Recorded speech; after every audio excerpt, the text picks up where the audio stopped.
how have you got on with him? I will answer for the niece. I have not been so fortunate with him, he replied. Whereupon I took his arm and we went indoors. 3. Dinner made me lose my head altogether. I sat beside her, and my hand continually met hers under the tablecloth, my foot touched hers and our glances met. After dinner we took a walk by moonlight, and I whispered all the tender things I could think of to her. I held her close to me, kissed her every moment, while her uncle and Rivet were arguing as they walked in front of us. They went in, and soon a messenger brought a telegram from her aunt, saying that she would not return until the next morning at 7 o'clock by the first train. Very well, Henriette, her uncle said, go and show the gentlemen their rooms. She showed Rivet his first, and he whispered to me, there was no danger of her taking us into yours first. Then she took me to my room, and as soon as she was alone with me I took her in my arms again and tried to arouse her emotion, but when she saw the danger she escaped out of the room. And I retired very much put out and excited and feeling rather foolish, for I knew that I should not sleep much, and I was wondering how I could have committed such a mistake, when there was a gentle knock at my door.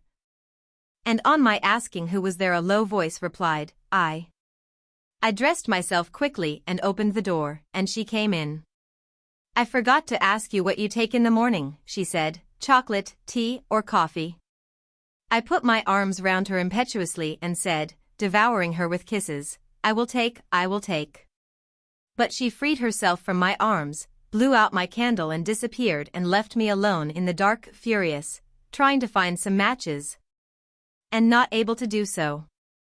At last I got some and I went into the passage, feeling half mad, with my candlestick in my hand.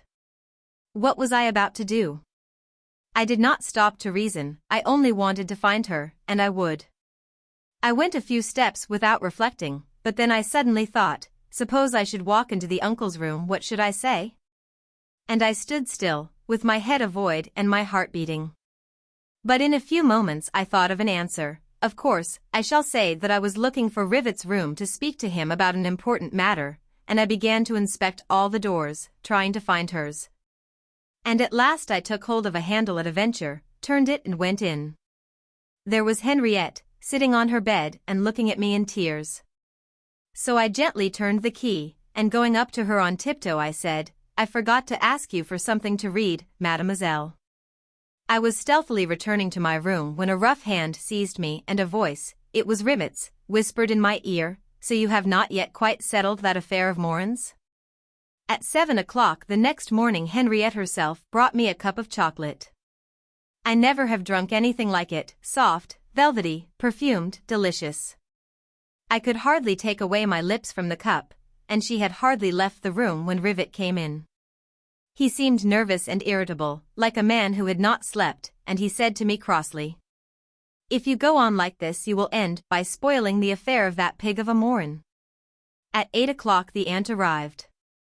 Our discussion was very short, for they withdrew their complaint, and I left 500 francs for the poor of the town. They wanted to keep us for the day, and they arranged an excursion to go and see some ruins. Henriette made signs to me to stay, behind her parents' back, and I accepted, but Rivet was determined to go, and though I took him aside and begged and prayed him to do this for me, he appeared quite exasperated and kept saying to me, I have had enough of that pig of a Morin's affair, do you hear? Of course I was obliged to leave also, and it was one of the hardest moments of my life. I could have gone on arranging that business as long as I lived, and when we were in the railway carriage, after shaking hands with her in silence, I said to Rivet, you are a mere brute. And he replied, my dear fellow, you were beginning to annoy me confoundedly. On getting to the Fanal office, I saw a crowd waiting for us, and as soon as they saw us they all exclaimed, well, have you settled the affair of that pig of a Morin? All La Rochelle was excited about it, and Rivet, who had got over his ill humor on the journey, had great difficulty in keeping himself from laughing as he said, yes, we have managed it, thanks to Labarbe, and we went to Morin's. He was sitting in an easy-chair with mustard plasters on his legs and cold bandages on his head, nearly dead with misery. He was coughing with the short cough of a dying man, without anyone knowing how he had caught it, and his wife looked at him like a tigress ready to eat him, and as soon as he saw us he trembled so violently as to make his hands and knees shake. So I said to him immediately, "It is all settled, you dirty scamp, but don't do such a thing again." He got up, choking, took my hands and kissed them as if they had belonged to a prince, cried, nearly fainted, embraced Rivet and even kissed Madame Morin, who gave him such a push as to send him staggering back into his chair. But he never got over the blow, his mind had been too much upset. In all a country round, moreover, he was called nothing but that pig of a Morin, and that epithet went through him like a sword thrust every time he heard it. When a street boy called after him pig, he turned his head instinctively. His friends also overwhelmed him with horrible jokes and used to ask him, whenever they were eating ham, "Is it a bit of yourself?" He died 2 years later. As for myself, when I was a candidate for the Chamber of Deputies in 1875, I called on the new notary at Fusser, Monsieur Belencourt, to solicit his vote, and a tall, handsome and evidently wealthy lady received me. "You do not know me again?" she said. And I stammered out, "Why, no, madam. Henriette Bonnel." "Ah." And I felt myself turning pale, while she seemed perfectly at her ease and looked at me with a smile. As soon as she had left me alone with her husband he took both my hands, and, squeezing them as if he meant to crush them, he said, "I have been intending to go and see you for a long time, my dear sir. For my wife has very often talked to me about you. I know, yes, I know under what painful circumstances you made her acquaintance, and I know also how perfectly you behaved, how full of delicacy, tact and devotion you showed yourself in the affair." He hesitated and then said in a lower tone, as if he had been saying something low and coarse, "In the affair of that pig of a Morin. Saint Anthony." They called him Saint Anthony, because his name was Anthony, and also, perhaps, because he was a good fellow, jovial, a lover of practical jokes, a tremendous eater and a heavy drinker and a gay fellow. Although he was 60 years old. He was a big peasant of the district of Cox, with a red face, large chest and stomach, and perched on 2 legs that seemed too slight for the bulk of his body. He was a widower and lived alone with his 2 men servants and a maid on his farm, which he conducted with shrewd economy. He was careful of his own interests, understood business and the raising of cattle and farming. His 2 sons and his 3 daughters, who had married well, were living in the neighborhood and came to dine with their father once a month. His vigor of body was famous in all the countryside. "He is as strong as Saint Anthony," had become a kind of proverb. At the time of the Prussian invasion Saint Anthony, at the wine shop, promised to eat an army, for he was a braggart, like a true Norman, a bit of a coward and a blusterer. He banged his fist on the wooden table, making the cups and the brandy glasses dance, and cried with the assumed wrath of a good fellow, with a flushed face and a sly look in his eye, "I shall have to eat some of them, nom de Dieu." He reckoned that the Prussians would not come as far as Tannevel, but when he heard they were at Rotot he never went out of the house, and constantly watched the road from the little window of his kitchen, expecting at any moment to see the bayonets go by. One morning as he was eating his luncheon with the servants the door opened and the mayor of the commune, Maitre Chiquet, appeared, followed by a soldier wearing a black copper-pointed helmet. Saint Anthony bounded to his feet and his servants all looked at him, expecting to see him slash the Prussian. But he merely shook hands with the mayor, who said, "Here is one for you, Saint Anthony. They came last night. Don't do anything foolish, above all things, for they talked of shooting and burning everything if there is the slightest unpleasantness. I have given you warning. Give him something to eat, he looks like a good fellow. Good day. I am going to call on the rest. There are enough for all." And he went out. Father Anthony, who had turned pale, looked at the Prussian. He was a big, young fellow with plump, white skin, blue eyes, fair hair, unshaven to his cheekbones, who looked stupid, timid, and good. The shrewd Norman read him at once, and, reassured, he made him a sign to sit down. Then he said, "Will you take some soup?" The stranger did not understand. Anthony then became bolder, and pushing a plateful of soup right under his nose, he said, "Here, swallow that, big pig." The soldier answered yeah, and began to eat greedily, while the farmer, triumphant, feeling he had regained his reputation, winked his eye at the servants, who were making strange grimaces, what with their terror and their desire to laugh. When the Prussian had devoured his soup, St. Anthony gave him another plateful, which disappeared in like manner, but he flinched at the third, which the farmer tried to insist on his eating, saying, "Come, put that into your stomach. 'Twill fatten you, or it is your own fault, pig." The soldier, understanding only that they wanted to make him eat all his soup, laughed in a contented manner, making a sign to show that he could not hold any more. Then St. Anthony, become quite familiar, tapped him on the stomach, saying, "My, there is plenty in my pig's belly." But suddenly he began to writhe with laughter, unable to speak. An idea had struck him which made him choke with mirth. That's it, St. Anthony and his pig. There's my pig."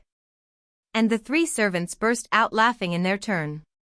The old fellow was so pleased that he had the brandy brought in, good stuff, fill in dicks, and treated every one.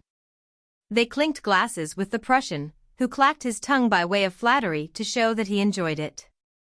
And St. Anthony exclaimed in his face, "Is not that superfine? You don't get anything like that in your home, pig." From that time Father Anthony never went out without his Prussian. He had got what he wanted. This was his vengeance, the vengeance of an old rogue. And the whole countryside, which was in terror, laughed to split its sides at St. Anthony's joke. Truly, there was no one like him when it came to humor. No one but he would have thought of a thing like that. He was a born joker. He went to see his neighbors every day, arm in arm with his German, whom he introduced in a jovial manner, tapping him on the shoulder. "See, here is my pig, look and see if he is not growing fat, the animal." And the peasants would beam with smiles. "He is so comical, that reckless fellow, Antoine. I will sell him to you, Césaire, for 3 pistoles, 30 francs. I will take him, Antoine, and I invite you to eat some black pudding. What I want is his feet. Feel his belly, you will see that it is all fat." And they all winked at each other, but dared not laugh too loud, for fear the Prussian might finally suspect they were laughing at him. Anthony, alone growing bolder every day, pinched his thighs, exclaiming, "Nothing but fat," tapped him on the back, shouting, "That is all bacon." Lifted him up in his arms as an old colossus that could have lifted an anvil, declaring, "He weighs 600 and no waste." He had got into the habit of making people offer his pig something to eat wherever they went together. This was the chief pleasure, the great diversion every day. Give him whatever you please, he will swallow everything. And they offered the man bread and butter, potatoes, cold meat, chitlins, which caused the remark, "Some of your own, and choice ones."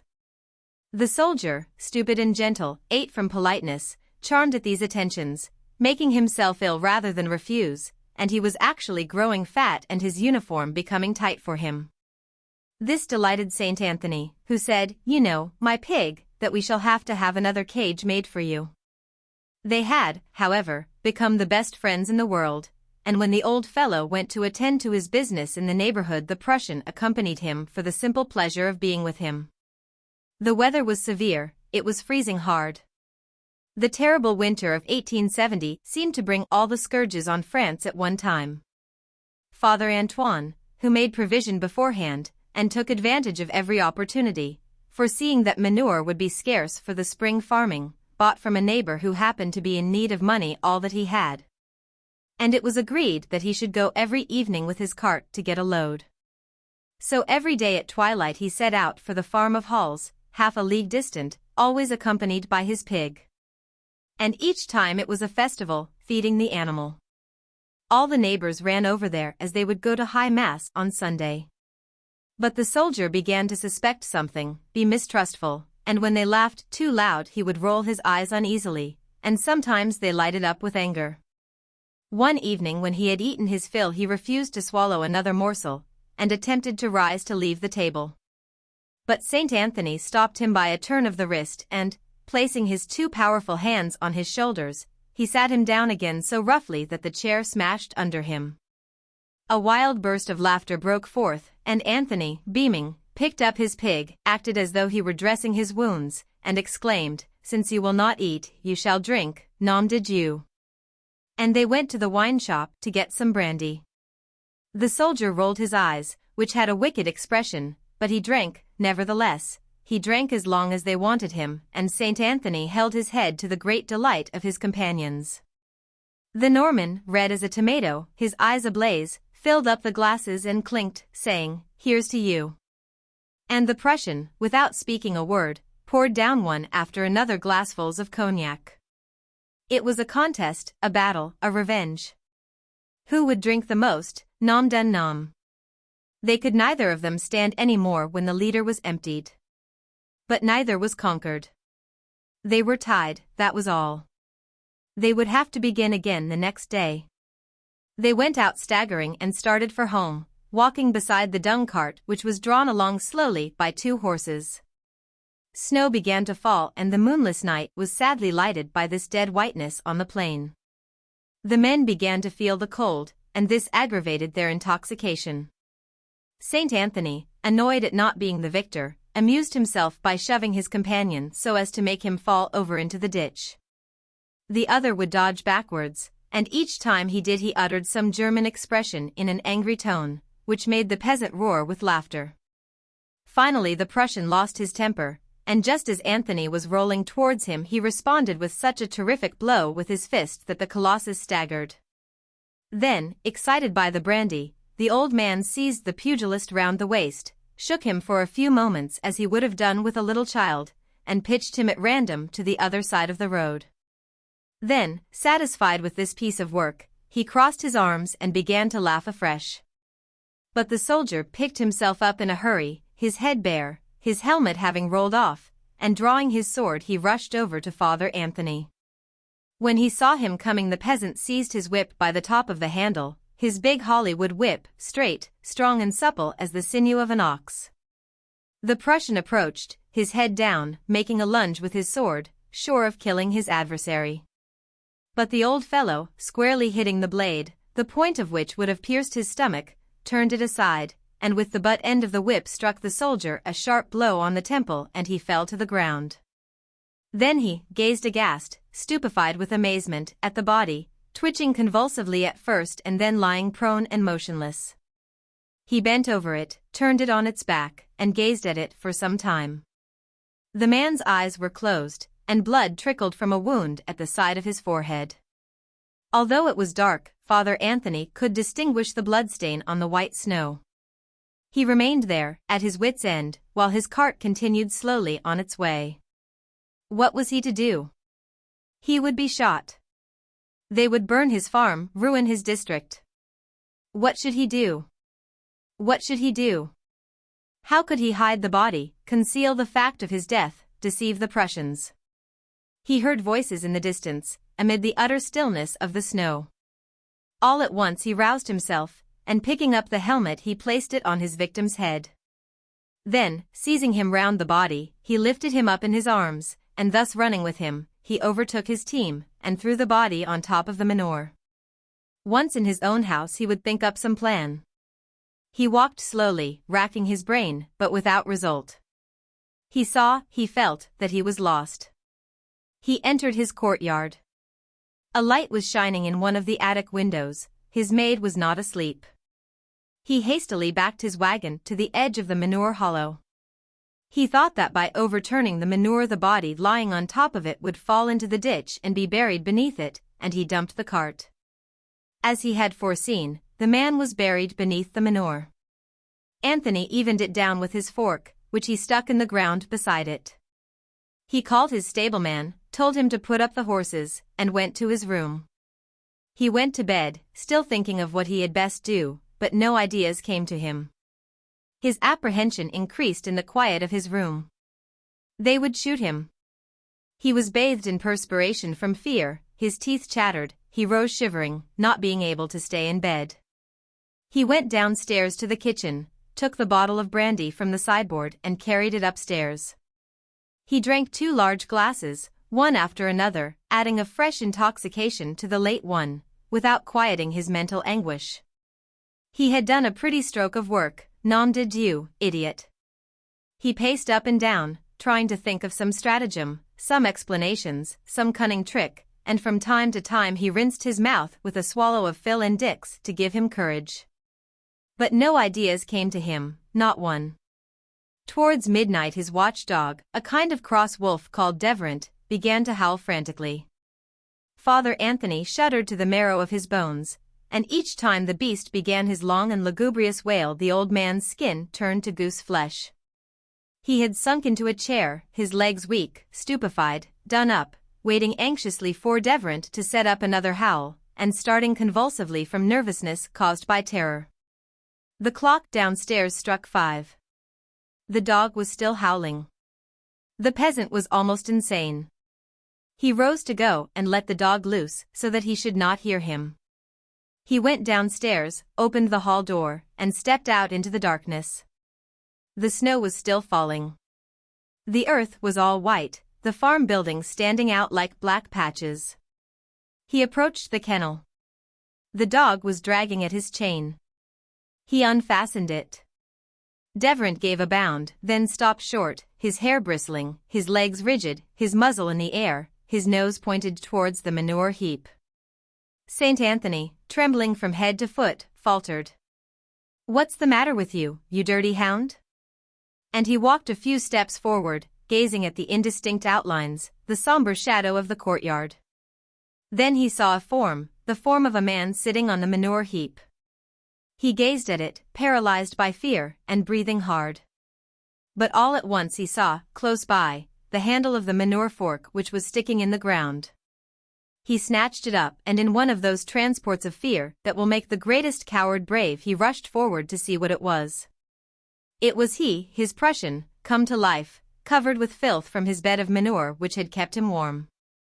He had sat down mechanically, and remained there in the snow which sprinkled down, all covered with dirt and blood as he was, and still stupid from drinking, dazed by the blow and exhausted from his wound.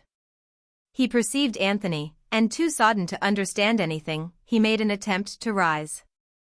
But the moment the old man recognized him, he foamed with rage like a wild animal. "Ah, pig! Pig," he sputtered. "You are not dead. You are going to denounce me now, wait, wait." And rushing on the German with all the strength of Lay's arms, he flung the raised fork like a lance and buried the 4 prongs full length in his breast. The soldier fell over on his back, uttering a long death moan, while the old peasant, drawing the fork out of his breast, plunged it over and over again into his abdomen, his stomach, his throat, like a madman, piercing the body from head to foot. As it still quivered, and the blood gushed out in streams.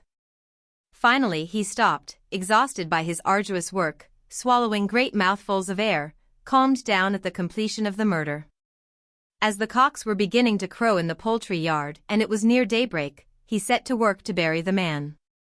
He dug a hole in the manure till he reached the earth, dug down further, working wildly, in a frenzy of strength with frantic motions of his arms and body.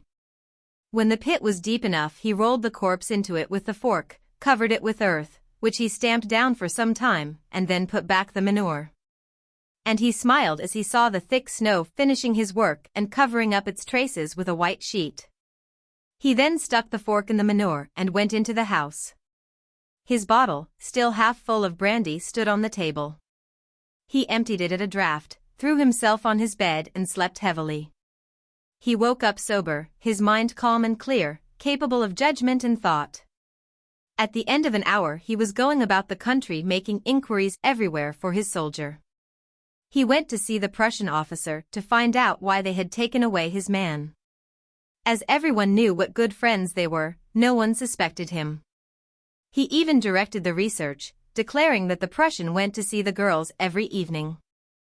An old retired gendarme who had an inn in the next village, and a pretty daughter, was arrested and shot. Lasting love. It was the end of the dinner that opened the shooting season. The Marquis de Bertrans with his guests sat around a brightly lighted table, covered with fruit and flowers. The conversation drifted to love. Immediately there arose an animated discussion, the same eternal discussion as to whether it were possible to love more than once. Examples were given of persons who had loved once. These were offset by those who had loved violently many times. The men agreed that passion, like sickness, may attack the same person several times, unless it strikes to kill. This conclusion seemed quite incontestable. The women, however, who based their opinion on poetry rather than on practical observation, maintained that love, the great passion, may come only once to mortals. It resembles lightning, they said, this love. A heart once touched by it becomes forever such a waste, so ruined, so consumed, that no other strong sentiment can take root there, not even a dream. The Marquis, who had indulged in many love affairs, disputed this belief. I tell you it is possible to love several times with all one's heart and soul. You quote examples of persons who have killed themselves for love, to prove the impossibility of a second passion.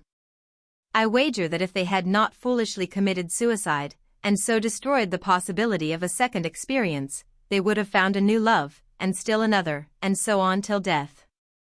It is with love as with drink. He who has once indulged is forever a slave.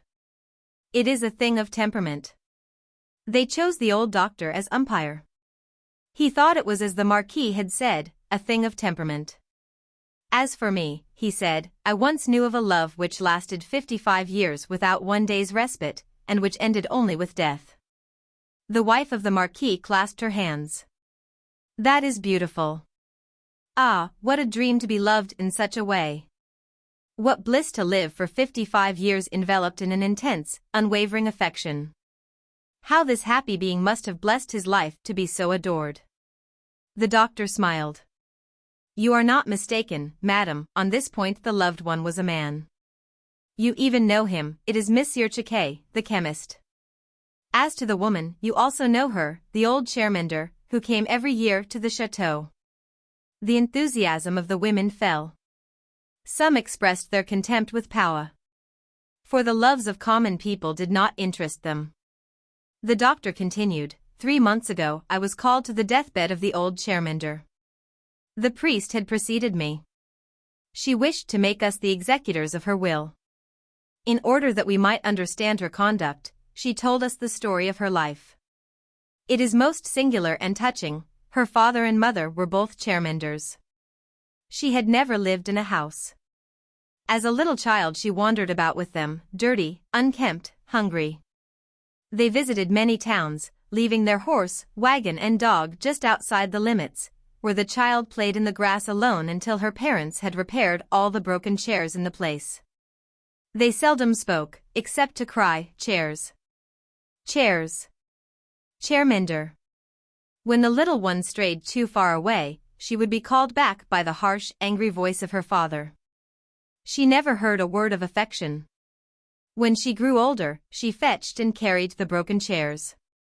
Then it was she made friends with the children in the street, but their parents always called them away and scolded them for speaking to the barefooted child.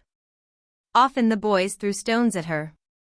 Once a kind woman gave her a few pennies. She saved them most carefully. One day, she was then 11 years old, as she was walking through a country town she met, behind the cemetery, little Chiquet, weeping bitterly, because one of his playmates had stolen 2 precious liards, mills.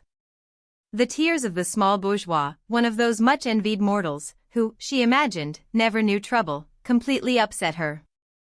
She approached him and, as soon as she learned the cause of his grief, she put into his hands all her savings. He took them without hesitation and dried his eyes. Wild with joy, she kissed him. He was busy counting his money, and did not object. Seeing that she was not repulsed, she threw her arms round him and gave him a hug, then she ran away. What was going on in her poor little head? Was it because she had sacrificed all her fortune that she became madly fond of this youngster, or was it because she had given him the first tender kiss? The mystery is alike for children and for those of riper years. 4 months she dreamed of that corner near the cemetery and of the little chap. She stole a sou here and there from her parents on the chair money or groceries she was sent to buy. When she returned to the spot near the cemetery she had 2 francs in her pocket, but he was not there. Passing his father's drugstore, she caught sight of him behind the counter. He was sitting between a large red globe and a blue one. She only loved him the more, quite carried away at the sight of the brilliant colored globes. She cherished the recollection of it forever in her heart. The following year she met him near the school playing marbles. She rushed up to him, threw her arms round him, and kissed him so passionately that he screamed, in fear. To quiet him, she gave him all her money. 3 francs and 20 centimes. A real gold mine, at which he gazed with staring eyes. After this he allowed her to kiss him as much as she wished. During the next 4 years she put into his hands all her savings, which he pocketed conscientiously in exchange for kisses. At one time it was 30 sous, at another 2 francs. Again, she only had 12 sous. She wept with grief and shame, explaining brokenly that it had been a poor year. The next time she brought 5 francs, in one whole piece, which made her laugh with joy. She no longer thought of anyone but the boy, and he watched for her with impatience. Sometimes he would run to meet her. This made her heart thump with joy. Suddenly he disappeared. He had gone to boarding school. She found this out by careful investigation. Then she used great diplomacy to persuade her parents to change their route and pass by this way again during vacation. After a year of scheming she succeeded. She had not seen him for 2 years, and scarcely recognized him. He was so changed, had grown taller, better looking, and was imposing in his uniform, with its brass buttons. He pretended not to see her, and passed by without a glance. She wept for 2 days and from that time loved and suffered unceasingly. Every year he came home and she passed him, not daring to lift her eyes. He never condescended to turn his head toward her. She loved him madly, hopelessly. She said to me, "He is the only man whom I have ever seen. I don't even know if another exists." Her parents died. She continued their work. One day, on entering the village, where her heart always remained, she saw Chiquet coming out of his pharmacy with a young lady leaning on his arm. She was his wife. That night the chairmender threw herself into the river. A drunkard passing the spot pulled her out and took her to the drugstore. Young Chiquet came down in his dressing gown to revive her. Without seeming to know who she was, he undressed her and rubbed her. Then he said to her, in a harsh voice, "You are mad. People must not do stupid things like that." His voice brought her to life again. He had spoken to her. She was happy for a long time. He refused remuneration for his trouble, although she insisted. All her life passed in this way. She worked, thinking always of him. She began to buy medicines at his pharmacy. This gave her a chance to talk to him and to see him closely. In this way, she was still able to give him money. As I said before, she died this spring. When she had closed her pathetic story, she entreated me to take her earnings to the man she loved. She had worked only that she might leave him something to remind him of her after her death. I gave the priest 50 francs for her funeral expenses. The next morning I went to see the Chiquets. They were finishing breakfast, sitting opposite each other, fat and red, important and self-satisfied. They welcomed me and offered me some coffee, which I accepted. Then I began my story in a trembling voice, sure that they would be softened, even to tears.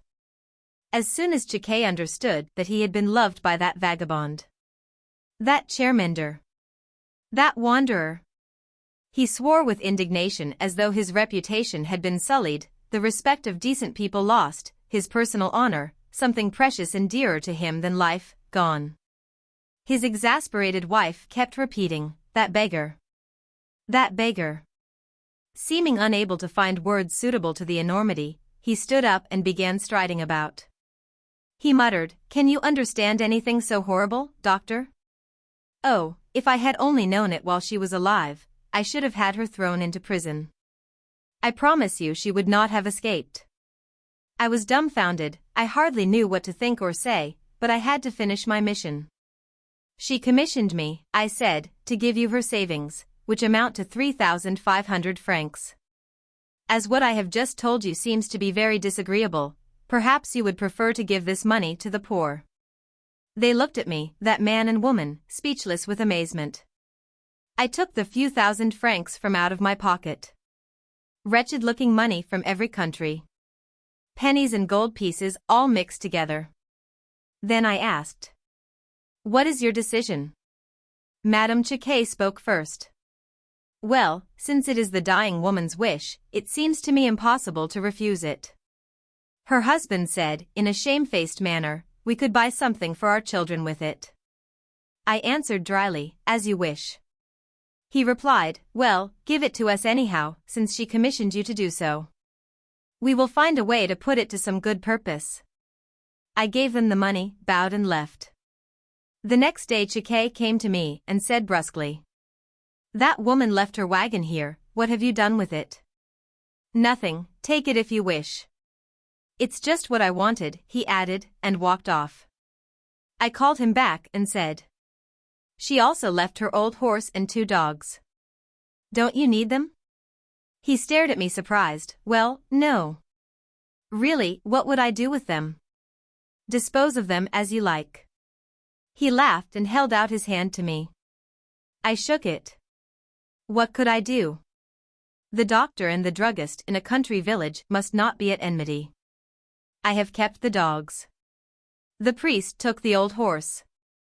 The wagon is useful to Chiquet, and with the money he has bought railroad stock. That is the only deep, sincere love that I have ever known in all my life. The doctor looked up.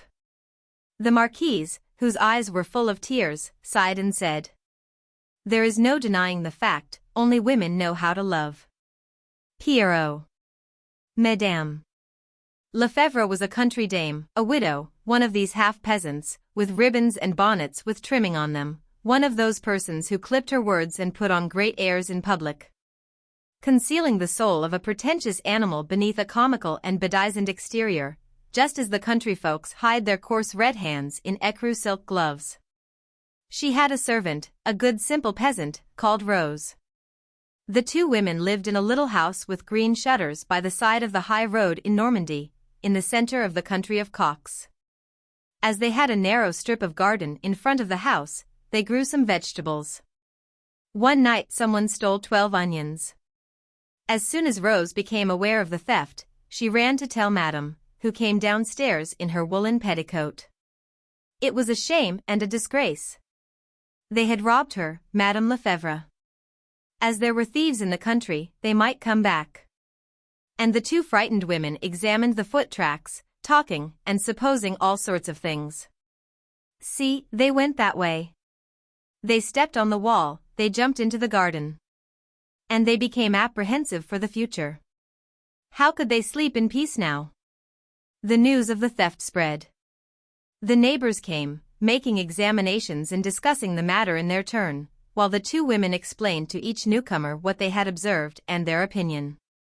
A farmer who lived near said to them, "You ought to have a dog." That is true, they ought to have a dog, if it were only to give the alarm. Not a big dog. Heavens! What would they do with a big dog? He would eat their heads off. But a little dog, in Normandy they say quin, a little puppy who would bark. As soon as everyone had left, Madame Lefebvre discussed this idea of a dog for some time. On reflection she made 1,000 objections, terrified at the idea of a bowl full of soup. For she belonged to that race of parsimonious country women who always carry centimes in their pocket to give alms in public to beggars on the road and to put in the Sunday collection plate. Rose, who loved animals, gave her opinion and defended it shrewdly. So it was decided that they should have a dog, a very small dog. They began to look for one, but could find nothing but big dogs, who would devour enough soup to make one shudder. The grocer of Raulville had one, a tiny one, but he demanded 2 francs to cover the cost of sending it. Madame Lefebvre declared that she would feed a quin, but would not buy one. The baker, who knew all that occurred, brought in his wagon one morning a strange little yellow animal, almost without paws, with the body of a crocodile, the head of a fox, and a curly tail, a true cockade, as big as all the rest of him. Madame Lefebvre thought this common cur that cost nothing was very handsome. Rose hugged it and asked what its name was. Pierrot, replied the baker. The dog was installed in an old soap box and they gave it some water which it drank. They then offered it a piece of bread. He ate it. Madame Lefebvre, uneasy, had an idea. When he is thoroughly accustomed to the house, we can let him run. He can find something to eat, roaming about the country. They let him run, in fact, which did not prevent him from being famished. Also, he never barked except to beg for food, and then he barked furiously. Anyone might come into the garden, and Pierrot would run up and fawn on each one in turn and not utter a bark. Madame Lefebvre, however, had become accustomed to the animal. She even went so far as to like it and to give it from time to time pieces of bread soaked in the gravy on her plate. But she had not once thought of the dog tax, and when they came to collect 8 francs, Madame, for this puppy who never even barked, she almost fainted from the shock. It was immediately decided that they must get rid of Pierrot. No one wanted him. Everyone declined to take him for 10 leagues around. Then they resolved, not knowing what else to do, to make him piquer du mas. Piquer du mas means to eat chalk. When one wants to get rid of a dog, they make him piquer du mas. In the midst of an immense plain one sees a kind of hut, or rather a very small roof standing above the ground. This is the entrance to the clay pit. A big perpendicular hole is sunk for 20 meters underground and ends in a series of long subterranean tunnels. Once a year they go down into the quarry at the time they fertilize the ground. The rest of the year it serves as a cemetery for condemned dogs, and as one passed by this hole plaintive howls, furious or despairing barks and lamentable appeals reach one's ear. Sportsmen's dogs and sheepdogs flee in terror from this mournful place, and when one leans over it one perceives a disgusting odor of putrefaction. Frightful dramas are enacted in the darkness.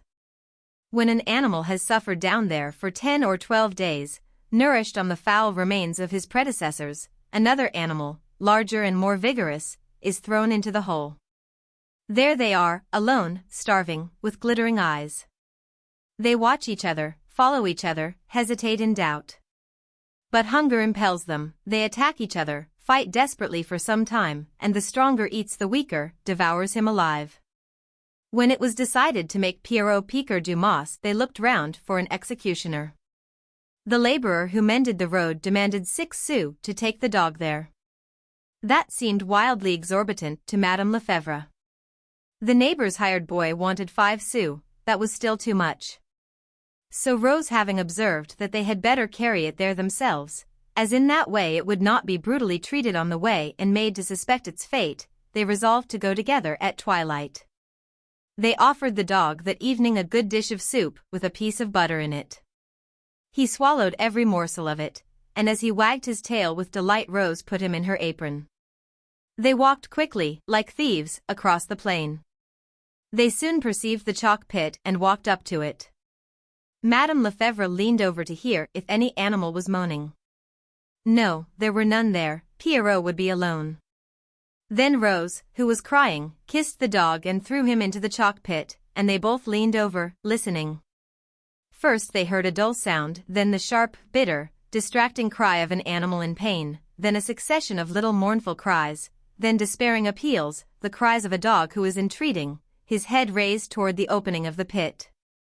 He yelped, oh, how he yelped! They were filled with remorse, with terror, with a wild inexplicable fear, and ran away from the spot. As Rose went faster Madame Lefebvre cried, wait for me, Rose, wait for me. At night they were haunted by frightful nightmares. Madame Lefebvre dreamed she was sitting down at table to eat her soup, but when she uncovered the tureen Pierrot was in it. He jumped out and bit her nose. She awoke and thought she heard him yelping still. She listened, but she was mistaken. She fell asleep again and found herself on a high road, an endless road, which she followed. Suddenly in the middle of the road she perceived a basket, a large farmer's basket, lying there, and this basket frightened her. She ended by opening it, and Pierrot, concealed in it, seized her hand and would not let go.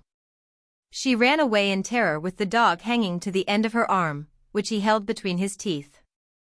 At daybreak she arose, almost beside herself, and ran to the chalk pit. He was yelping, yelping still, he had yelped all night.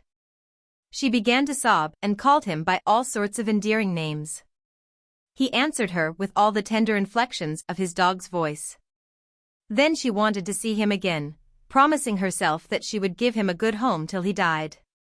She ran to the chalk digger, whose business it was to excavate for chalk, and told him the situation. The man listened but said nothing. When she had finished he said, "You want your dog? That will cost 4 francs. She gave a jump. All her grief was at an end at once. 4 francs, she said. You would die of it. 4 francs. Do you suppose I am going to bring my ropes, my windlass, and set it up, and go down there with my boy and let myself be bitten, perhaps, by your cursed dog for the pleasure of giving it back to you? You should not have thrown it down there." She walked away, indignant. 4 francs. As soon as she entered the house she called Rose and told her of the quarryman's charges. Rose, always resigned, repeated, 4 francs. That is a good deal of money, madam. Then she added, if we could throw him something to eat, the poor dog, so he will not die of hunger. Madame Lefebvre approved of this and was quite delighted. So they set out again with a big piece of bread and butter. They cut it in mouthfuls, which they threw down one after the other, speaking by turns to Pierrot. As soon as the dog finished one piece he yelped for the next. They returned that evening and the next day and every day. But they made only one trip. One morning as they were just letting fall the first mouthful they suddenly heard a tremendous barking in the pit. There were 2 dogs there. Another had been thrown in, a large dog. Pierrot, cried Rose. And Pierrot yelped and yelped. Then they began to throw down some food.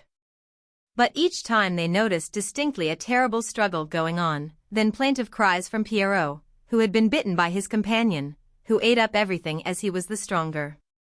It was in vain that they specified, saying, "That is for you, Pierrot." Pierrot evidently got nothing. The 2 women, dumbfounded, looked at each other and Madame Lefebvre said in a sour tone, "I could not feed all the dogs they throw in there. We must give it up." And, suffocating at the thought of all the dogs living at her expense, she went away, even carrying back what remained of the bread, which she ate as she walked along. Rose followed her, wiping her eyes on the corner of her blue apron. A Normandy joke. It was a wedding procession that was coming along the road between the tall trees that bounded the farms and cast their shadow on the road. At the head were the bride and groom, then the family, then the invited guests, and last of all the poor of the neighborhood. The village urchins who hovered about the narrow road like flies ran in and out of the ranks or climbed up the trees to see it better. The bridegroom was a good-looking young fellow, Jean Patou, the richest farmer in the neighborhood, but he was above all things an ardent sportsman who seemed to take leave of his senses in order to satisfy that passion, and who spent large sums on his dogs, his keepers, his ferrets and his guns. The bride, Rosalie Roussel, had been courted by all the likely young fellows in the district, for they all thought her handsome and they knew that she would have a good dowry. But she had chosen Patou. Partly, perhaps, because she liked him better than she did the others, but still more, like a careful Normandy girl, because he had more crown pieces. As they entered the white gateway of the husband's farm, 40 shots resounded without their seeing those who fired, as they were hidden in the ditches.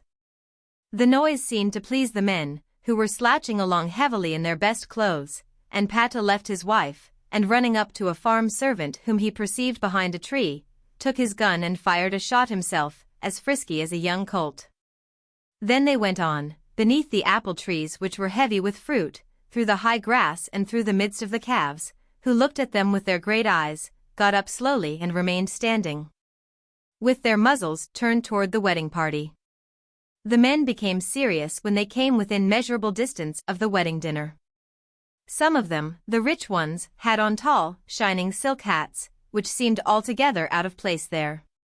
Others had old head coverings with a long nap, which might have been taken for moleskin, while the humblest among them wore caps.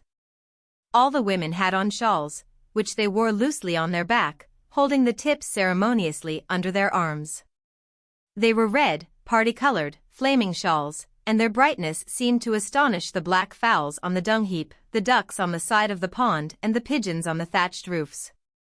The extensive farm buildings seemed to be waiting there at the end of that archway of apple trees, and a sort of vapor came out of open door and windows, and an almost overpowering odor of eatables was exhaled from the vast building, from all its openings, and from its very walls.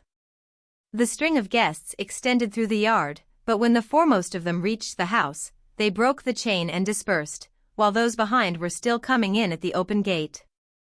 The ditches were now lined with urchins and curious poor people, and the firing did not cease, but came from every side at once, and a cloud of smoke, and that odor which has the same intoxicating effect as absinthe, blended with the atmosphere. The women were shaking their dresses outside the door, to get rid of the dust, were undoing their cap strings and pulling their shawls over their arms, and then they went into the house to lay them aside altogether for the time. The table was laid in the great kitchen that would hold 100 persons. They sat down to dinner at 2 o'clock. And at 8 o'clock they were still eating, and the men, in their shirt sleeves, with their waistcoats unbuttoned and with red faces, were swallowing down the food and drink as if they had been whirlpools. The cider sparkled merrily, clear and golden in the large glasses, by the side of the dark, blood-colored wine, and between every dish they made a hole, the Normandy hole, with a glass of brandy which inflamed the body and put foolish notions into the head. Low jokes were exchanged across the table until the whole arsenal of peasant wit was exhausted. For the last 100 years the same broad stories had served for similar occasions, and, although every one knew them, they still hit the mark and made both rows of guests roar with laughter. At one end of the table 4 young fellows, who were neighbors, were preparing some practical jokes for the newly married couple, and they seemed to have got hold of a good one by the way they whispered and laughed, and suddenly one of them, profiting by a moment of silence, exclaimed, "The poachers will have a good time tonight, with this moon." "I say, Jean, you will not be looking at the moon, will you?" The bridegroom turned to him quickly and replied, "Only let them come, that's all." But the other young fellow began to laugh, and said, "I do not think you will pay much attention to them." The whole table was convulsed with laughter, so that the glasses shook, but the bridegroom became furious at the thought that anybody would profit by his wedding to come and poach on his land, and repeated, "I only say just let them come." Then there was a flood of talk with a double meaning which made the bride blush somewhat, although she was trembling with expectation, and when they had emptied the kegs of brandy they all went to bed. The young couple went into their own room, which was on the ground floor, as most rooms in farmhouses are. As it was very warm, they opened the window and closed the shutters.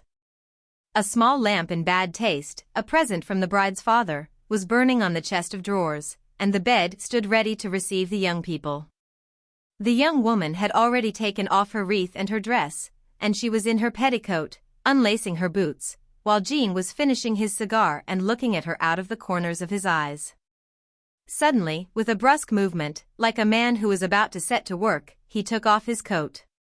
She had already taken off her boots, and was now pulling off her stockings, and then she said to him, "Go and hide yourself behind the curtains while I get into bed." He seemed as if he were about to refuse. But at last he did as she asked him, and in a moment she unfastened her petticoat, which slipped down, fell at her feet and lay on the ground.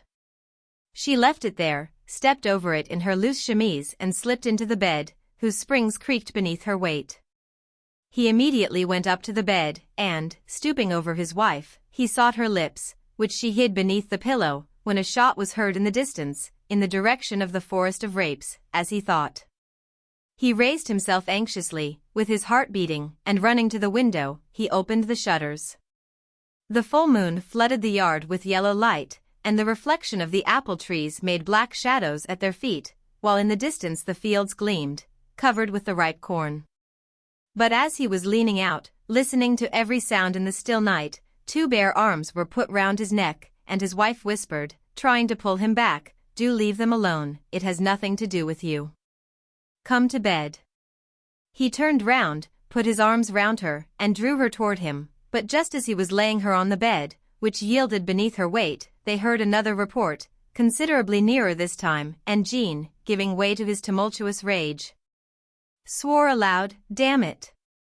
They will think I do not go out and see what it is because of you.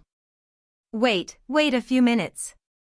He put on his shoes again, took down his gun, which was always hanging within reach against the wall, and, as his wife threw herself on her knees in her terror, imploring him not to go, he hastily freed himself.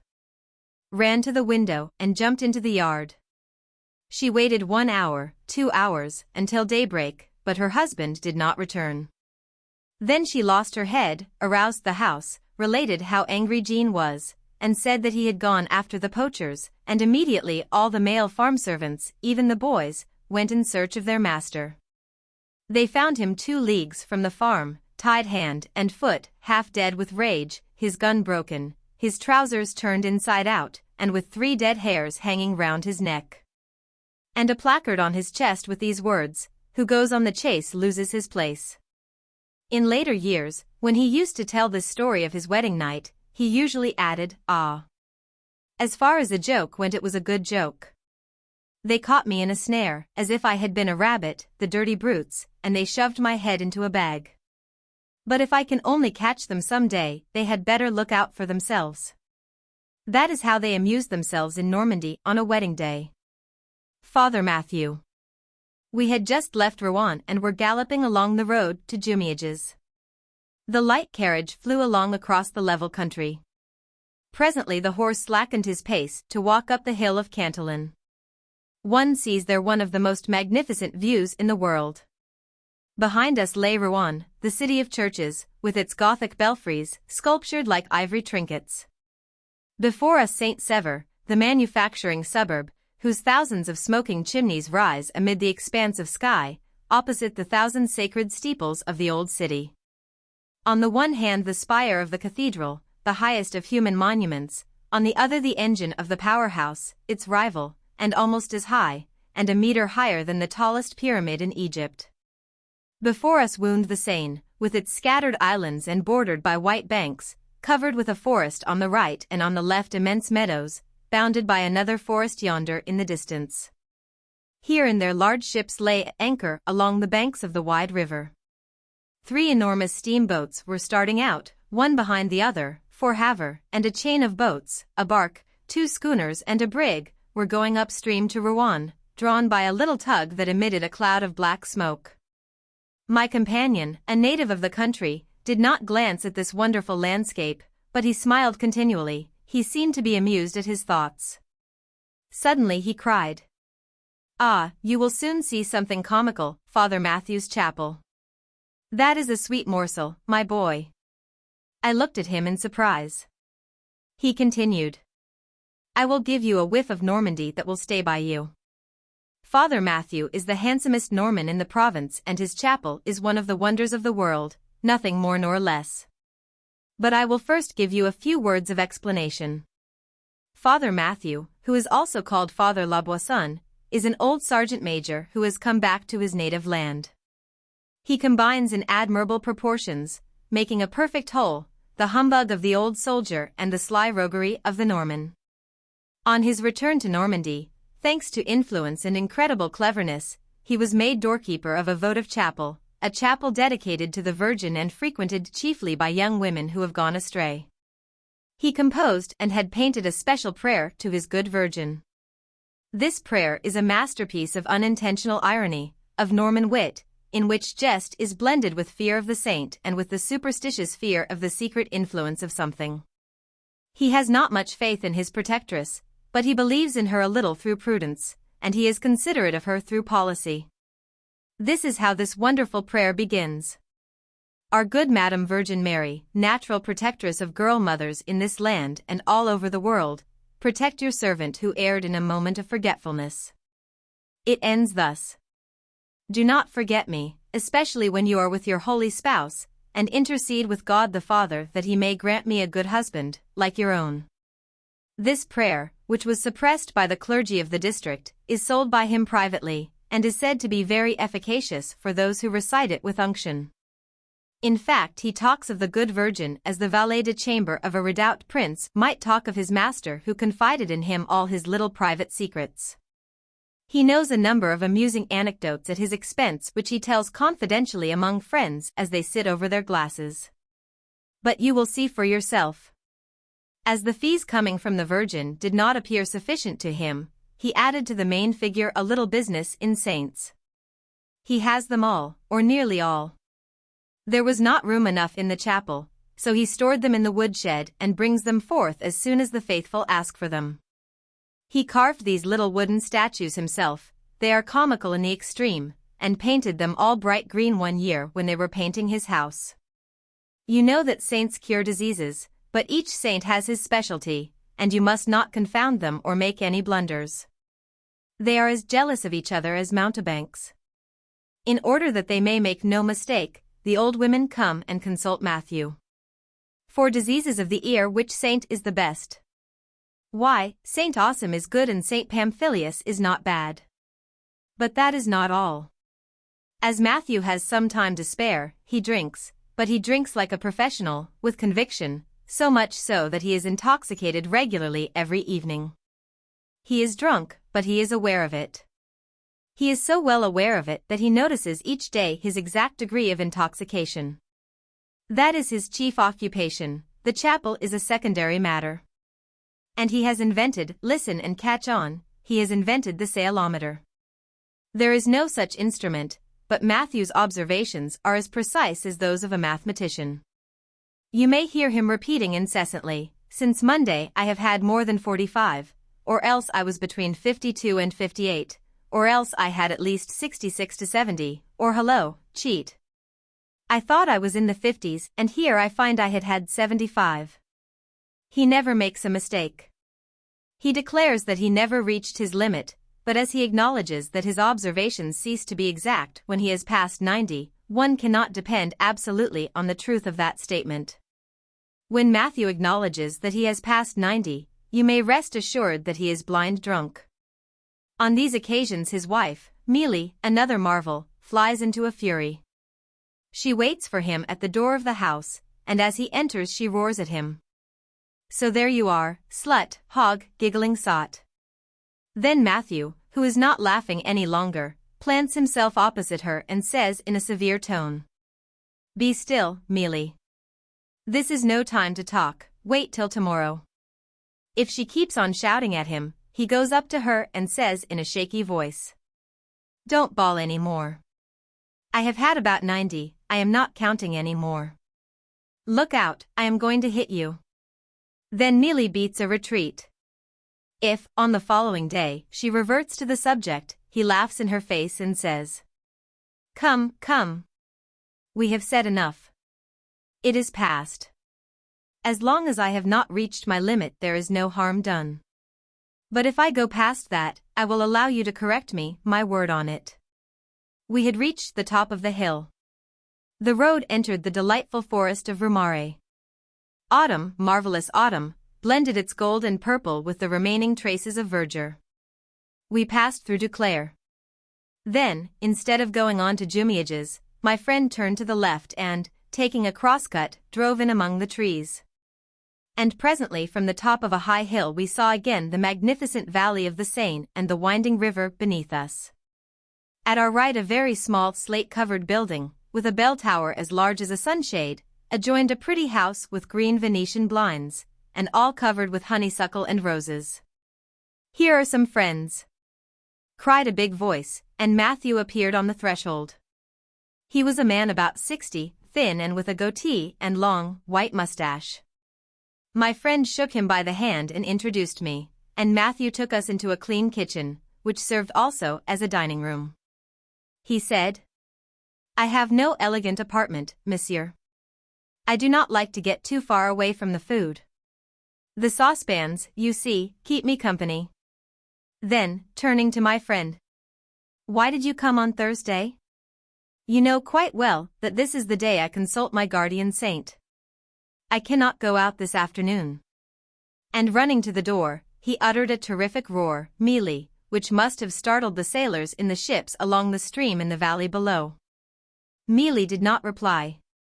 Then Matthew winked his eye knowingly. She is not pleased with me, you see, because yesterday I was in the 90s. My friend began to laugh. In the 90s, Matthew. How did you manage it? I will tell you, said Matthew. Last year I found only 20 raisières, an old dry measure, of apricots. There are no more, but those are the only things to make cider of. So I made some, and yesterday I tapped the barrel. Talk of nectar. That was nectar. You shall tell me what you think of it. Paulite was here, and we sat down and drank a glass and another without being satisfied. One could go on drinking it until tomorrow, and at last, with glass after glass, I felt a chill at my stomach. I said to Paulite, supposing we drink a glass of cognac to warm ourselves? He agreed. But this cognac, it sets you on fire, so that we had to go back to the cider. But by going from chills to heat and heat to chills, I saw that I was in the 90s. Paulite was not far from his limit. The door opened and Mealy appeared. At once, before bidding us good day, she cried. Great hog, you have both of you reached your limit. Don't say that, Mealy, don't say that, said Matthew, getting angry. I have never reached my limit. They gave us a delicious luncheon outside beneath 2 lime trees, beside the little chapel and overlooking the vast landscape. And Matthew told us, with a mixture of humor and unexpected credulity, incredible stories of miracles. We had drunk a good deal of delicious cider, sparkling and sweet, fresh and intoxicating, which he preferred to all other drinks, and were smoking our pipes astride our chairs when 2 women appeared. They were old, dried up and bent. After greeting us they asked for Saint Blanc. Matthew winked at us as he replied. I will get him for you. And he disappeared in his woodshed. He remained there fully 5 minutes. Then he came back with an expression of consternation. He raised his hands. I don't know where he is. I cannot find him. I am quite sure that I had him. Then making a speaking trumpet of his hands, he roared once more. Melie. What's the matter? Replied his wife from the end of the garden. Where's Saint Blanc? I cannot find him in the woodshed. Then Mealy explained it this way. Was not that the one you took last week to stop up a hole in the rabbit hutch? Matthew gave a start. By thunder, that may be. Then turning to the women, he said. Follow me. They followed him. We did the same, almost choking with suppressed laughter. Saint Blanc was indeed stuck into the earth like an ordinary stake, covered with mud and dirt, and forming a corner for the rabbit hutch. As soon as they perceived him, the 2 women fell on their knees, crossed themselves and began to murmur an Oremus. But Matthew darted toward them. Wait, he said, you are in the mud, I will get you a bundle of straw. He went to fetch the straw and made them a prie-dieu. Then, looking at his muddy saint and doubtless afraid of bringing discredit on his business, he added. I will clean him off a little for you. He took a pail of water and a brush and began to scrub the wooden image vigorously, while the 2 old women kept on praying. When he had finished he said. Now he is all right. And he took us back to the house to drink another glass. As he was carrying the glass to his lips he stopped and said in a rather confused manner. All the same, when I put Saint Blanc out with the rabbits I thought he would not make any more money. For 2 years no one had asked for him. But the saints, you see, they are never out of date. Original Short Stories, Volume 11. Guy de Maupassant. Original Short Stories. Translated by Albert M. C. McMaster, B.A. A.E. Henderson, B.A. Emily, Quesada and others. Volume 11. The Umbrella. Madame O'Reilly was a very economical woman. She knew the value of a centime, and possessed a whole storehouse of strict principles with regard to the multiplication of money, so that her cook found the greatest difficulty in making what the servants call their market penny. And her husband was hardly allowed any pocket money at all.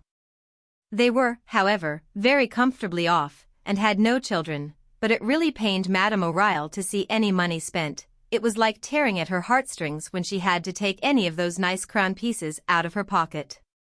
And whenever she had to spend anything, no matter how necessary it might be, she slept badly the next night. O'Reilly was continually saying to his wife, You really might be more liberal, as we have no children, and never spend our income.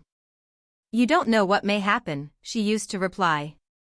It is better to have too much than too little. She was a little woman of about 40, very active, rather hasty, wrinkled, very neat and tidy, and with a very short temper. Her husband frequently complained of all the privations she made him endure. Some of them were particularly painful to him, as they touched his vanity. He was one of the head clerks in the War Office, and only stayed on there in obedience to his wife's wish, to increase their income, which they did not nearly spend.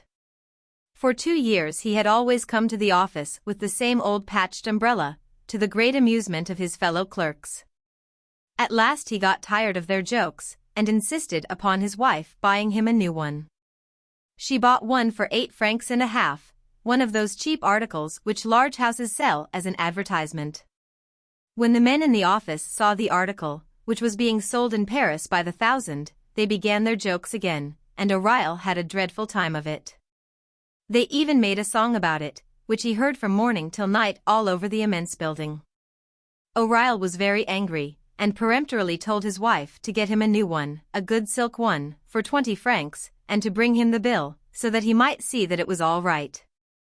She bought him one for 18 francs, and said, getting red with anger as she gave it to her husband, "This will last you for 5 years at least." O'Reilly felt quite triumphant, and received a small ovation at the office with his new acquisition. When he went home in the evening, his wife said to him, looking at the umbrella uneasily, "You should not leave it fastened up with the elastic, it will very likely cut the silk. You must take care of it, for I shall not buy you a new one in a hurry." She took it, unfastened it, and remained dumbfounded with astonishment and rage. In the middle of the silk there was a hole as big as a 6-penny piece. It had been made with the end of a cigar. "What is that?" she screamed. Her husband replied quietly, without looking at it. "What is it? What do you mean?" She was choking with rage, and could hardly get out a word. You have burned your umbrella. Why, you must be mad. Do you wish to ruin us outright?" He turned round, and felt that he was growing pale. "What are you talking about?" "I say that you have burned your umbrella. Just look here." And rushing at him, as if she were going to beat him, she violently thrust the little circular burned hole under his nose. He was so utterly struck dumb at the sight of it that he could only stammer out, What is it? How should I know? I have done nothing, I will swear. I don't know what is the matter with the umbrella. You have been playing tricks with it at the office, you have been playing the fool and opening it, to show it off," she screamed. "I only opened it once, to let them see what a nice one it was, that is all, I swear." But she shook with rage, and got up one of those conjugal scenes which make a peaceable man dread the domestic hearth more than a battlefield where bullets are raining. She mended it with a piece of silk cut out of the old umbrella, which was of a different color, and the next day O'Reilly went off very humbly with the mended article in his hand. He put it into a cupboard, and thought no more of it than of some unpleasant recollection. But he had scarcely got home that evening when his wife took the umbrella from him, opened it, and nearly had a fit when she saw what had befallen it, for the disaster was irreparable. It was covered with small holes, which evidently proceeded from burns, just as if someone had emptied the ashes from a lighted pipe onto it. It was done for utterly, irreparably. She looked at it without a word, in too great a passion to be able to say anything. He, also, when he saw the damage, remained almost dumbfounded, in a state of frightened consternation. They looked at each other, then he looked at the floor. And the next moment she threw the useless article at his head, screaming out in a transport of the most violent rage, for she had recovered her voice by that time. "Oh! You brute! You brute! You did it on purpose, but I will pay you out for it. You shall not have another." And then the scene began again, and after the storm had raged for an hour, he at last was able to explain himself. He declared that he could not understand it at all, and that it could only proceed from malice or from vengeance. A ring at the bell saved him. It was a friend whom they were expecting to dinner. Madame O'Reilly submitted the case to him. As for buying a new umbrella, that was out of the question, her husband should not have another. The friend very sensibly said that in that case his clothes would be spoiled, and they were certainly worth more than the umbrella. But the little woman, who was still in a rage, replied, "Very well, then, when it rains he may have the kitchen umbrella, for I will not give him a new silk one." O'Reilly utterly rebelled at such an idea. "All right," he said. "Then I shall resign my post. I am not going to the office with the kitchen umbrella." The friend interposed. "Have this one recovered, it will not cost much." "But madame," O'Reilly, being in the temper that she was, said, "it will cost at least 8 francs to recover it. 8 and 18 are 26. Just fancy, 26 francs for an umbrella. It is utter madness." The friend, who was only a poor man of the middle classes, had an inspiration. "Make your fire assurance pay for it. The companies pay for all articles that are burned, as long as the damage has been done in your own house." On hearing this advice the little woman calmed down immediately, and then, after a moment's reflection, she said to her husband, "Tomorrow, before going to your office, you will go to the Maternelle Assurance Company. Show them the state your umbrella is in, and make them pay for the damage." O'Reilly fairly jumped, he was so startled at the proposal. "I would not do it for my life. It is 18 francs lost, that is all. It will not ruin us." The next morning he took a walking stick when he went out, and, luckily, it was a fine day. Left at home alone, Madame O'Reilly could not get over the loss of her 18 francs by any means. She had put the umbrella on the dining room table, and she looked at it without being able to come to any determination.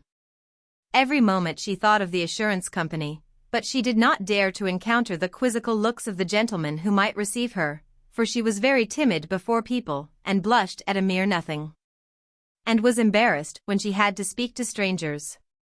But the regret at the loss of the 18 francs pained her as if she had been wounded.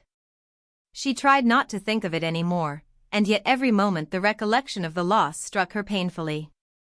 What was she to do, however? Time went on, and she could not decide, but suddenly, like all cowards, on making a resolve, she became determined. "I will go, and we will see what will happen." But first of all she was obliged to prepare the umbrella so that the disaster might be complete, and the reason of it quite evident. She took a match from the mantelpiece, and between the ribs she burned a hole as big as the palm of her hand. Then she delicately rolled it up, fastened it with the elastic band, put on her bonnet and shawl, and went quickly toward the Rue de Rivoli, where the assurance office was. But the nearer she got, the slower she walked. What was she going to say, and what reply would she get? She looked at the numbers of the houses, there were still 28. That was all right, so she had time to consider, and she walked slower and slower. Suddenly she saw a door on which was a large brass plate with La Maternelle Fire Assurance Office engraved on it. Already. She waited a moment, for she felt nervous and almost ashamed. Then she walked past, came back, walked past again, and came back again. At last she said to herself, "I must go in, however, so I may as well do it sooner as later." She could not help noticing, however, how her heart beat as she entered.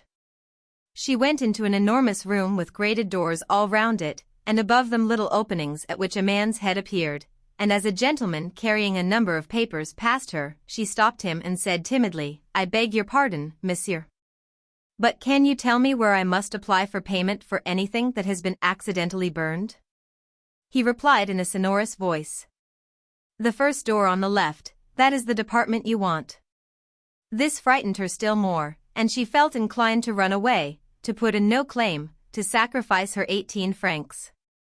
But the idea of that sum revived her courage, and she went upstairs, out of breath, stopping at almost every other step.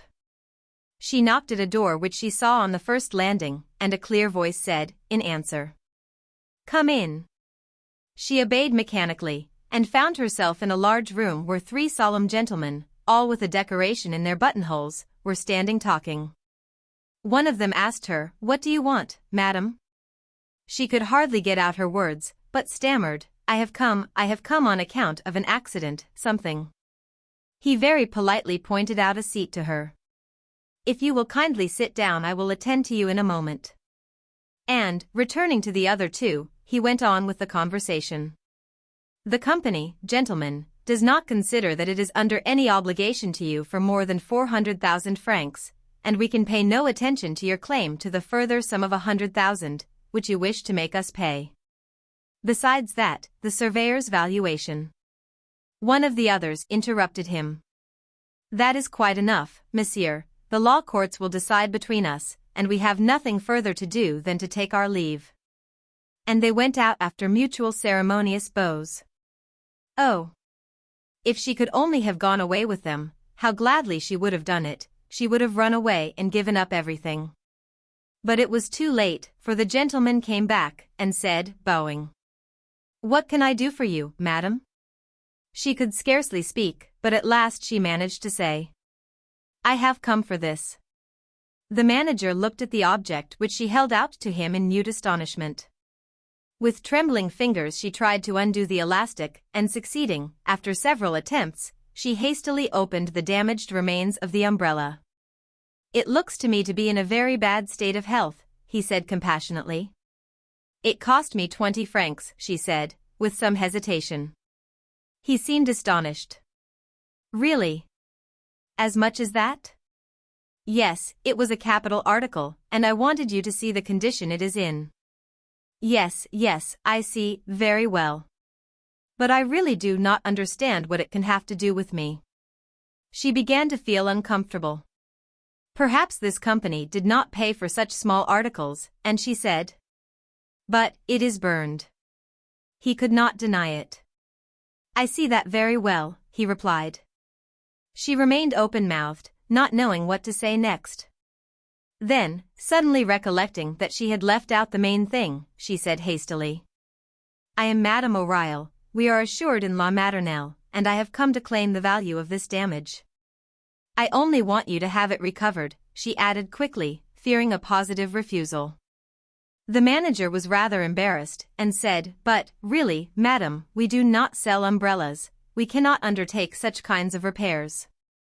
The little woman felt her courage reviving. She was not going to give up without a struggle, she was not even afraid any more, and said, "I only want you to pay me the cost of repairing it, I can quite well get it done myself."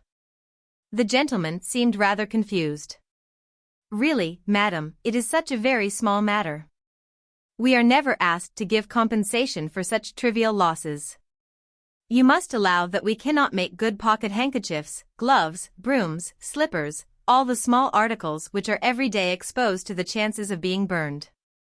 She got red in the face, and felt inclined to fly into a rage. "But, monsieur, last December one of our chimneys caught fire, and caused at least 500 francs damage. M. O'Reilly made no claim on the company, and so it is only just that it should pay for my umbrella now." The manager, guessing that she was telling a lie, said, with a smile, "You must acknowledge, madam, that it is very surprising that M. O'Reilly should have asked no compensation for damages amounting to 500 francs, and should now claim 5 or 6 francs for mending an umbrella." She was not the least put out, and replied, "I beg your pardon, monsieur, the 500 francs affected M. O'Reilly's pocket, whereas this damage, amounting to 18 francs, concerns Madame O'Reilly's pocket only, which is a totally different matter." As he saw that he had no chance of getting rid of her, and that he would only be wasting his time, he said resignedly, "Will you kindly tell me how the damage was done?"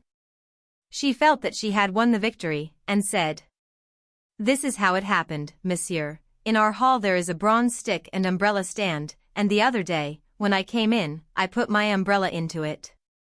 I must tell you that just above there is a shelf for the candlesticks and matches.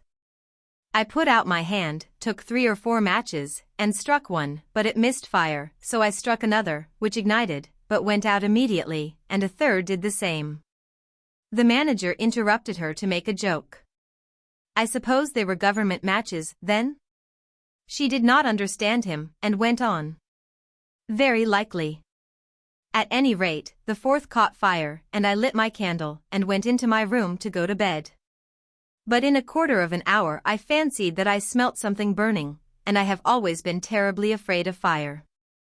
If ever we have an accident it will not be my fault, I assure you. I am terribly nervous since our chimney was on fire, as I told you, so I got up and hunted about everywhere, sniffing like a dog after game, and at last I noticed that my umbrella was burning. Most likely a match had fallen between the folds and burned it. You can see how it has damaged it. The manager had taken his cue and asked her, "What do you estimate the damage at?" She did not know what to say, as she was not certain what value to put on it, but at last she replied, "Perhaps you had better get it done yourself. I will leave it to you." He, however, naturally refused. "No, madam, I cannot do that. Tell me the amount of your claim, that is all I want to know."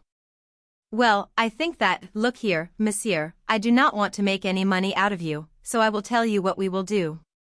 I will take my umbrella to the maker, who will recover it in good, durable silk, and I will bring the bill to you. Will that suit you, monsieur?" "Perfectly, madam, we will settle it so. Here is a note for the cashier, who will repay you whatever it costs you." He gave Madame O'Reilly a slip of paper, who took it, got up and went out, thanking him, for she was in a hurry to escape lest he should change his mind. She went briskly through the streets, looking out for a really good umbrella maker, and when she found a shop which appeared to be a first-class one, she went in, and said, confidently, "I want this umbrella recovered in silk, good silk. Use the very best and strongest you have, I don't mind what it costs." Belham's Beast. The coach for Havre was ready to leave Cricktot, and all the passengers were waiting for their names to be called out, in the courtyard of the commercial hotel kept by Monsieur Malandain, Jr. It was a yellow wagon, mounted on wheels which had once been yellow, but were now almost gray through the accumulation of mud. The front wheels were very small, the back ones, high and fragile, carried the large body of the vehicle, which was swollen like the belly of an animal. 3 white horses, with enormous heads and great round knees, were the first things one noticed. They were harnessed ready to draw this coach, which had something of the appearance of a monster in its massive structure. The horses seemed already asleep in front of the strange vehicle. The driver, Césaire Horleville, a little man with a big paunch, supple nevertheless, through his constant habit of climbing over the wheels to the top of the wagon, his face all aglow from exposure to the brisk air of the plains, to rain and storms, and also from the use of brandy, his eyes twitching from the effect of constant contact with wind and hail, appeared in the doorway of the hotel, wiping his mouth on the back of his hand. Large round baskets, full of frightened poultry, were standing in front of the peasant women. Césaire Horleville took them one after the other and packed them on the top of his coach, then more gently, he loaded on those containing eggs. Finally he tossed up from below several little bags of grain, small packages wrapped in handkerchiefs, pieces of cloth, or paper.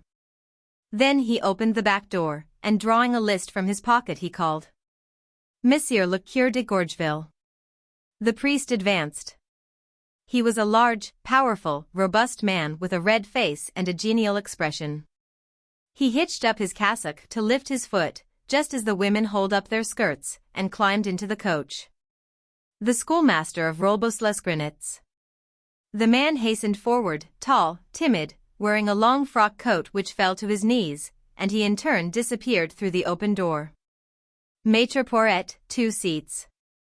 Poiret approached, a tall, round-shouldered man, bent by the plough, emaciated through abstinence, bony, with a skin dried by a sparing use of water. His wife followed him, small and thin, like a tired animal, carrying a large green umbrella in her hands. Maître Rabbit, 2 seats. Rabbit hesitated, being of an undecided nature. He asked, "You mean me?" The driver was going to answer with a jest, when Rabbit dived head first towards the door, pushed forward by a vigorous shove from his wife, a tall, square woman with a large, round stomach like a barrel, and hands as large as hams. Rabbit slipped into the wagon like a rat entering a hole. Maître Caniveau. A large peasant, heavier than an ox, made the springs bend, and was in turn engulfed in the interior of the yellow chest. Maître Belhomme. Belham, tall and thin, came forward, his neck bent, his head hanging, a handkerchief held to his ear as if he were suffering from a terrible toothache. All these people wore the blue blouse over quaint and antique coats of a black or greenish cloth, Sunday clothes which they would only uncover in the streets of Havre. Their heads were covered by silk caps as high as towers, the emblem of supreme elegance in the small villages of Normandy. César Horleville closed the door, climbed up on his box and snapped his whip. The three horses awoke and, tossing their heads, shook their bells. The driver then yelling "Get up," as loud as he could, whipped up his horses. They shook themselves, and, with an effort, started off at a slow, halting gait. And behind them came the coach, rattling its shaky windows and iron springs, making a terrible clatter of hardware and glass, while the passengers were tossed hither and thither like so many rubber balls. At first all kept silent out of respect for the priest, that they might not shock him. Being of a loquacious and genial disposition, he started the conversation. "Well, Maître Caniveau," said he, "how are you getting along?" The enormous farmer who, on account of his size, girth and stomach, felt a bond of sympathy for the representative of the church, answered with a smile. "Pretty well, Monsieur le Curé, pretty well." "And how are you?" "Oh, I'm always well and healthy." "And you, Maître Poiret?" asked the abbé. "Oh, I'd be all right only the causes ain't a-goin' to give much this year, and times are so hard that they are the only things worth while raisin'. Well, what can you expect? Times are hard." "Hub. I should say they were hard," sounded the rather virile voice of Rabbit's big consort.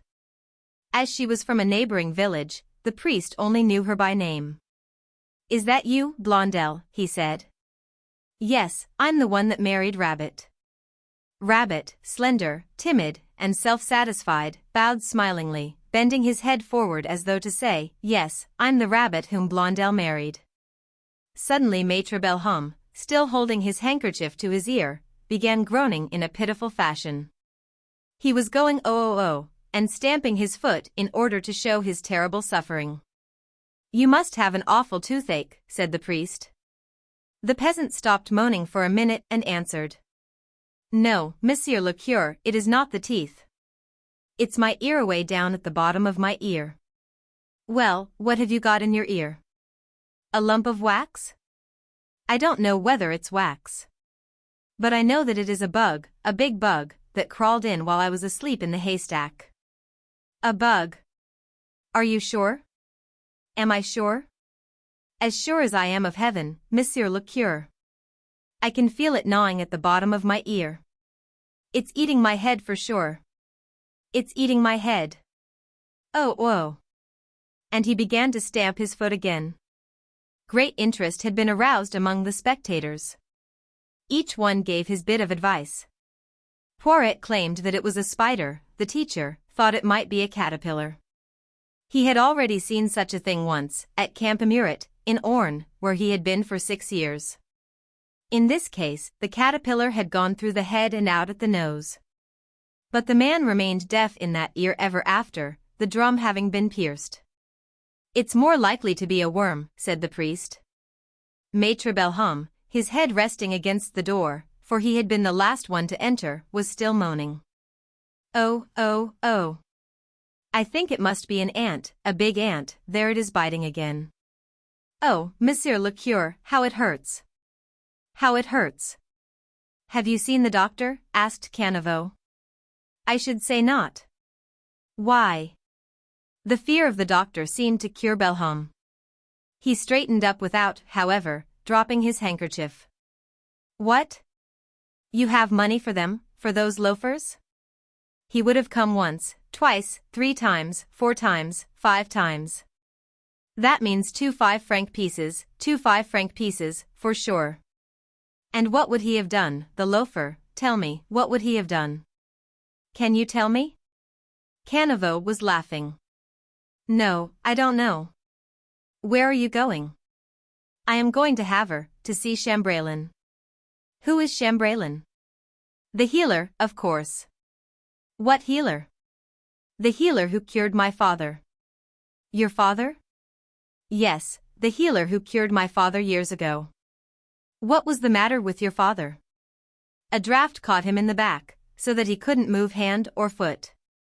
Well, what did your friend Chamberlain do to him? He kneaded his back with both hands as though he were making bread. And he was all right in a couple of hours. Belhomme thought that Chamberlain must also have used some charm, but he did not dare say so before the priest. Caniveau replied, laughing. Are you sure it isn't a rabbit that you have in your ear? He might have taken that hole for his home. Wait, I'll make him run away. Whereupon Caniveau, making a megaphone of his hands, began to mimic the barking of hounds. He snapped, howled, growled, barked. And everybody in the carriage began to roar, even the schoolmaster, who, as a rule, never ever smiled. However, as Belhomme seemed angry at their making fun of him, the priest changed the conversation and turning to Rabbit's big wife, said, You have a large family, haven't you? Oh, yes, Monsieur le Curé, and it's a pretty hard matter to bring them up. Rabbit agreed, nodding his head as though to say, Oh, yes, it's a hard thing to bring up. How many children? She replied authoritatively in a strong, clear voice. 16 children, Monsieur le Curé, 15 of them by my husband. And Rabbit smiled broadly, nodding his head. He was responsible for 15, he alone, Rabbit. His wife said so. Therefore there could be no doubt about it. And he was proud. And whose was the 16th? She didn't tell. It was doubtless the first. Perhaps everybody knew, for no one was surprised. Even Caniveau kept mum. But Belhomme began to moan again. Oh. It's scratching about in the bottom of my ear. Oh dear. The coach just then stopped at the Café Polito. The priest said, If someone were to pour a little water into your ear, it might perhaps drive it out. Do you want to try? Sure. I am willing. And everybody got out in order to witness the operation. The priest asked for a bowl, a napkin and a glass of water, then he told the teacher to hold the patient's head over on one side, and, as soon as the liquid should have entered the ear, to turn his head over suddenly on the other side.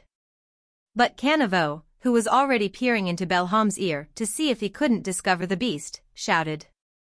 Gosh! What a mess! You'll have to clear that out, old man. Your rabbit could never get through that, his feet would stick. The priest in turn examined the passage and saw that it was too narrow and too congested for him to attempt to expel the animal. It was the teacher who cleared out this passage by means of a match and a bit of cloth. Then, in the midst of the general excitement, the priest poured into the passage half a glass of water, which trickled over the face through the hair and down the neck of the patient. Then the schoolmaster quickly twisted the head round over the bowl, as though he were trying to unscrew it. A couple of drops dripped into the white bowl.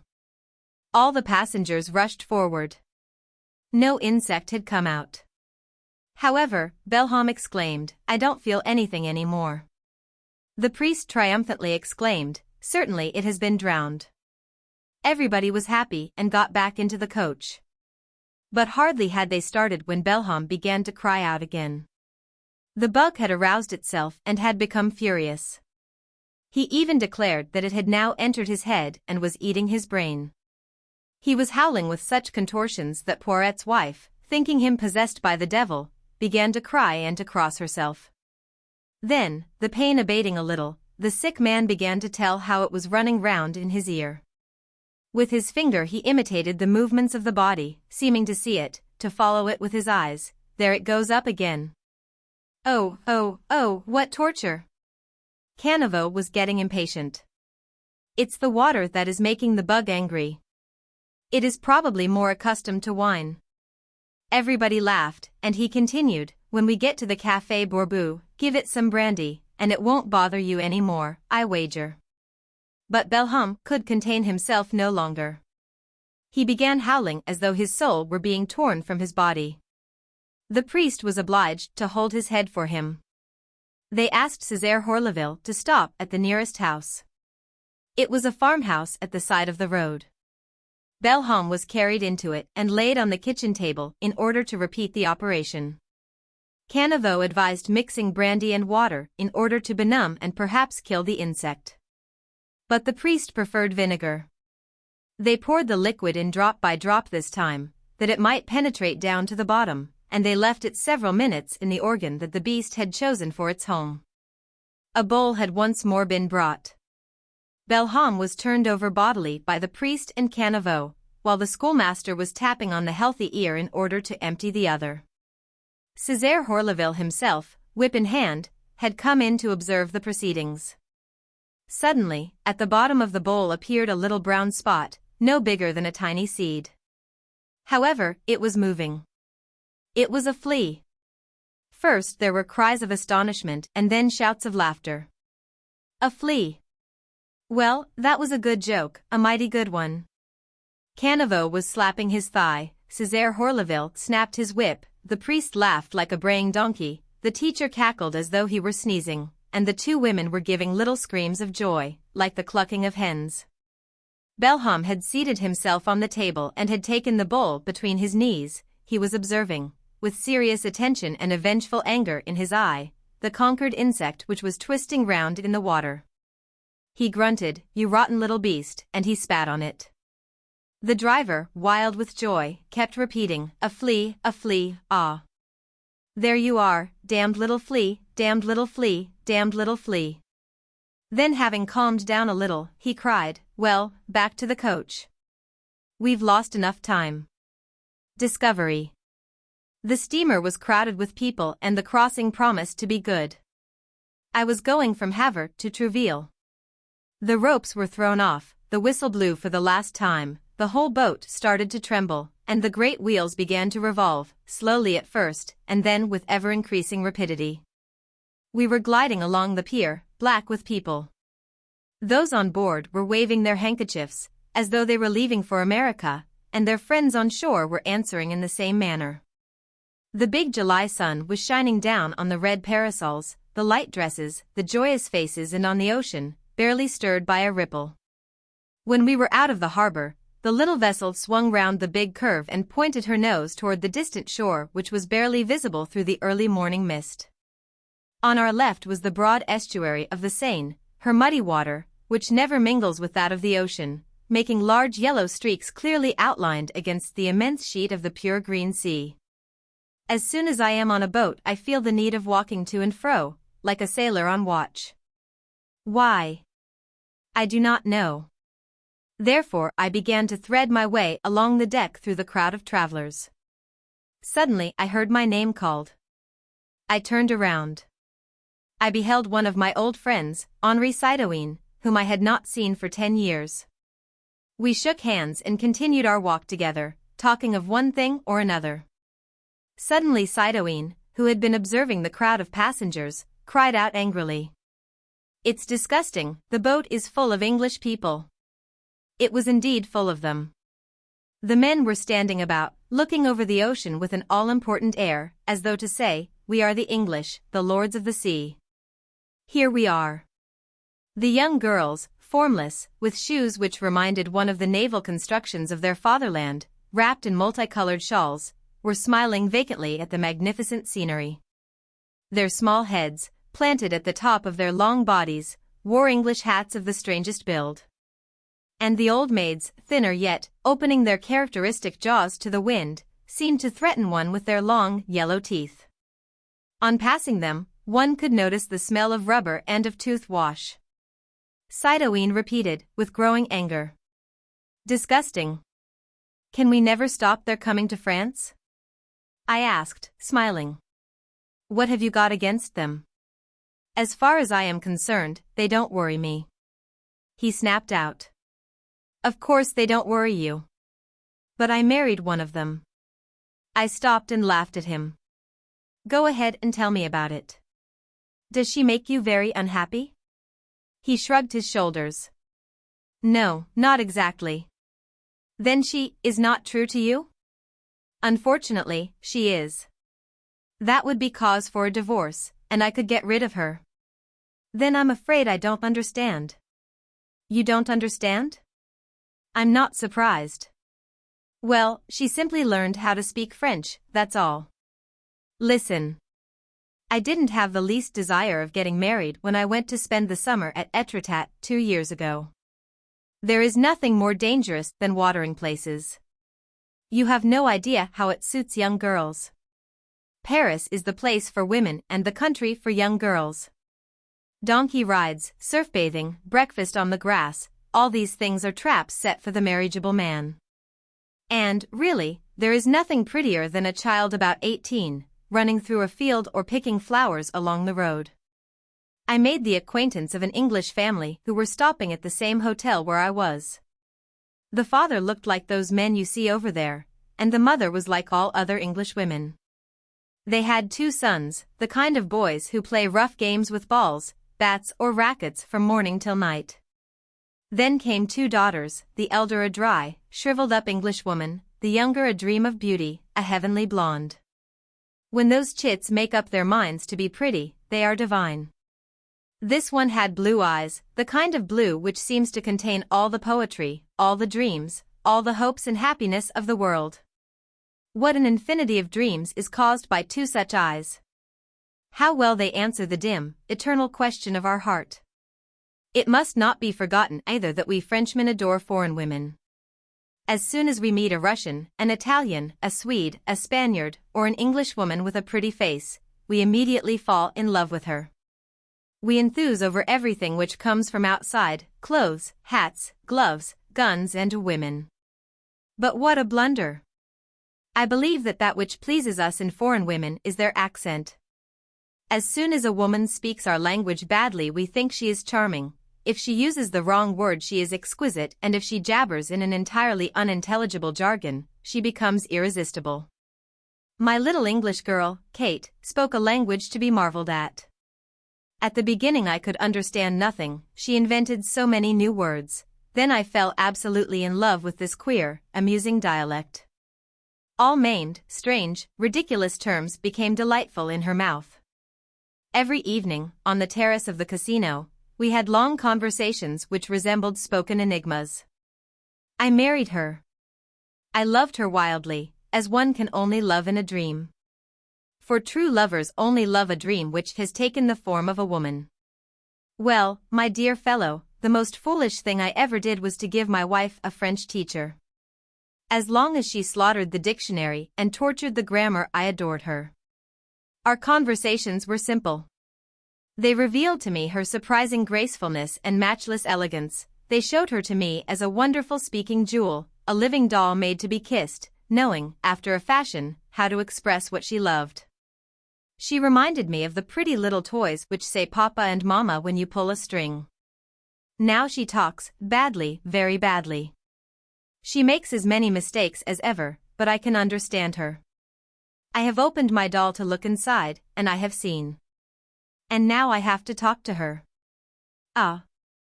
You don't know, as I do, the opinions, the ideas, the theories of a well-educated young English girl, whom I can blame in nothing. And who repeats to me from morning till night sentences from a French reader prepared in England for the use of young ladies' schools. You have seen those Caudeline favors, those pretty gilt papers, which enclose candies with an abominable taste. I have one of them. I tore it open. I wished to eat what was inside, and it disgusted me so that I feel nauseated at seeing her compatriots. I have married a parrot to whom some old English governess might have taught French. Do you understand? The harbor of Trouville was now showing its wooden piers covered with people. I said, "Where is your wife?" He answered, "I took her back to Etretat." "And you, where are you going?" "I? Oh, I am going to rest up here at Trouville." Then, after a pause, he added, "You have no idea what a fool a woman can be at times. The accursed bread." Daddy Taya had 3 daughters, Anna, the eldest, who was scarcely ever mentioned in the family. Rose, the second girl, who was 18, and Clara, the youngest, who was a girl of 15. Old Taya was a widower and a foreman in M. Lebermant's button manufactory. He was a very upright man, very well thought of, abstemious. In fact, a sort of model workman. He lived at Havre, in the Rue d'Angoulême. When Anna ran away from home, the old man flew into a fearful rage. He threatened to kill the head clerk in a large draper's establishment in that town, whom he suspected. After a time, when he was told by various people that she was very steady and investing money in government securities, that she was no gadabout, but was a great friend of Monsieur Dubois, who was a judge of the Tribunal of Commerce. The father was appeased. He even showed some anxiety as to how she was getting on, and asked some of her old friends who had been to see her, and when told that she had her own furniture, and that her mantelpiece was covered with vases and the walls with pictures, that there were clocks and carpets everywhere, he gave a broad contented smile. He had been working for 30 years to get together a wretched 5,000 or 6,000 francs. This girl was evidently no fool. One fine morning the son of Touchard, the cooper, at the other end of the street, came and asked him for the hand of Rose, the second girl. The old man's heart began to beat, for the Touchards were rich and in a good position. He was decidedly lucky with his girls. The marriage was agreed upon, and it was settled that it should be a grand affair, and the wedding dinner was to be held at Saint-Adresse, at Mother Juse's restaurant. It would cost a lot certainly, but never mind, it did not matter just for once in a way. But one morning, just as the old man was going home to luncheon with his 2 daughters, the door opened suddenly, and Anna appeared. She was well dressed and looked undeniably pretty and nice. She threw her arms round her father's neck before he could say a word, then fell into her sister's arms with many tears and then asked for a plate, so that she might share the family soup. Taya was moved to tears in his turn and said several times, "That is right, dear, that is right." Then she told them about herself. She did not wish Rose's wedding to take place at Saint-Adresse, certainly not. It should take place at her house and would cost her father nothing. She had settled everything and arranged everything, so it was no good to say any more about it, there. "Very well, my dear." "Very well," the old man said, "we will leave it so." But then he felt some doubt. Would the Touchards consent? But Rose, the bride-elect, was surprised and asked, "Why should they object, I should like to know?" "Just leave that to me, I will talk to Philip about it." She mentioned it to her lover the very same day, and he declared it would suit him exactly. Father and Mother Touchard were naturally delighted at the idea of a good dinner which would cost them nothing and said, "You may be quite sure that everything will be in first-rate style." They asked to be allowed to bring a friend, Madame Florence, the cook on the first floor, and Anna agreed to everything. The wedding was fixed for the last Tuesday of the month. After the civil formalities and the religious ceremony, the wedding party went to Anna's house. Among those whom the tales had brought was a cousin of a certain age, a Monsieur Sauvetanin, a man given to philosophical reflections, serious, and always very self-possessed, and Madame Lamondoise, an old aunt. Monsieur Sauvetanin had been told off to give Anna his arm, as they were looked upon as the 2 most important persons in the company. As soon as they had arrived at the door of Anna's house, she let go her companion's arm, and ran on ahead, saying, "I will show you the way," and ran upstairs while the invited guests followed more slowly. And, when they got upstairs, she stood on one side to let them pass, and they rolled their eyes and turned their heads in all directions to admire this mysterious and luxurious dwelling. The table was laid in the drawing-room, as the dining-room had been thought too small. Extra knives, forks and spoons had been hired from a neighboring restaurant, and decanters stood full of wine under the rays of the sun which shone in through the window. The ladies went into the bedroom to take off their shawls and bonnets, and Father Touchard, who was standing at the door, made funny and suggestive signs to the men, with many a wink and nod. Daddy Taya, who thought a great deal of himself, looked with fatherly pride at his child's well-furnished rooms and went from one to the other, holding his hat in his hand, making a mental inventory of everything, and walking like a verger in a church. Anna went backward and forward, ran about giving orders and hurrying on the wedding feast. Soon she appeared at the door of the dining-room and cried, "Come here, all of you, for a moment," and as the 12 guests entered the room they saw 12 glasses of Madeira on a small table. Rose and her husband had their arms round each other's waists and were kissing each other in every corner. Monsieur Sauvetanin never took his eyes off Anna. They sat down, and the wedding breakfast began, the relations sitting at one end of the table and the young people at the other. Madame Touchard, the mother, presided on the right and the bride on the left. Anna looked after everybody, saw that the glasses were kept filled and the plates well supplied. The guests evidently felt a certain respectful embarrassment at the sight of all the sumptuousness of the rooms and at the lavish manner in which they were treated. They all ate heartily of the good things provided, but there were no jokes such as are prevalent at weddings of that sort. It was all too grand, and it made them feel uncomfortable. Old Madame Touchard, who was fond of a bit of fun, tried to enliven matters a little, and at the beginning of the dessert she exclaimed, "I say, Philip, do sing us something." The neighbors in their street considered that he had the finest voice in all Havre. The bridegroom got up, smiled, and, turning to his sister-in-law, from politeness and gallantry, tried to think of something suitable for the occasion, something serious and correct, to harmonize with the seriousness of the repast. Anna had a satisfied look on her face, and leaned back in her chair to listen, and all assumed looks of attention, though prepared to smile should smiles be called for. The singer announced the accursed bread, and, extending his right arm, which made his coat ruck up into his neck, he began. It was decidedly long, 3 verses of 8 lines each, with the last line and the last but one repeated twice. All went well for the first 2 verses. They were the usual commonplaces about bread gained by honest labor and by dishonesty. The aunt and the bride wept outright. The cook, who was present, at the end of the first verse looked at a roll which she held in her hand, with streaming eyes, as if it applied to her, while all applauded vigorously. At the end of the second verse the 2 servants, who were standing with their backs to the wall, joined loudly in the chorus, and the aunt and the bride wept outright. Daddy Taya blew his nose with the noise of a trombone, and old Touchard brandished a whole loaf half over the table, and the cook shed silent tears on the crust which she was still holding. Amid the general emotion Monsieur Sauvetanin said, "That is the right sort of song, very different from the nasty, risky things one generally hears at weddings." Anna, who was visibly affected, kissed her hand to her sister and pointed to her husband with an affectionate nod, as if to congratulate her. Intoxicated by his success, the young man continued, and unfortunately the last verse contained words about the bread of dishonor gained by young girls who had been led astray.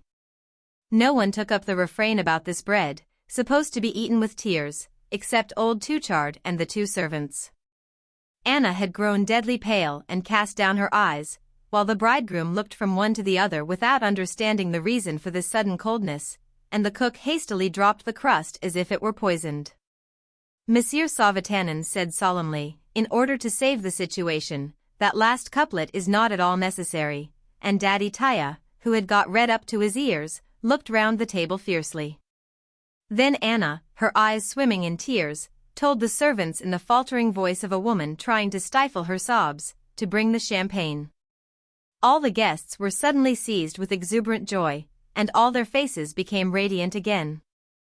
And when old Touchard, who had seen, felt and understood nothing of what was going on, and pointing to the guests so as to emphasize his words, sang the last words of the refrain. "Children, I warn you all to eat not of that bread." The whole company, when they saw the champagne bottles, with their necks covered with gold foil, appear, burst out singing, as if electrified by the sight. "Children, I warn you all to eat not of that bread." The dowry. The marriage of Maître Simon Lebrement with Mademoiselle Jean Cordier was a surprise to no one. Maître Lebrement had bought out the practice of Maître Papillon. Naturally, he had to have money to pay for it. And Mademoiselle Jean Cordier had 300,000 francs clear in currency, and in bonds payable to bearer. Maître Lebrement was a handsome man. He was stylish, although in a provincial way. But, nevertheless, he was stylish, a rare thing at Boutigny-le-Ribourg. Mademoiselle Cordier was graceful and fresh-looking, although a trifle awkward. Nevertheless, she was a handsome girl, and one to be desired. The marriage ceremony turned all Boutigny topsy-turvy. Everybody admired the young couple, who quickly returned home to domestic felicity, having decided simply to take a short trip to Paris, after a few days of retirement. This tête-à-tête was delightful, Maître Lebrament having shown just the proper amount of delicacy. He had taken as his motto, "Everything comes to him who waits." He knew how to be at the same time patient and energetic. His success was rapid and complete.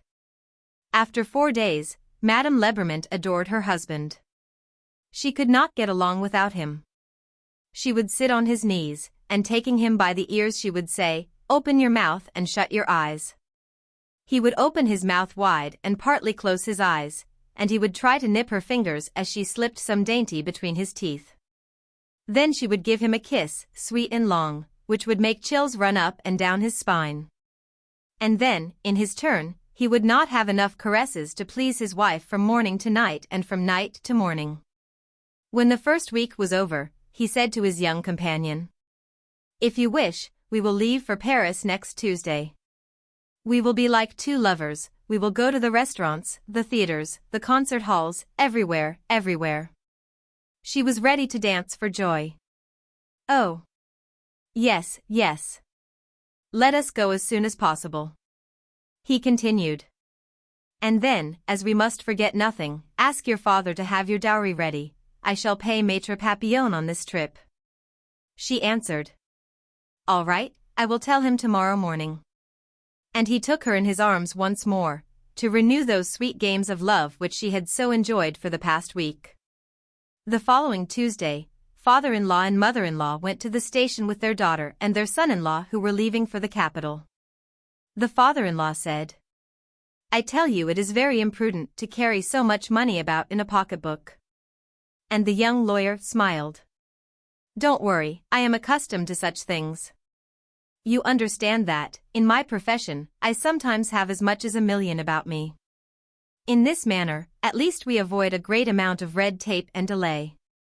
You needn't worry." The conductor was crying. All aboard for Paris. They scrambled into a car, where 2 old ladies were already seated. Lebrament whispered into his wife's ear, "What a bother. I won't be able to smoke." She answered in a low voice, "It annoys me too, but not on account of your cigar." The whistle blew and the train started. The trip lasted about an hour, during which time they did not say very much to each other, as the 2 old ladies did not go to sleep.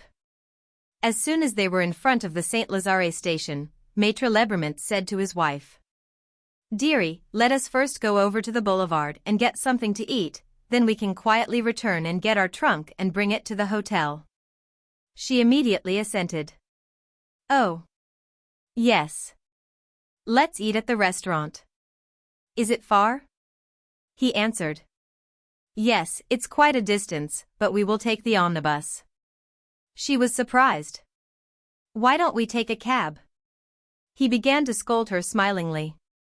"Is that the way you save money? A cab for a 5 minutes ride at 6 cents a minute. You would deprive yourself of nothing." "That's so," she said, a little embarrassed. A big omnibus was passing by, drawn by 3 big horses, which were trotting along. Lebrament called out, "Conductor! Conductor!"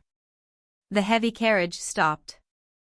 And the young lawyer, pushing his wife, said to her quickly, "Go inside. I'm going up on top, so that I may smoke at least 1 cigarette before lunch." She had no time to answer.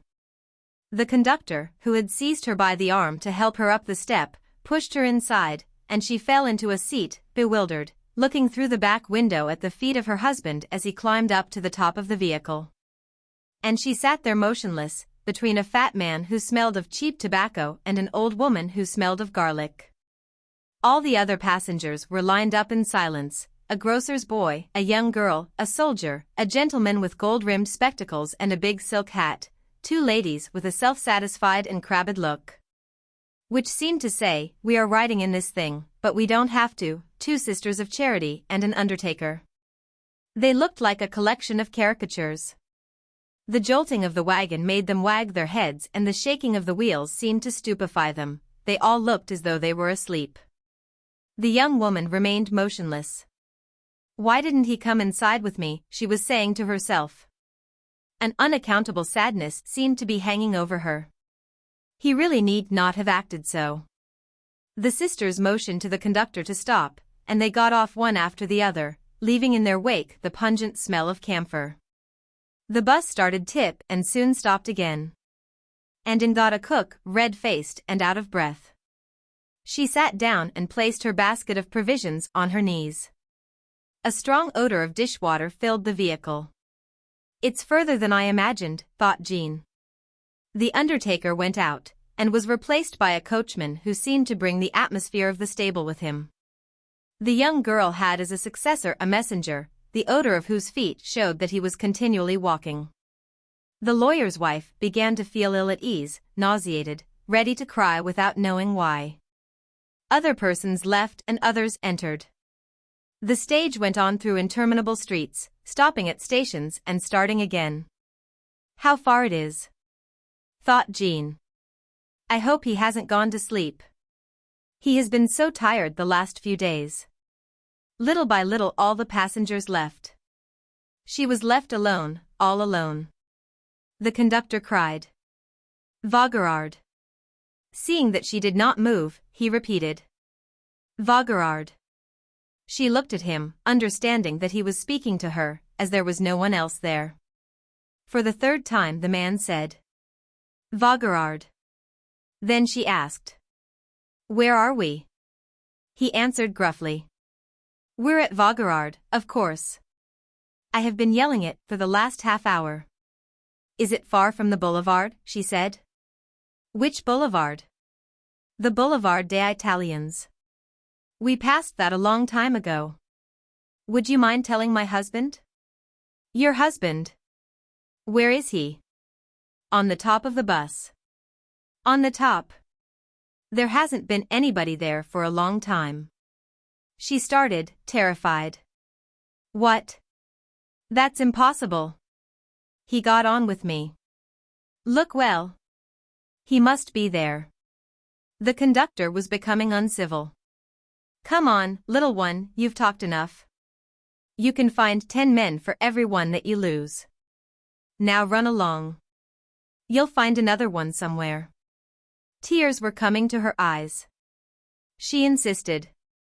But, monsieur, you are mistaken, I assure you that you must be mistaken. He had a big portfolio under his arm. The man began to laugh. A big portfolio. Oh, yes. He got off at the Madeleine. He got rid of you, all right. Ha. Ha. Ha. The stage had stopped. She got out and, in spite of herself, she looked up instinctively to the roof of the bus. It was absolutely deserted. Then she began to cry, and, without thinking that anybody was listening or watching her, she said out loud. What is going to become of me? An inspector approached. What's the matter? The conductor answered, in a bantering tone of voice. It's a lady who got left by her husband during the trip. The other continued. Oh. That's nothing. You go about your business. Then he turned on his heels and walked away. She began to walk straight ahead, too bewildered, too crazed even to understand what had happened to her. Where was she to go? What could she do? What could have happened to him? How could he have made such a mistake? How could he have been so forgetful? She had 2 francs in her pocket. To whom could she go? Suddenly she remembered her cousin Beryl, one of the assistants in the offices of the Ministry of the Navy. She had just enough to pay for a cab. She drove to his house. He met her just as he was leaving for his office. He was carrying a large portfolio under his arm, just like Lebrement. She jumped out of the carriage. Henry, she cried. He stopped, astonished. Jean. Here, all alone. What are you doing? Where have you come from? Her eyes full of tears, she stammered. My husband has just got lost. Lost? Where? On an omnibus. On an omnibus? Weeping, she told him her whole adventure. He listened, thought, and then asked. Was his mind clear this morning? Yes. Good. Did he have much money with him? Yes, he was carrying my dowry. Your dowry? The whole of it? The whole of it, in order to pay for the practice which he bought. Well, my dear cousin, by this time your husband must be well on his way to Belgium. She could not understand. She kept repeating. My husband, you say? I say that he has disappeared with your capital, that's all. She stood there, a prey to conflicting emotions, sobbing. Then he is a villain. And, faint from excitement, she leaned her head on her cousin's shoulder and wept. As people were stopping to look at them, he pushed her gently into the vestibule of his house, and, supporting her with his arm around her waist, he led her up the stairs, and as his astonished servant opened the door, he ordered. Sophie.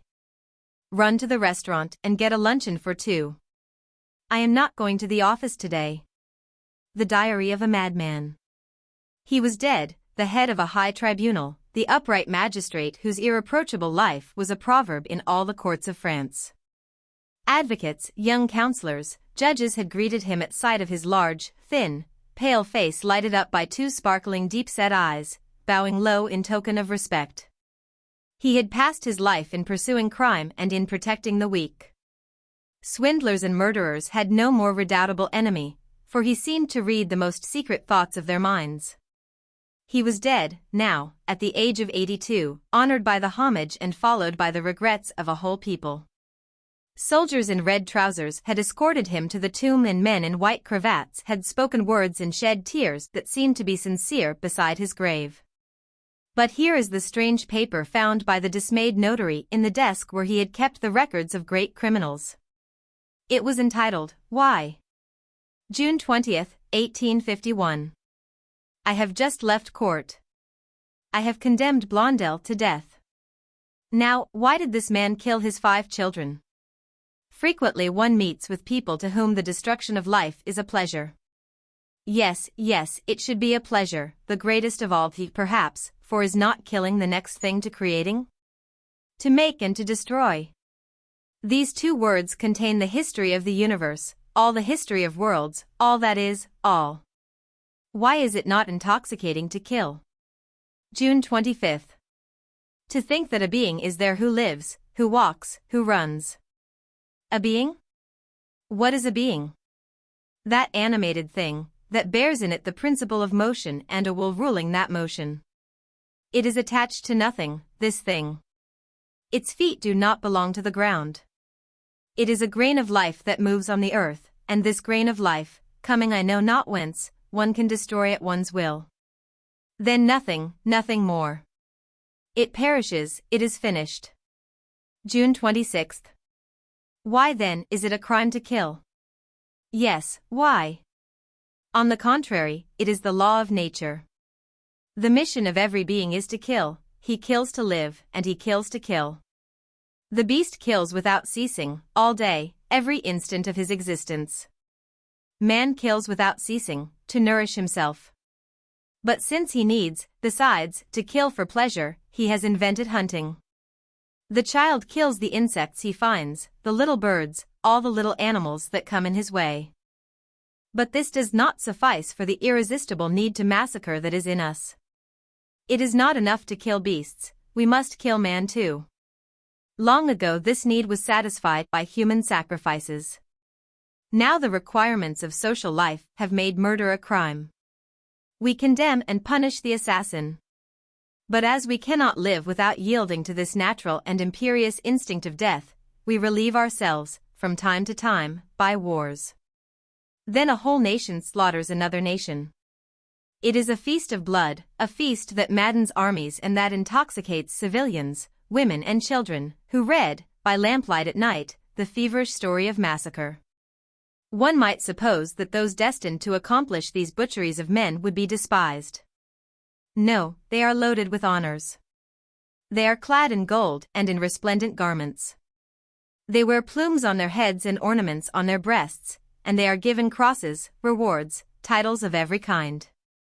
They are proud, respected, loved by women, cheered by the crowd, solely because their mission is to shed human blood. They drag through the streets their instruments of death, that the passer-by, clad in black, looks on with envy. For to kill is the great law set by nature in the heart of existence. There is nothing more beautiful and honorable than killing. June 30th. To kill is the law, because nature loves eternal youth. She seems to cry in all her unconscious acts, quick, quick, quick. The more she destroys, the more she renews herself. 2D July. A human being, what is a human being? Through thought it is a reflection of all that is, through memory and science it is an abridged edition of the universe whose history it represents, a mirror of things and of nations. Each human being becomes a microcosm in the macrocosm. 3D July. It must be a pleasure, unique and full of zest, to kill, to have there before one the living, thinking being, to make therein a little hole, nothing but a little hole, to see that red thing flow which is the blood, which makes life. And to have before one only a heap of limp flesh, cold, inert, void of thought. August 5th. I, who have passed my life in judging, condemning, killing by the spoken word, killing by the guillotine those who had killed by the knife, if I should do as all the assassins have done whom I have smitten, who would know it? August 10th. Who would ever know? Who would ever suspect me, especially if I should choose a being I had no interest in doing away with? August 15th. The temptation has come to me. It pervades my whole being, my hands tremble with the desire to kill.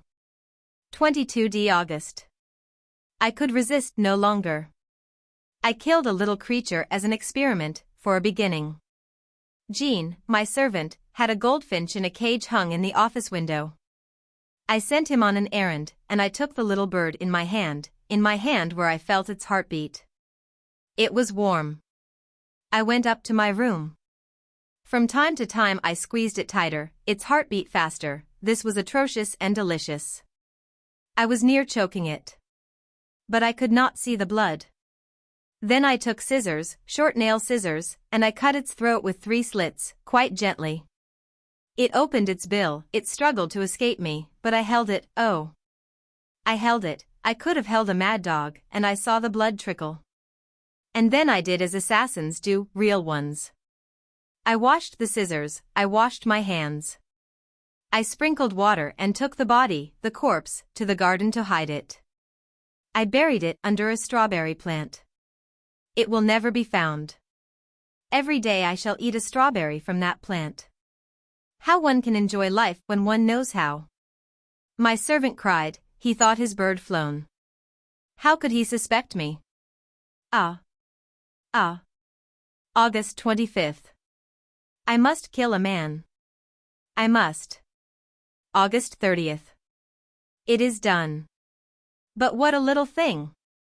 I had gone for a walk in the forest of Vernes. I was thinking of nothing, literally nothing. A child was in the road, a little child eating a slice of bread and butter. He stops to see me pass and says, "Good day, Mr. President." And the thought enters my head, shall I kill him? I answer, "You are alone, my boy?" "Yes, sir." "All alone in the wood?" "Yes, sir." The wish to kill him intoxicated me like wine. I approached him quite softly, persuaded that he was going to run away. And, suddenly, I seized him by the throat. He looked at me with terror in his eyes, such eyes. He held my wrists in his little hands and his body writhed like a feather over the fire. Then he moved no more. I threw the body in the ditch, and some weeds on top of it. I returned home, and dined well. What a little thing it was! In the evening I was very gay, light, rejuvenated. I passed the evening at the prefect's. They found me witty. But I have not seen blood. I am tranquil. August 31st. The body has been discovered. They are hunting for the assassin. September 1st. 2 tramps have been arrested. Proofs are lacking. 2D September. The parents have been to see me. They wept. Ah. Ah. October 6th. Nothing has been discovered. Some strolling vagabond must have done the deed. Ah. Ah. If I had seen the blood flow, it seems to me I should be tranquil now. The desire to kill is in my blood, it is like the passion of youth at 20. October 20th. Yet another. I was walking by the river, after breakfast. And I saw, under a willow, a fisherman asleep. It was noon. A spade was standing in a potato field nearby, as if expressly, for me. I took it. I returned, I raised it like a club, and with one blow of the edge I cleft the fisherman's head. Oh! He bled, this one. Rose-colored blood. It flowed into the water, quite gently. And I went away with a grave step. If I had been seen. Ah! Ah! I should have made an excellent assassin. October 25th. The affair of the fisherman makes a great stir. His nephew, who fished with him, is charged with the murder. October 26th. The examining magistrate affirms that the nephew is guilty. Everybody in town believes it. Ah. Ah. October 27th. The nephew makes a very poor witness. He had gone to the village to buy bread and cheese, he declared. He swore that his uncle had been killed in his absence. Who would believe him? October 28th. The nephew has all but confessed, they have badgered him so. Ah. Ah. Justice. November 15th. There are overwhelming proofs against the nephew, who was his uncle's heir. I shall preside at the sessions. January 25th. To death. To death. To death. I have had him condemned to death. Ah. Ah. The Advocate General spoke like an angel. Ah. Ah. Yet another. I shall go to see him executed. March 10th. It is done. They guillotined him this morning. He died very well. Very well. That gave me pleasure. How fine it is to see a man's head cut off. Now, I shall wait, I can wait. It would take such a little thing to let myself be caught. The manuscript contained yet other pages, but without relating any new crime. Alienist physicians to whom the awful story has been submitted declare that there are in the world many undiscovered madmen as adroit and as much to be feared as this monstrous lunatic. The Mask. There was a masquerade ball at the Élysée-Montmartre that evening. It was the mi-carême, and the crowds were pouring into the brightly lighted passage which leads to the dance ball, like water flowing through the open lock of a canal.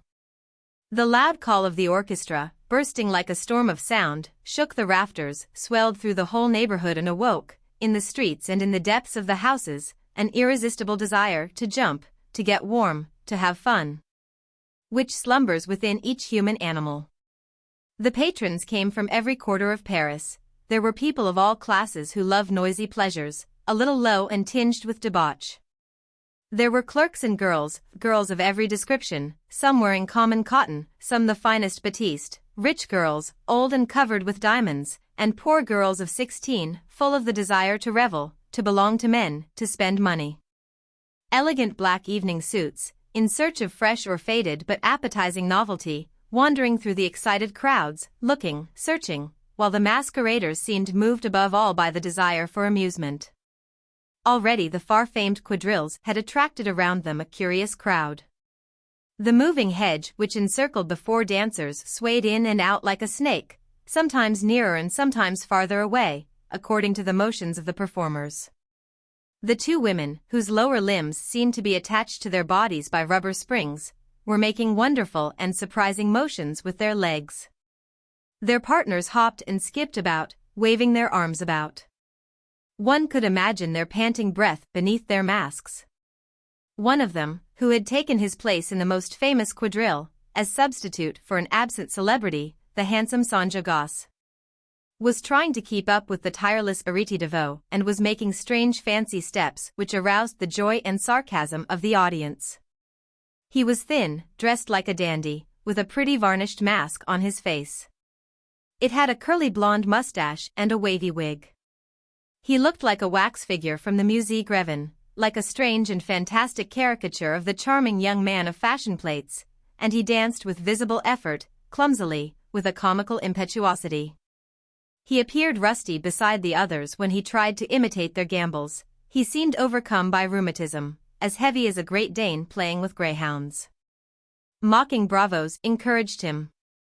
And he, carried away with enthusiasm, jigged about with such frenzy that suddenly, carried away by a wild spurt, he pitched head foremost into the living wall formed by the audience, which opened up before him to allow him to pass. Then closed around the inanimate body of the dancer, stretched out on his face. Some men picked him up and carried him away, calling for a doctor. A gentleman stepped forward, young and elegant, in well-fitting evening clothes, with large pearl studs. "I am a professor of the Faculty of Medicine," he said in a modest voice. He was allowed to pass, and he entered a small room full of little cardboard boxes, where the still lifeless dancer had been stretched out on some chairs. The doctor at first wished to take off the mask, and he noticed that it was attached in a complicated manner, with a perfect network of small metal wires which cleverly bound it to his wig and covered the whole head. Even the neck was imprisoned in a false skin which continued the chin and was painted the color of flesh, being attached to the collar of the shirt. All this had to be cut with strong scissors. When the physician had slit open this surprising arrangement, from the shoulder to the temple, he opened this armor and found the face of an old man, worn out, thin and wrinkled. The surprise among those who had brought in this seemingly young dancer was so great that no one laughed, no one said a word. All were watching this sad face as he lay on the straw chairs, his eyes closed, his face covered with white hair, some long, falling from the forehead over the face, others short, growing around the face and the chin, and beside this poor head, that pretty little, neat varnished, smiling mask. The man regained consciousness after being inanimate for a long time, but he still seemed to be so weak and sick that the physician feared some dangerous complication. He asked, "Where do you live?" The old dancer seemed to be making an effort to remember, and then he mentioned the name of the street, which no one knew. He was asked for more definite information about the neighborhood. He answered with a great slowness, indecision and difficulty, which revealed his upset state of mind. The physician continued, "I will take you home myself." Curiosity had overcome him to find out who this strange dancer, this phenomenal jumper might be. Soon the two rolled away in a cab to the other side of Montmartre. They stopped before a high building of poor appearance. They went up a winding staircase. The doctor held to the banister, which was so grimy that the hand stuck to it, and he supported the dizzy old man, whose forces were beginning to return. They stopped at the 4th floor. The door at which they had knocked was opened by an old woman, neat-looking, with a white nightcap enclosing a thin face with sharp features, one of those good, rough faces of a hard-working and faithful woman. She cried out, "For goodness' sake! What's the matter?" He told her the whole affair in a few words. She became reassured and even calmed the physician himself by telling him that the same thing had happened many times. She said, "He must be put to bed, monsieur, that is all. Let him sleep and tomorrow he will be all right." The doctor continued, "But he can hardly speak." "Oh. That's just a little drink, nothing more. He has eaten no dinner, in order to be nimble, and then he took a few absinthes in order to work himself up to the proper pitch. You see, drink gives strength to his legs, but it stops his thoughts and words. He is too old to dance as he does. Really, his lack of common sense is enough to drive one mad." The doctor, surprised, insisted, "But why does he dance like that at his age?" She shrugged her shoulders and turned red from the anger which was slowly rising within her, and she cried out, "Ah! Yes, why? So that the people will think him young under his mask. so that the women will still take him for a young dandy and whisper nasty things into his ears, so that he can rub up against all their dirty skins, with their perfumes and powders and cosmetics. Ah. It's a fine business. What a life I have had for the last 40 years. But we must first get him to bed, so that he may have no ill effects. Would you mind helping me? When he is like that I can't do anything with him alone. The old man was sitting on his bed, with a tipsy look, his long white hair falling over his face. His companion looked at him with tender yet indignant eyes. She continued. Just see the fine head he has for his age, and yet he has to go and disguise himself in order to make people think that he is young. It's a perfect shame. Really, he has a fine head, monsieur. Wait, I'll show it to you before putting him to bed. She went to a table on which stood the wash basin, a pitcher of water, soap and a comb and brush.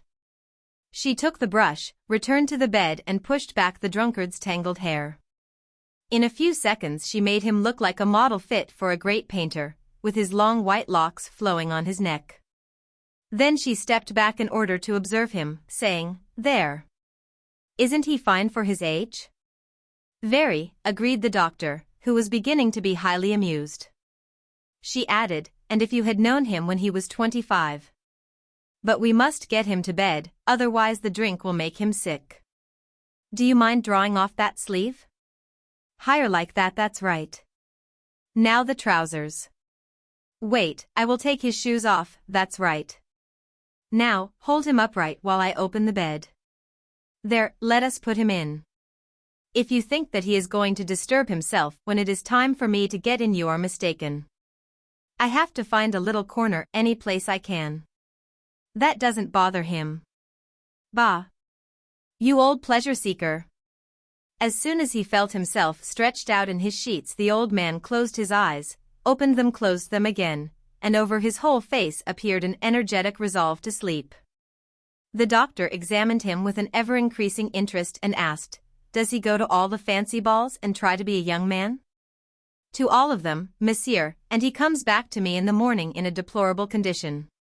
You see, it's regret that leads him on, and that makes him put a pasteboard face over his own. Yes, the regret of no longer being what he was and of no longer making any conquests. He was sleeping now and beginning to snore. She looked at him with a pitying expression and continued, Oh! How many conquests that man has made! More than one could believe, monsieur, more than the finest gentlemen of the world, than all the tenors and all the generals. Really? What did he do?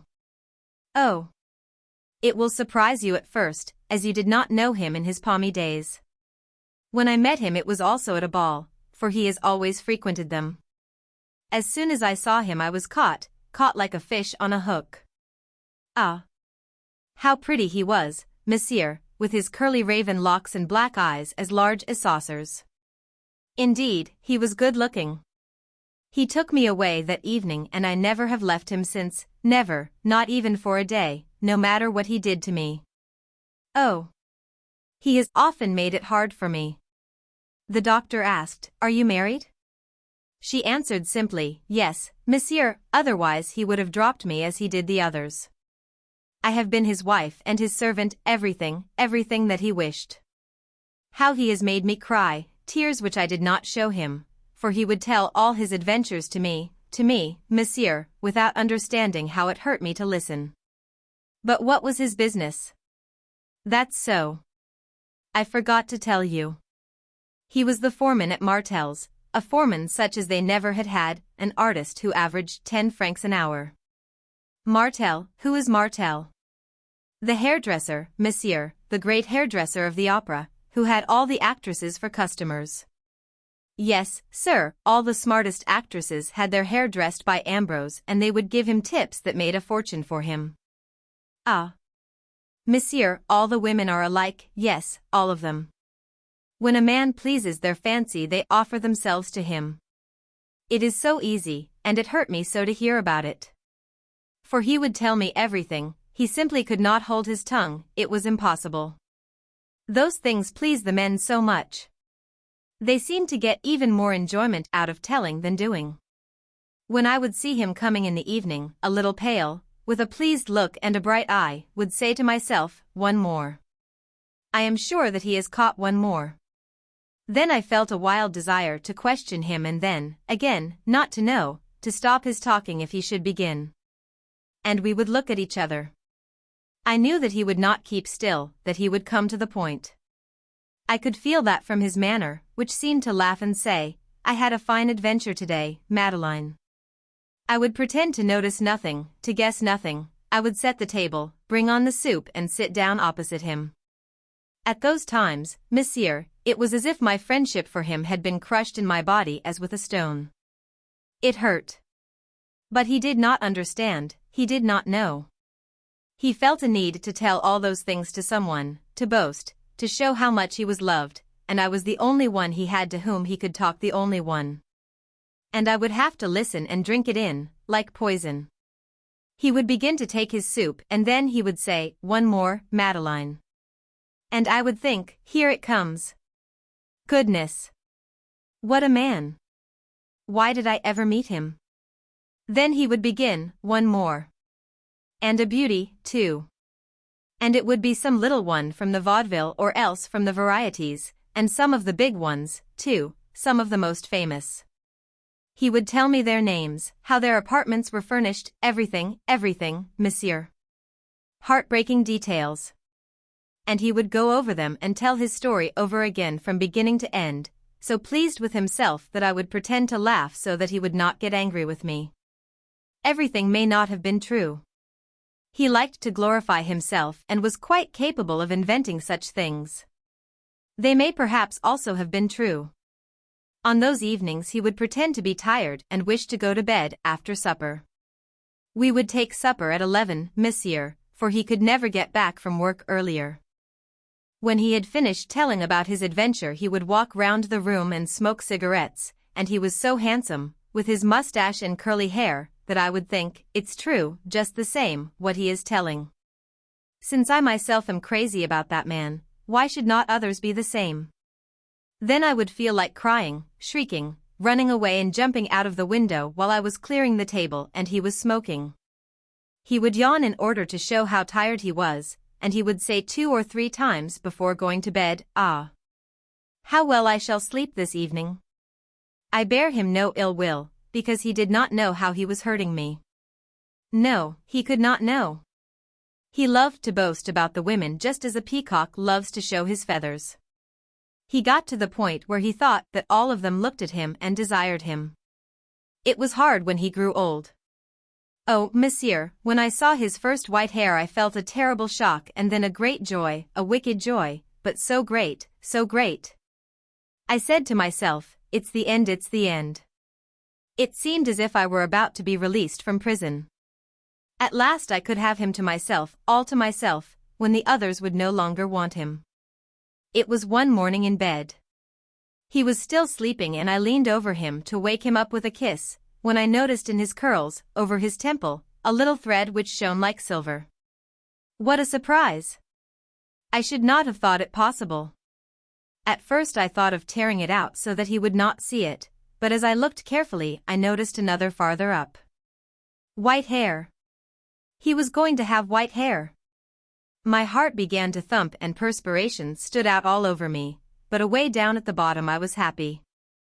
It was mean to feel thus, but I did my housework with a light heart that morning, without waking him up, and, as soon as he opened his eyes of his own accord, I said to him, do you know what I discovered while you were asleep? No. I found white hairs. He started up as if I had tickled him and said angrily, it's not true. Yes, it is. There are 4 of them over your left temple. He jumped out of bed and ran over to the mirror. He could not find them. Then I showed him the first one, the lowest, the little curly one, and I said, it's no wonder, after the life that you have been leading. In 2 years all will be over for you. Well, monsieur, I had spoken true. 2 years later one could not recognize him. How quickly a man changes. He was still handsome, but he had lost his freshness, and the women no longer ran after him. Ah! What a life I led at that time. How he treated me. Nothing suited him. He left his trade to go into the hat business, in which he ate up all his money. Then he unsuccessfully tried to be an actor, and finally he began to frequent public balls. Fortunately, he had had common sense enough to save a little something on which we now live. It is sufficient, but it is not enormous. And to think that at one time he had almost a fortune. Now you see what he does. This habit holds him like a frenzy. He has to be young, he has to dance with women who smell of perfume and cosmetics. You poor old darling. She was looking at her old snoring husband fondly, ready to cry. Then, gently tiptoeing up to him, she kissed his hair. The physician had risen and was getting ready to leave, finding nothing to say to this strange couple. Just as he was leaving, she asked, "Would you mind giving me your address? If he should grow worse, I could go and get you." The Penguins Rock. This is the season for penguins. From April to the end of May, before the Parisian visitors arrive, one sees, all at once, on the little beach at Étretat several old gentlemen, booted and belted in shooting costume. They spend 4 or 5 days at the Hotel Hauville, disappear, and return again 3 weeks later. Then, after a fresh sojourn, they go away altogether. One sees them again the following spring. These are the last penguin hunters, what remain of the old set. There were about 20 enthusiasts 30 or 40 years ago, now there are only a few of the enthusiastic sportsmen. The penguin is a very rare bird of passage, with peculiar habits. It lives the greater part of the year in the latitude of Newfoundland and the islands of St. Pierre and Miquelon. But in the breeding season a flight of emigrants crosses the ocean and comes every year to the same spot to lay their eggs, to the Penguins' Rock near Étretat. They are found nowhere else, only there.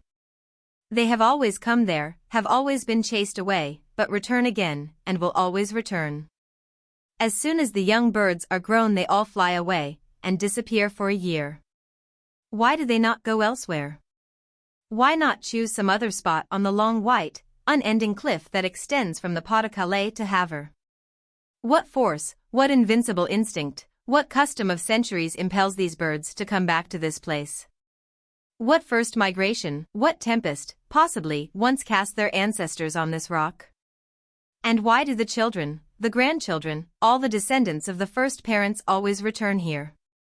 There are not many of them, 100 at most, as if one single family, maintaining the tradition, made this annual pilgrimage. And each spring, as soon as the little wandering tribe has taken up its abode in the rock, the same sportsmen also reappear in the village. One knew them formerly when they were young. Now they are old, but constant to the regular appointment which they have kept for 30 or 40 years. They would not miss it for anything in the world. It was an April evening in one of the later years. 3 of the old sportsmen had arrived. One was missing, M. d'Arnelles. He had written to no one, given no account of himself. But he was not dead, like so many of the rest, they would have heard of it. At length, tired of waiting for him, the other 3 sat down to table. Dinner was almost over when a carriage drove into the yard of the hotel, and the late corner presently entered the dining room. He sat down, in a good humor, rubbing his hands, and ate with zest. When one of his comrades remarked with surprise at his being in a frock coat, he replied quietly, "Yes, I had no time to change my clothes."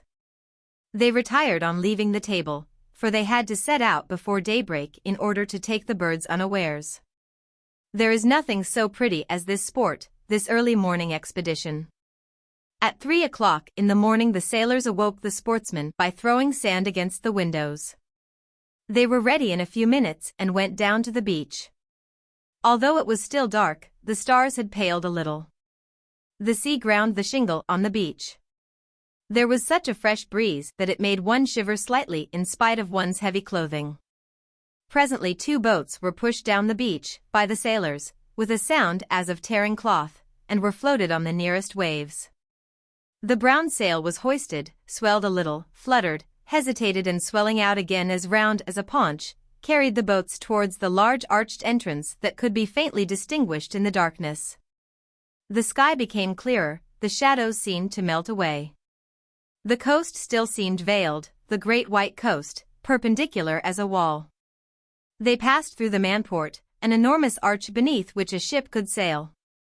They doubled the promontory of La Courtine, passed the little valley of Antifer and the cape of the same name, and suddenly caught sight of a beach on which some hundreds of seagulls were perched. That was the Penguin's Rock. It was just a little protuberance of the cliff, and on the narrow ledges of rock the birds' heads might be seen watching the boats.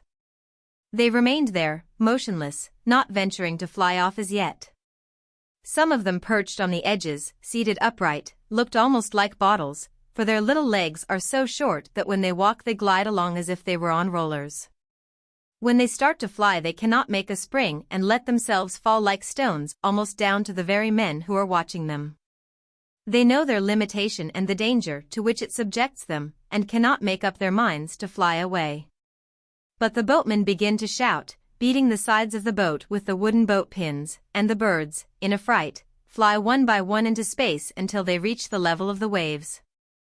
Then, moving their wings rapidly, they scud along until they reach the open sea, if a shower of lead does not knock them into the water.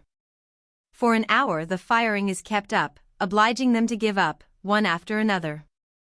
Sometimes the mother birds will not leave their nests, and are riddled with shot, causing drops of blood to spurt out on the white cliff, and the animal dies without having deserted her eggs. The first day M. Darnelles fired at the birds with his habitual zeal.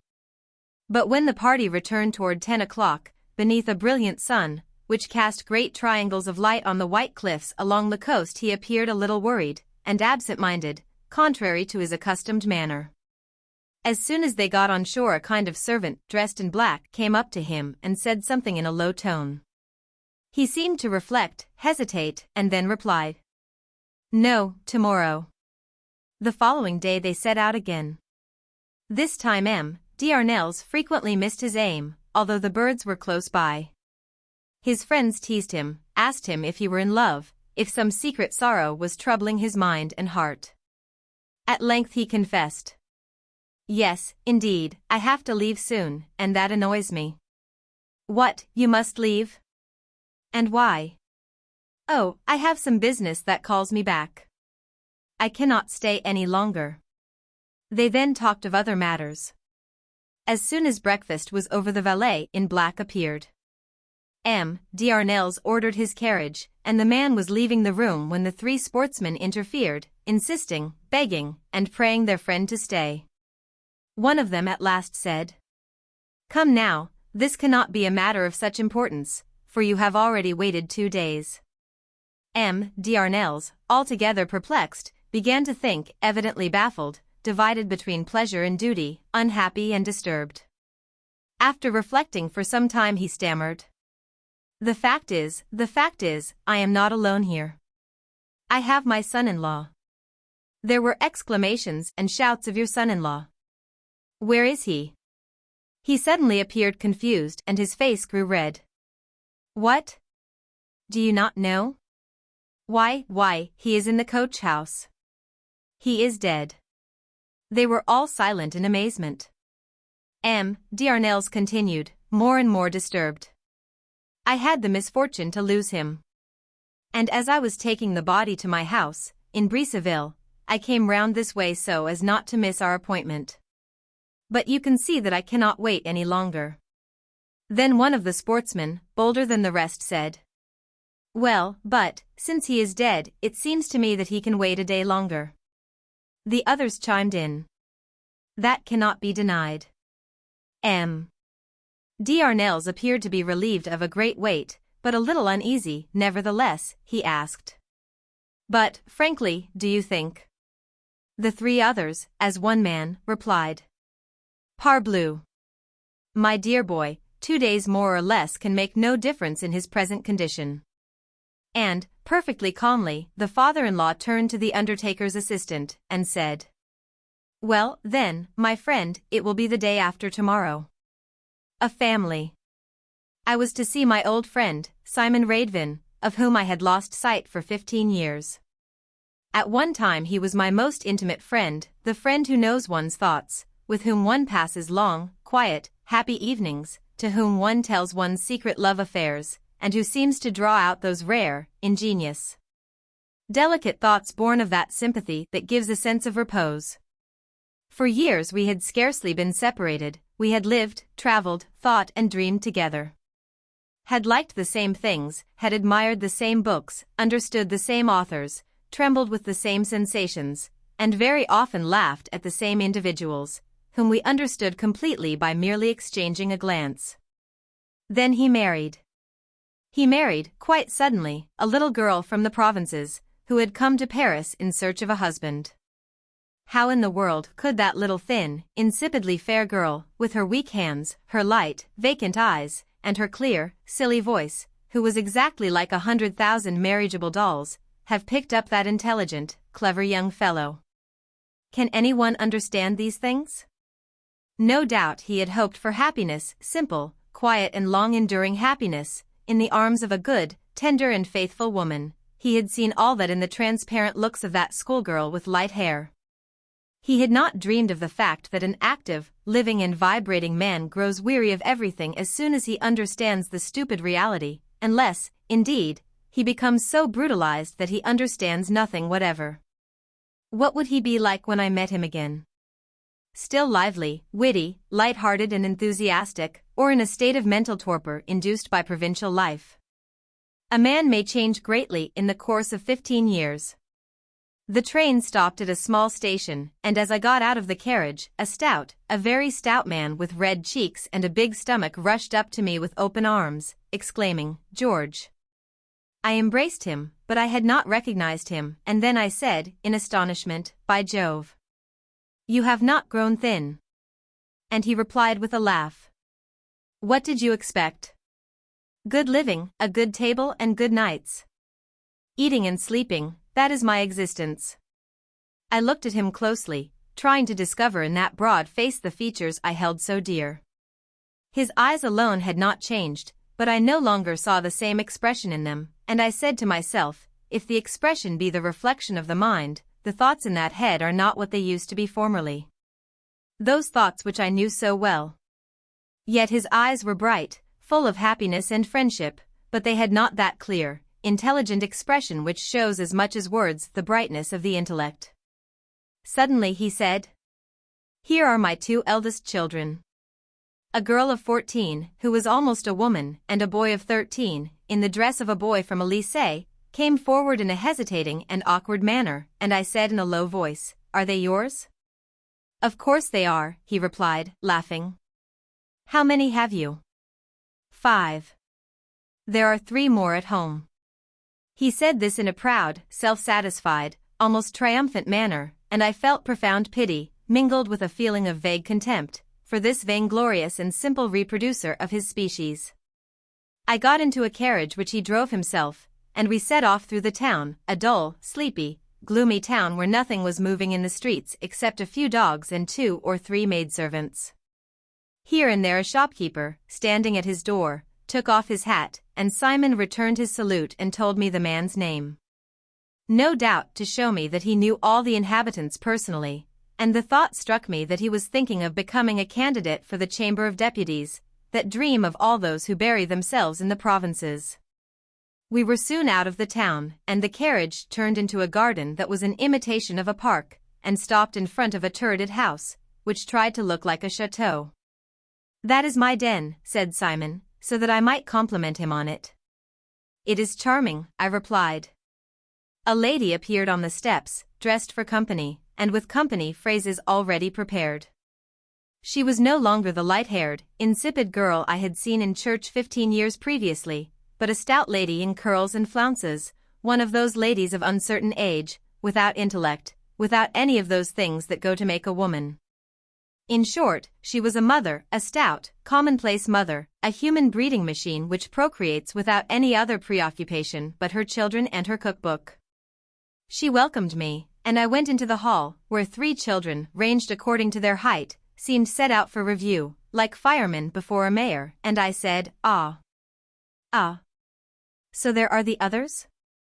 Simon, radiant with pleasure, introduced them, Jean, Sophie and Gontran. The door of the drawing-room was open. I went in, and in the depths of an easy chair, I saw something trembling, a man, an old, paralyzed man. Madame Radvin came forward and said, "This is my grandfather, monsieur, he is 87. And then she shouted into the shaking old man's ears, "This is a friend of Simon's, Papa." The old gentleman tried to say good day to me, and he muttered, "OUA, OUA, OUA," and waved his hand, and I took a seat saying, "You are very kind, monsieur." Simon had just come in, and he said with a laugh, "So, you have made grandpapa's acquaintance. He is a treasure, that old man, he is the delight of the children. But he is so greedy that he almost kills himself at every meal. You have no idea what he would eat if he were allowed to do as he pleased. But you will see, you will see. He looks at all the sweets as if they were so many girls. You never saw anything so funny, you will see presently." I was then shown to my room, to change my dress for dinner, and hearing a great clatter behind me on the stairs, I turned round and saw that all the children were following me behind their father, to do me honor, no doubt. My windows looked out across a dreary, interminable plain, an ocean of grass, of wheat and of oats, without a clump of trees or any rising ground, a striking and melancholy picture of the life which they must be leading in that house. A bell rang. It was for dinner, and I went downstairs. Madame Radvin took my arm in a ceremonious manner, and we passed into the dining room. A footman wheeled in the old man in his armchair. He gave a greedy and curious look at the dessert, as he turned his shaking head with difficulty from one dish to the other. Simon rubbed his hands. "You will be amused," he said. And all the children, understanding that I was going to be indulged with the sight of their greedy grandfather, began to laugh, while their mother merely smiled and shrugged her shoulders, and Simon, making a speaking trumpet of his hands, shouted at the old man, "This evening there is sweet creamed rice." The wrinkled face of the grandfather brightened, and he trembled more violently, from head to foot, showing that he had understood and was very pleased. The dinner began. "Just look," Simon whispered. The old man did not like the soup and refused to eat it. But he was obliged to do it for the good of his health, and the footman forced the spoon into his mouth, while the old man blew so energetically, so as not to swallow the soup, that it was scattered like a spray all over the table and over his neighbors. The children writhed with laughter at the spectacle, while their father, who was also amused, said, "Is not the old man comical?" During the whole meal, they were taken up solely with him. He devoured the dishes on the table with his eyes, and tried to seize them and pull them over to him with his trembling hands. They put them almost within his reach, to see his useless efforts, his trembling clutches at them, the piteous appeal of his whole nature, of his eyes, of his mouth and of his nose as he smelt them. And he slobbered on his table napkin with eagerness, while uttering inarticulate grunts. And the whole family was highly amused at this horrible and grotesque scene. Then they put a tiny morsel on his plate, and he ate with feverish gluttony, in order to get something more as soon as possible, and when the sweetened rice was brought in, he nearly had a fit, and groaned with greediness. And Gontran called out to him, "You have eaten too much already. You can have no more." And they pretended not to give him any. Then he began to cry. He cried and trembled more violently than ever, while all the children laughed. At last, however, they gave him his helping, a very small piece. And as he ate the first mouthful, he made a comical noise in his throat, and a movement with his neck as ducks do when they swallow too large a morsel, and when he had swallowed it, he began to stamp his feet, so as to get more. I was seized with pity for this saddening and ridiculous Tantalus, and interposed on his behalf. "Come, give him a little more rice." But Simon replied, "Oh, no, my dear fellow, if he were to eat too much, it would harm him at his age." I held my tongue, and thought over those words. Oh, ethics! Oh, logic! Oh, wisdom! At his age. So they deprived him of his only remaining pleasure out of regard for his health. His health! What would he do with it, inert and trembling wreck that he was? They were taking care of his life, so they said.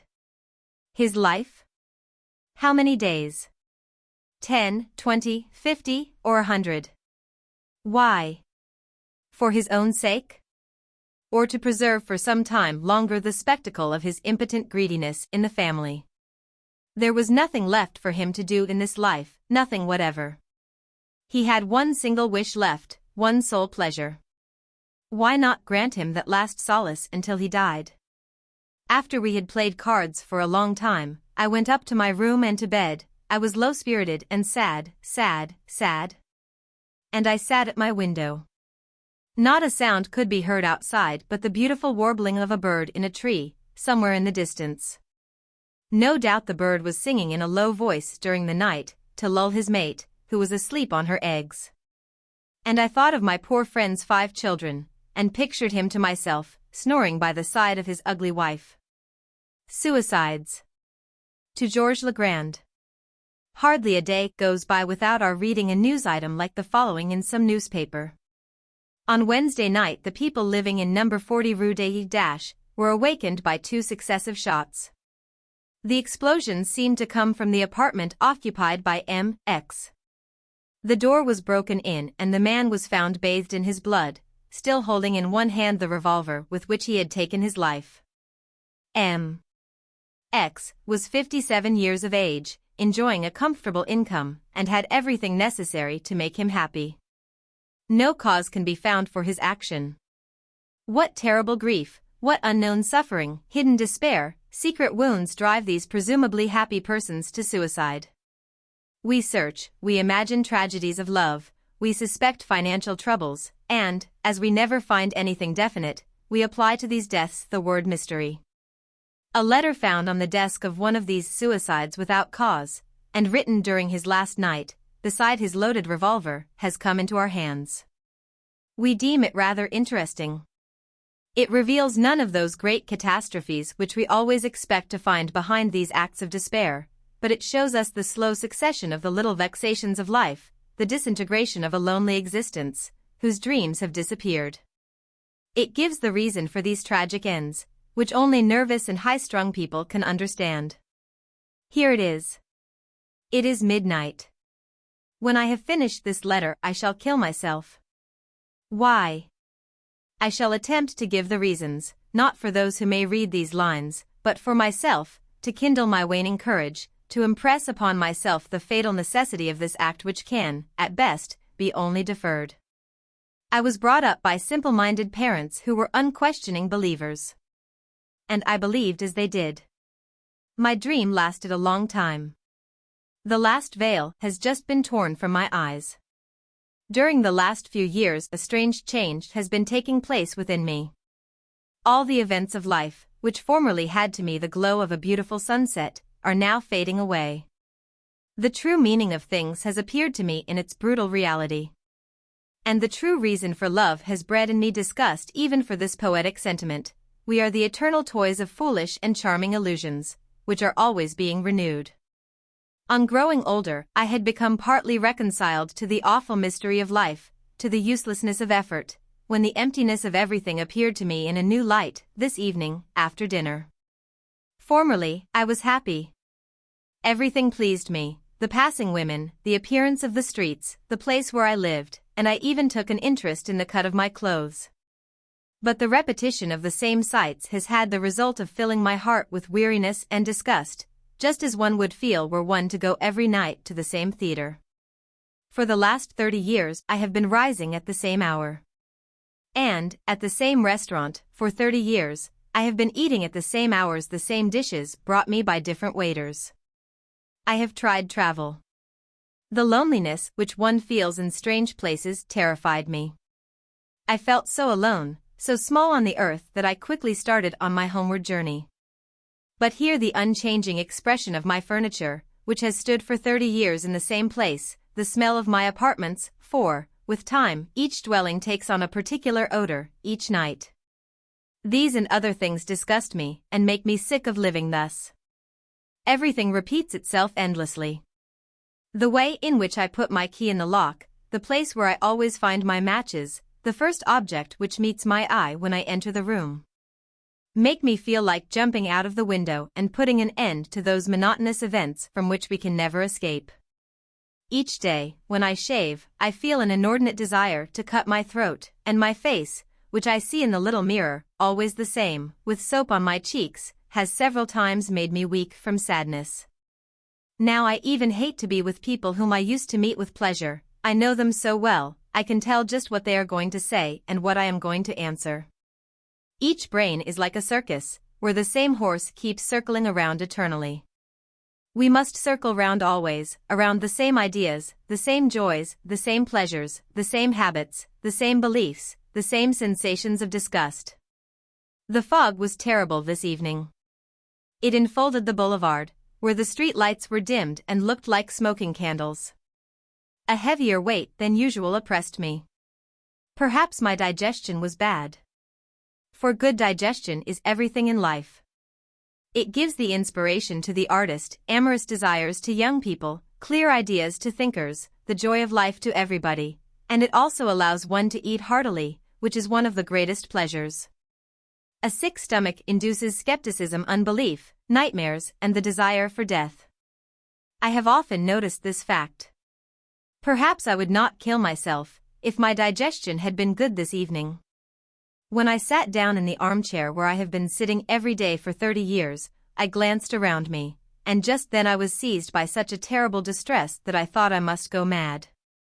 I tried to think of what I could do to run away from myself. Every occupation struck me as being worse even than inaction. Then I bethought me of putting my papers in order. For a long time I have been thinking of clearing out my drawers. For the last 30 years, I have been throwing my letters and bills pell-mell into the same desk, and this confusion has often caused me considerable trouble. But I feel such moral and physical laziness at the sole idea of putting anything in order that I have never had the courage to begin this tedious business. I therefore opened my desk, intending to choose among my old papers and destroy the majority of them. At first I was bewildered by this array of documents, yellowed by age, then I chose one. Oh! If you cherish life, never disturb the burial place of old letters. And if, perchance, you should take the contents by the handful, close your eyes that you may not read a word, so that you may not recognize some forgotten handwriting which may plunge you suddenly into a sea of memories. Carry these papers to the fire, and when they are in ashes, crush them to an invisible powder, or otherwise you are lost, just as I have been lost for an hour. The first letters which I read did not interest me greatly. They were recent, and came from living men whom I still meet quite often, and whose presence does not move me to any great extent. But all at once one envelope made me start. My name was traced on it in a large, bold handwriting. And suddenly tears came to my eyes. That letter was from my dearest friend, the companion of my youth, the confidant of my hopes. And he appeared before me so clearly, with his pleasant smile and his hand outstretched, that a cold shiver ran down my back. Yes, the dead come back, for I saw him. Our memory is a more perfect world than the universe. It gives back life to those who no longer exist. With trembling hand and dimmed eyes I reread everything that he told me, and in my poor sobbing heart I felt a wound so painful that I began to groan as a man whose bones are slowly being crushed. Then I traveled over my whole life, just as one travels along a river. I recognized people, so long forgotten that I no longer knew their names. Their faces alone lived in me. In my mother's letters I saw again the old servants, the shape of our house and the little insignificant odds and ends which cling to our minds. Yes, I suddenly saw again all my mother's old gowns, the different styles which she adopted and the several ways in which she dressed her hair. She haunted me especially in a silk dress, trimmed with old lace. And I remembered something she said one day when she was wearing this dress. She said, "Robert, my child, if you do not stand up straight you will be round-shouldered all your life." Then, opening another drawer, I found myself face to face with memories of tender passions, a dancing pump, a torn handkerchief, even a garter, locks of hair and dried flowers. Then the sweet romances of my life, whose living heroines are now white-haired, plunged me into the deep melancholy of things. Oh, the young brows where blonde locks curl, the caress of the hands, the glance which speaks, the hearts which beat, that smile which promises the lips, those lips which promise the embrace. And the first kiss, that endless kiss which makes you close your eyes, which drowns all thought in the immeasurable joy of approaching possession.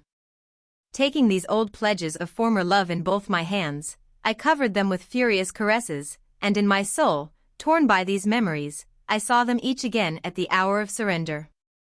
And I suffered a torture more cruel than all the tortures invented in all the fables about hell. One last letter remained. It was written by me and dictated 50 years ago by my writing teacher. Here it is. My dear little Mama.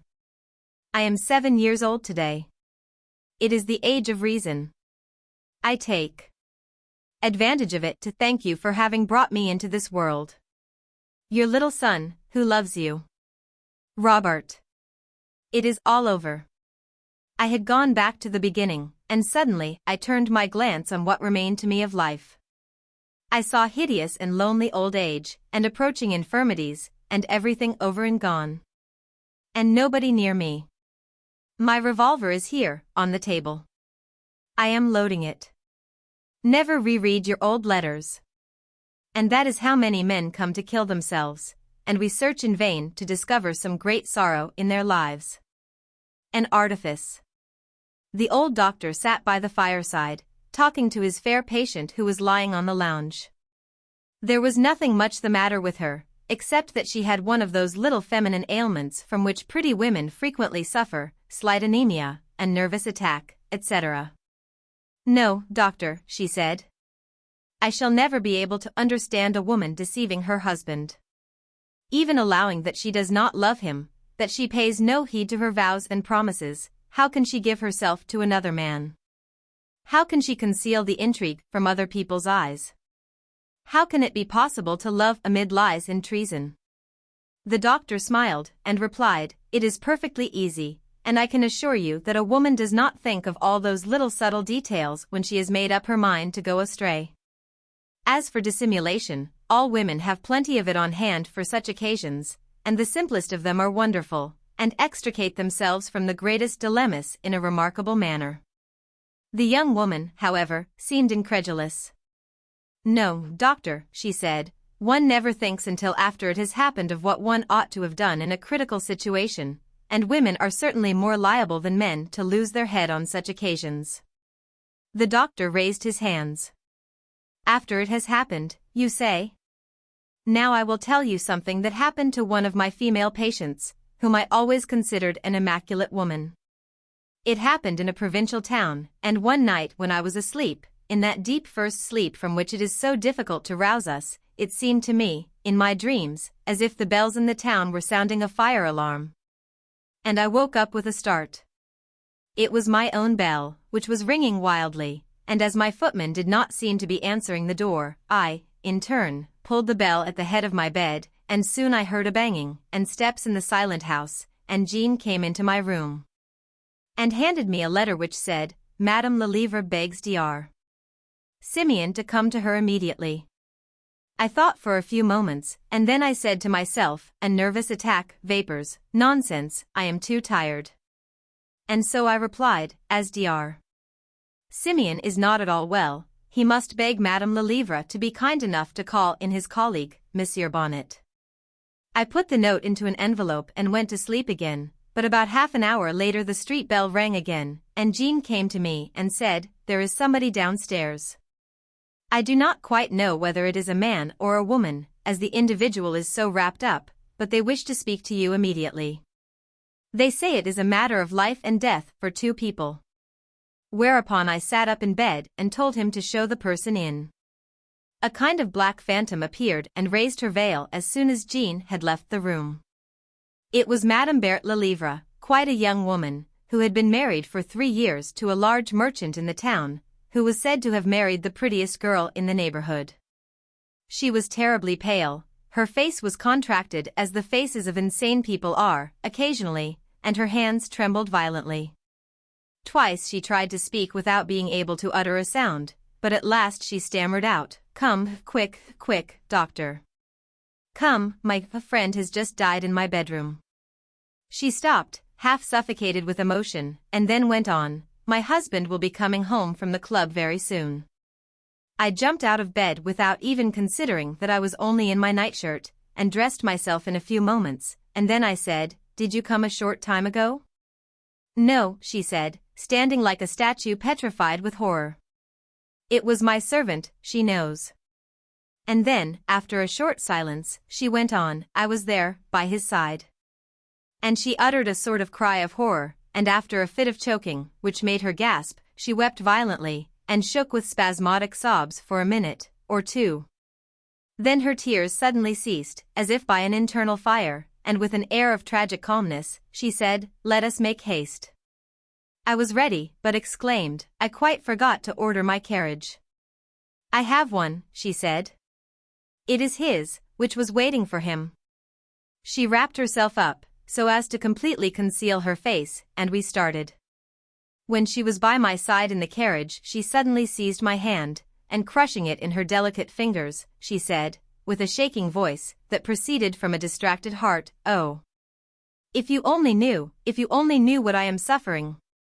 I loved him, I have loved him distractedly, like a madwoman, for the last 6 months. "Is anyone up in your house?" I asked. "No, nobody except those who knows everything." We stopped at the door, and evidently everybody was asleep. We went in without making any noise, by means of her latchkey, and walked upstairs on tiptoe. The frightened servant was sitting on the top of the stairs with a lighted candle by her side, as she was afraid to remain with the dead man, and I went into the room, which was in great disorder.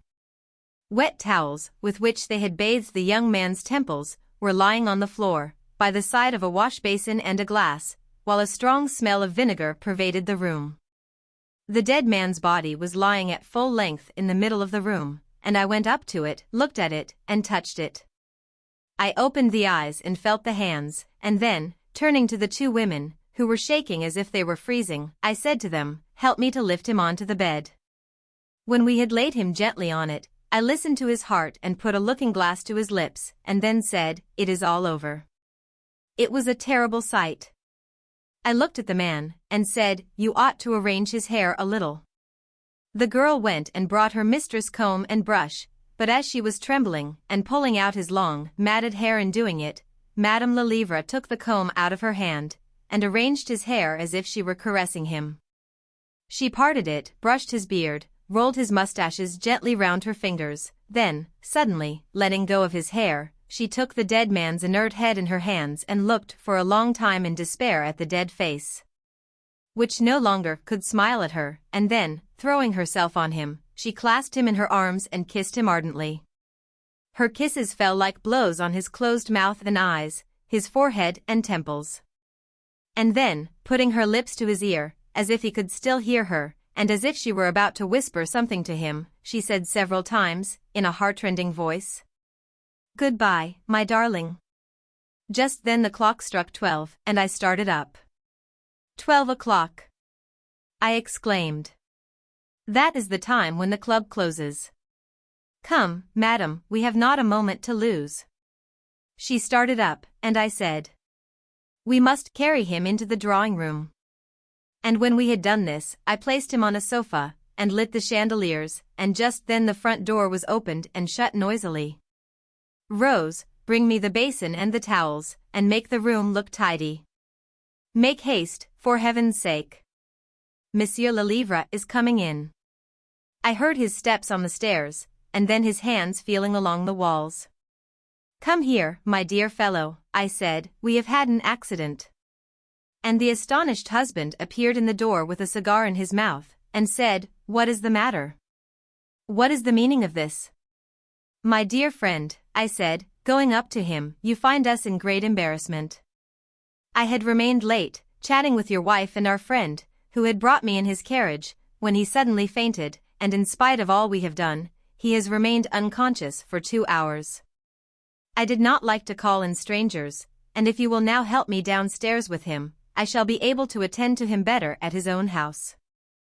The husband, who was surprised, but quite unsuspicious, took off his hat, and then he took his rival, who would be quite inoffensive for the future, under the arms. I got between his 2 legs, as if I had been a horse between the shafts, and we went downstairs, while his wife held a light for us. When we got outside, I stood the body up, so as to deceive the coachman, and said, "Come, my friend, it is nothing. You feel better already, I expect.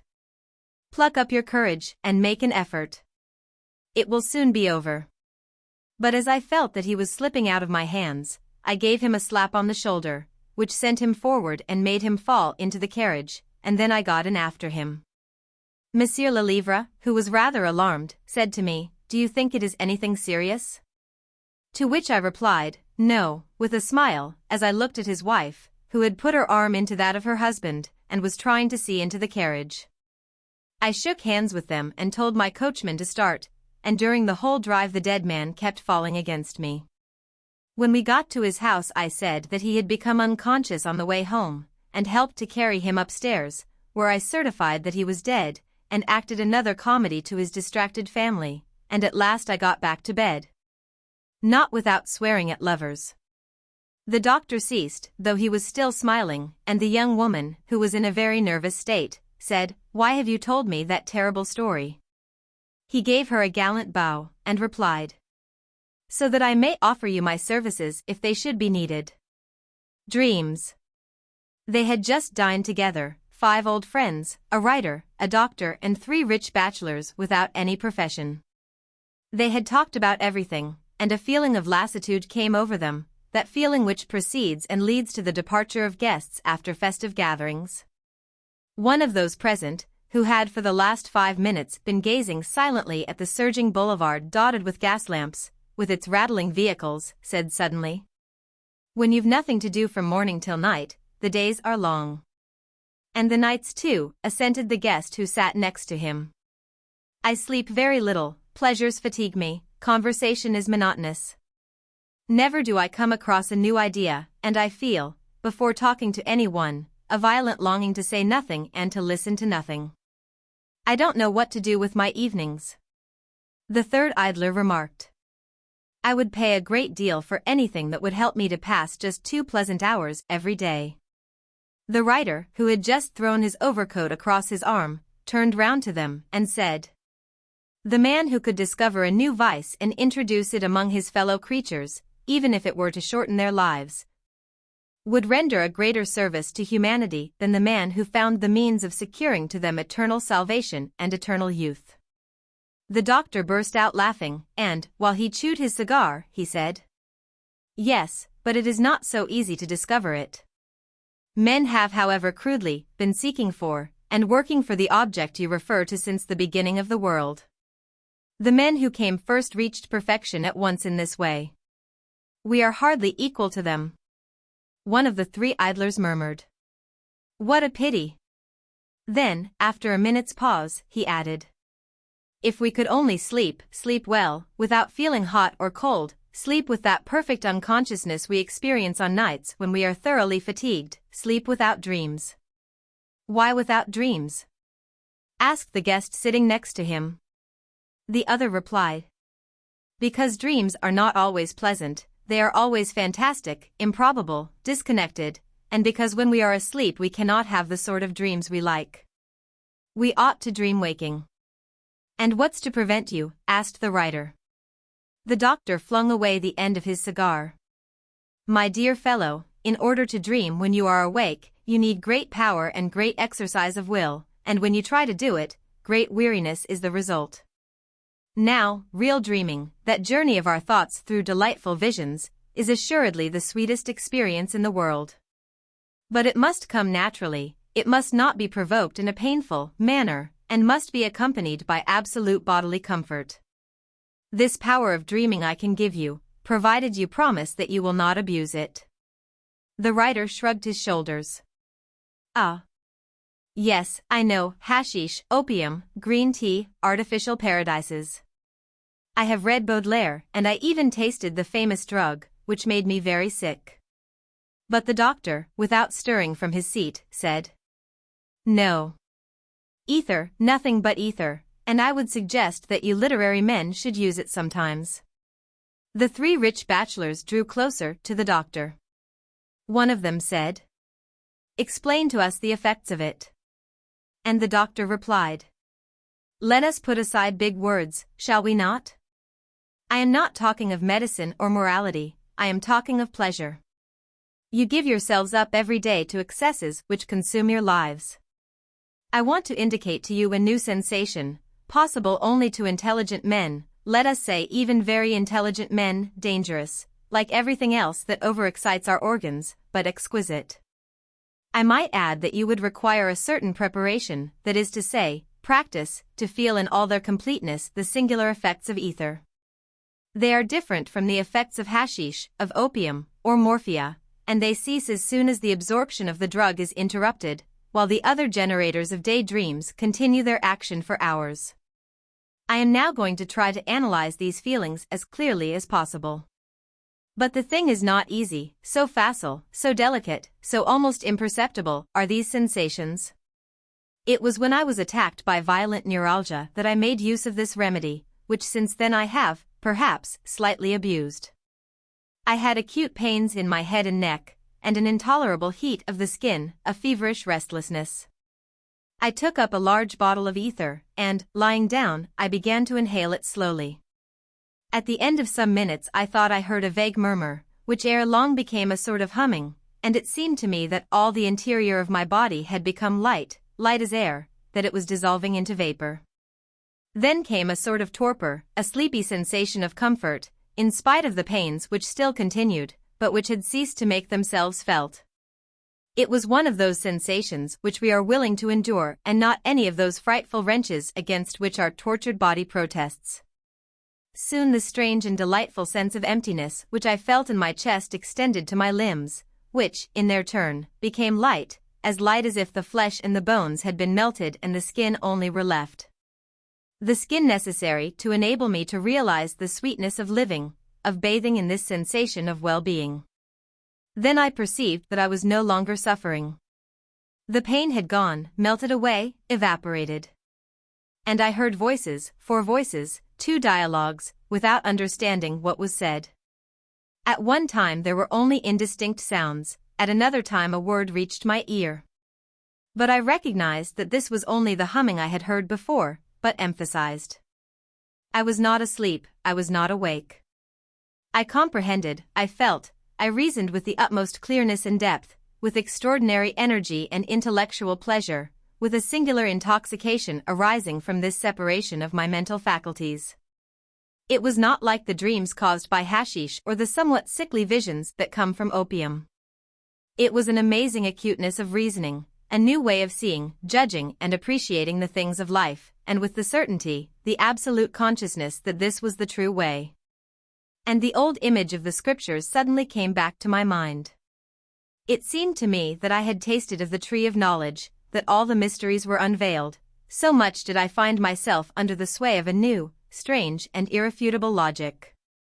And arguments, reasonings, proofs rose up in a heap before my brain only to be immediately displaced by some stronger proof, reasoning, argument. My head had, in fact, become a battleground of ideas. I was a superior being, armed with invincible intelligence, and I experienced a huge delight at the manifestation of my power. It lasted a long, long time. I still kept inhaling the ether from my flagon. Suddenly I perceived that it was empty. The 4 men exclaimed at the same time. "Doctor, a prescription at once for a liter of ether." But the doctor, putting on his hat, replied, "As to that, certainly not, go and let someone else poison you." And he left them. Ladies and gentlemen, what is your opinion on the subject? Simon's papa. Noon had just struck. The school door opened and the youngsters darted out, jostling each other in their haste to get out quickly. But instead of promptly dispersing and going home to dinner as usual, they stopped a few paces off, broke up into knots, and began whispering. The fact was that morning, Simon, the son of La Blanchotte, had, for the first time, attended school. They had all of them in their families heard talk of La Blanchotte. And, although in public she was welcome enough, the mothers among themselves treated her with a somewhat disdainful compassion, which the children had imitated without in the least knowing why. As for Simon himself, they did not know him, for he never went out, and did not run about with them in the streets of the village, or along the banks of the river. and they did not care for him. So it was with a certain delight, mingled with considerable astonishment, that they met and repeated to each other what had been said by a lad of 14 or 15 who appeared to know all about it, so sagaciously did he wink. You know, Simon, well, he has no papa. Just then La Blanchotte's son appeared in the doorway of the school. He was 7 or 8 years old, rather pale, very neat, with a timid and almost awkward manner. He was starting home to his mother's house when the groups of his schoolmates, whispering and watching him with the mischievous and heartless eyes of children bent upon playing a nasty trick, gradually closed in around him and ended by surrounding him altogether. There he stood in their midst, surprised and embarrassed, not understanding what they were going to do with him. But the lad who had brought the news, puffed up with the success he had met with already, demanded, "What is your name, you?" He answered, "Simon." "Simon what?" retorted the other. The child, altogether bewildered, repeated, "Simon." The lad shouted at him, "One is named Simon something, that is not a name, Simon indeed." The child, on the brink of tears, replied for the third time, "My name is Simon." The urchins began to laugh. The triumphant tormentor cried, "You can see plainly that he has no papa." A deep silence ensued. The children were dumbfounded by this extraordinary, impossible, monstrous thing, a boy who had not a papa. They looked upon him as a phenomenon, an unnatural being, and they felt that hitherto inexplicable contempt of their mothers for La Blanchotte growing upon them. As for Simon, he had leaned against a tree to avoid falling, and he remained as if prostrated by an irreparable disaster.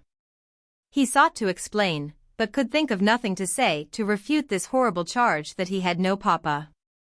At last he shouted at them quite recklessly, "Yes, I have one." "Where is he?" demanded the boy. Simon was silent, he did not know. The children roared, tremendously excited. And those country boys, little more than animals, experienced that cruel craving which prompts the fowls of a farmyard to destroy one of their number as soon as it is wounded. Simon suddenly espied a little neighbor, the son of a widow, whom he had seen, as he himself was to be seen, always alone with his mother. "And no more have you," he said, "no more have you a papa?" "Yes," replied the other, "I have one." "Where is he?" rejoined Simon. "He is dead," declared the brat, with superb dignity, "he is in the cemetery, is my papa." A murmur of approval rose among the little wretches as if this fact of possessing a papa dead in a cemetery had caused their comrade to grow big enough to crush the other one who had no papa at all. And these boys, whose fathers were for the most part bad men, drunkards, thieves, and who beat their wives, jostled each other to press closer and closer, as though they, the legitimate ones, would smother by their pressure one who was illegitimate. The boy who chanced to be next Simon suddenly put his tongue out at him with a mocking air and shouted at him, "No papa! No papa!" Simon seized him by the hair with both hands and set to work to disable his legs with kicks, while he bit his cheek ferociously. A tremendous struggle ensued between the two combatants, and Simon found himself beaten, torn, bruised, rolled on the ground in the midst of the ring of applauding schoolboys.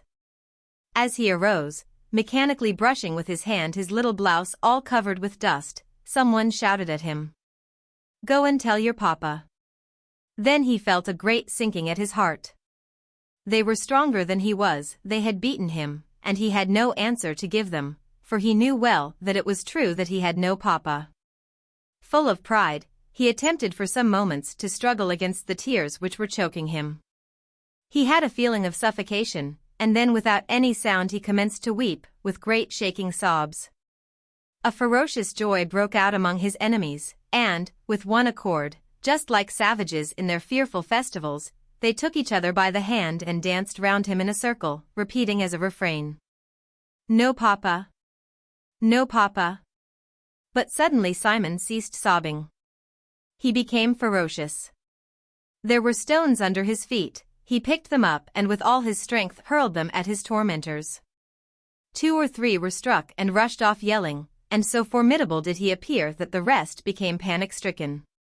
Cowards, as the mob always is in presence of an exasperated man, they broke up and fled. Left alone, the little fellow without a father set off running toward the fields, for a recollection had been awakened in him which determined his soul to a great resolve. He made up his mind to drown himself in the river.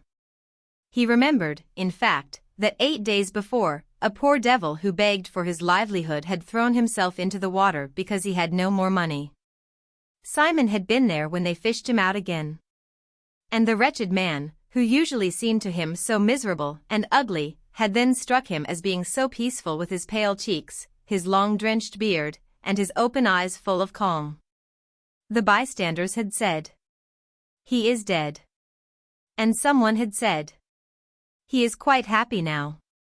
And Simon wished to drown himself also, because he had no father, just like the wretched being who had no money. He reached the water and watched it flowing.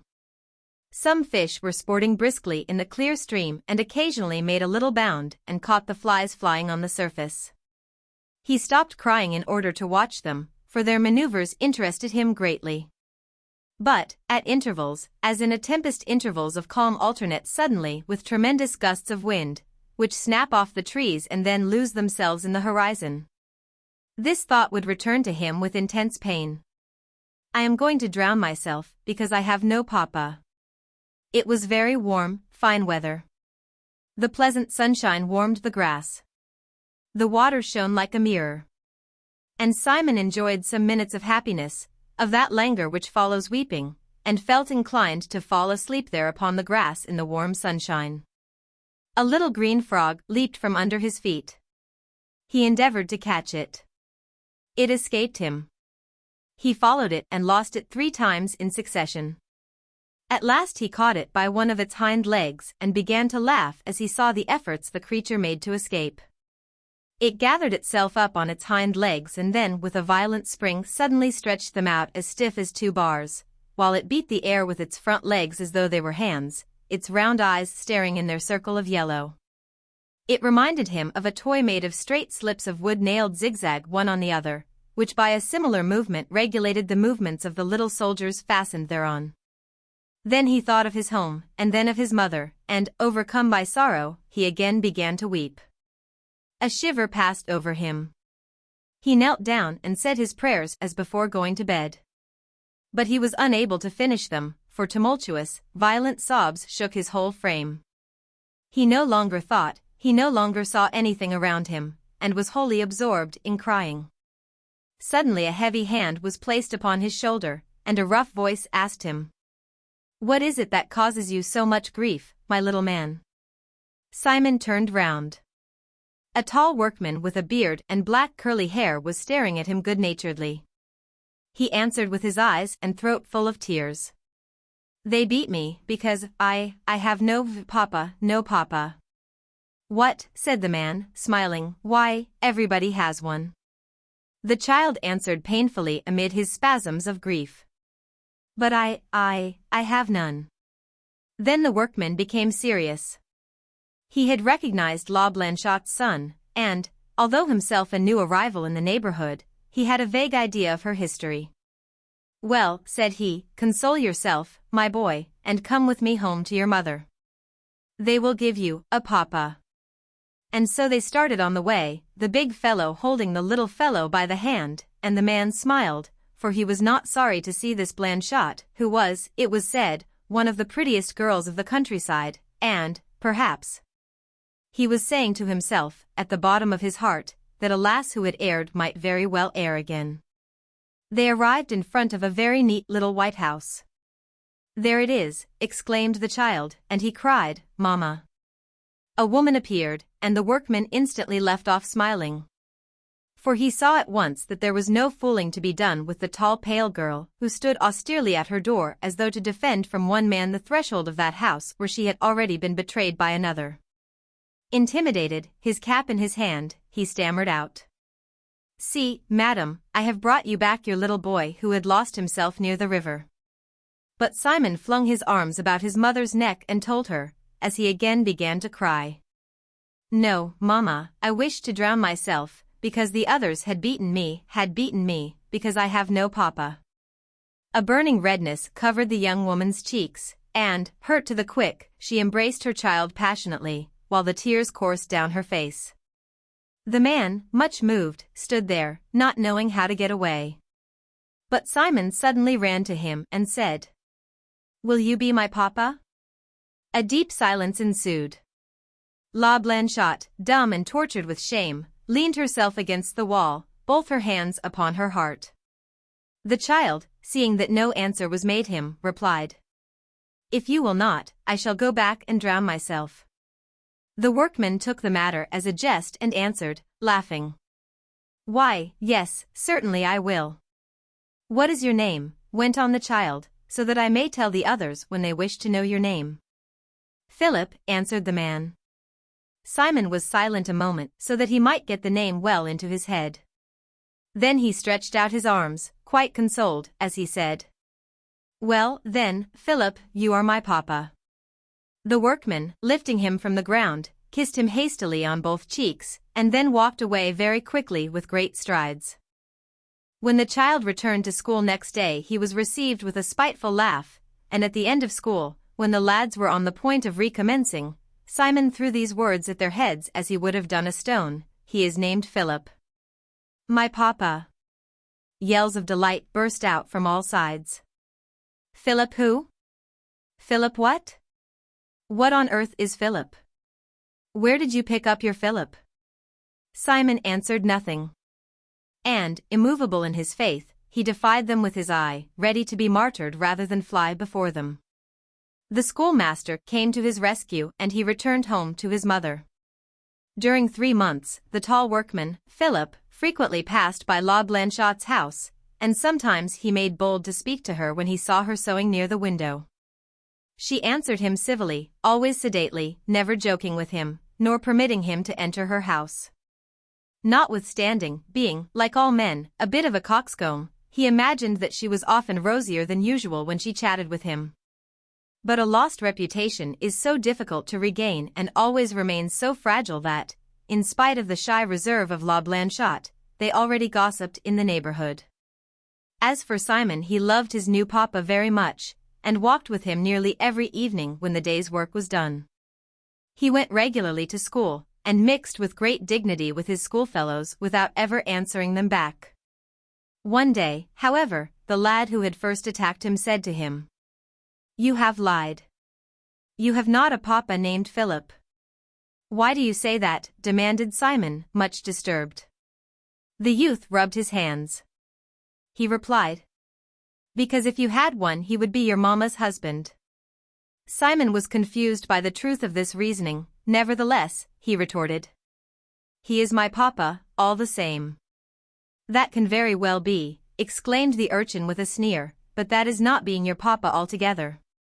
La Blanchotte's little one bowed his head and went off dreaming in the direction of the forge belonging to old Loisin, where Philip worked.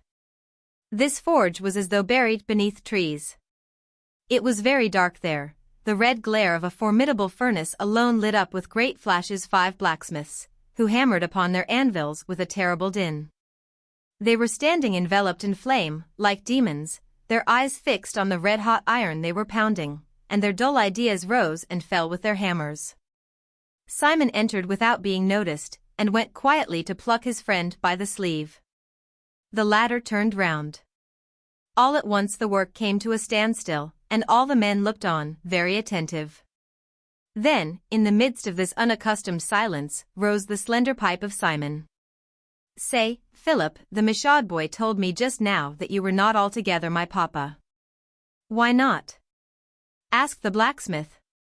The child replied with all innocence, "Because you are not my mamma's husband." No one laughed. Philip remained standing, leaning his forehead upon the back of his great hands, which supported the handle of his hammer standing upright upon the anvil. He mused. His 4 companions watched him, and Simon, a tiny mite among these giants, anxiously waited. Suddenly, one of the smiths, answering to the sentiment of all, said to Philip, "La Blanchotte is a good, honest girl, and upright and steady in spite of her misfortune, and would make a worthy wife for an honest man." "That is true," remarked the 3 others. The smith continued, "Is it the girl's fault if she went wrong? She had been promised marriage, and I know more than one who is much respected today, and who sinned every bit as much. That is true, responded the three men in chorus. He resumed.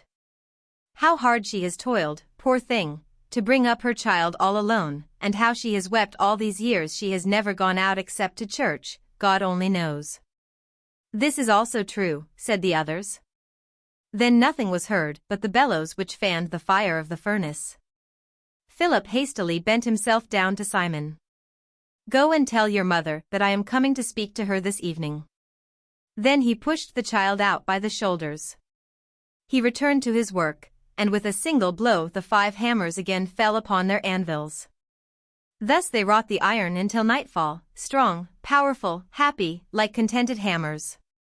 But just as the great bell of a cathedral resounds upon feast days above the jingling of the other bells, so Philip's hammer, sounding above the rest, clanged second after second with a deafening uproar. And he stood amid the flying sparks plying his trade vigorously. The sky was full of stars as he knocked at La Blanchotte's door. He had on his Sunday blouse, a clean shirt, and his beard was trimmed. The young woman showed herself upon the threshold, and said in a grieved tone, It is ill to come thus when night has fallen, Mr. Philip. He wished to answer, but stammered and stood confused before her. She resumed. You understand, do you not, that it will not do for me to be talked about again? What does that matter to me, if you will be my wife?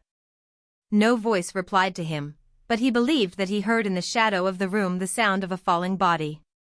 He entered quickly, and Simon, who had gone to bed, distinguished the sound of a kiss and some words that his mother murmured softly. Then, all at once, he found himself lifted up by the hands of his friend, who, holding him at the length of his Herculean arms, exclaimed, You will tell them, your schoolmates, that your papa is Philip Remy, the blacksmith, and that he will pull the ears of all who do you any harm. On the morrow, when the school was full and lessons were about to begin, little Simon stood up, quite pale with trembling lips. My papa, said he in a clear voice, is Philip Remy, the blacksmith. And he has promised to pull the ears of all who does me any harm. This time no one laughed, for he was very well known, was Philip Remy, the blacksmith, and was a papa of whom anyone in the world would have been proud. Original Short Stories, Volume 12. Guy de Maupassant. Original Short Stories. Translated by Albert M. C. McMaster, B.A. A. E. Henderson, B.A. Emily Casada and others. Volume 12. The Child. Lemonnier had remained a widower with one child. He had loved his wife devotedly, with a tender and exalted love, without a slip, during their entire married life. He was a good, honest man, perfectly simple, sincere, without suspicion or malice. He fell in love with a poor neighbor, proposed and was accepted. He was making a very comfortable living out of the wholesale cloth business, and he did not for a minute suspect that the young girl might have accepted him for anything else but himself. She made him happy. She was everything to him. He only thought of her, looked at her continually, with worshipping eyes. During meals he would make any number of blunders, in order not to have to take his eyes from the beloved face. He would pour the wine in his plate and the water in the salt cellar, then he would laugh like a child, repeating, You see, I love you too much, that makes me crazy. She would smile with a calm and resigned look. Then she would look away, as though embarrassed by the adoration of her husband, and try to make him talk about something else. But he would take her hand under the table and he would hold it in his, whispering, My little Jean, my darling little Jean. She sometimes lost patience and said, Come, come, be reasonable, eat and let me eat. He would sigh and break off a mouthful of bread, which he would then chew slowly. For 5 years they had no children. Then suddenly she announced to him that this state of affairs would soon cease. He was wild with joy. He no longer left her for a minute, until his old nurse, who had brought him up and who often ruled the house, would push him out and close the door behind him, in order to compel him to go out in the fresh air. He had grown very intimate with a young man who had known his wife since childhood, and who was one of the prefect's secretaries. M. Durtour would dine 3 times a week with the Lemonniers, bringing flowers to Madame and sometimes a box at the theatre. And often, at the end of the dinner, Lemonnier, growing tender, turning towards his wife, would explain, with a companion like you and a friend like him, a man is completely happy on earth. She died in childbirth. The shock almost killed him. But the sight of the child, a poor, moaning little creature, gave him courage. He loved it with a passionate and sorrowful love, with a morbid love in which stuck the memory of death, but in which lived something of his worship for the dead mother. It was the flesh of his wife, her being continued, a sort of quintessence of herself. This child was her very life transferred to another body. She had disappeared that it might exist, and the father would smother it in with kisses. But also, this child had killed her, he had stolen this beloved creature, his life was at the cost of hers. And M. Lemonnier would place his son in the cradle and would sit down and watch him. He would sit this way by the hour, looking at him, dreaming of thousands of things, sweet or sad. Then, when the little one was asleep, he would bend over him and sob. The child grew. The father could no longer spend an hour away from him. He would stay near him, take him out for walks, and himself dress him, wash him, make him eat. His friend, M. Durtour, also seemed to love the boy. He would kiss him wildly, in those frenzies of tenderness which are characteristic of parents. He would toss him in his arms, he would trot him on his knees, by the hour, and M. Lemonnier, delighted, would mutter, "Isn't he a darling? Isn't he a darling?"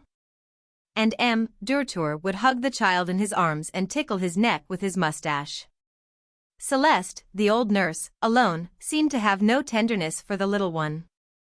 She would grow angry at his pranks, and seemed impatient at the caresses of the 2 men. She would exclaim, "How can you expect to bring a child up like that? You'll make a perfect monkey out of him." Years went by, and Jean was 9 years old. He hardly knew how to read, he had been so spoiled, and only did as he saw fit. He was willful, stubborn and quick-tempered.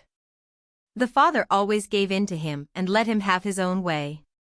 M. Durtour would always buy him all the toys he wished, and he fed him on cake and candies. Then Celeste would grow angry and exclaim, "It's a shame, monsieur, a shame. You are spoiling this child. But it will have to stop, yes, sir, I tell you it will have to stop, and before long, too." M. Lemonnier would answer, smiling, "What can you expect? I love him too much, I can't resist him, you must get used to it." Jean was delicate, rather. The doctor said that he was anemic, prescribed iron, rare meat and broth. But the little fellow loved only cake and refused all other nourishment. And the father, in despair, stuffed him with cream puffs and chocolate eclairs.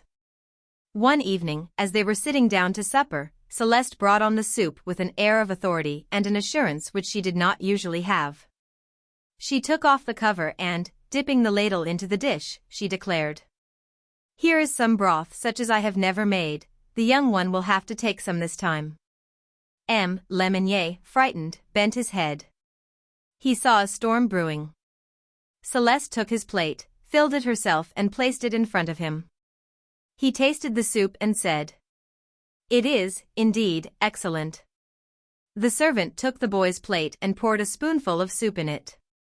Then she retreated a few steps and waited. Jean smelled the food and pushed his plate away with an expression of disgust. Celeste, suddenly pale, quickly stepped forward and forcibly poured a spoonful down the child's open mouth. He choked, coughed, sneezed, spat. Howling, he seized his glass and threw it at his nurse. She received it full in the stomach. Then, exasperated, she took the young shaver's head under her arm and began pouring spoonful after spoonful of soup down his throat. He grew as red as a beet, and he would cough it up, stamping, twisting, choking, beating the air with his hands. At first the father was so surprised that he could not move. Then, suddenly, he rushed forward, wild with rage, seized the servant by the throat and threw her up against the wall stammering, "Out! Out! Out! You brute!" But she shook him off, and, her hair streaming down her back, her eyes snapping, she cried out. "What's gettin' hold of you? You're trying to thrash me because I am making this child eat soup when you're filling him with sweet stuff." He kept repeating, trembling from head to foot. Out, get out, you brute." Then, wild, she turned to him and, pushing her face up against his, her voice trembling. "Ah, you think that you can treat me like that? Oh. No. And for whom? For that brat who is not even yours." "No, not yours. No, not yours, not yours. Everybody knows it, except yourself. Ask the grocer, the butcher, the baker, all of them, any one of them." She was growling and mumbling, choked with passion, then she stopped and looked at him. He was motionless, livid, his arms hanging by his sides. After a short pause, he murmured in a faint, shaky voice, instinct with deep feeling. "You say? You say? What do you say?" She remained silent, frightened by his appearance. Once more he stepped forward, repeating, "You say, what do you say?" Then in a calm voice, she answered, "I say what I know, what everybody knows." He seized her and, with the fury of a beast, he tried to throw her down. But, although old, she was strong and nimble. She slipped under his arm, and running around the table once more furious, she screamed. "Look at him, just look at him, fool that you are. Isn't he the living image of M. Durfour? Just look at his nose and his eyes. Are yours like that? And his hair? Is it like his mother's? I tell you that everyone knows it, everyone except yourself. It's the joke of the town. Look at him." She went to the door, opened it, and disappeared. Jean, frightened, sat motionless before his plate of soup. At the end of an hour, she returned gently, to see how matters stood. The child, after doing away with all the cakes and a pitcher full of cream and one of syrup, was now emptying the jam-pot with his soup spoon. The father had gone out. Celeste took the child, kissed him, and gently carried him to his room and put him to bed. She came back to the dining room, cleared the table, put everything in place, feeling very uneasy all the time. Not a single sound could be heard throughout the house. She put her ear against her master's door. He seemed to be perfectly still. She put her eye to the keyhole. He was writing, and seemed very calm. Then she returned to the kitchen and sat down, ready for any emergency. She slept on a chair and awoke at daylight. She did the rooms as she had been accustomed to every morning. She swept and dusted, and, towards 8 o'clock, prepared M. Lemonier's breakfast. But she did not dare bring it to her master, knowing too well how she would be received. She waited for him to ring. But he did not ring. 9 o'clock, then 10 o'clock went by. Celeste, not knowing what to think, prepared her tray and started up with it, her heart beating fast. She stopped before the door and listened. Everything was still. She knocked, no answer. Then, gathering up all her courage, she opened the door and entered. With a wild shriek, she dropped the breakfast tray which she had been holding in her hand. In the middle of the room, M. Lemonnier was hanging by a rope from a ring in the ceiling. His tongue was sticking out horribly. His right slipper was lying on the ground, his left one still on his foot. An upturned chair had rolled over to the bed. Celeste, dazed, ran away shrieking. All the neighbors crowded together. The physician declared that he had died at about midnight. A letter addressed to M. Director was found on the table of the suicide. It contained these words: "I leave and entrust the child to you. A country excursion." For 5 months they had been talking of going to take luncheon in one of the country suburbs of Paris on Madame Dufour's birthday, and as they were looking forward very impatiently to the outing. They rose very early that morning. Monsieur Dufour had borrowed the milkman's wagon and drove himself. It was a very tidy, 2-wheeled conveyance, with a cover supported by 4 iron rods, with curtains that had been drawn up, except the one at the back, which floated out like a sail. Madame Dufour, resplendent in a wonderful, cherry-colored silk dress, sat by the side of her husband. The old grandmother and a girl sat behind them on 2 chairs, and a boy with yellow hair was lying at the bottom of the wagon, with nothing to be seen of him except his head. When they reached the bridge of Neuilly, Monsieur Dufour said, "Here we are in the country at last," and at that signal his wife grew sentimental about the beauties of nature. When they got to the crossroads at Courbevoie, they were seized with admiration for the distant landscape. On the right was Argenteuil with its bell tower, and above it rose the hills of Senoise and the mill of Orgemont, while on the left the aqueduct of Marly stood out against the clear morning sky. And in the distance they could see the terrace of Saint-Germain. And opposite them, at the end of a low chain of hills, the new fort of Cormelles. Quite in the distance, a very long way off, beyond the plains and village, one could see the somber green of the forests. The sun was beginning to burn their faces, the dust got into their eyes, and on either side of the road there stretched an interminable tract of bare, ugly country with an unpleasant odor. One might have thought that it had been ravaged by a pestilence, which had even attacked the buildings, for skeletons of dilapidated and deserted houses, or small cottages, which were left in an unfinished state. Because the contractors had not been paid, reared their 4 roofless walls on each side. Here and there tall factory chimneys rose up from the barren soil. The only vegetation on that putrid land, where the spring breezes wafted an odor of petroleum and slate, blended with another odor that was even less agreeable. At last, however, they crossed the Seine a second time, and the bridge was a delight. The river sparkled in the sun, and they had a feeling of quiet enjoyment, felt refreshed as they drank in the purer air that was not impregnated by the black smoke of factories nor by the miasma from the deposits of night soil. A man whom they met told them that the name of the place was Bezons. Monsieur Dufour pulled up and read the attractive announcement outside an eating-house, Restaurant Poulain, matelots and fried fish, private rooms, arbors, and swings. "Well, Madame Dufour, will this suit you? Will you make up your mind at last?" She read the announcement in her turn and then looked at the house for some time. It was a white country inn, built by the roadside, and through the open door she could see the bright zinc of the counter, at which sat 2 workmen in their Sunday clothes. At last she made up her mind and said, "Yes, this will do. And, besides, there is a view." They drove into a large field behind the inn, separated from the river by the towing path, and dismounted. The husband sprang out first and then held out his arms for his wife, and as the step was very high Madame Dufour, in order to reach him, had to show the lower part of her limbs, whose former slenderness had disappeared in fat, and Monsieur Dufour, who was already getting excited by the country air, pinched her calf, and then, taking her in his arms, he set her on the ground, as if she had been some enormous bundle. She shook the dust out of the silk dress and then looked round to see in what sort of a place she was. She was a stout woman, of about 36, full-blown, and delightful to look at.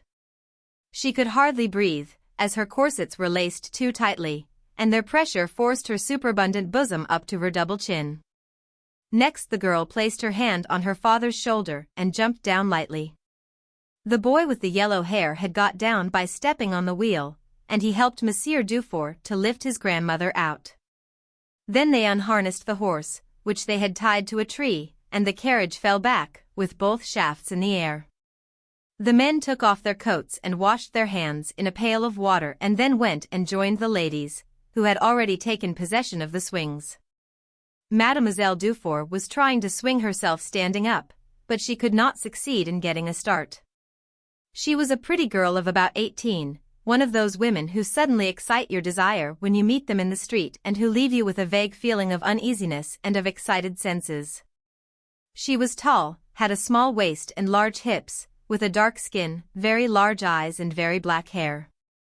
Her dress clearly marked the outlines of her firm, full figure, which was accentuated by the motion of her hips as she tried to swing herself higher. Her arms were stretched upward to hold the rope, so that her bosom rose at every movement she made. Her hat, which a gust of wind had blown off, was hanging behind her, and as the swing gradually rose higher and higher, she showed her delicate limbs up to the knees each time, and the breeze from her flying skirts which was more heady than the fumes of wine, blew into the faces of the two men, who were looking at her and smiling. Sitting in the other swing, Madame Dufour kept saying in a monotonous voice, "Cyprien, come and swing me, do come and swing me, Cyprien." At last he went, and turning up his shirt sleeves, as if undertaking a hard piece of work, with much difficulty he set his wife in motion. She clutched the two ropes and held her legs out straight, so as not to touch the ground. She enjoyed feeling dizzy at the motion of the swing, and her whole figure shook like a jelly on a dish, but as she went higher and higher, she became too giddy and was frightened.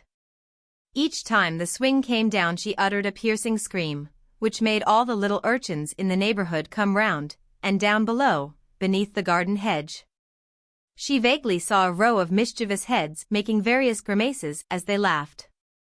When a servant girl came out they ordered luncheon. Some fried fish, a rabbit sauté, salad and dessert, Madame Dufour said, with an important air.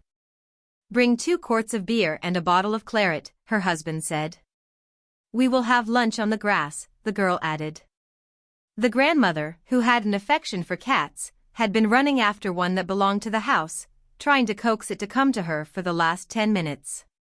The animal, who was no doubt secretly flattered by her attentions, kept close to the good woman, but just out of reach of her hand, and quietly walked round the trees, against which she rubbed herself, with her tail up, purring with pleasure. "Hello," suddenly exclaimed the young man with the yellow hair, who was wandering about. "Here are 2 swell boats." They all went to look at them and saw 2 beautiful canoes in a wooden shed. They were as beautifully finished as if they had been ornamental furniture.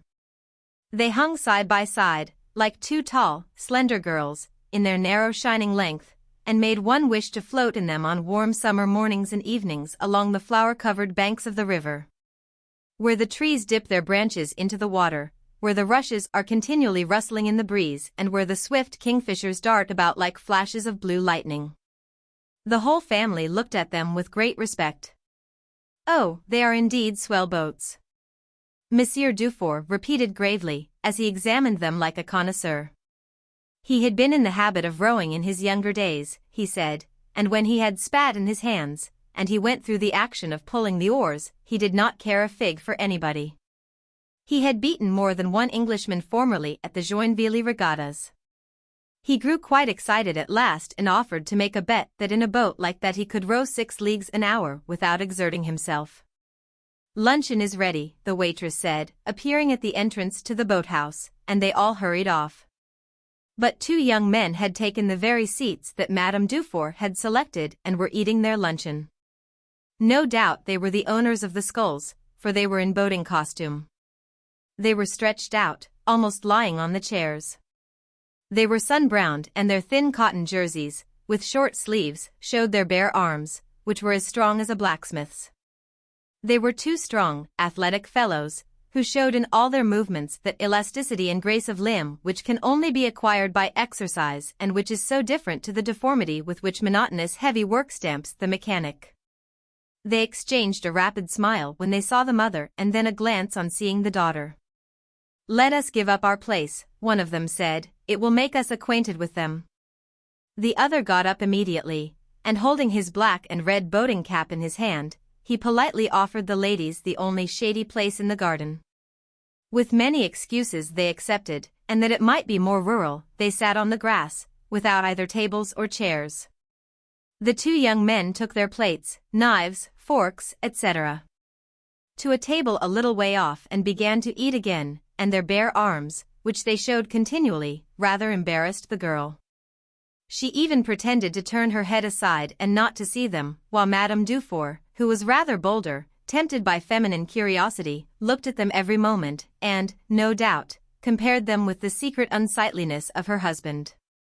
She had squatted herself on ground, with her legs tucked under her, after the manner of tailors, and she kept moving about restlessly, saying that ants were crawling about her somewhere. Monsieur Dufour, annoyed at the presence of the polite strangers, was trying to find a comfortable position which he did not, however, succeed in doing, and the young man with the yellow hair was eating as silently as an ogre. "It is lovely weather, monsieur," the stout lady said to one of the boating men. She wished to be friendly because they had given up their place. "It is, indeed, madam," he replied. "Do you often go into the country?" "Oh, only once or twice a year to get a little fresh air." "And you, monsieur?" "I come and sleep here every night." "Oh, that must be very nice." "Certainly it is, madam." And he gave them such a practical account of his daily life that it awakened afresh in the hearts of these shopkeepers who were deprived of the meadows and who longed for country walks. To that foolish love of nature which they all feel so strongly the whole year round behind the counter in their shop. The girl raised her eyes and looked at the oarsman with emotion, and Monsieur Dufour spoke for the first time. "It is indeed a happy life," he said. And then he added, "A little more rabbit, my dear?" "No, thank you," she replied, and turning to the young men again, and pointing to their arms, asked, "Do you never feel cold like that?" They both began to laugh, and they astonished the family with an account of the enormous fatigue they could endure, of their bathing while in a state of tremendous perspiration, of their rowing in the fog at night. And they struck their chests violently to show how hollow they sounded. "Ah! You look very strong," said the husband, who did not talk any more of the time when he used to beat the English. The girl was looking at them sideways now, and the young fellow with the yellow hair, who had swallowed some wine the wrong way, was coughing violently and bespattering Madame Dufour's cherry-colored silk dress. She got angry and sent for some water to wash the spots. Meanwhile it had grown unbearably hot, the sparkling river looked like a blaze of fire, and the fumes of the wine were getting into their heads.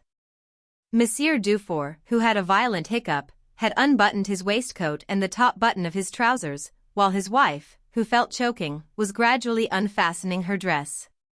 The apprentice was shaking his yellow wig in a happy frame of mind, and kept helping himself to wine, and the old grandmother, feeling the effects of the wine, was very stiff and dignified.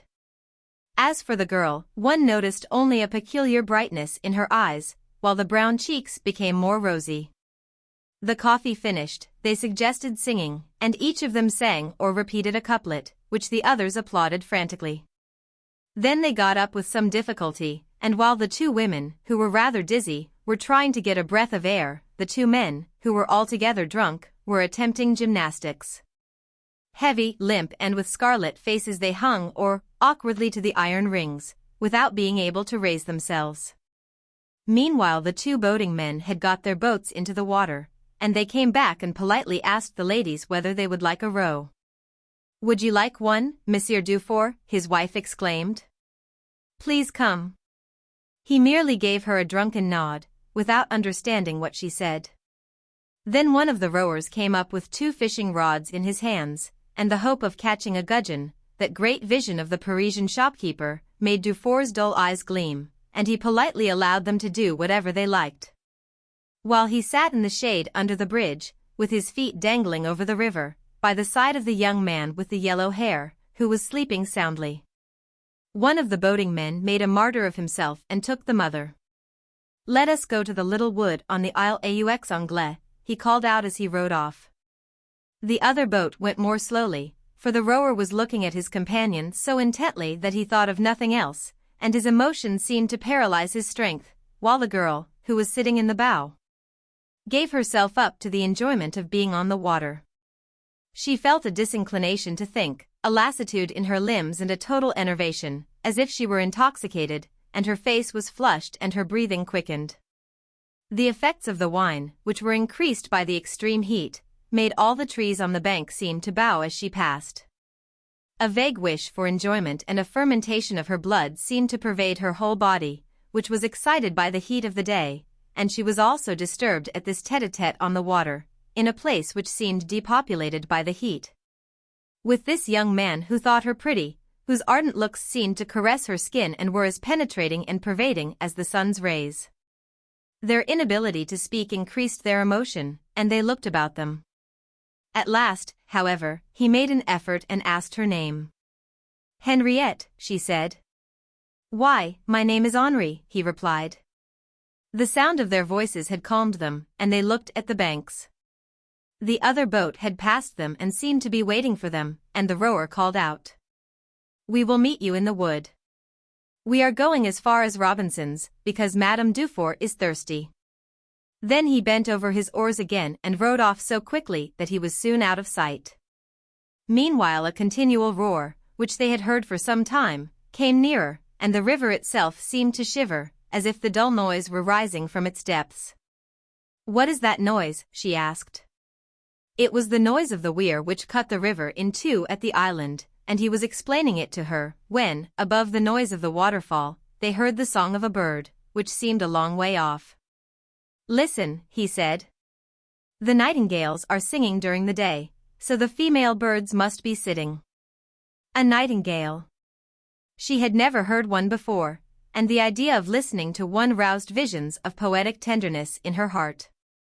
A nightingale. That is to say, the invisible witness of her love trysts which Juliet invoked on her balcony.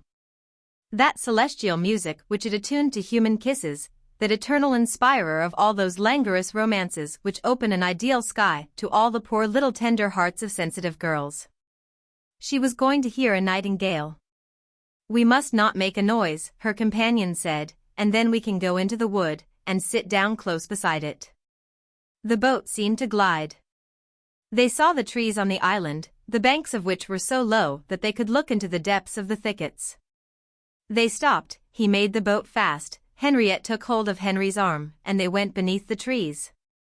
"Stoop," he said, so she stooped down, and they went into an inextricable thicket of creepers, leaves and reed grass, which formed an undiscoverable retreat, and which the young man laughingly called his private room. Just above their heads, perched in one of the trees which hid them, the bird was still singing.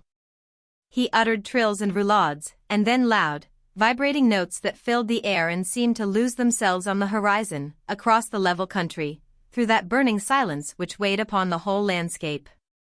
They did not speak for fear of frightening it away. They were sitting close together, and, slowly, Henry's arms stole round the girl's waist and squeezed it gently. She took that daring hand without any anger, and kept removing it whenever he put it round her, without, however, feeling at all embarrassed by this caress, just as if it had been something quite natural, which she was resisting just as naturally. She was listening to the bird in ecstasy. She felt an infinite longing for happiness, for some sudden demonstration of tenderness, for the revelation of superhuman poetry, and she felt such a softening at her heart, and relaxation of her nerves, that she began to cry, without knowing why. The young man was now straining her close to him, yet she did not remove his arm, she did not think of it. Suddenly the nightingale stopped, and a voice called out in the distance. "Henriette." "Do not reply," he said in a low voice. "You will drive the bird away."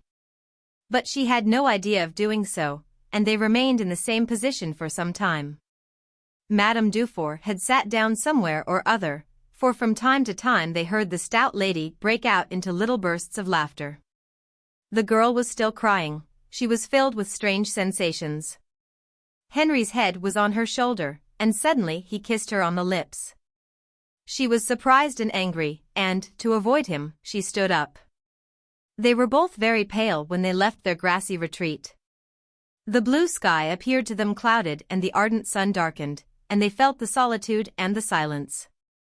They walked rapidly, side by side, without speaking or touching each other, for they seemed to have become irreconcilable enemies, as if disgust and hatred had arisen between them, and from time to time Henriette called out, "Mamma." By and by they heard a noise behind a bush, and the stout lady appeared, looking rather confused, and her companion's face was wrinkled with smiles which he could not check. Madame Dufour took his arm, and they returned to the boats, and Henri, who was ahead, walked in silence beside the young girl. At last they got back to Bezins. Monsieur Dufour, who was now sober, was waiting for them very impatiently, while the young man with the yellow hair was having a mouthful of something to eat before leaving the inn. The carriage was waiting in the yard, and the grandmother, who had already got in, was very frightened at the thought of being overtaken by night before they reached Paris, as the outskirts were not safe. They all shook bands, and the Dufour family drove off. "Goodbye, until we meet again," the oarsman cried, and the answer they got was a sigh and a tear. 2 months later, as Henri was going along the Rue des Martyrs, he saw Dufour, ironmonger, over a door, and so he went in, and saw the stout lady sitting at the counter. They recognized each other immediately, and after an interchange of polite greetings, he asked after them all. "And how is Mademoiselle Henriette?" he inquired specially. "Very well, thank you, she is married." "Ah." He felt a certain emotion, but said, "Whom did she marry?" "That young man who accompanied us, you know, he has joined us in business." "I remember him perfectly." He was going out, feeling very unhappy, though scarcely knowing why, when Madame called him back. "And how is your friend?" she asked rather shyly.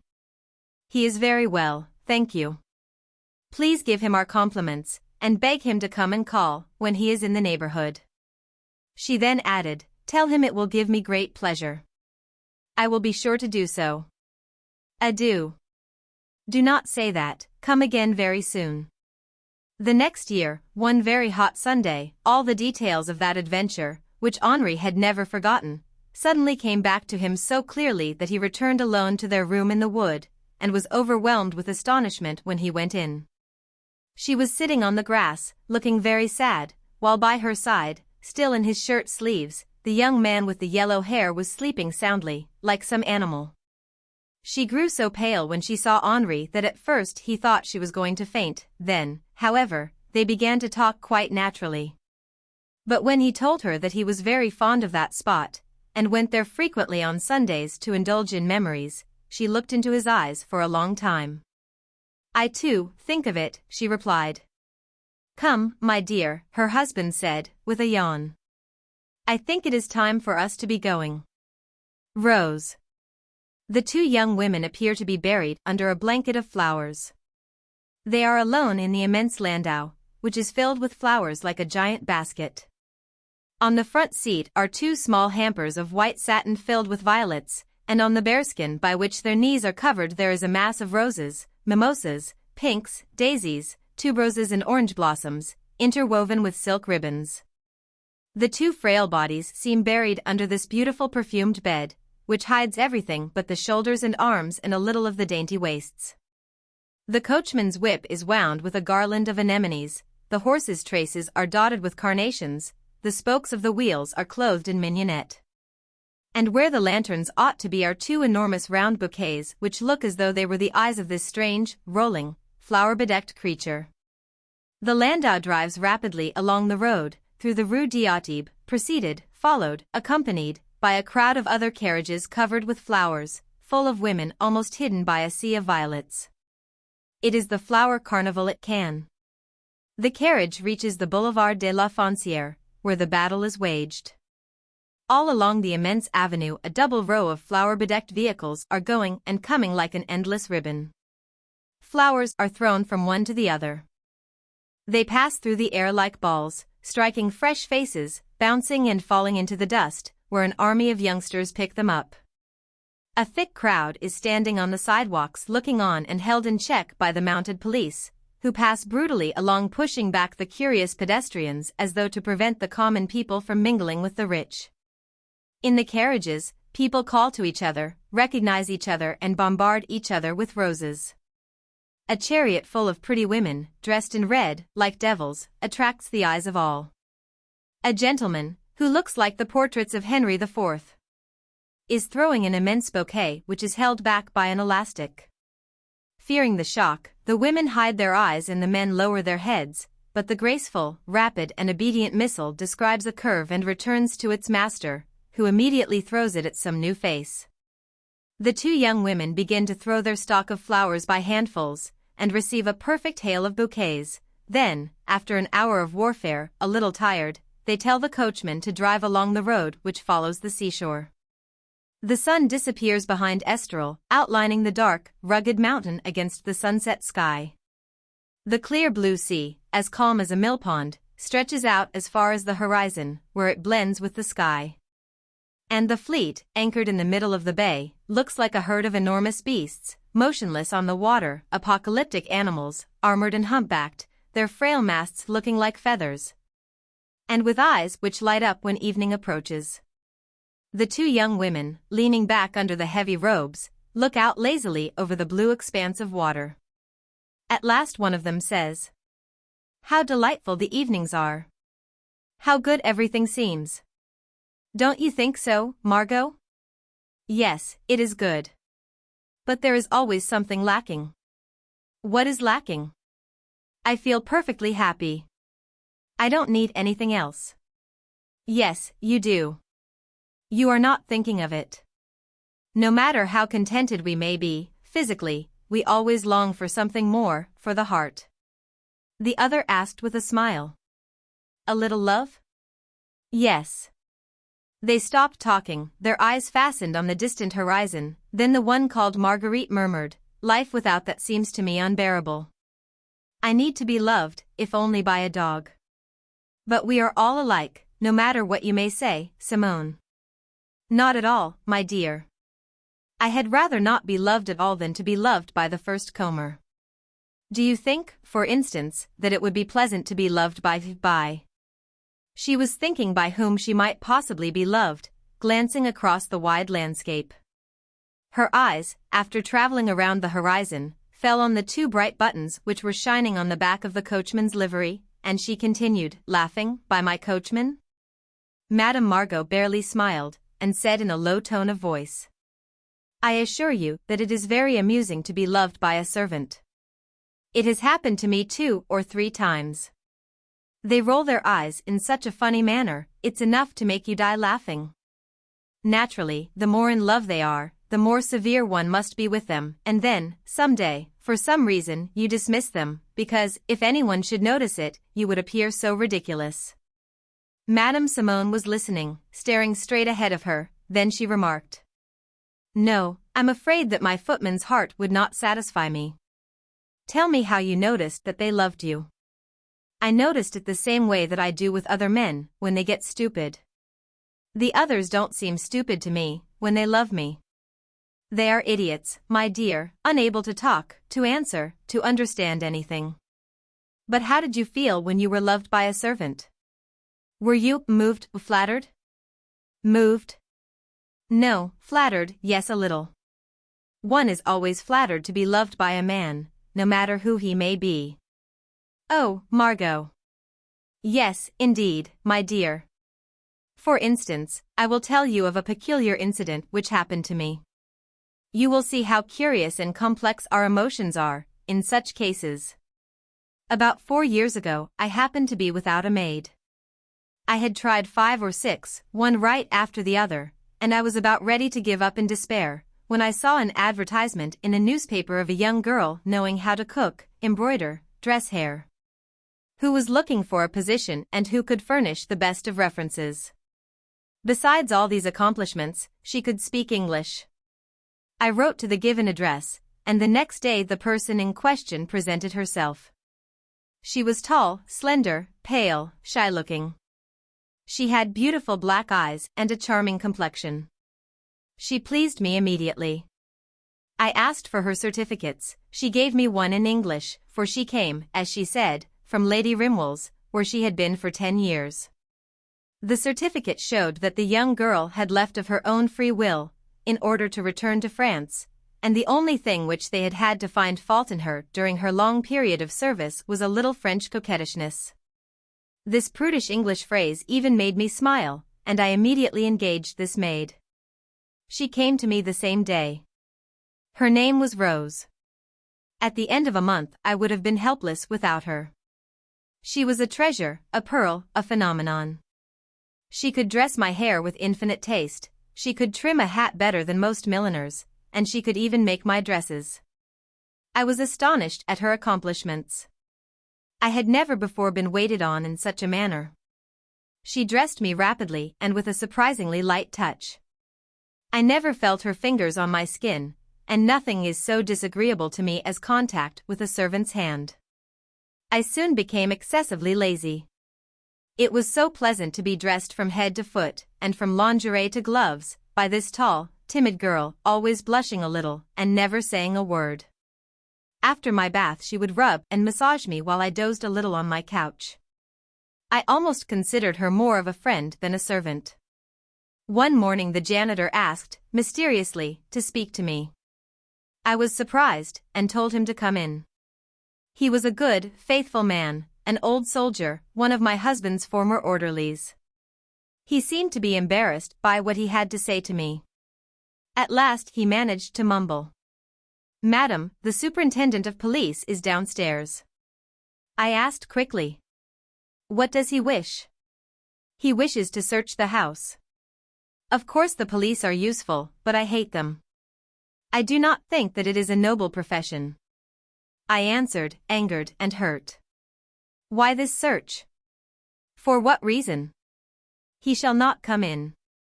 The janitor continued. "He says that there is a criminal hidden in the house." This time I was frightened and I told him to bring the inspector to me, so that I might get some explanation. He was a man with good manners and decorated with the Legion of Honor. He begged my pardon for disturbing me, and then informed me that I had, among my domestics, a convict. I was shocked. And I answered that I could guarantee every servant in the house, and I began to enumerate them. The janitor, Pierre Corton, an old soldier. "It's not he." "A stable boy, son of farmers whom I know, and a groom whom you have just seen." "It's not he." "Then, monsieur, you see that you must be mistaken." "Excuse me, madam, but I am positive that I am not making a mistake. As the conviction of a notable criminal is at stake, would you be so kind as to send for all your servants?" At first I refused, but I finally gave in, and sent downstairs for everybody, men and women. The inspector glanced at them and then declared, "This isn't all. Excuse me, monsieur, there is no one left but my maid, a young girl whom you could not possibly mistake for a convict." He asked, "May I also see her?"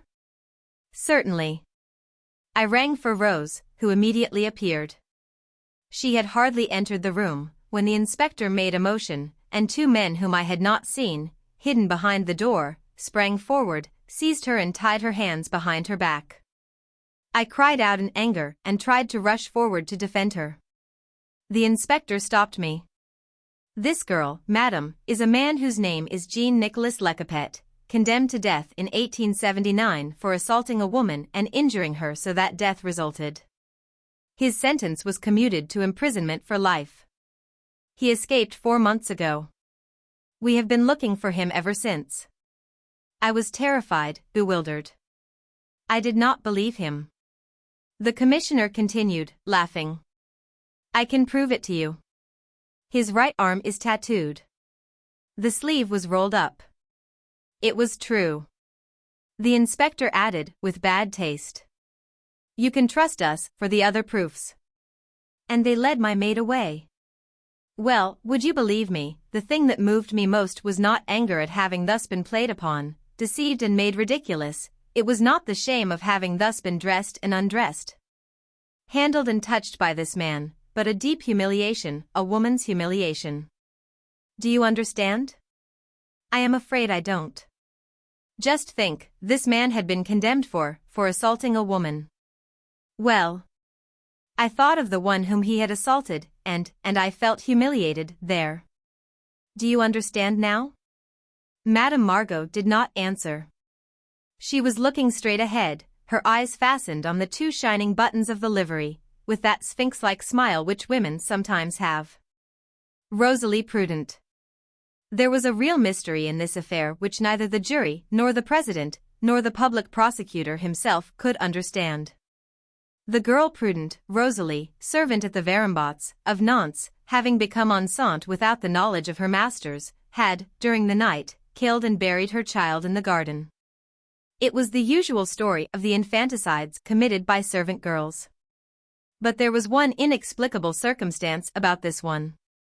When the police searched the girl Prudent's room, they discovered a complete infant's outfit, made by Rosalie herself, who had spent her nights for the last 3 months in cutting and sewing it. The grocer from whom she had bought her candles, out of her own wages, for this long piece of work had come to testify. It came out, moreover, that the sage-femme of the district, informed by Rosalie of her condition, had given her all necessary instructions and counsel in case the event should happen at a time when it might not be possible to get help. She had also procured a place at Poissy for the girl Prudent, who foresaw that her present employers would discharge her, for the Verambot couple did not trifle with morality. There were present at the trial both the man and the woman, a middle-class pair from the provinces, living on their income. They were so exasperated against this girl, who had sullied their house, that they would have liked to see her guillotined on the spot without a trial. The spiteful depositions they made against her became accusations in their mouths. The defendant, a large, handsome girl of Lower Normandy, well educated for her station in life, wept continuously and would not answer to anything. The court and the spectators were forced to the opinion that she had committed this barbarous act in a moment of despair and madness, since there was every indication that she had expected to keep and bring up her child. The president tried for the last time to make her speak, to get some confession, and, having urged her with much gentleness, he finally made her understand that all these men gathered here to pass judgment upon her were not anxious for her death and might even have pity on her. Then she made up her mind to speak. "Come, now, tell us, first, who is the father of this child?" he asked. Until then she had obstinately refused to give his name. But she replied suddenly, looking at her masters who had so cruelly calumniated her. "It is Monsieur Joseph, Monsieur Verambot's nephew." The couple started in their seats and cried with one voice, "That's not true. She lies. This is infamous." The president had them silenced and continued, "Go on, please, and tell us how it all happened." Then she suddenly began to talk freely, relieving her pent-up heart, that poor, solitary, crushed heart, laying bare her sorrow, her whole sorrow, before those severe men whom she had until now taken for enemies and inflexible judges. Yes, it was Monsieur Joseph Verambot, when he came on leave last year. What does Mr. Joseph Verambot do? He is a non-commissioned officer in the artillery, monsieur.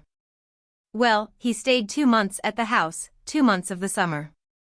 I thought nothing about it when he began to look at me, and then flatter me, and make love to me all day long. And I let myself be taken in, monsieur. He kept saying to me that I was a handsome girl, that I was good company, that I just suited him, and I liked him well enough. What could I do? One listens to these things when one is alone, all alone, as I was. I am alone in the world, monsieur.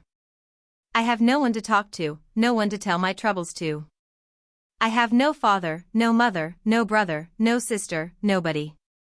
And when he began to talk to me it was as if I had a brother who had come back. And then he asked me to go with him to the river one evening, so that we might talk without disturbing anyone. I went. I don't know how it happened. He had his arm around me. Really I didn't want to, no, I could not, I felt like crying, the air was so soft, the moon was shining. No, I swear to you, I could not, he did what he wanted. That went on 3 weeks, as long as he stayed. I could have followed him to the ends of the world.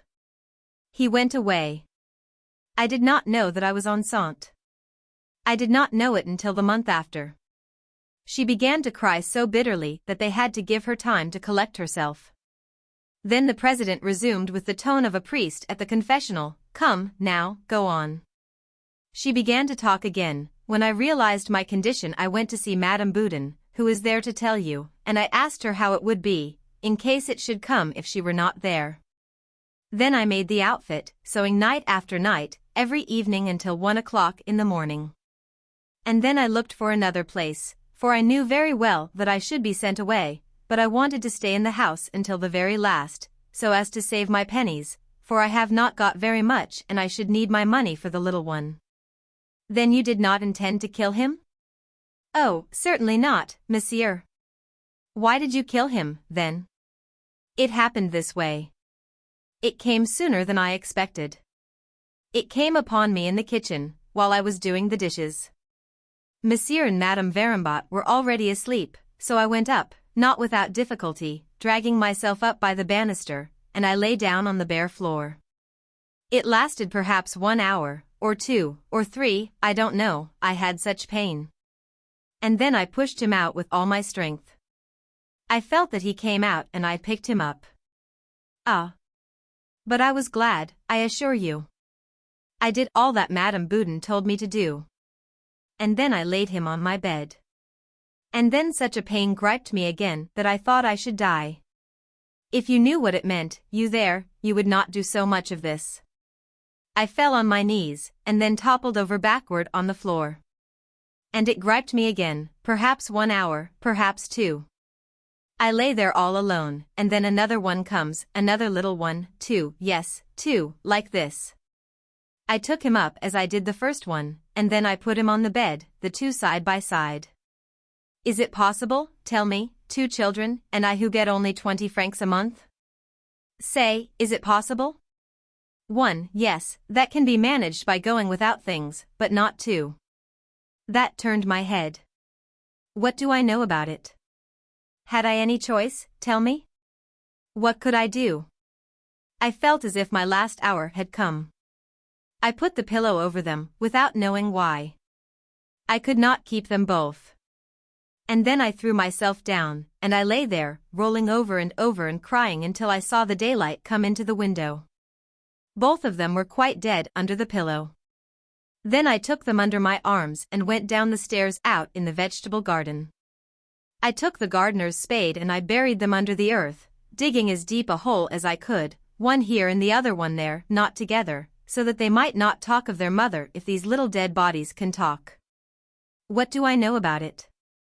And then, back in my bed, I felt so sick that I could not get up. They sent for the doctor and he understood it all.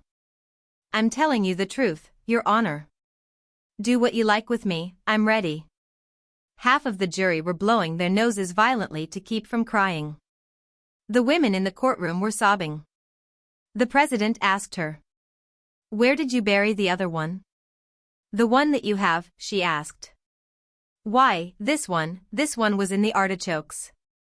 "Oh, then the other one is among the strawberries, by the well." And she began to sob so piteously that no one could hear her unmoved.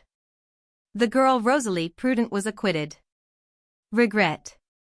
Monsieur Saval, who was called in Manty's father Saval, had just risen from bed. He was weeping. It was a dull autumn day, the leaves were falling. They fell slowly in the rain, like a heavier and slower rain. M. Saval was not in good spirits. He walked from the fireplace to the window, and from the window to the fireplace. Life has its somber days. It would no longer have any but somber days for him, for he had reached the age of 62. He is alone, an old bachelor, with nobody about him. How sad it is to die alone, all alone, without anyone who is devoted to you. He pondered over his life, so barren, so empty. He recalled former days, the days of his childhood, the home, the house of his parents, his college days, his follies, the time he studied law in Paris, his father's illness, his death. He then returned to live with his mother. They lived together very quietly, and desired nothing more.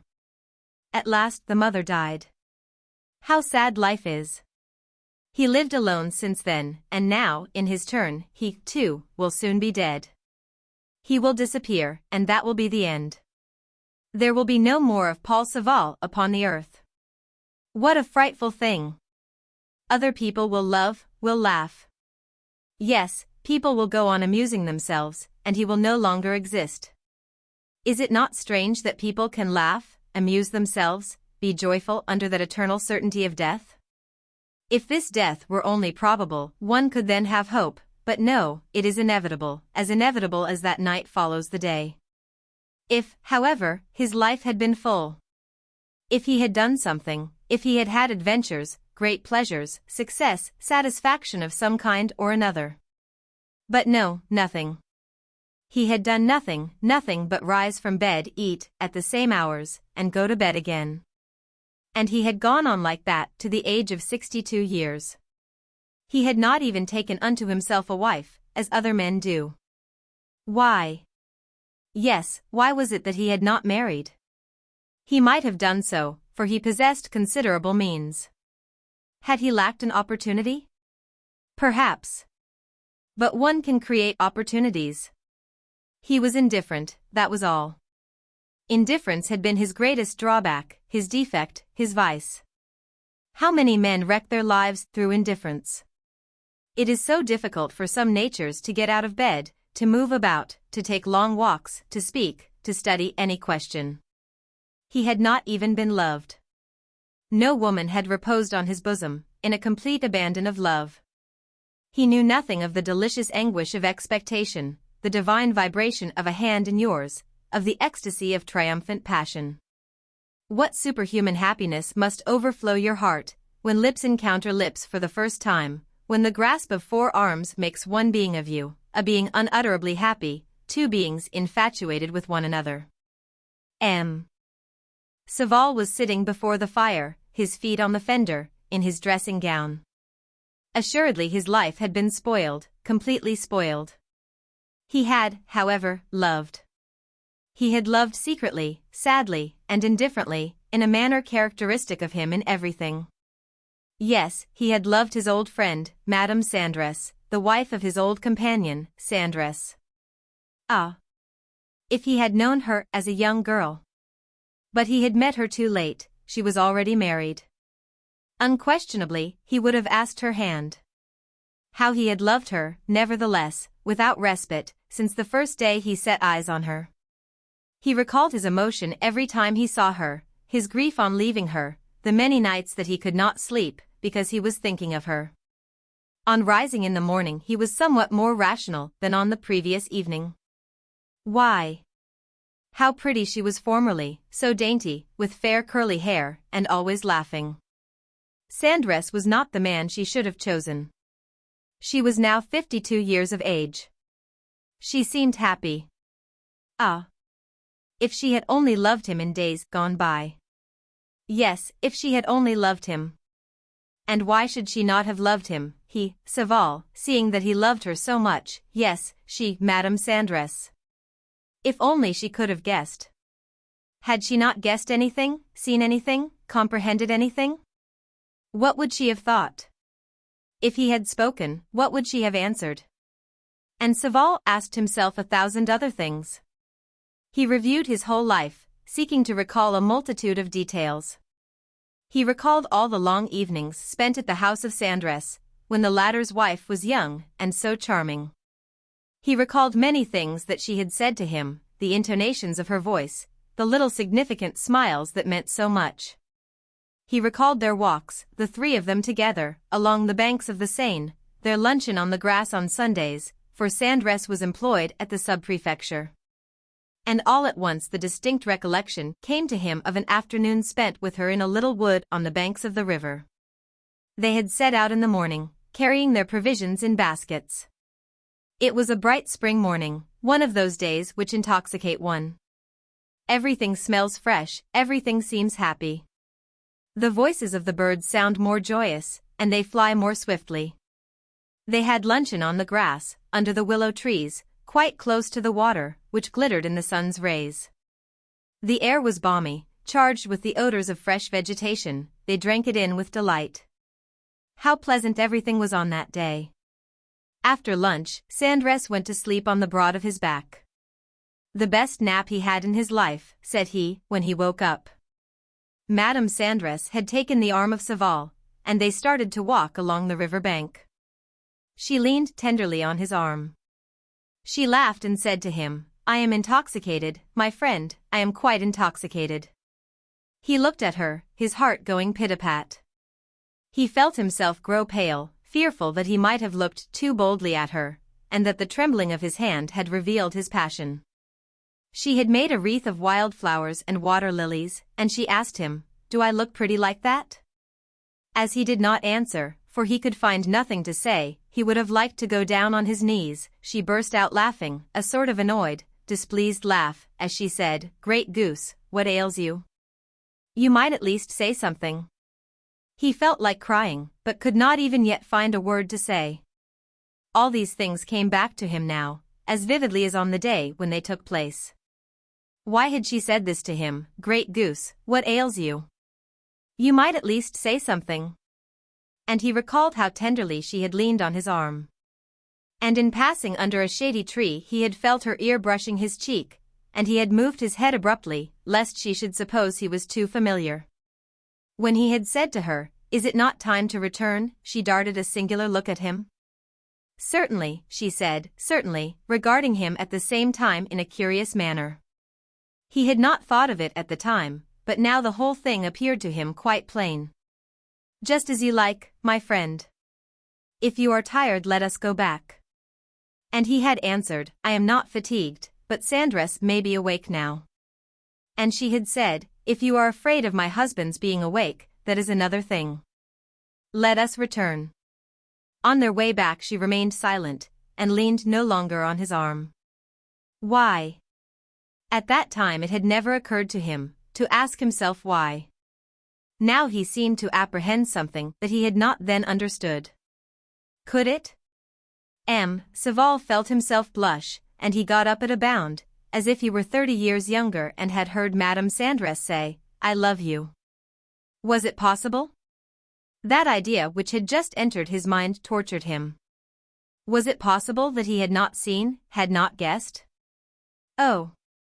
If that were true, if he had let this opportunity of happiness pass without taking advantage of it. He said to himself, I must know. I cannot remain in this state of doubt. I must know. He thought, I am 62 years of age, she is 58, I may ask her that now without giving offense. He started out. The Sandress house was situated on the other side of the street, almost directly opposite his own. He went across and knocked at the door, and a little servant opened it. You here at this hour, Saval? Has some accident happened to you?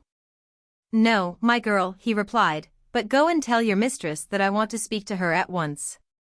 The fact is Madame is preserving pears for the winter, and she is in the preserving room.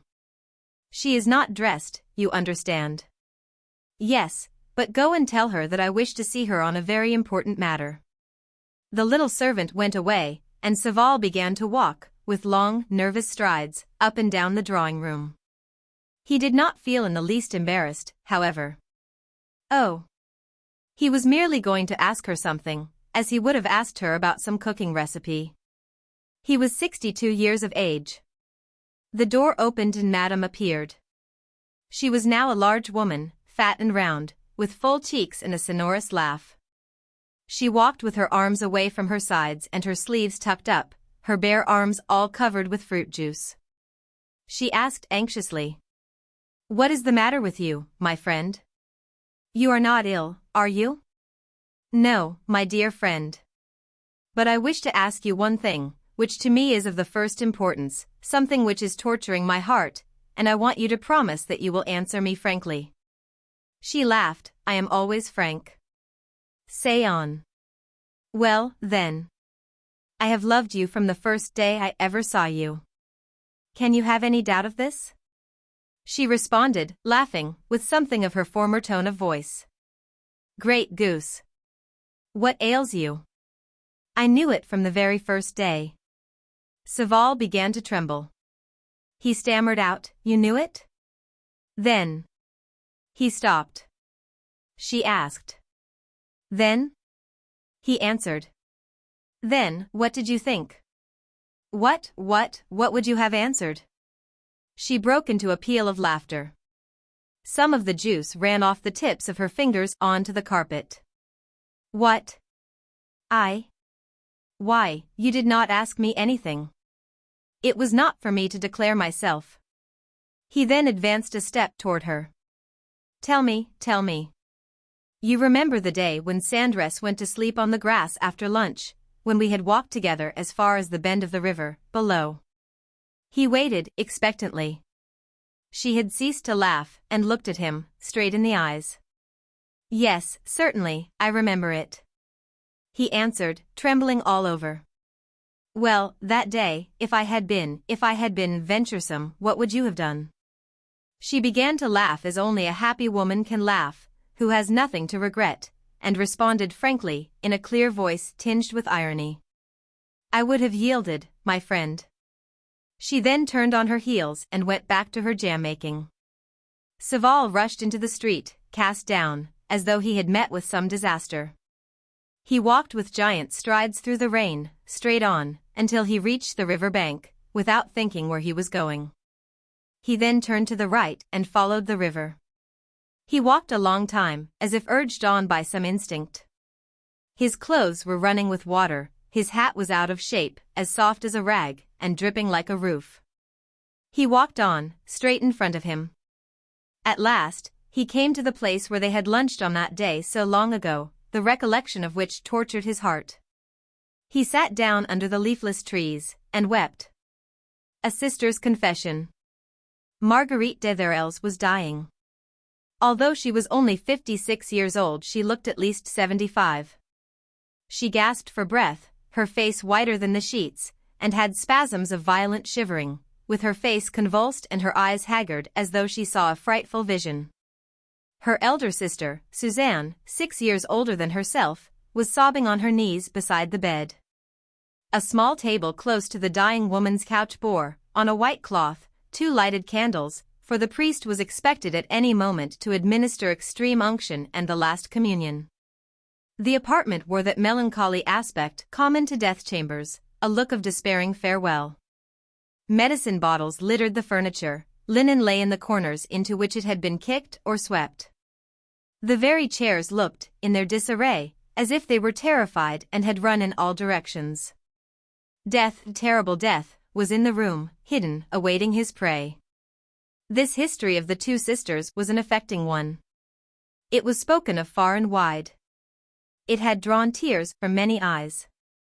Suzanne, the elder, had once been passionately loved by a young man, whose affection she returned. They were engaged to be married, and the wedding day was at hand, when Henry de Saint-Pierre suddenly died. The young girl's despair was terrible, and she took an oath never to marry. She faithfully kept her vow and adopted widow's weeds for the remainder of her life. But one morning her sister, her little sister Marguerite, then only 12 years old, threw herself into Suzanne's arms, sobbing, "Sister, I don't want you to be unhappy. I don't want you to mourn all your life. I'll never leave you, never, never, never. I shall never marry, either. I'll stay with you always, always." Suzanne kissed her, touched by the child's devotion, though not putting any faith in her promise. But the little one kept her word, and, despite her parents' remonstrances, despite her elder sister's prayers, never married. She was remarkably pretty and refused many offers. She never left her sister. They spent their whole life together, without a single day's separation. They went everywhere together and were inseparable. But Marguerite was pensive, melancholy, sadder than her sister, as if her sublime sacrifice had undermined her spirits. She grew older more quickly, her hair was white at 30, and she was often ill, apparently stricken with some unknown, wasting malady. And now she would be the first to die. She had not spoken for 24 hours, except to whisper at daybreak, "Send at once for the priest." And she had since remained lying on her back, convulsed with agony, her lips moving as if unable to utter the dreadful words that rose in her heart, her face expressive of a terror distressing to witness. Suzanne, distracted with grief, her brow pressed against the bed, wept bitterly, repeating over and over again the words, "Margot, my poor Margot, my little one." She had always called her my little one, while Marguerite's name for the elder was invariably sister. A footstep sounded on the stairs. The door opened. An acolyte appeared, followed by the aged priest in his surplice. As soon as she saw him, the dying woman sat up suddenly in bed, opened her lips, stammered a few words and began to scratch the bedclothes, as if she would have made hole in them. Father Simon approached, took her hand, kissed her on the forehead and said in a gentle voice, "May God pardon your sins, my daughter. Be of good courage. Now is the moment to confess them as speak." Then Marguerite, shuddering from head to foot, so that the very bed shook with her nervous movements, gasped, "Sit down, sister, and listen." The priest stooped toward the prostrate Suzanne, raised her to her feet, placed her in a chair, and, taking a hand of each of the sisters, pronounced, "Lord God, send them strength. Shed thy mercy upon them." And Marguerite began to speak. The words issued from her lips one by one, hoarse, jerky, tremulous. "Pardon, pardon, sister. Pardon me. Oh, if only you knew how I have dreaded this moment all my life. Suzanne faltered through her tears. But what have I to pardon, little one? You have given me everything, sacrificed all to me. You are an angel. But Marguerite interrupted her. Be silent, be silent. Let me speak. Don't stop me. It is terrible. Let me tell all, to the very end, without interruption. Listen. You remember, Henry. Suzanne trembled and looked at her sister. The younger one went on. In order to understand, you must hear everything. I was 12 years old, only 12, you remember, don't you? And I was spoilt. I did just as I pleased. You remember how everybody spoilt me? Listen. The first time he came, he had on his riding boots. He dismounted, saying that he had a message for father. You remember, don't you? Don't speak. Listen. When I saw him, I was struck with admiration. I thought him so handsome, and I stayed in a corner of the drawing room all the time he was talking. Children are strange and terrible. Yes, indeed, I dreamt of him. He came again, many times. I looked at him with all my eyes, all my heart. I was large for my age and much more precocious than anyone suspected. He came often. I thought only of him. I often whispered to myself, Henry de Saint-Pierre. Then I was told that he was going to marry you.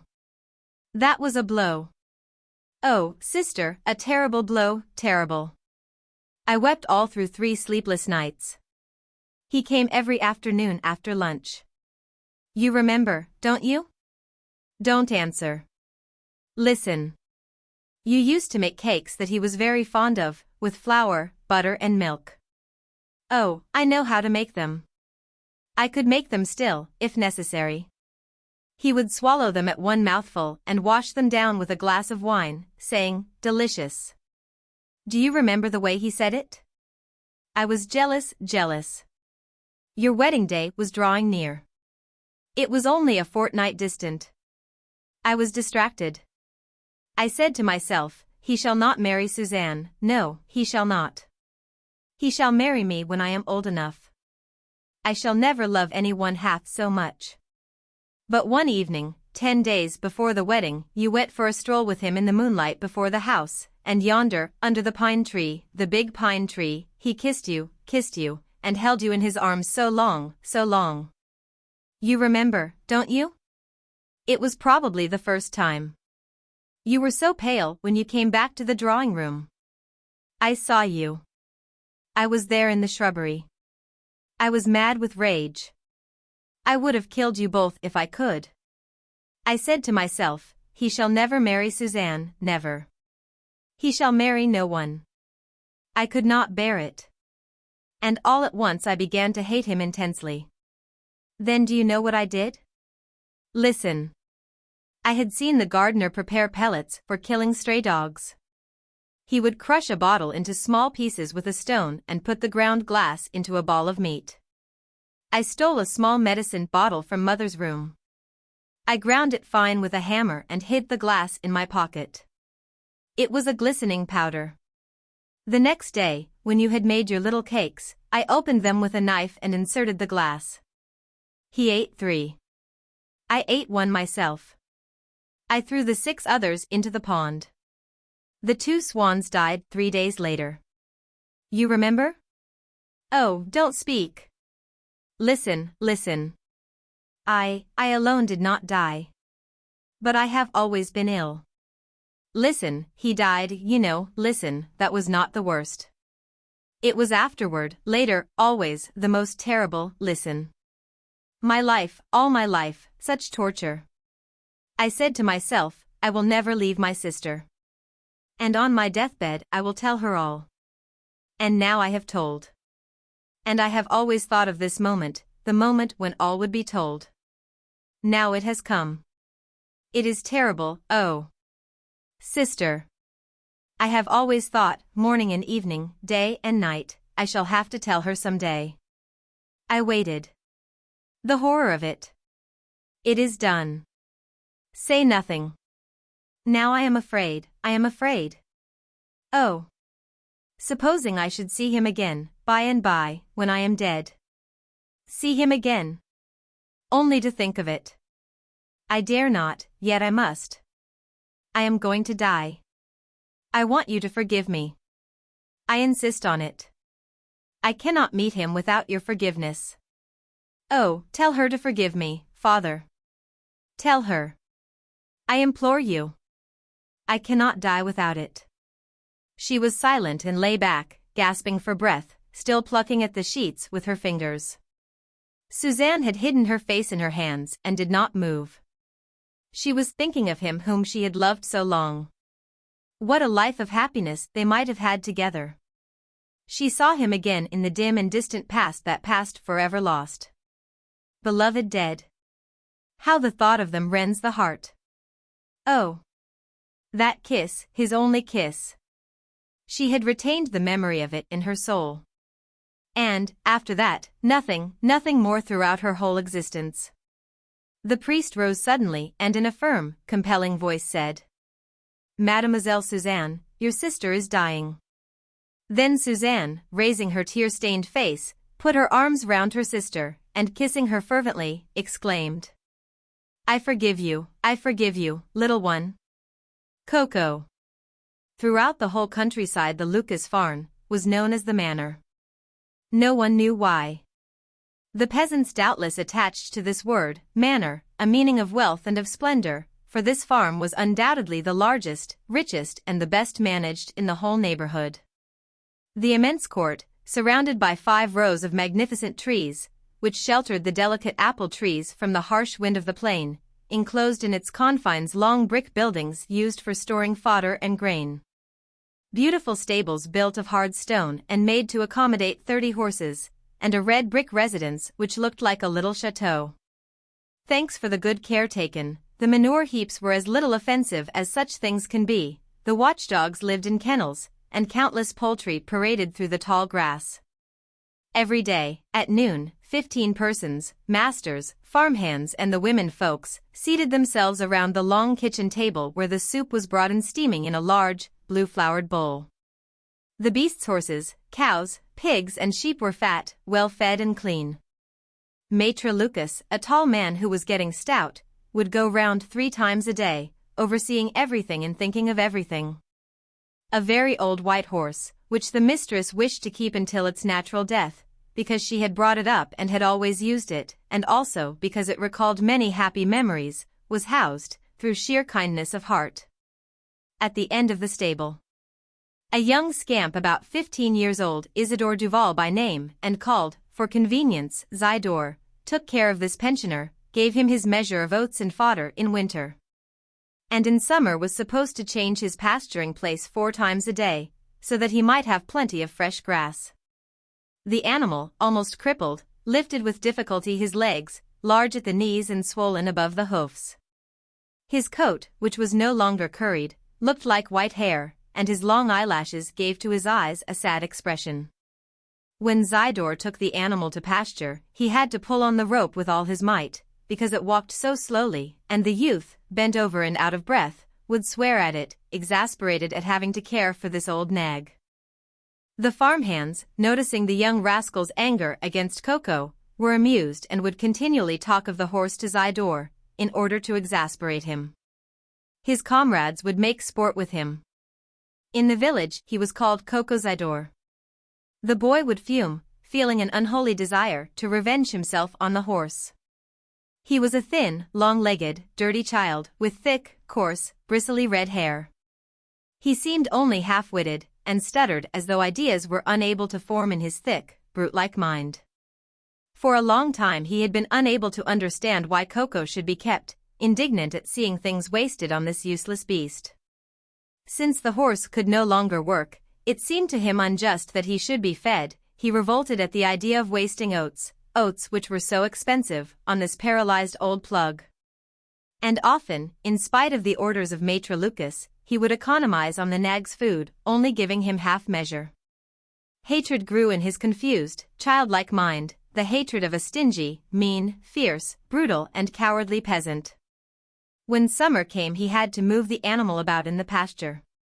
It was some distance away. The rascal, angrier every morning, would start, with his dragging step, across the wheat fields. The men working in the fields would shout to him, jokingly, "Hey, Zidore, remember me to Coco?"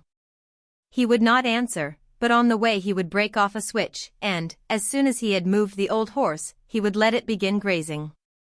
Then, treacherously sneaking up behind it, he would slash its legs.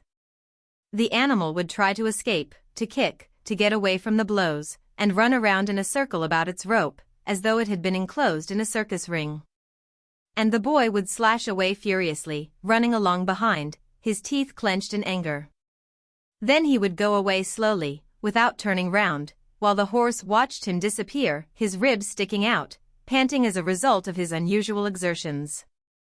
Not until the blue blouse of the young peasant was out of sight would he lower his thin white head to the grass. As the nights were now warm, Coco was allowed to sleep out of doors, in the field behind the little wood. Zidore alone went to see him. The boy threw stones at him to amuse himself. He would sit down on an embankment about 10 feet away and would stay there about half an hour, from time to time throwing a sharp stone at the old horse, which remained standing tied before his enemy, watching him continually and not daring to eat before he was gone. This one thought persisted in the mind of the young scamp: why feed this horse, which is no longer good for anything? It seemed to him that this old nag was stealing the food of the others, the goods of man and God, that he was even robbing him, Zidore, who was working. Then, little by little, each day, the boy began to shorten the length of rope which allowed the horse to graze. The hungry animal was growing thinner and starving. Too feeble to break his bonds, he would stretch his head out toward the tall, green, tempting grass, so near that he could smell, and yet so far that he could not touch it. But one morning Zidore had an idea. It was not to move Coco anymore. He was tired of walking so far for that old skeleton. He came, however, in order to enjoy his vengeance. The beast watched him anxiously. He did not beat him that day. He walked around him with his hands in his pockets. He even pretended to change his place, but he sank the stake in exactly the same hole, and went away overjoyed with his invention. The horse, seeing him leave, neighed to call him back. But the rascal began to run, leaving him alone, entirely alone in his field, well tied down and without a blade of grass within reach. Starving, he tried to reach the grass which he could touch with the end of his nose. He got on his knees, stretching out his neck and his long, drooling lips. All in vain. The old animal spent the whole day in useless, terrible efforts. The sight of all that green food, which stretched out on all sides of him, served to increase the gnawing pangs of hunger. The scamp did not return that day. He wandered through the woods in search of nests. The next day he appeared upon the scene again. Coco, exhausted, had lain down. When he saw the boy, he got up, expecting at last to have his place changed. But the little peasant did not even touch the mallet, which was lying on the ground. He came nearer, looked at the animal, threw at his head a clump of earth which flattened out against the white hair, and he started off again, whistling. The horse remained standing as long as he could see him. Then, knowing that his attempts to reach the nearby grass would be hopeless, he once more lay down on his side and closed his eyes. The following day Zidore did not come. When he did come at last, he found Coco still stretched out. He saw that he was dead.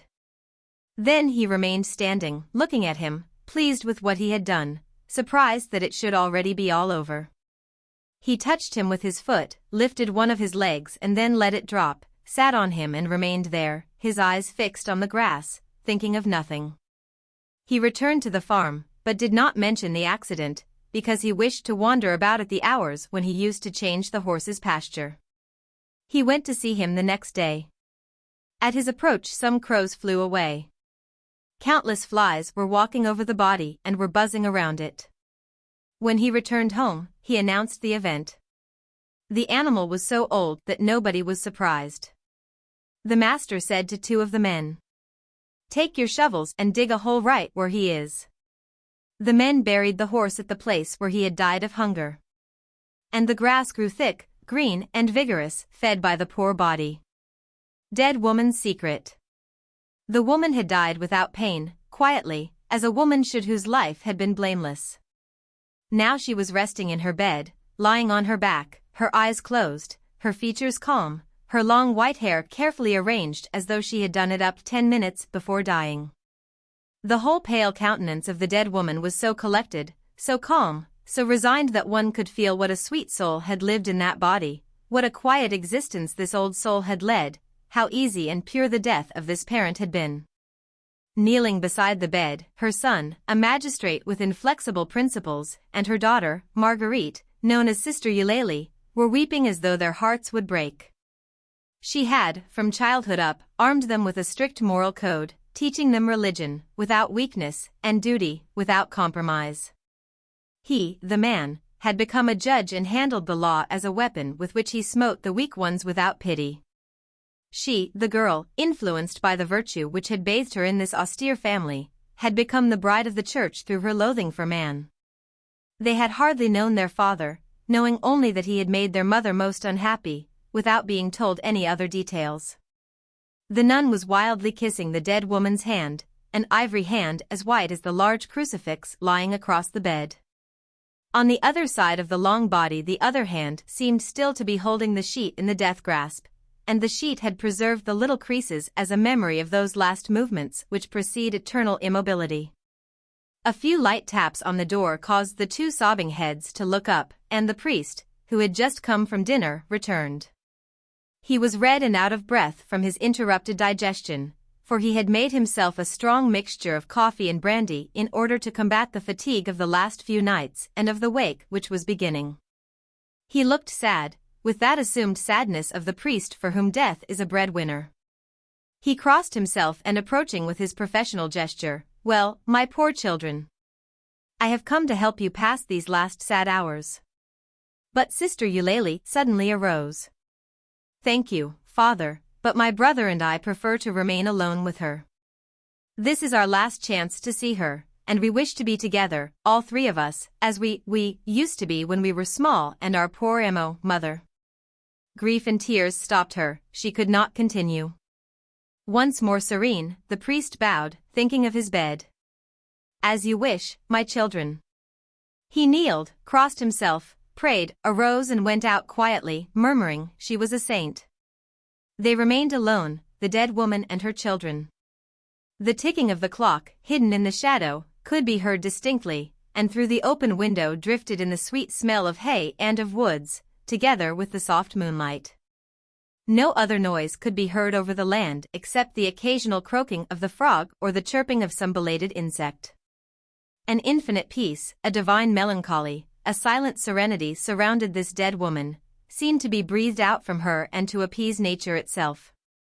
Then the judge, still kneeling, his head buried in the bedclothes, cried in a voice altered by grief and deadened by the sheets and blankets, "Mama, mama, mama."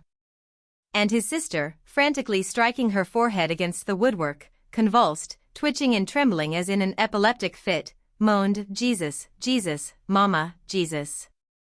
And both of them, shaken by a storm of grief, gasped and choked. The crisis slowly calmed down and they began to weep quietly, just as on the sea when a calm follows a squall.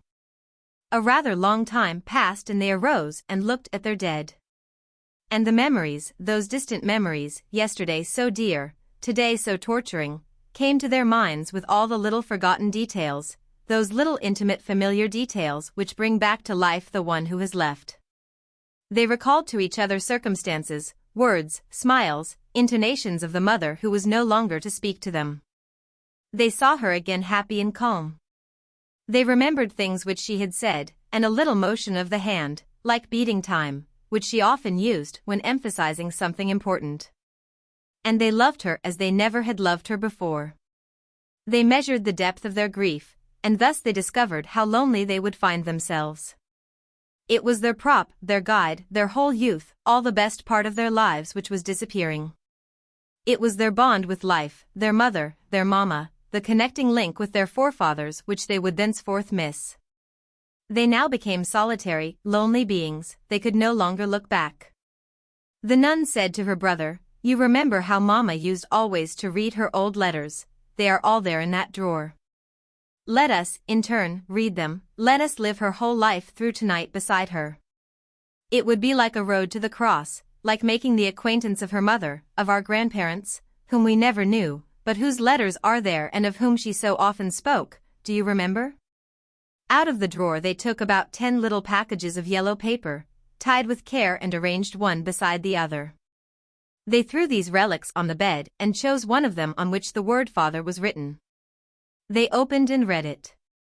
It was one of those old-fashioned letters which one finds in old family desk drawers, those epistles which smell of another century.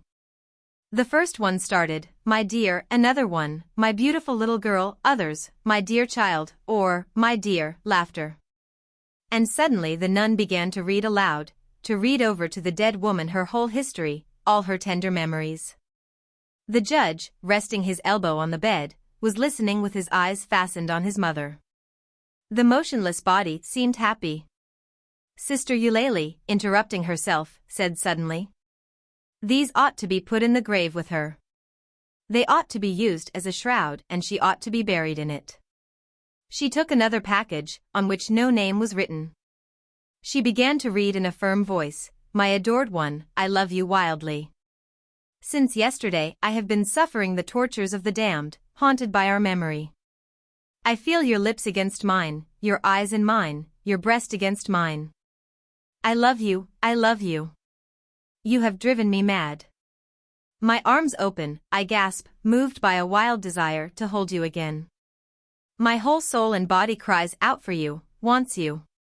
I have kept in my mouth the taste of your kisses."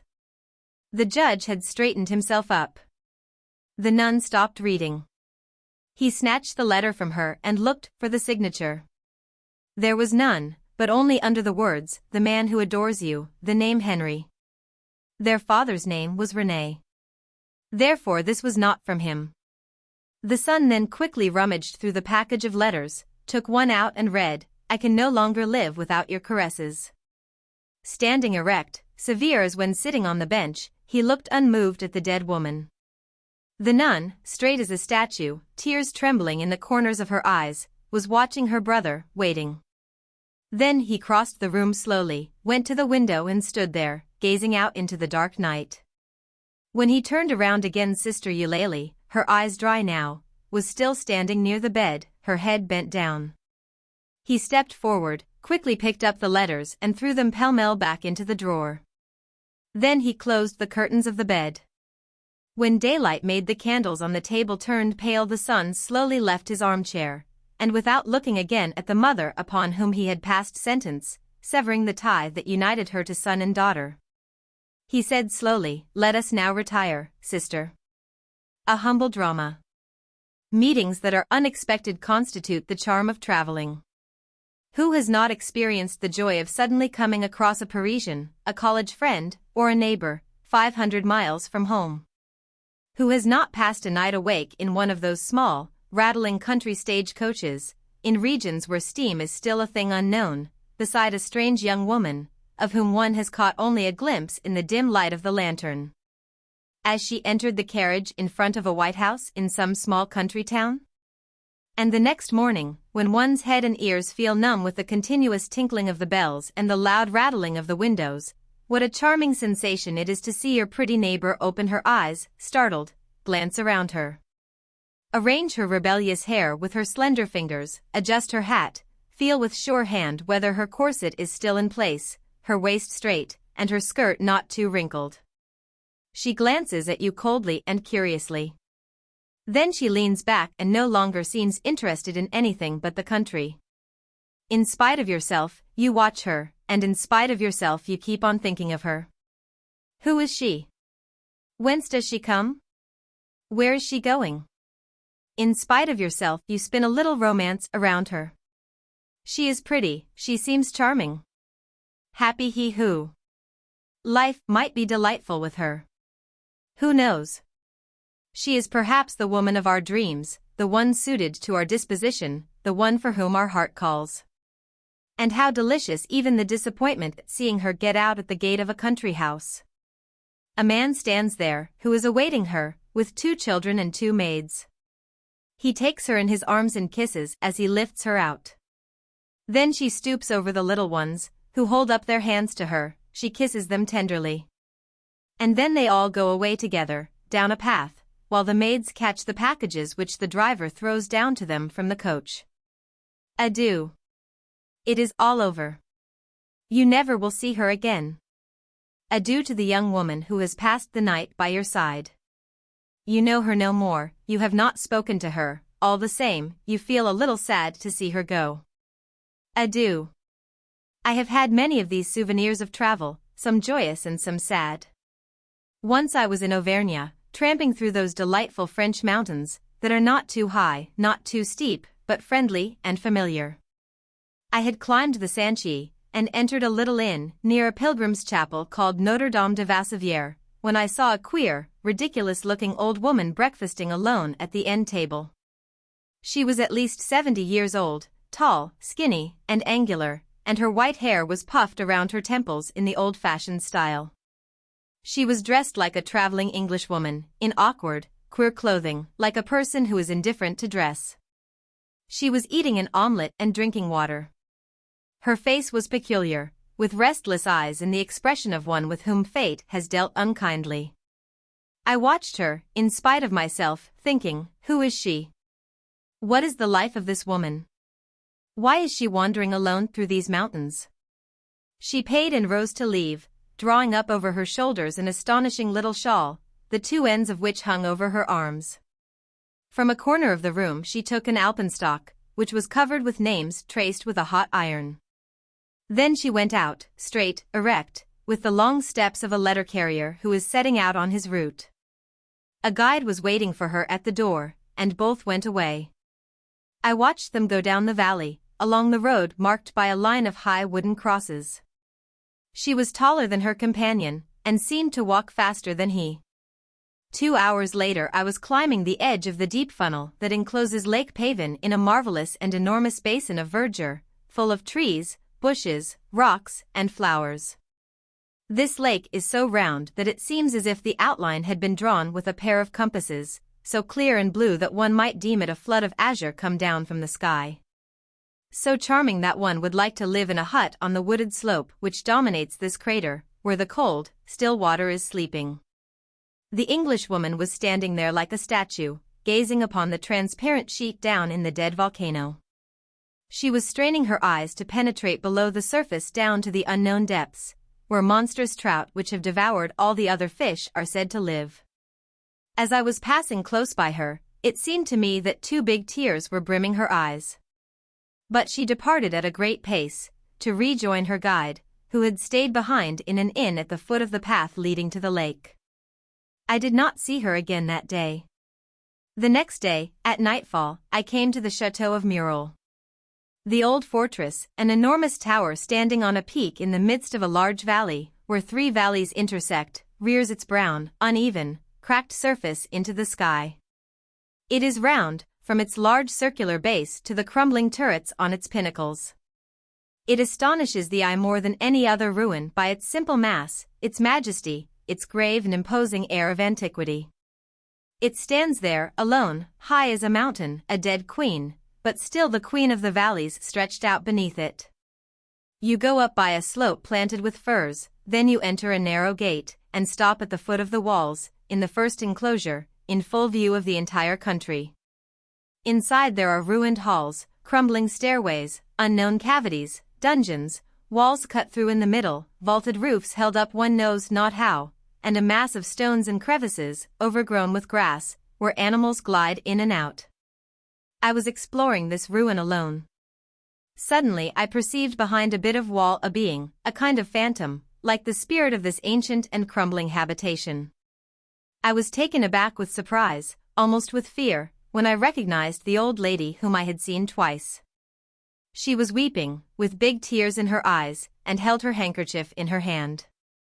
I turned around to go away, when she spoke to me, apparently ashamed to have been surprised in her grief. "Yes, monsieur, I am crying. That does not happen often to me.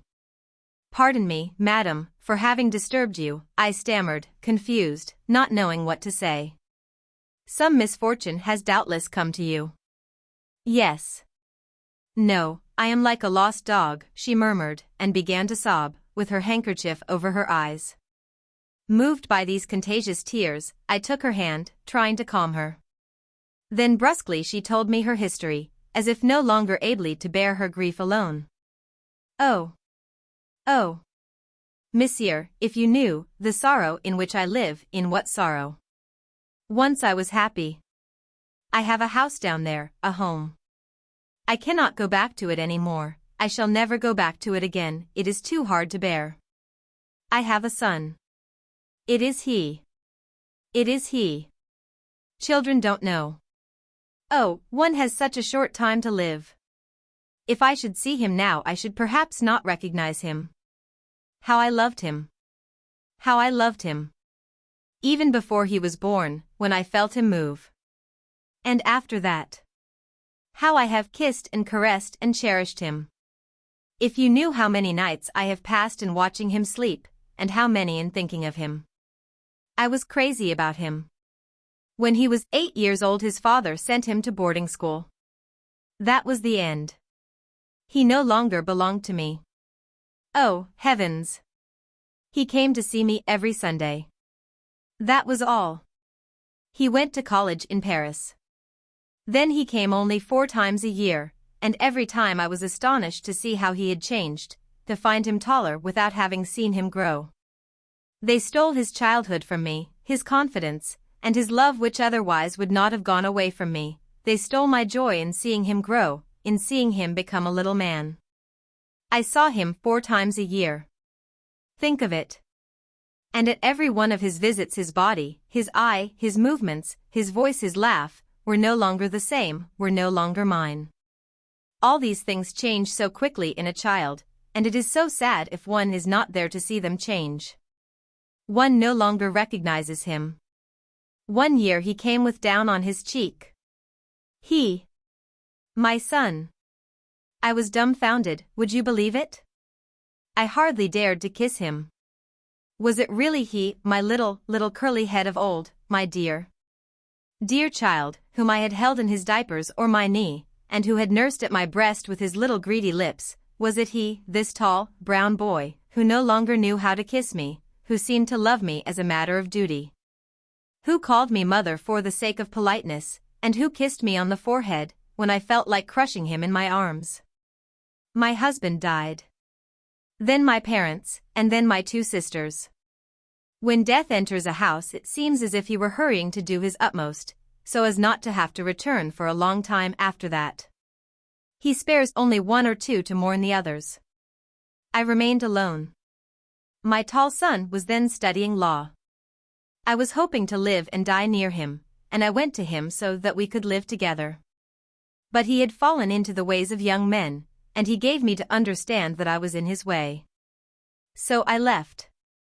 I was wrong in doing so, but I suffered too much in feeling myself in his way, I, his mother. And I came back home.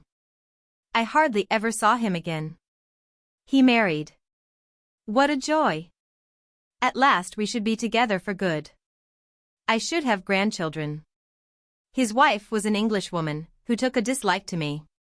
Why? Perhaps she thought that I loved him too much. Again I was obliged to go away. And I was alone. Yes, monsieur. Then he went to England, to live with them, with his wife's parents. Do you understand? They have him, they have my son for themselves. They have stolen him from me. He writes to me once a month. At first he came to see me. But now he no longer comes. It is now 4 years since I saw him last. His face then was wrinkled and his hair white. Was that possible? This man, my son, almost an old man? My little rosy child of old? No doubt I shall never see him again. And so I travel about all the year. I go east and west, as you see, with no companion. I am like a lost dog. Adieu, monsieur. Don't stay here with me, for it hurts me to have told you all this. I went down the hill, and on turning round to glance back, I saw the old woman standing on a broken wall, looking out upon the mountains, the long valley and Lake Chambon in the distance.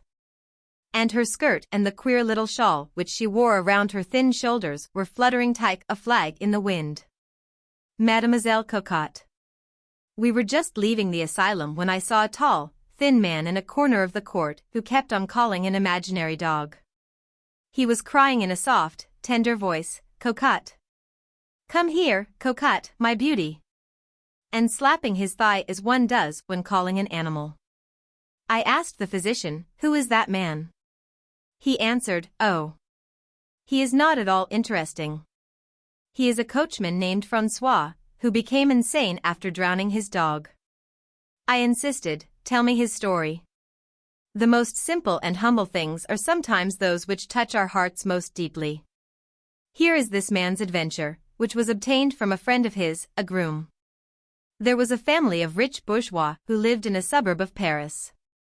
They had a villa in the middle of a park, at the edge of the Seine. Their coachman was this Francois, a country fellow, somewhat dull, kind-hearted, simple and easy to deceive. One evening, as he was returning home, a dog began to follow him. At first he paid no attention to it, but the creature's obstinacy at last made him turn round. He looked to see if he knew this dog. No, he had never seen it. It was a female dog and frightfully thin. She was trotting behind him with a mournful and famished look, her tail between her legs, her ears flattened against her head and stopping and starting whenever he did. He tried to chase this skeleton away and cried, "Run along! Get out! KSS! KSS!"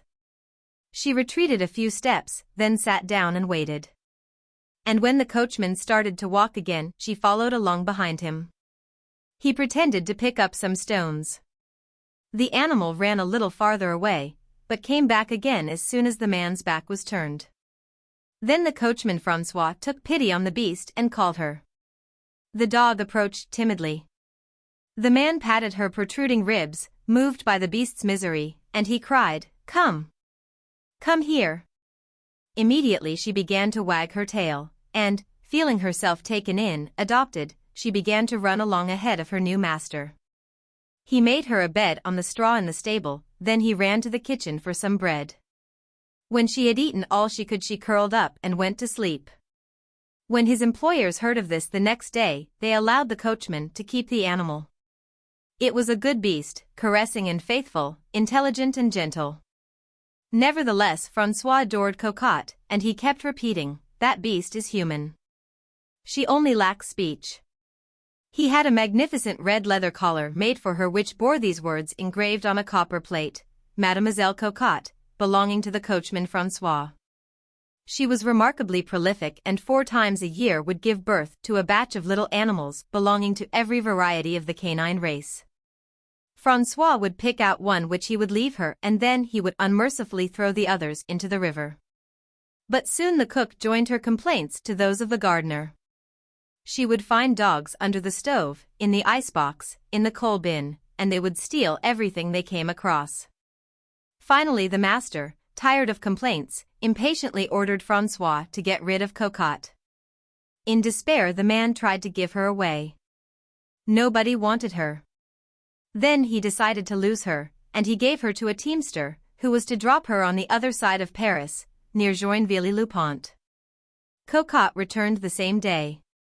Some decision had to be taken. 5 francs was given to a train conductor to take her to Havre. He was to drop her there. 3 days later she returned to the stable, thin, footsore and tired out. The master took pity on her and let her stay. But other dogs were attracted as before, and one evening, when a big dinner party was on, a stuffed turkey was carried away by one of them right under the cook's nose, and she did not dare to stop him. This time the master completely lost his temper and said angrily to Francois, "If you don't throw this beast into the water before tomorrow morning, I'll put you out, do you hear?" The man was dumbfounded, and he returned to his room to pack his trunk, preferring to leave the place.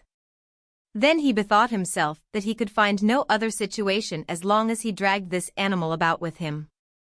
He thought of his good position, where he was well paid and well fed, and he decided that a dog was really not worth all that. At last he decided to rid himself of Cocotte at daybreak. He slept badly. He rose at dawn, and taking a strong rope, went to get the dog. She stood up slowly, shook herself, stretched and came to welcome her master.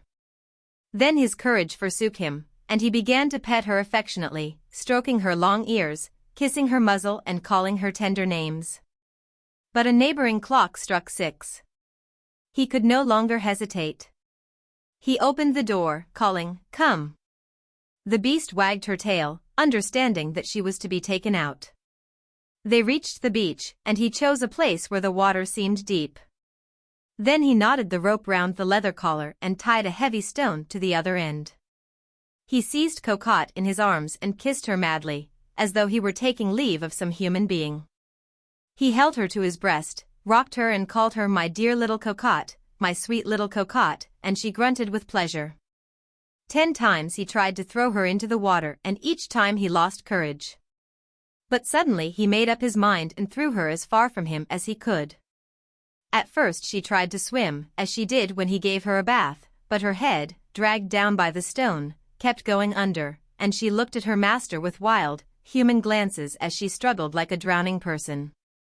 Then the front part of her body sank, while her hind legs waved wildly out of the water.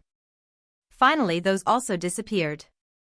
Then, for 5 minutes, bubbles rose to the surface as though the river were boiling, and Francois, haggard, his heart beating, thought that he saw Cocotte struggling in the mud, and, with the simplicity of a peasant, he kept saying to himself, "What does the poor beast think of me now?"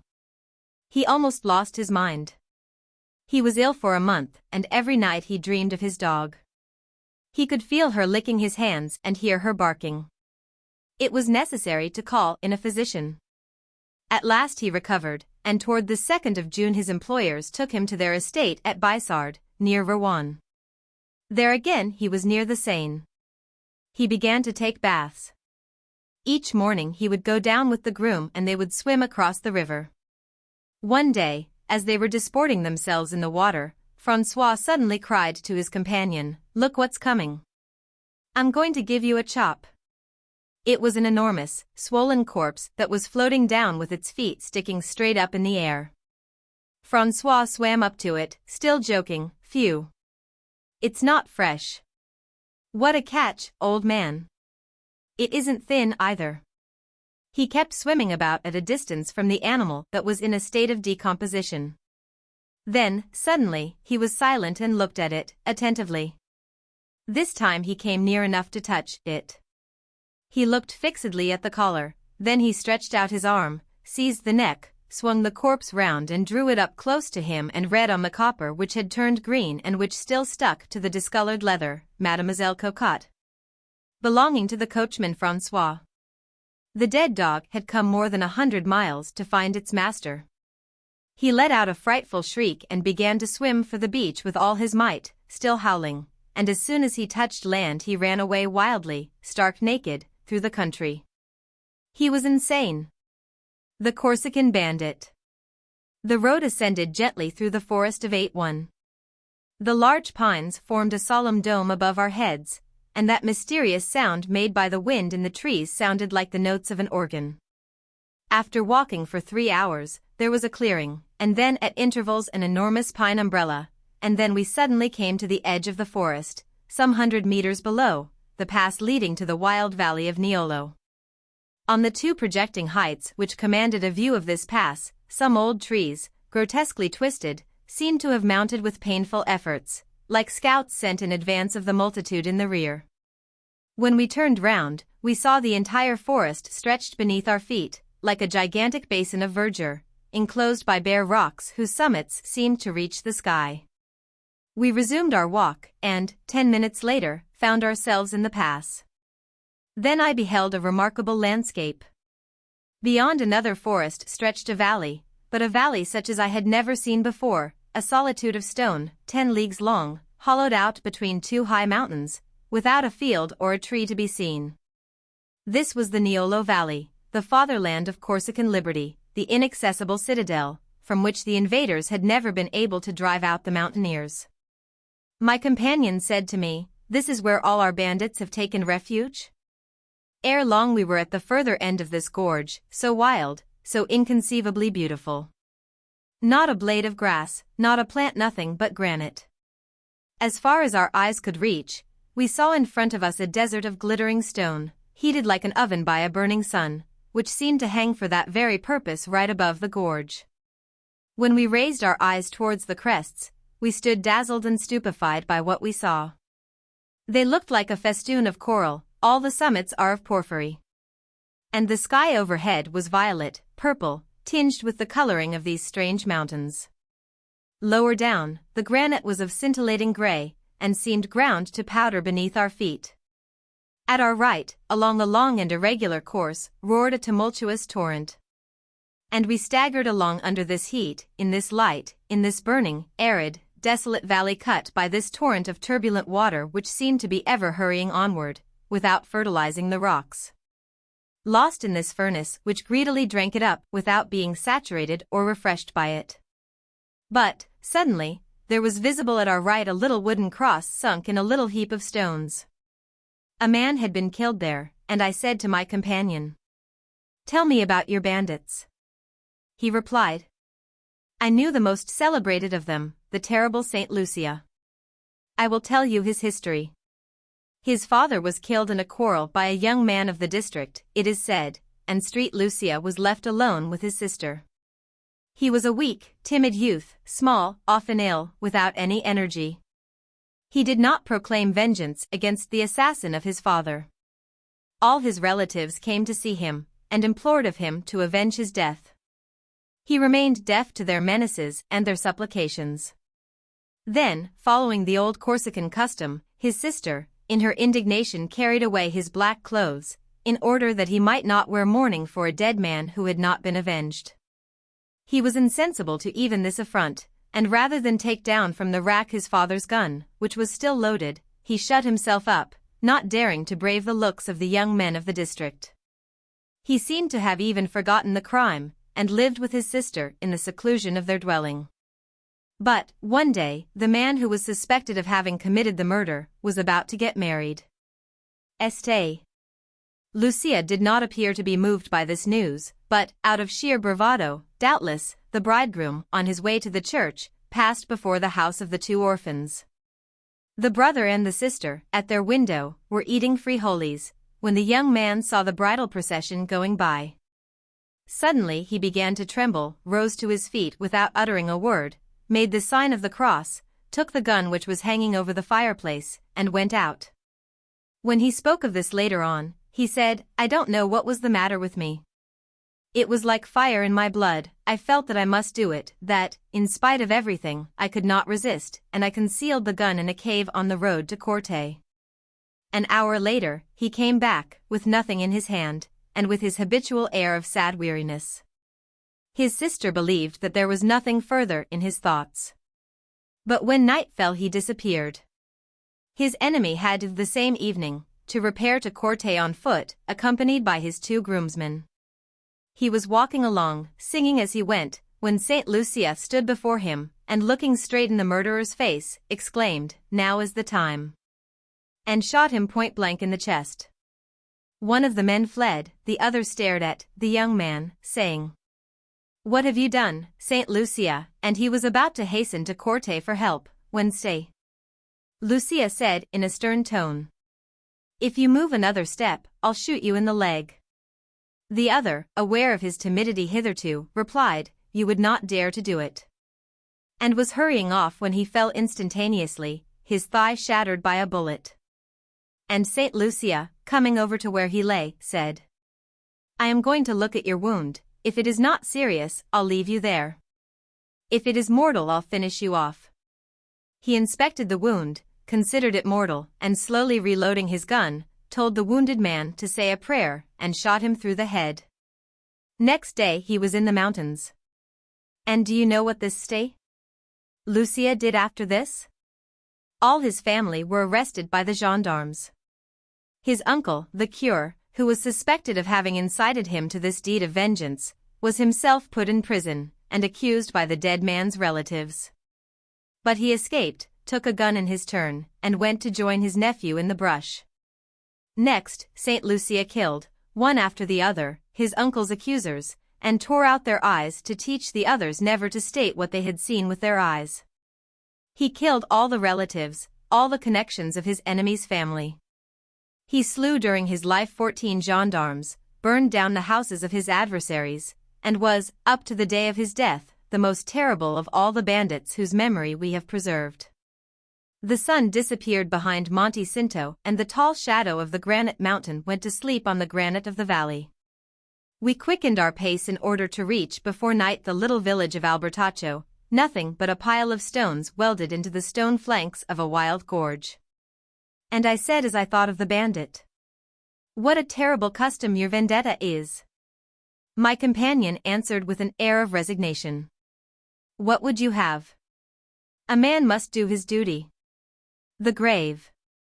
The 17th of July, 1883, at 2:30 in the morning, the watchman in the cemetery of Bessires, who lived in a small cottage on the edge of this field of the dead, was awakened by the barking of his dog, which was shut up in the kitchen. Going down quickly, he saw the animal sniffing at the crack of the door and barking furiously, as if some tramp had been sneaking about the house. The keeper, Vincent, therefore took his gun and went out. His dog, preceding him, at once ran in the direction of the Avenue General Bonnet, stopping short at the monument of Madame Tomoiseau. The keeper, advancing cautiously, soon saw a faint light on the side of the Avenue Malenvers, and stealing in among the graves, he came upon a horrible act of profanation. A man had dug up the coffin of a young woman who had been buried the evening before and was dragging the corpse out of it. A small dark lantern, standing on a pile of earth, lighted up this hideous scene. Vincent sprang upon the wretch, threw him to the ground, bound his hands and took him to the police station. It was a young, wealthy, and respected lawyer in town, named Corbetail. He was brought into court. The public prosecutor opened the case by referring to the monstrous deeds of the Sergeant Bertrand. A wave of indignation swept over the courtroom. When the magistrate sat down, the crowd assembled cried, "Death! Death!" With difficulty the presiding judge established silence. Then he said gravely, "Defendant, what have you to say in your defense?" Corbetail, who had refused counsel, rose. He was a handsome fellow, tall, brown, with a frank face, energetic manner, and a fearless eye. Paying no attention to the whistlings in the room, he began to speak in a voice that was low and veiled at first, but that grew more firm as he proceeded. "Monsieur le Président, gentlemen of the jury, I have very little to say. The woman whose grave I violated was my sweetheart. I loved her. I loved her, not with a sensual love and not with mere tenderness of heart and soul, but with an absolute, complete love, with an overpowering passion. Hear me. When I met her for the first time I felt a strange sensation. It was not astonishment nor admiration, nor yet that which is called love at first sight, but a feeling of delicious well-being, as if I had been plunged into a warm bath. Her gestures seduced me, her voice enchanted me, and it was with infinite pleasure that I looked upon her person. It seemed to me as if I had seen her before and as if I had known her a long time. She had within her something of my spirit. She seemed to me like an answer to a cry uttered by my soul, to that vague and unceasing cry with which we call upon hope during our whole life. When I knew her a little better, the mere thought of seeing her again filled me with exquisite and profound uneasiness. The touch of her hand in mine was more delightful to me than anything that I had imagined. Her smile filled me with a mad joy, with the desire to run, to dance, to fling myself upon the ground. So we became lovers. Yes, more than that, she was my very life.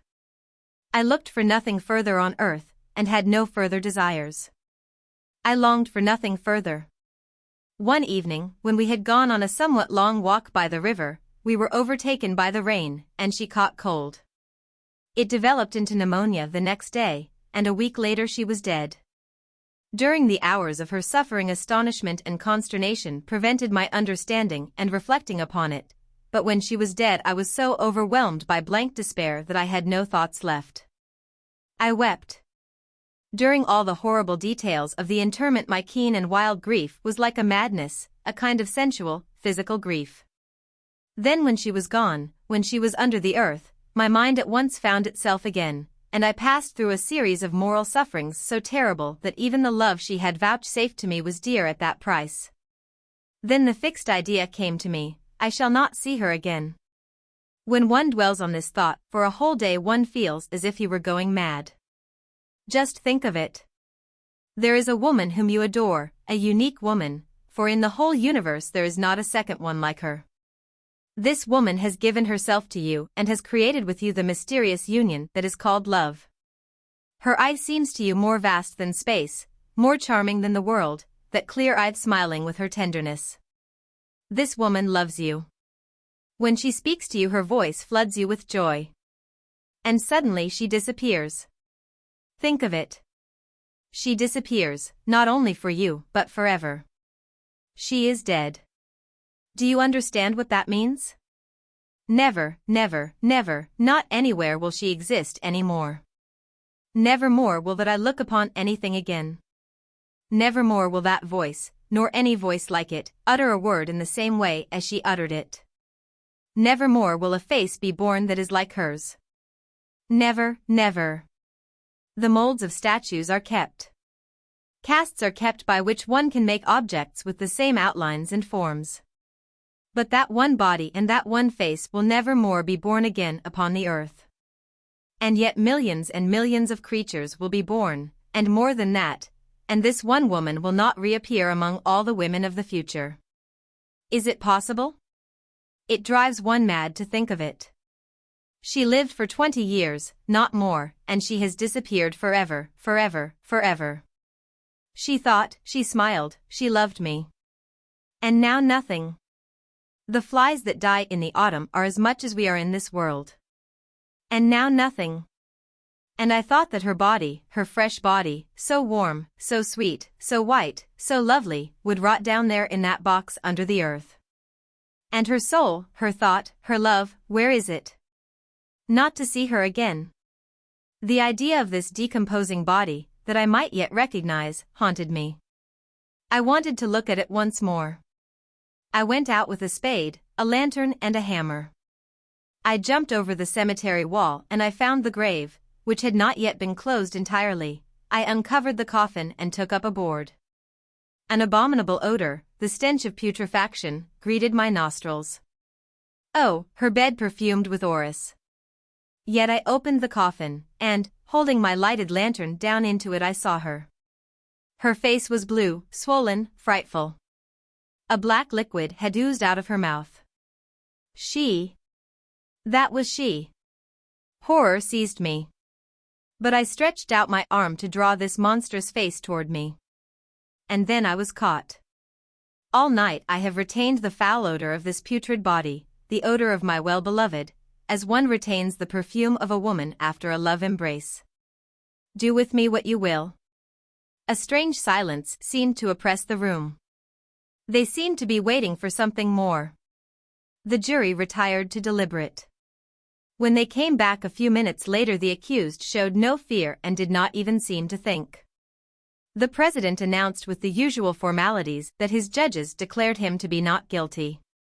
He did not move and the room applauded. The grave appeared in Gil Blas, July 29, 1883, under the signature of Maupassant News. Original Short Stories, Volume 13. Guy de Maupassant. Original Short Stories. Translated by Albert M. C. McMaster, B.A. A. E. Henderson, B.A. Emily, Quesada and others. Volume 13. Old Judas. This entire stretch of country was amazing. It was characterized by a grandeur that was almost religious, and yet it had an air of sinister desolation. A great, wild lake, filled with stagnant, black water, in which thousands of reeds were waving to and fro, lay in the midst of a vast circle of naked hills, where nothing grew but broom, or here and there an oak curiously twisted by the wind. Just one house stood on the banks of that dark lake, a small, low house inhabited by Uncle Joseph, an old boatman, who lived on what he could make by his fishing. Once a week he carried the fish he caught into the surrounding villages, returning with the few provisions that he needed for his sustenance. I went to see this old hermit, who offered to take me with him to his nets, and I accepted. His boat was old, worm-eaten and clumsy, and the skinny old man rowed with a gentle and monotonous stroke that was soothing to the soul, already oppressed by the sadness of the land round about. It seemed to me as if I were transported to olden times, in the midst of that ancient country, in that primitive boat, which was propelled by a man of another age. He took up his nets and threw the fish into the bottom of the boat, as the fishermen of the Bible might have done. Then he took me down to the end of the lake, where I suddenly perceived a ruin on the other side of the bank, a dilapidated hut, with an enormous red cross on the wall that looked as if it might have been traced with blood, as it gleamed in the last rays of the setting sun. "What is that?" I asked. "That is where Judas died," the man replied, crossing himself. I was not surprised, being almost prepared for this strange answer. Still I asked. "Judas? What Judas?" "The wandering Jew, monsieur," he added. I asked him to tell me this legend. But it was better than a legend, being a true story, and quite a recent one, since Uncle Joseph had known the man. This hut had formerly been occupied by a large woman, a kind of beggar, who lived on public charity. Uncle Joseph did not remember from whom she had this hut. One evening an old man with a white beard, who seemed to be at least 200 years old, and who could hardly drag himself along, asked alms of this forlorn woman, as he passed her dwelling. "Sit down, father," she replied. "Everything here belongs to all the world, since it comes from all the world." He sat down on a stone before the door. He shared the woman's bread, her bed of leaves, and her house. He did not leave her again, for he had come to the end of his travels. "It was Our Lady the Virgin who permitted this, monsieur," Joseph added, it being a woman who had opened her door to a Judas, for this old vagabond was the wandering Jew. It was not known at first in the country, but the people suspected it very soon, because he was always walking, it had become a sort of second nature to him. And suspicion had been aroused by still another thing. This woman, who kept that stranger with her, was thought to be a Jewess, for no one had ever seen her at church. For 10 miles around no one ever called her anything else but the Jewess. When the little country children saw her come to beg they cried out, "Mama, Mama, here is the Jewess." The old man and she began to go out together into the neighboring districts, holding out their hands at all the doors, stammering supplications into the ears of all the passers. They could be seen at all hours of the day, on bypaths, in the villages, or again eating bread, sitting in the noon heat under the shadow of some solitary tree. And the country people began to call the beggar old Judas. One day he brought home in his sack 2 little live pigs, which a farmer had given him after he had cured the farmer of some sickness. Soon he stopped begging, and devoted himself entirely to his pigs. He took them out to feed by the lake, or under isolated oaks, or in the nearby valleys. The woman, however, went about all day begging, but she always came back to him in the evening. He also did not go to church, and no one ever had seen him cross himself before the wayside crucifixes. All this gave rise to much gossip. One night his companion was attacked by a fever and began to tremble like a leaf in the wind. He went to the nearest town to get some medicine, and then he shut himself up with her, and was not seen for 6 days. The priest, having heard that the Jewess was about to die, came to offer the consolation of his religion and administer the last sacrament. Was she a Jewess? He did not know. But in any case, he wished to try to save her soul. Hardly had he knocked at the door when old Judas appeared on the threshold, breathing hard, his eyes aflame, his long beard agitated, like rippling water, and he hurled blasphemies in an unknown language, extending his skinny arms in order to prevent the priest from entering. The priest attempted to speak, offered his purse and his aid, but the old man kept on abusing him, making gestures with his hands as if throwing stones at him. Then the priest retired, followed by the curses of the beggar. The companion of old Judas died the following day. He buried her himself, in front of her door.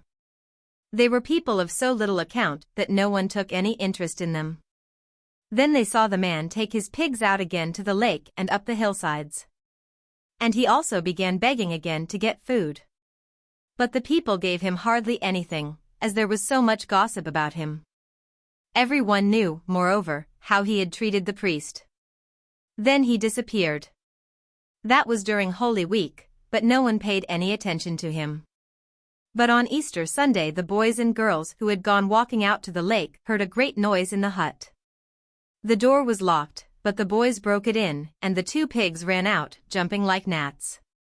No one ever saw them again.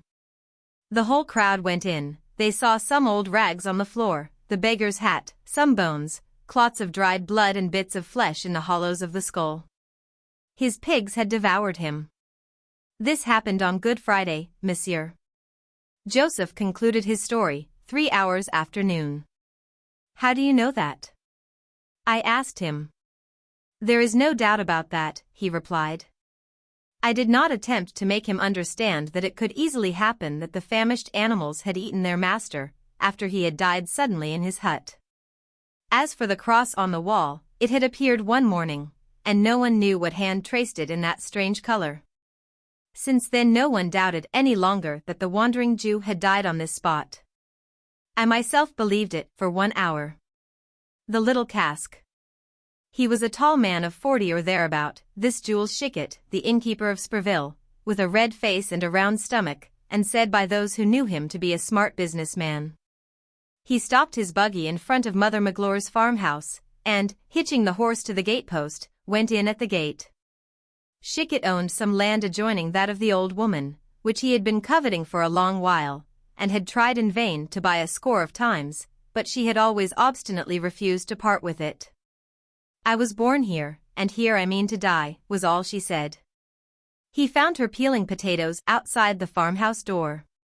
She was a woman of about 72, very thin, shriveled and wrinkled, almost dried up in fact and much bent, but as active and untiring as a girl. Schickett patted her on the back in a friendly fashion and then sat down by her on a stool. Well, mother, you are always pretty well and hearty, I am glad to see. Nothing to complain of, considering, thank you. And how are you, Monsieur Schickett? Oh, pretty well, thank you, except a few rheumatic pains occasionally. Otherwise, I have nothing to complain of. So much the better. And she said no more, while Schickett watched her going on with her work. Her crooked, knotted fingers, hard as a lobster's claws, seized the tubers, which were lying in a pail, as if they had been a pair of pincers, and she peeled them rapidly. Cutting off long strips of skin with an old knife which she held in the other hand, throwing the potatoes into the water as they were done. 3 daring fowls jumped one after the other into her lap, seized a bit of peel and then ran away as fast as their legs would carry them with it in their beak. Schickett seemed embarrassed, anxious, with something on the tip of his tongue which he could not say. At last he said hurriedly, "Listen, Mother Magloire." "Well, what is it?" "You are quite sure that you do not want to sell your land?" "Certainly not, you may make up your mind to that." "What I have said, so don't refer to it again." "Very well, only I think I know of an arrangement that might suit us both very well." "What is it?" "Just this. You shall sell it to me, and keep it all the same." "You don't understand?" "Very well, then follow me in what I am going to say." The old woman left off peeling potatoes and looked at the innkeeper attentively from under her heavy eyebrows, and he went on. "Let me explain myself. Every month I will give you 150 francs. You understand me? Suppose every month I will come and bring you 30 crowns, and it will not make the slightest difference in your life, not the very slightest. You will have your own home just as you have now, need not trouble yourself about me, and will owe me nothing. All you will have to do will be to take my money. Will that arrangement suit you?" He looked at her good-humoredly, one might almost have said benevolently, and the old woman returned his looks distrustfully, as if she suspected a trap, and said, "It seems all right as far as I am concerned, but it will not give you the farm." "Never mind about that," he said. "You may remain here as long as it pleases God Almighty to let you live. It will be your home. Only you will sign a deed before a lawyer making it over to me, after your death. You have no children, only nephews and nieces for whom you don't care a straw. Will that suit you? You will keep everything during your life, and I will give you the 30 crowns a month. It is pure gain as far as you are concerned." The old woman was surprised, rather uneasy, but, nevertheless, very much tempted to agree, and answered, "I don't say that I will not agree to it, but I must think about it. Come back in a week, and we will talk it over again, and I will then give you my definite answer." And Schicket went off as happy as a king who had conquered an empire. Mother Magloire was thoughtful, and did not sleep at all that night. In fact, for 4 days she was in a fever of hesitation. She suspected that there was something underneath the offer which was not to her advantage. But then the thought of 30 crowns a month, of all those coins clinking in her apron, falling to her, as it were, from the skies, without her doing anything for it, aroused her covetousness. She went to the notary and told him about it. He advised her to accept Schicket's offer, but said she ought to ask for an annuity of 50 instead of 30, as her farm was worth 60,000 francs at the lowest calculation. "If you live for 15 years longer," he said, "even then he will only have paid 45,000 francs for it."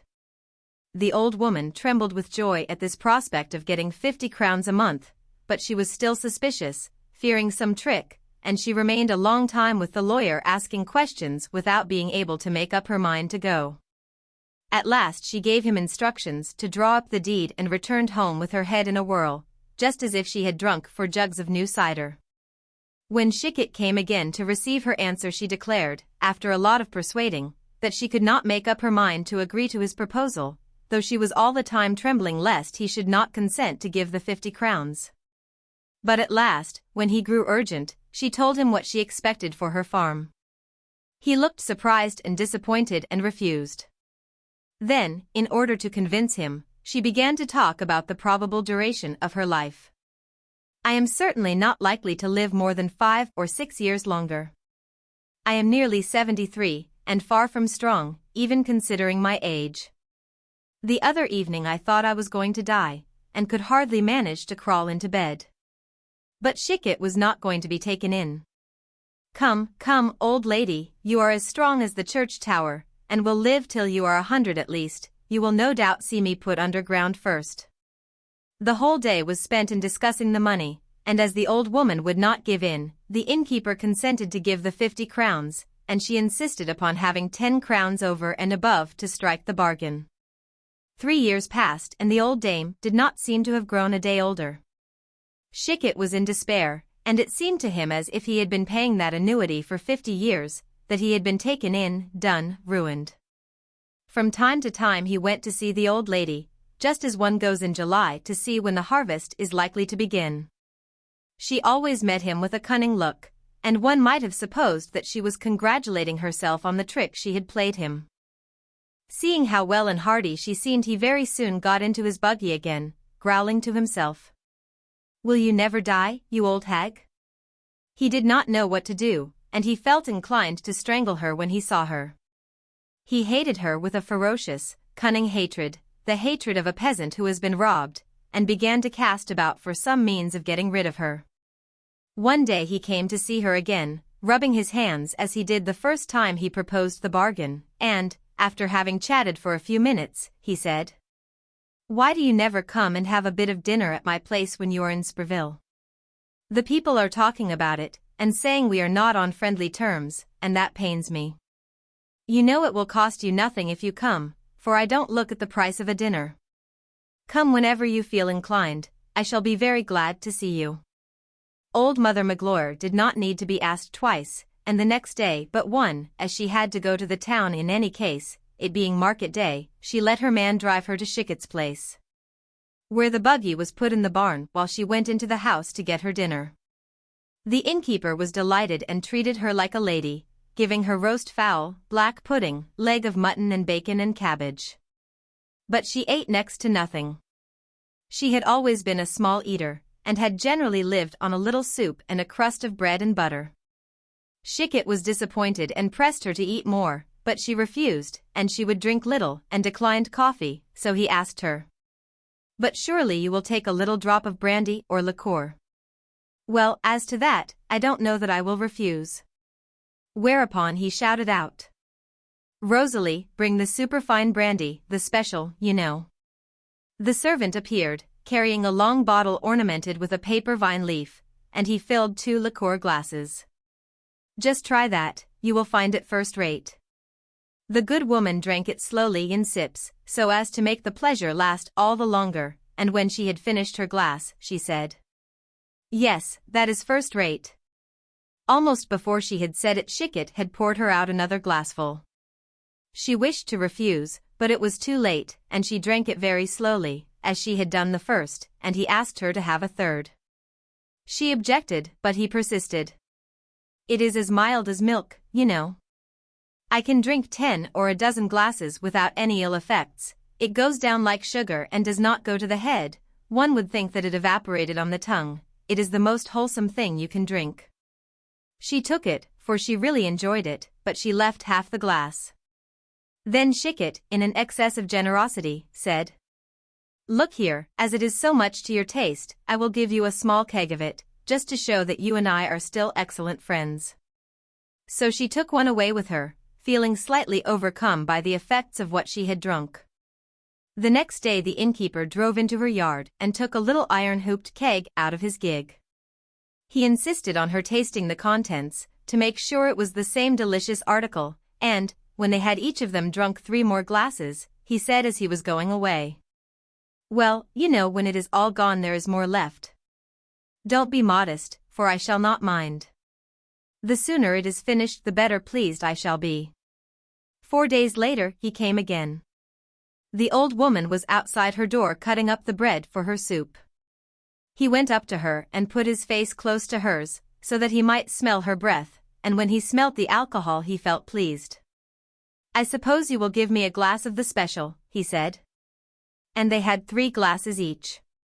Soon, however, it began to be whispered abroad that Mother Magloire was in the habit of getting drunk all by herself. She was picked up in her kitchen, then in her yard, then in the roads in the neighborhood, and she was often brought home like a log.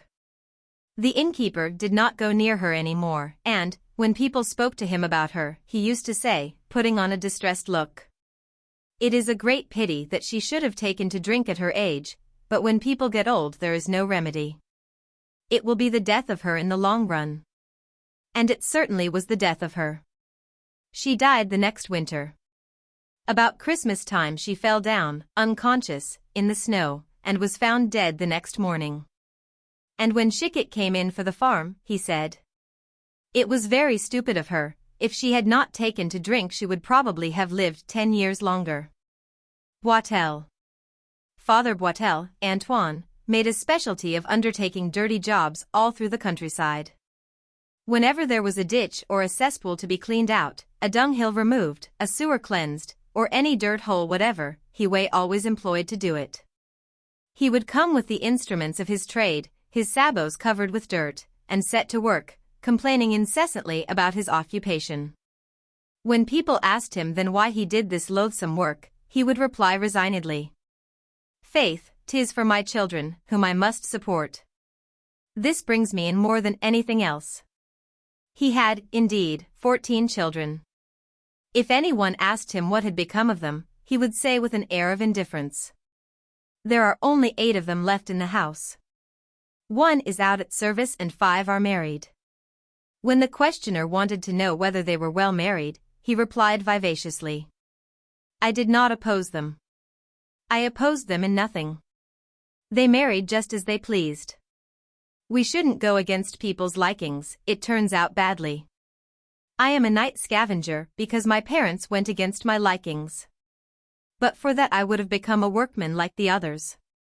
Here is the way his parents had thwarted him in his likings. He was at the time a soldier stationed at Havre, not more stupid than another, or sharper either, a rather simple fellow, however. When he was not on duty, His greatest pleasure was to walk along the quay, where the bird dealers congregate. Sometimes alone, sometimes with a soldier from his own part of the country, he would slowly saunter along by cages containing parrots with green backs and yellow heads from the banks of the Amazon. Or parrots with gray backs and red heads from Senegal, or enormous macaws, which look like birds reared in hothouses, with their flower-like feathers, their plumes and their tufts.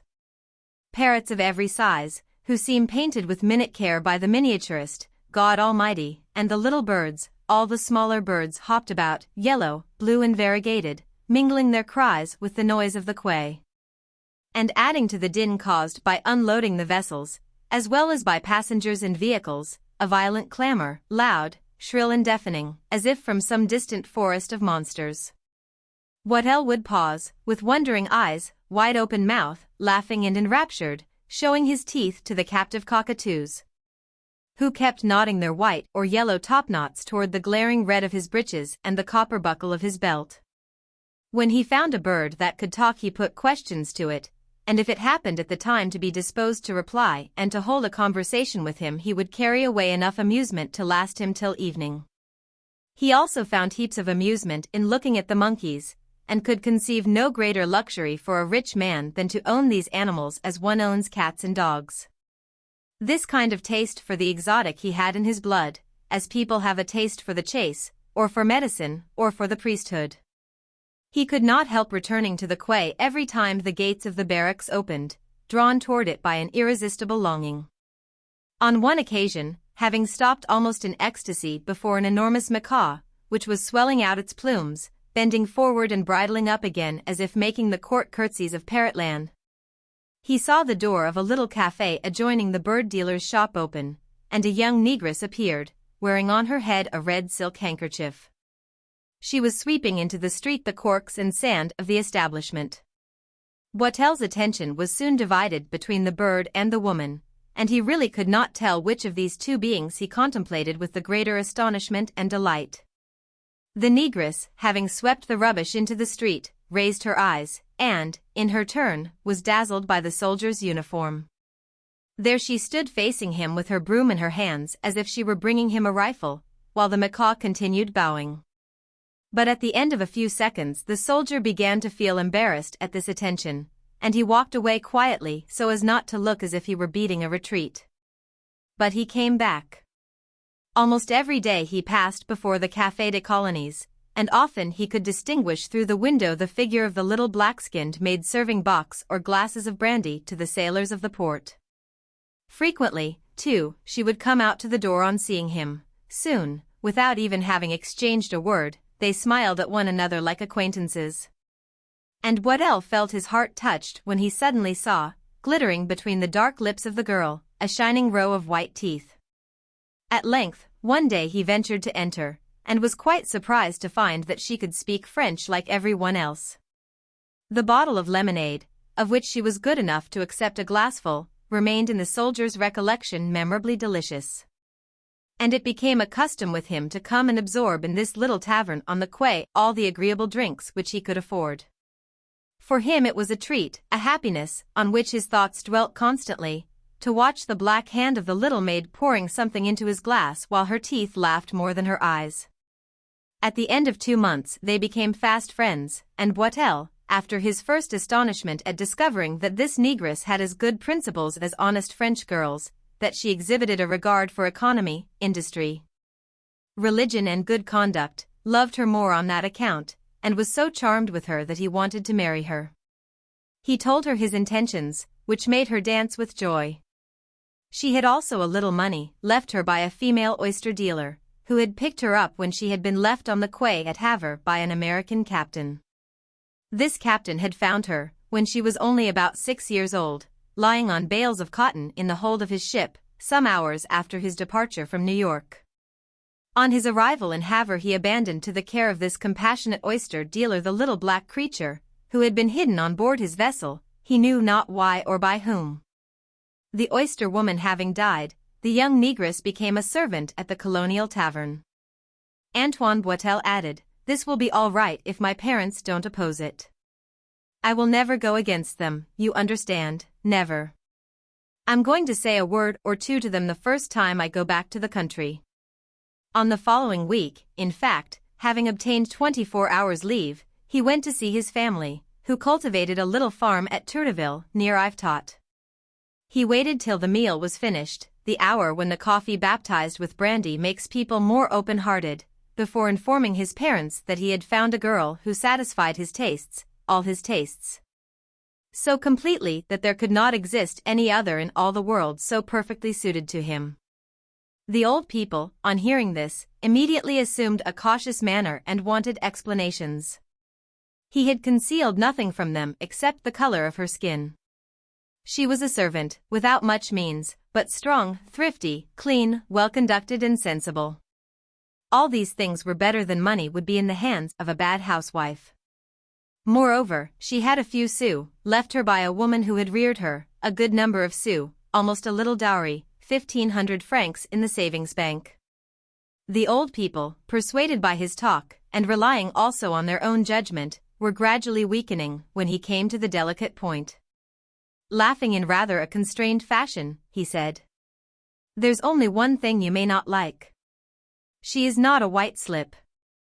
They did not understand, and he had to explain at some length and very cautiously, to avoid shocking them, that she belonged to the dusky race of which they had only seen samples in pictures at Epinal. Then they became restless, perplexed, alarmed, as if he had proposed a union with the devil. The mother said, "Black? How much of her is black? Is the whole of her?" He replied, "Certainly. Everywhere, just as you are white everywhere." The father interposed, "Black? Is it as black as the pot?" The son answered, "Perhaps a little less than that. She is black, but not disgustingly black. The cure's cassock is black, but it is not uglier than a surplice which is white." The father said, "Are there more black people besides her in her country?" And the son, with an air of conviction, exclaimed, "Certainly." But the old man shook his head. "That must be unpleasant." And the son, "It isn't more disagreeable than anything else when you get accustomed to it." The mother asked, "It doesn't soil the underwear more than other skins, this black skin?" "Not more than your own, as it is her proper color."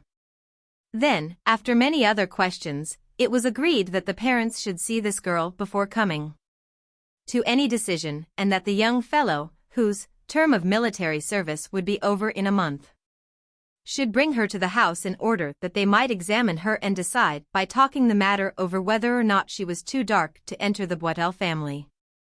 Antoine accordingly announced that on Sunday, the 22d of May, the day of his discharge, he would start for Tourteville with his sweetheart. She had put on, for this journey to the house of her lover's parents, her most beautiful and most gaudy clothes, in which yellow, red and blue were the prevailing colors, so that she looked as if she were adorned for a national festival. At the terminus, as they were leaving Havre, people stared at her, and Boitel was proud of giving his arm to a person who commanded so much attention. Then, in the third-class carriage, in which she took a seat by his side, she aroused so much astonishment among the country folks that the people in the adjoining compartments stood up on their benches to look at her over the wooden partition which divides the compartments. A child, at sight of her, began to cry with terror, another concealed his face in his mother's apron. Everything went off well, however, up to their arrival at their destination. But when the train slackened its rate of motion as they drew near Yvetot, Antoine felt ill at ease, as he would have done at a review when he did not know his drill practice. Then, as he leaned his head out, he recognized in the distance his father, holding the bridle of the horse harnessed to a carryall, and his mother, who had come forward to the grating, behind which stood those who were expecting friends. He alighted first, gave his hand to his sweetheart, and holding himself erect, as if he were escorting a general, he went to meet his family. The mother, on seeing this black lady in variegated costume in her son's company, remained so stupefied that she could not open her mouth, and the father found it hard to hold the horse, which the engine or the negress caused to rear continuously. But Antoine, suddenly filled with unmixed joy at seeing once more the old people, rushed forward with open arms, embraced his mother, embraced his father, in spite of the nag's fright, and then turning toward his companion, at whom the passengers on the platform stopped to stare with amazement, he proceeded to explain. Here she is. I told you that, at first sight, she is not attractive, but as soon as you know her, I can assure you there's not a better sort in the whole world. Say good morning to her so that she may not feel badly. Thereupon Mère Boitel, almost frightened out of her wits, made a sort of curtsy, while the father took off his cap, murmuring, I wish you good luck. Then, without further delay, they climbed into the carryall, the two women at the back, on seats which made them jump up and down as the vehicle went jolting along the road, and the two men in front on the front seat. Nobody spoke. Antoine, ill at ease, whistled a baroque room. His father whipped the nag, and his mother, from where she sat in the corner, kept casting sly glances at the negress, whose forehead and cheekbones shone in the sunlight like well-polished shoes. Wishing to break the ice, Antoine turned round. Well, said he, we don't seem inclined to talk. We must have time, replied the old woman. He went on. Come. Tell us the little story about that hen of yours that laid 8 eggs. It was a funny anecdote of long standing in the family. But, as his mother still remained silent, paralyzed by her emotion, he undertook himself to tell the story, laughing as he did so at the memorable incident. The father, who knew it by heart, brightened at the opening words of the narrative. His wife soon followed his example. And the negress herself, when he reached the drollest part of it, suddenly gave vent to a laugh, such a loud, rolling torrent of laughter that the horse, becoming excited, broke into a gallop for a while. This served to cement their acquaintance. They all began to chat. They had scarcely reached the house and had all alighted, when Antoine conducted his sweetheart to a room, so that she might take off her dress, to avoid staining it, as she was going to prepare a nice dish, intended to win the old people's affections through their stomachs. He drew his parents outside the house, and, with beating heart, asked, Well, what do you say now? The father said nothing. The mother, less timid, exclaimed, She is too black. No, indeed, this is too much for me. It turns my blood. You will get used to it, said Antoine. Perhaps so, but not at first. They went into the house, where the good woman was somewhat affected at the spectacle of the negress engaged in cooking. She at once proceeded to assist her, with petticoats tucked up, active in spite of her age. The meal was an excellent one, very long, very enjoyable. When they were taking a turn after dinner, Antoine took his father aside. Well, Dad, what do you say about it? The peasant took care never to compromise himself. I have no opinion about it. Ask your mother. So Antoine went back to his mother, and, detaining her behind the rest, said, Well, mother, what do you think of her? My poor lad, she is really too black. If she were only a little less black, I would not go against you, but this is too much. One would think it was Satan. He did not press her, knowing how obstinate the old woman had always been, but he felt a tempest of disappointment sweeping over his heart. He was turning over in his mind what he ought to do, what plan he could devise, surprised, moreover, that she had not conquered them already as she had captivated himself. And they, all four, walked along through the wheat fields, having gradually relapsed into silence. Whenever they passed a fence they saw a countryman sitting on the stile, and a group of brats climbed up to stare at them, and every one rushed out into the road to see the black whore young Boitel had brought home with him. At a distance, they noticed people scampering across the fields just as when the drum beats to draw public attention to some living phenomenon. Père and Mère Boitel, alarmed at this curiosity, which was exhibited everywhere through the country at their approach, quickened their pace, walking side by side, and leaving their son far behind. His dark companion asked what his parents thought of her. He hesitatingly replied that they had not yet made up their minds. But on the village green people rushed out of all the houses in a flutter of excitement. And, at the sight of the gathering crowd, old Boitel took to his heels, and regained his abode, while Antoine, swelling with rage, his sweetheart on his arm, advanced majestically under the staring eyes, which opened wide in amazement. He understood that it was at an end, and there was no hope for him, that he could not marry his negress. She also understood it, and as they drew near the farmhouse they both began to weep. As soon as they had got back to the house, she once more took off her dress to aid the mother in the household duties, and followed her everywhere, to the dairy, to the stable, to the hen-house, taking on herself the hardest part of the work, repeating always, "Let me do it, Madame Boitel," so that, when night came on, the old woman, touched but inexorable, said to her son, "She is a good girl, all the same. It's a pity she is so black, but indeed she is too black. I could not get used to it. She must go back again. She is too black." And young Boitel said to his sweetheart, "She will not consent. She thinks you are too black. You must go back again. I will go with you to the train. No matter, don't fret. I am going to talk to them after you have started." He then took her to the railway station, still cheering her with hope, and, when he had kissed her, he put her into the train, which he watched as it passed out of sight, his eyes swollen with tears. In vain did he appeal to the old people. They would never give their consent. And when he had told this story, which was known all over the country, Antoine Boitel would always add, "From that time forward I have had no heart for anything at all. No trade suited me any longer, and so I became what I am, a night scavenger." People would say to him, "Yet you got married." "Yes, and I can't say that my wife didn't please me, seeing that I have 14 children. But she is not the other one, oh, no, certainly not. The other one, mark you, my negress, she had only to give me one glance, and I felt as if I were in heaven. A widow." This story was told during the hunting season at the Château Bainville.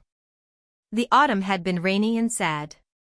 The red leaves, instead of rustling under the feet, were rotting under the heavy downfalls. The forest was as damp as it could be. From it came an odor of must, of rain, of soaked grass and wet earth. And the sportsmen, their backs hunched under the downpour, mournful dogs, with tails between their legs and hairs sticking to their sides, and the young women, with their clothes drenched, returned every evening, tired in body and in mind. After dinner, in the large drawing-room, everybody played lotto, without enjoyment, while the wind whistled madly around the house. Then they tried telling stories like those they read in books, but no one was able to invent anything amusing.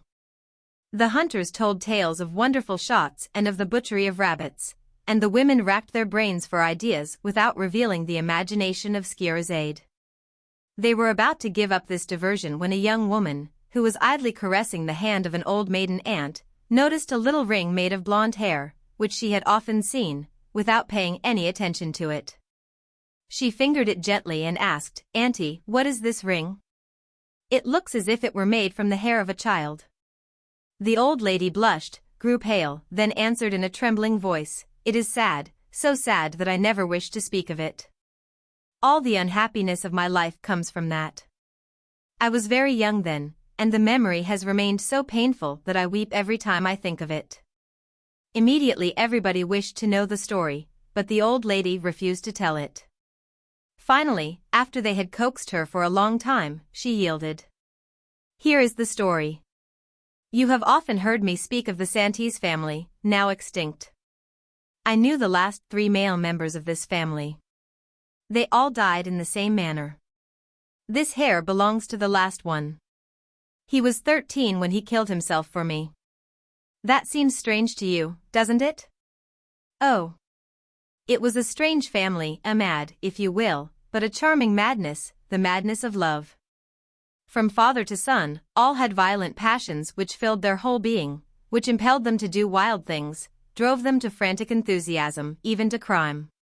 This was born in them, just as burning devotion is in certain souls.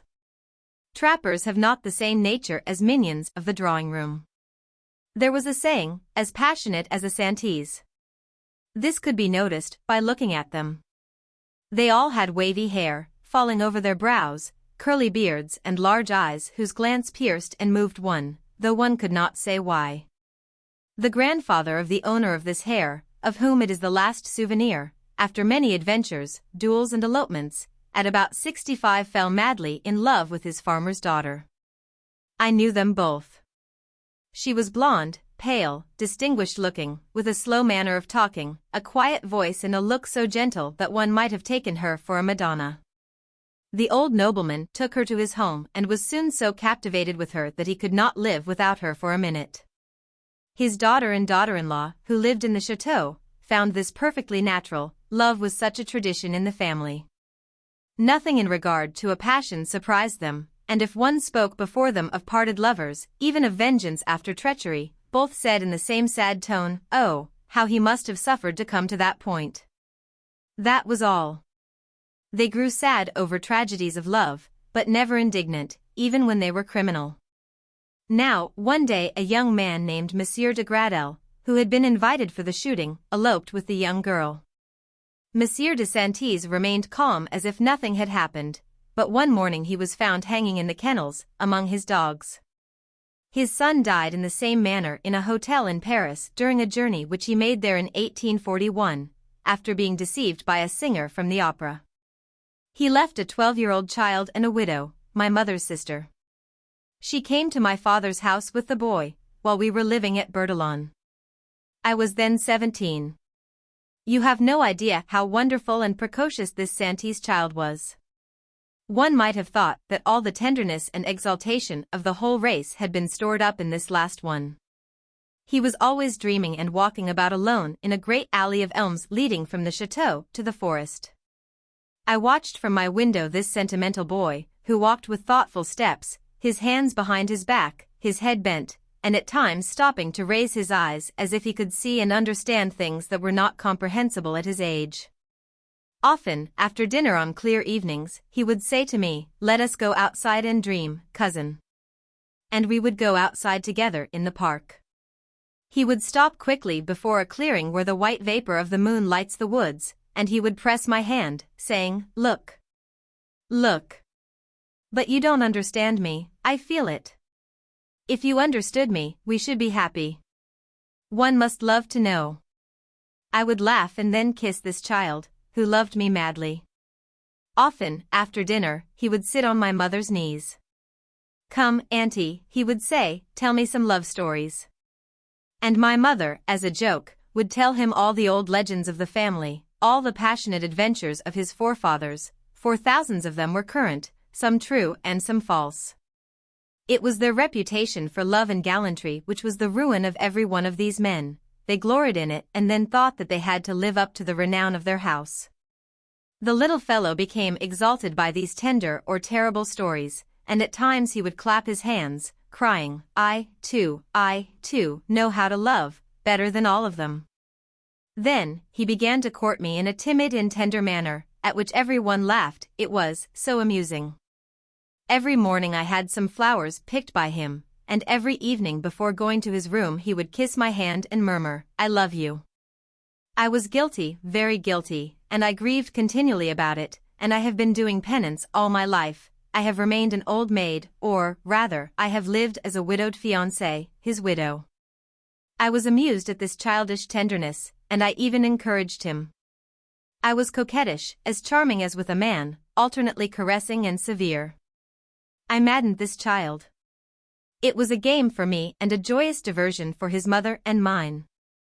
He was 12. Think of it. Who would have taken this Adam's passion seriously?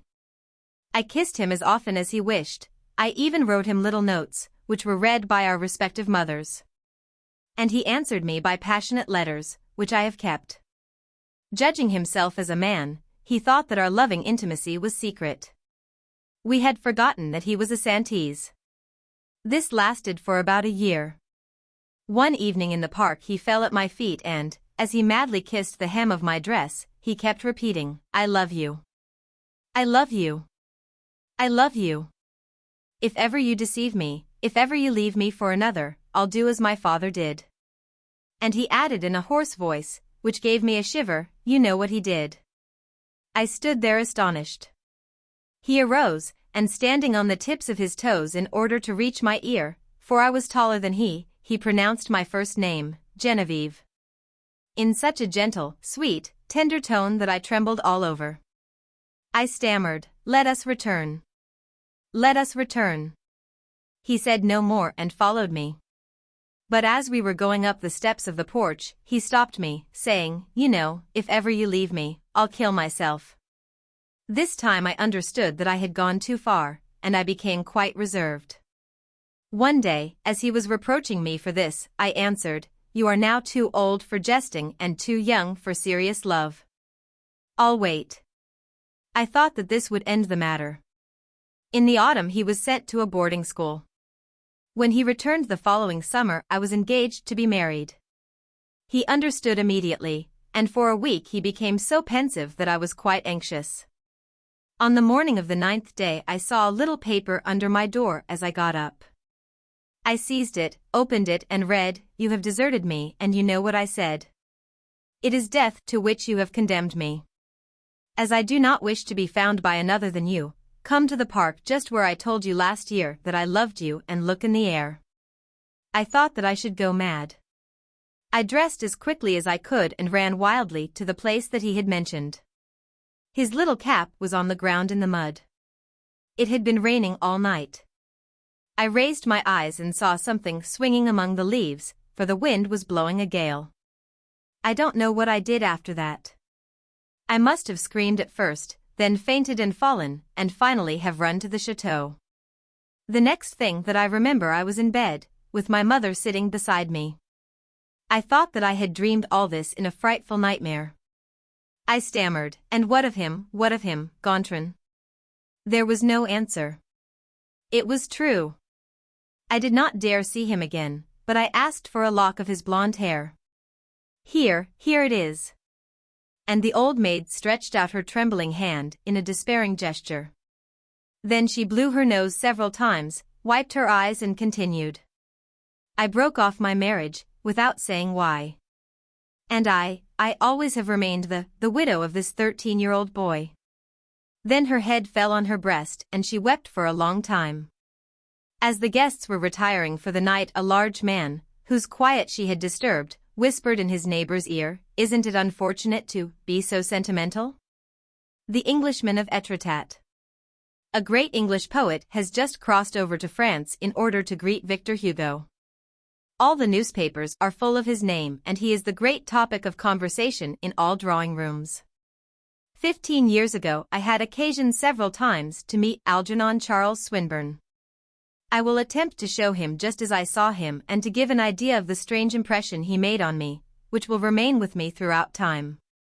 I believe it was in 1867 or in 1868 that an unknown young Englishman came to Étretat and bought a little hut hidden under great trees. It was said that he lived there, always alone, in a strange manner. And he aroused the inimical surprise of the natives, for the inhabitants were sullen and foolishly malicious, as they always are in little towns.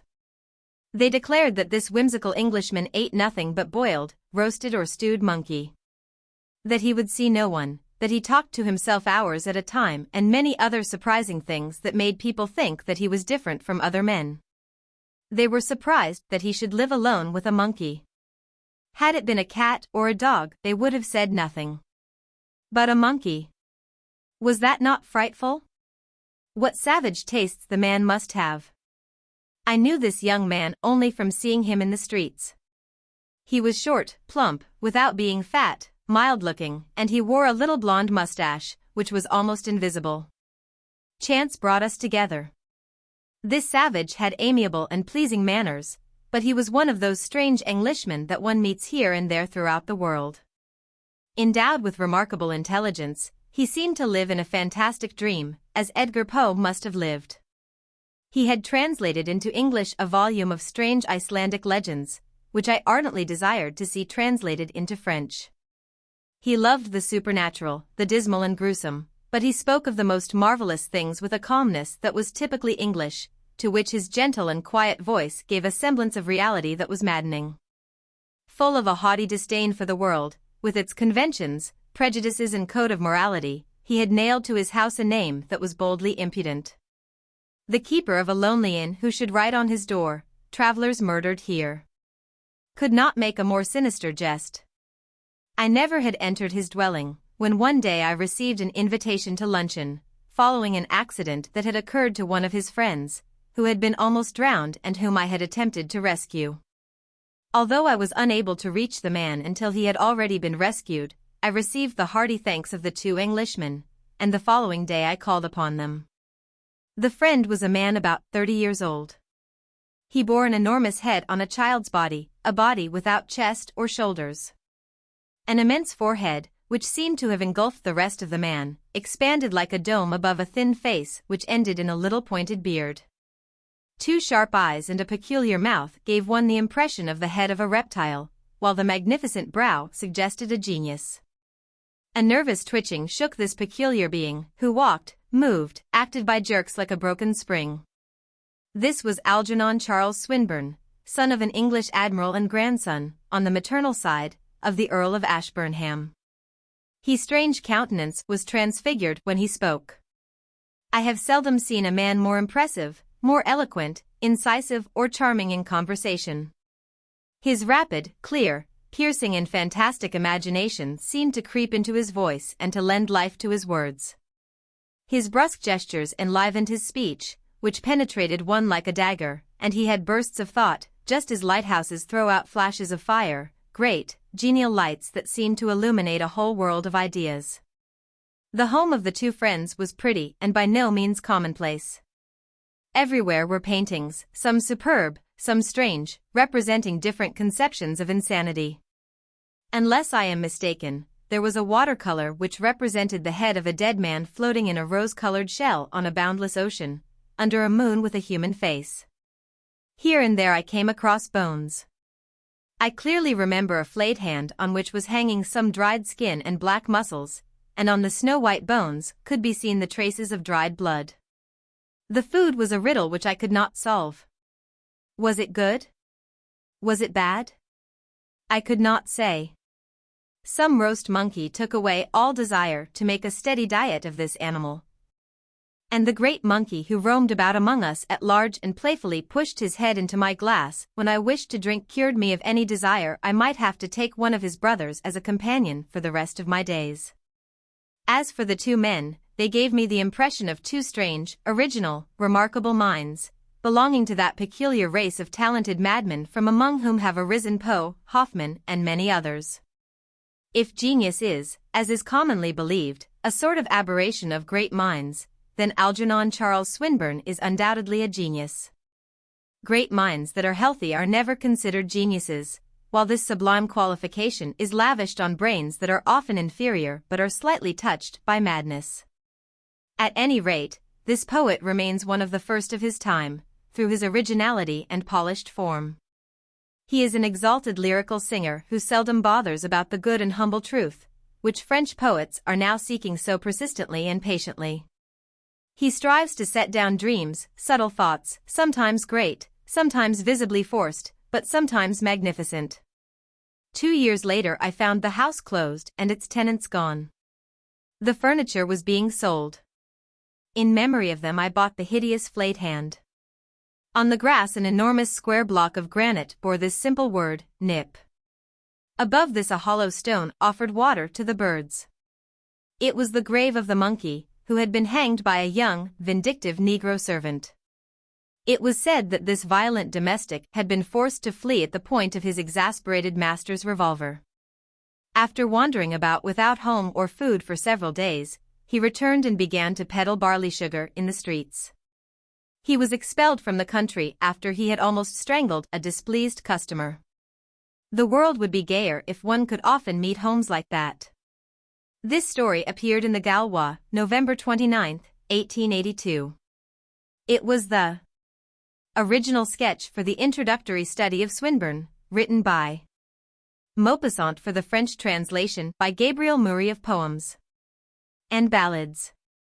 Magnetism. It was a men's dinner party, and they were sitting over their cigars and brandy and discussing magnetism. Donato's tricks and Charcot's experiments. Presently, the skeptical, easygoing men, who cared nothing for religion of any sort, began telling stories of strange occurrences, incredible things which, nevertheless, had really occurred, so they said, falling back into superstitious beliefs. Clinging to these last remnants of the marvelous, becoming devotees of this mystery of magnetism, defending it in the name of science. There was only one person who smiled, a vigorous young fellow, a great ladies' man who was so incredulous that he would not even enter upon a discussion of such matters. He repeated with a sneer, "Humbug! Humbug! Humbug! We need not discuss Donato, who is merely a very smart juggler. As for M. Charcot, who is said to be a remarkable man of science, he produces on me the effect of those storytellers of the school of Edgar Poe, who end by going mad through constantly reflecting on queer cases of insanity. He has authenticated some cases of unexplained and inexplicable nervous phenomena.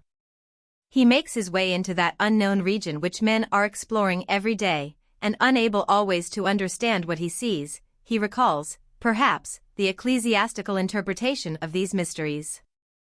I should like to hear what he says himself." The words of the unbeliever were listened to with a kind of pity, as if he had blasphemed in an assembly of monks. One of these gentlemen exclaimed, "And yet miracles were performed in olden times." "I deny it," replied the other. "Why cannot they be performed now?" Then, each mentioned some fact, some fantastic presentiment, some instance of souls communicating with each other across space, or some case of the secret influence of one being over another. They asserted and maintained that these things had actually occurred, while the skeptic angrily repeated, "Humbug! Humbug! Humbug!" At last he rose, threw away his cigar, and with his hands in his pockets, said, "Well, I also have 2 stories to tell you, which I will afterwards explain. Here they are. In the little village of Etretat, the men, who are all seafaring folk, go every year to Newfoundland to fish for cod. One night the little son of one of these fishermen woke up with a start, crying out that his father was dead. The child was quieted, and again he woke up exclaiming that his father was drowned. A month later the news came that his father had, in fact, been swept off the deck of his smack by a billow. The widow then remembered how her son had woke up and spoken of his father's death. Everyone said it was a miracle, and the affair caused a great sensation.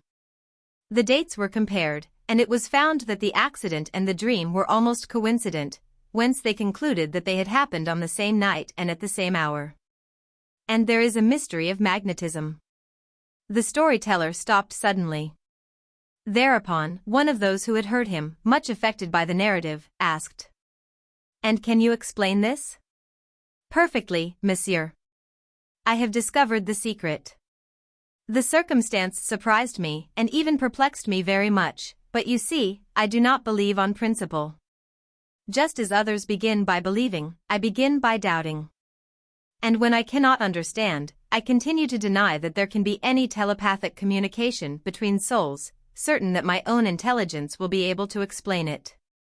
Well, I kept on inquiring into the matter, and by dint of questioning all the wives of the absent seamen, I was convinced that not a week passed without one of them, or one of their children dreaming and declaring when they woke up that the father was drowned. The horrible and continual fear of this accident makes them always talk about it.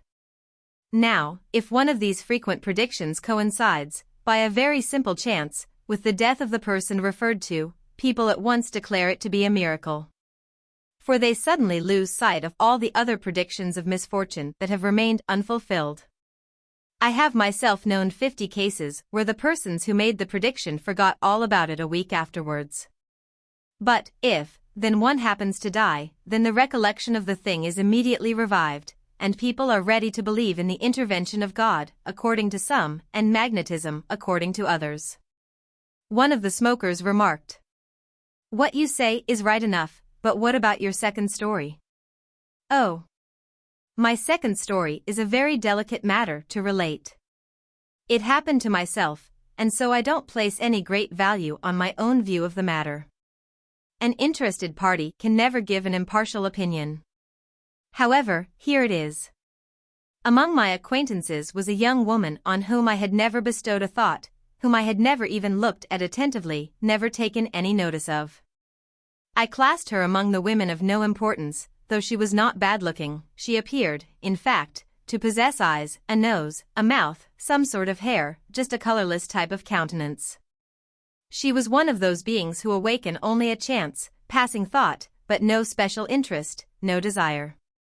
Well, one night, as I was writing some letters by my fireside before going to bed, I was conscious, in the midst of that train of sensuous visions that sometimes pass through one's brain in moments of idle reverie, of a kind of slight influence passing over me, a little flutter of the heart, and immediately, without any cause, without any logical connection of thought, I saw distinctly, as if I were touching her, saw from head to foot, and disrobed. This young woman to whom I had never given more than 3 seconds thought at a time.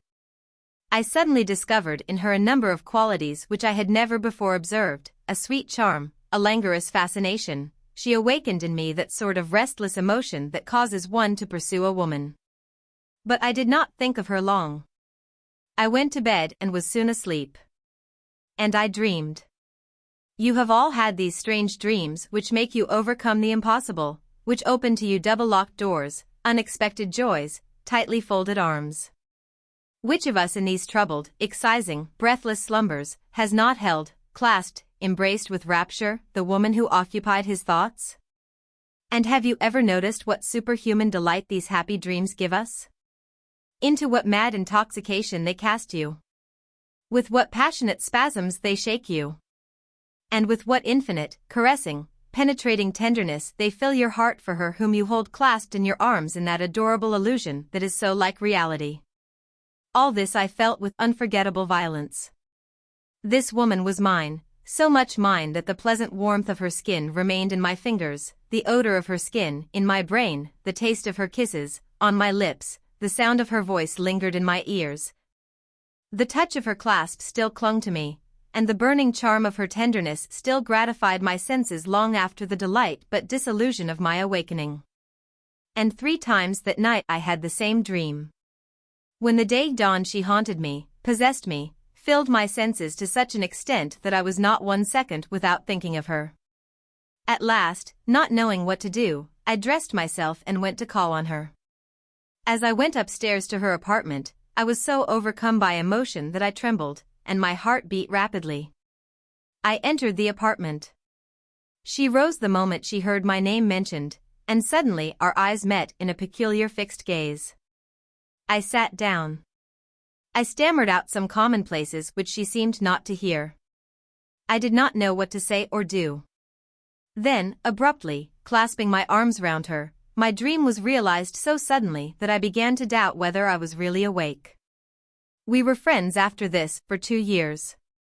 What conclusion do you draw from it? Said a voice. The storyteller seemed to hesitate.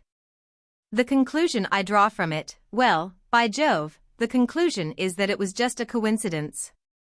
And then, who can tell? Perhaps it was some glance of hers which I had not noticed and which came back that night to me through one of those mysterious and unconscious recollections that often bring before us things ignored by our own consciousness, unperceived by our minds. Call it whatever you like, said one of his table companions, when the story was finished, but if you don't believe in magnetism after that, my dear boy, you are an ungrateful fellow. A father's confession. All Viziers Lurithel had followed the funeral procession of M. Baden Laramans to the grave, and the last words of the funeral oration pronounced by the delegate of the district remained in the minds of all. He was an honest man, at least. An honest man he had been in all the known acts of his life, in his words, in his examples, his attitude, his behavior, his enterprises, in the cut of his beard and the shape of his hats. He never had said a word that did not set an example, never had given an alms without adding a word of advice, never had extended his hand without appearing to bestow a benediction. He left 2 children, a boy and a girl. His son was Councillor General, and his daughter, having married a lawyer, M. Poirel de la Volte, moved in the best society of Viziers. They were inconsolable at the death of their father, for they loved him sincerely. As soon as the ceremony was over, the son, daughter and son-in-law returned to the house of mourning, and, shutting themselves in the library, they opened the will, the seals of which were to be broken by them alone and only after the coffin had been placed in the ground. This wish was expressed by a notice on the envelope. M. Poirel de la Volte tore open the envelope, in his character of a lawyer used to such operations, and having adjusted his spectacles, he read in a monotonous voice, made for reading the details of contracts. My children, my dear children. I could not sleep the eternal sleep in peace if I did not make to you from the tomb a confession, the confession of a crime, remorse for which has ruined my life. Yes. I committed a crime, a frightful, abominable crime. I was 26 years old, and I had just been called to the bar in Paris, and was living the life off young men from the provinces who are stranded in this town without acquaintances, relatives, or friends. I took a sweetheart. There are beings who cannot live alone. I was one of those. Solitude fills me with horrible anguish, the solitude of my room beside my fire in the evening. I feel then as if I were alone on earth, alone, but surrounded by vague dangers, unknown and terrible things.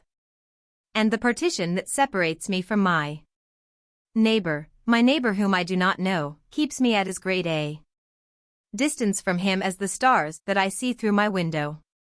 A sort of fever pervades me, a fever of impatience and of fear, and the silence of the walls terrifies me.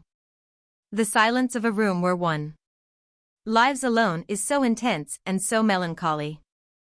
It is not only a silence of the mind. When a piece of furniture cracks, a shutter goes through you, for you expect no noise in this melancholy abode. How many times, nervous and timid from this motionless silence, I have begun to talk, to repeat words without rhyme or reason, only to make some sound. My voice at those times sounds so strange that I am afraid of that, too. Is there anything more dreadful than talking to oneself in an empty house?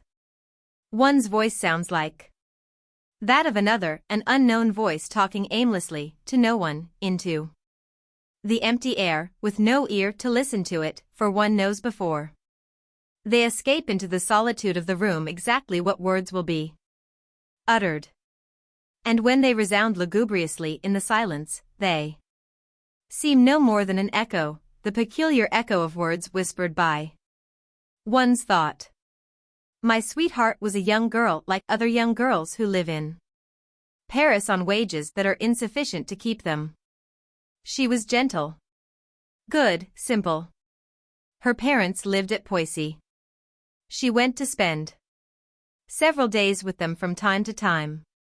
For a year I lived quietly with her, fully decided to leave her when I should find someone whom I liked well enough to marry. I would make a little provision for this one, for it is an understood thing in our social set that a woman's love should be paid for, in money if she is poor, in presents if she is rich. But one day she told me she was enceinte.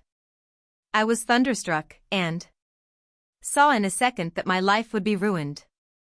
I saw the fetter that I should wear until my death everywhere, in my future family life, in my old age, forever.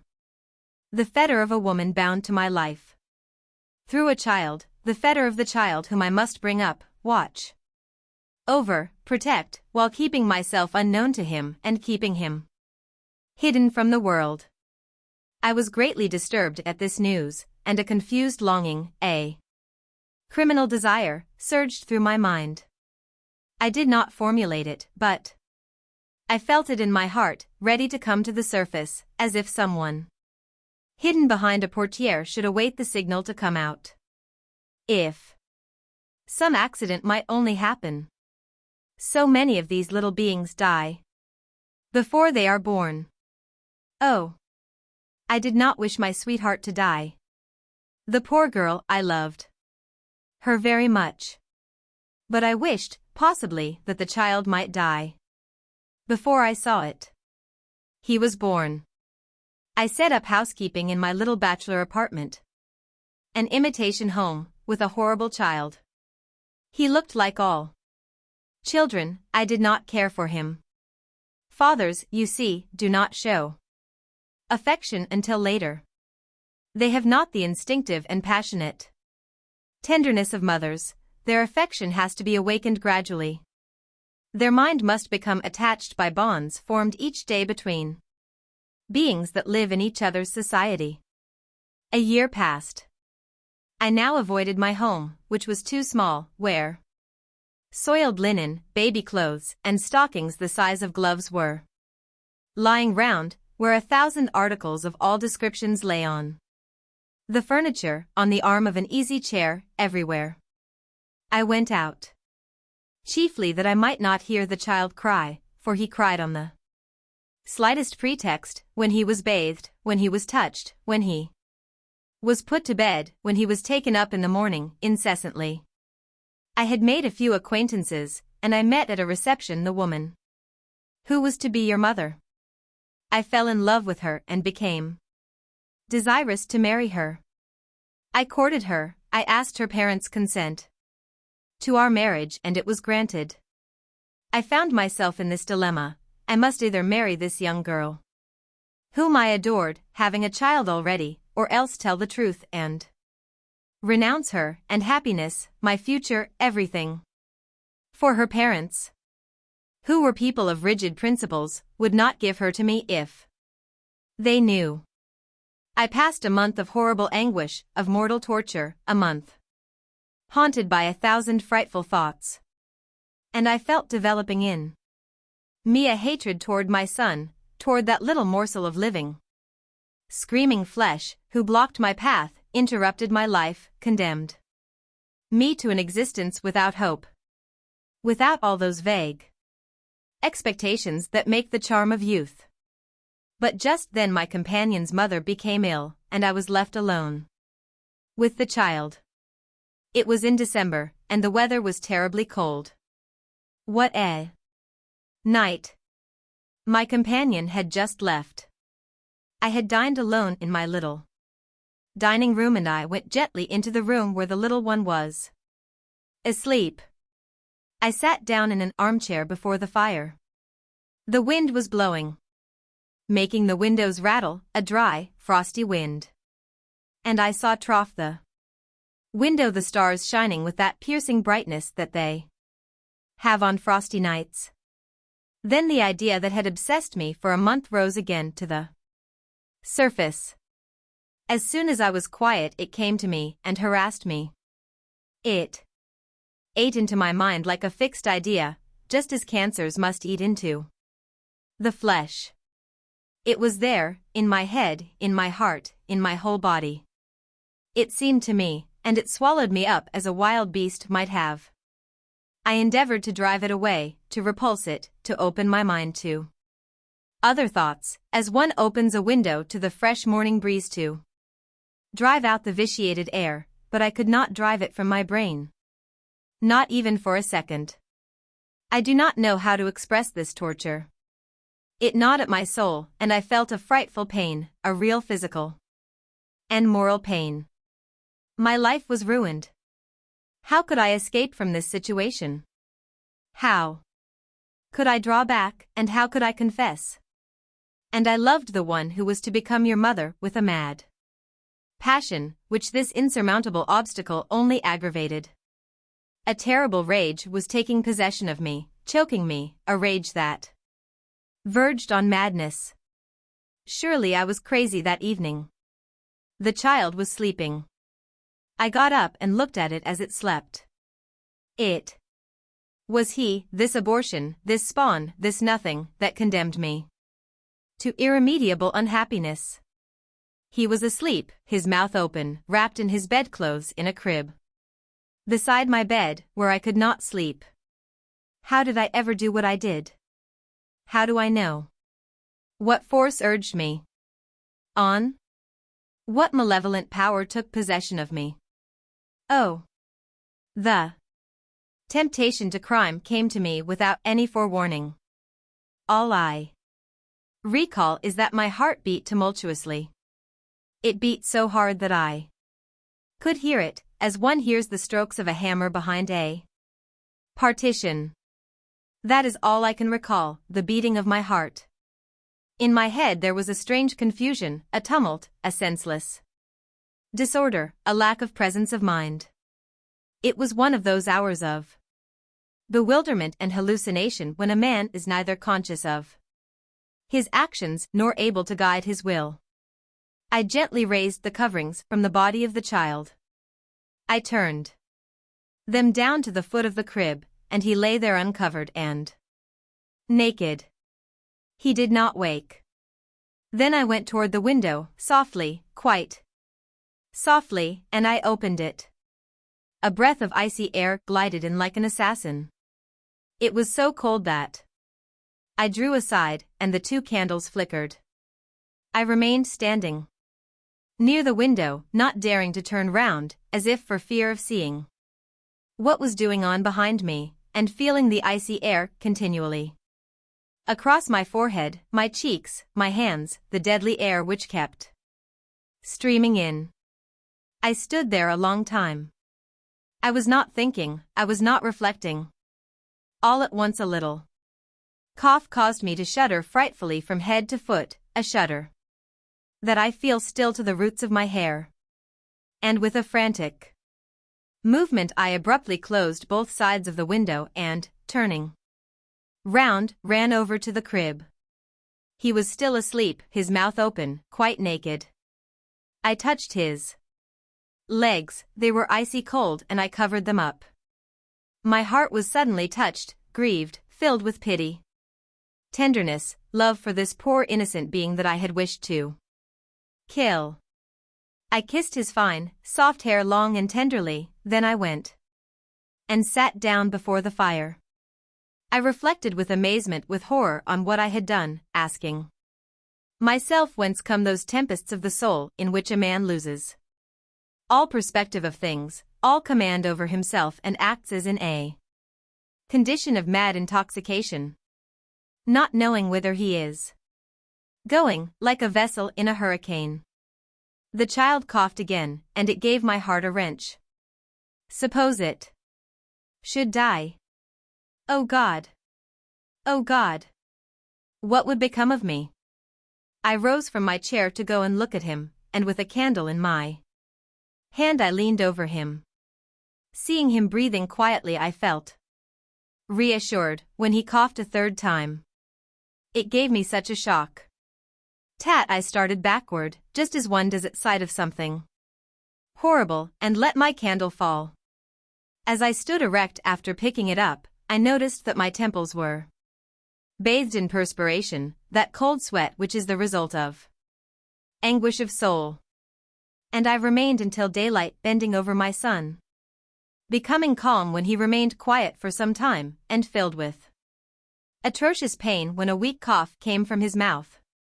He awoke with his eyes red, his throat choked, and with an air of suffering. When the woman came in to arrange my room, I sent her at once for a doctor. He came at the end of an hour, and said, after examining the child, "Did he not catch cold?" I began to tremble like a person with palsy, and I faltered, "No, I do not think so." And then I said, "What is the matter? Is it serious?" "I do not know yet," he replied. "I will come again this evening." He came that evening. My son had remained almost all day in a condition of drowsiness, coughing from time to time. During the night, inflammation of the lungs set in. That lasted 10 days. I cannot express what I suffered in those interminable hours that divide morning from night, right from morning. He died. And since that moment, I have not passed 1 hour, not a single hour, without the frightful burning recollection, a gnawing recollection, a memory that seems to wring my heart, awaking in me like a savage beast imprisoned in the depth of my soul. Oh, if I could have gone mad. M. Poirel de la Vole raised his spectacles with a motion that was peculiar to him whenever he finished reading a contract. And the 3 heirs of the defunct looked at one another without speaking, pale and motionless. At the end of a minute, the lawyer resumed. That must be destroyed. The other two bent their heads in sign of assent. He lighted a candle, carefully separated the pages containing the damaging confession from those relating to the disposition of money, then he held them over the candle and threw them into the fireplace. And they watched the white sheets as they burned, till they were presently reduced to little crumbling black heaps. And as some words were still visible in white tracing, the daughter, with little strokes of the toe of her shoe, crushed the burning paper, mixing it with the old ashes in the fireplace. Then all three stood there watching it for some time, as if they feared that the destroyed secret might escape from the fireplace. A mother of monsters. I recalled this horrible story, the events of which occurred long ago, and this horrible woman, the other day at a fashionable seaside resort, where I saw on the beach a well-known young, elegant and charming Parisienne. Adored and respected by everyone. I had been invited by a friend to pay him a visit in a little provincial town. He took me about in all directions to do the honors of the place, showed me noted scenes, chateaux, industries, ruins. He pointed out monuments, churches, old carved doorways, enormous or distorted trees, the oak of St. Andrew, and the yew tree of Roqueboisy. When I had exhausted my admiration and enthusiasm over all the sights, my friend said with a distressed expression on his face, that there was nothing left to look at. I breathed freely. I would now be able to rest under the shade of the trees. But, all at once, he uttered an exclamation. Oh, yes. We have the mother of monsters, I must take you to see her. Who is that, the mother of monsters? I asked. She is an abominable woman, he replied, a regular demon, a being who voluntarily brings into the world deformed, hideous, frightful children, monstrosities, in fact, and then sells them to showmen who exhibit such things. These exploiters of freaks come from time to find out if she has any fresh monstrosity, and if it meets with their approval they carry it away with them, paying the mother a compensation. She has 11 of this description. She is rich. You think I am joking, romancing, exaggerating. No, my friend, I am telling you the truth, the exact truth. Let us go and see this woman. Then I will tell you her history. He took me into one of the suburbs. The woman lived in a pretty little house by the side of the road. It was attractive and well kept. The garden was filled with fragrant flowers. One might have supposed it to be the residence of a retired lawyer. A maid ushered us into a sort of little country parlor, and the wretch appeared. She was about 40. She was a tall, big woman with hard features, but well-formed, vigorous and healthy, the true type of a robust peasant woman, half animal and half woman. She was aware of her reputation and received everyone with a humility that smacked of hatred. What do the gentlemen wish? She asked. They tell me that your last child is just like an ordinary child, that he does not resemble his brothers at all, replied my friend. I wanted to be sure of that. Is it true? She cast on us a malicious and furious look as she said. Oh, no, my poor sir. He is perhaps even uglier than the rest. I have no luck, no luck. They are all like that, it is heartbreaking. How can the good God be so hard on a poor woman who is all alone in the world, how can he? She spoke hurriedly, her eyes cast down, with a deprecating air as of a wild beast who is afraid. Her harsh voice became soft, and it seemed strange to hear those tearful falsetto tones issuing from that big, bony frame, of unusual strength and with coarse outlines, which seemed fitted for violent action, and made to utter howls like a wolf. We should like to see your little one, said my friend. I fancied she colored up. I may have been deceived. After a few moments of silence, she said in a louder tone. What good will that do you? Why do you not wish to show it to us? Replied my friend. There are many people to whom you will show it, you know whom I mean. She gave a start, and resuming her natural voice, and giving free play to her anger, she screamed. Was that why you came here? To insult me? Because my children are like animals, tell me? You shall not see him, no, you shall not see him. Go away, go away. I do not know why you all try to torment me like that." She walked over toward us, her hands on her hips. At the brutal tone of her voice, a sort of moaning, or rather a mewing, the lamentable cry of an idiot, came from the adjoining room. I shivered to the marrow of my bones. We retreated before her.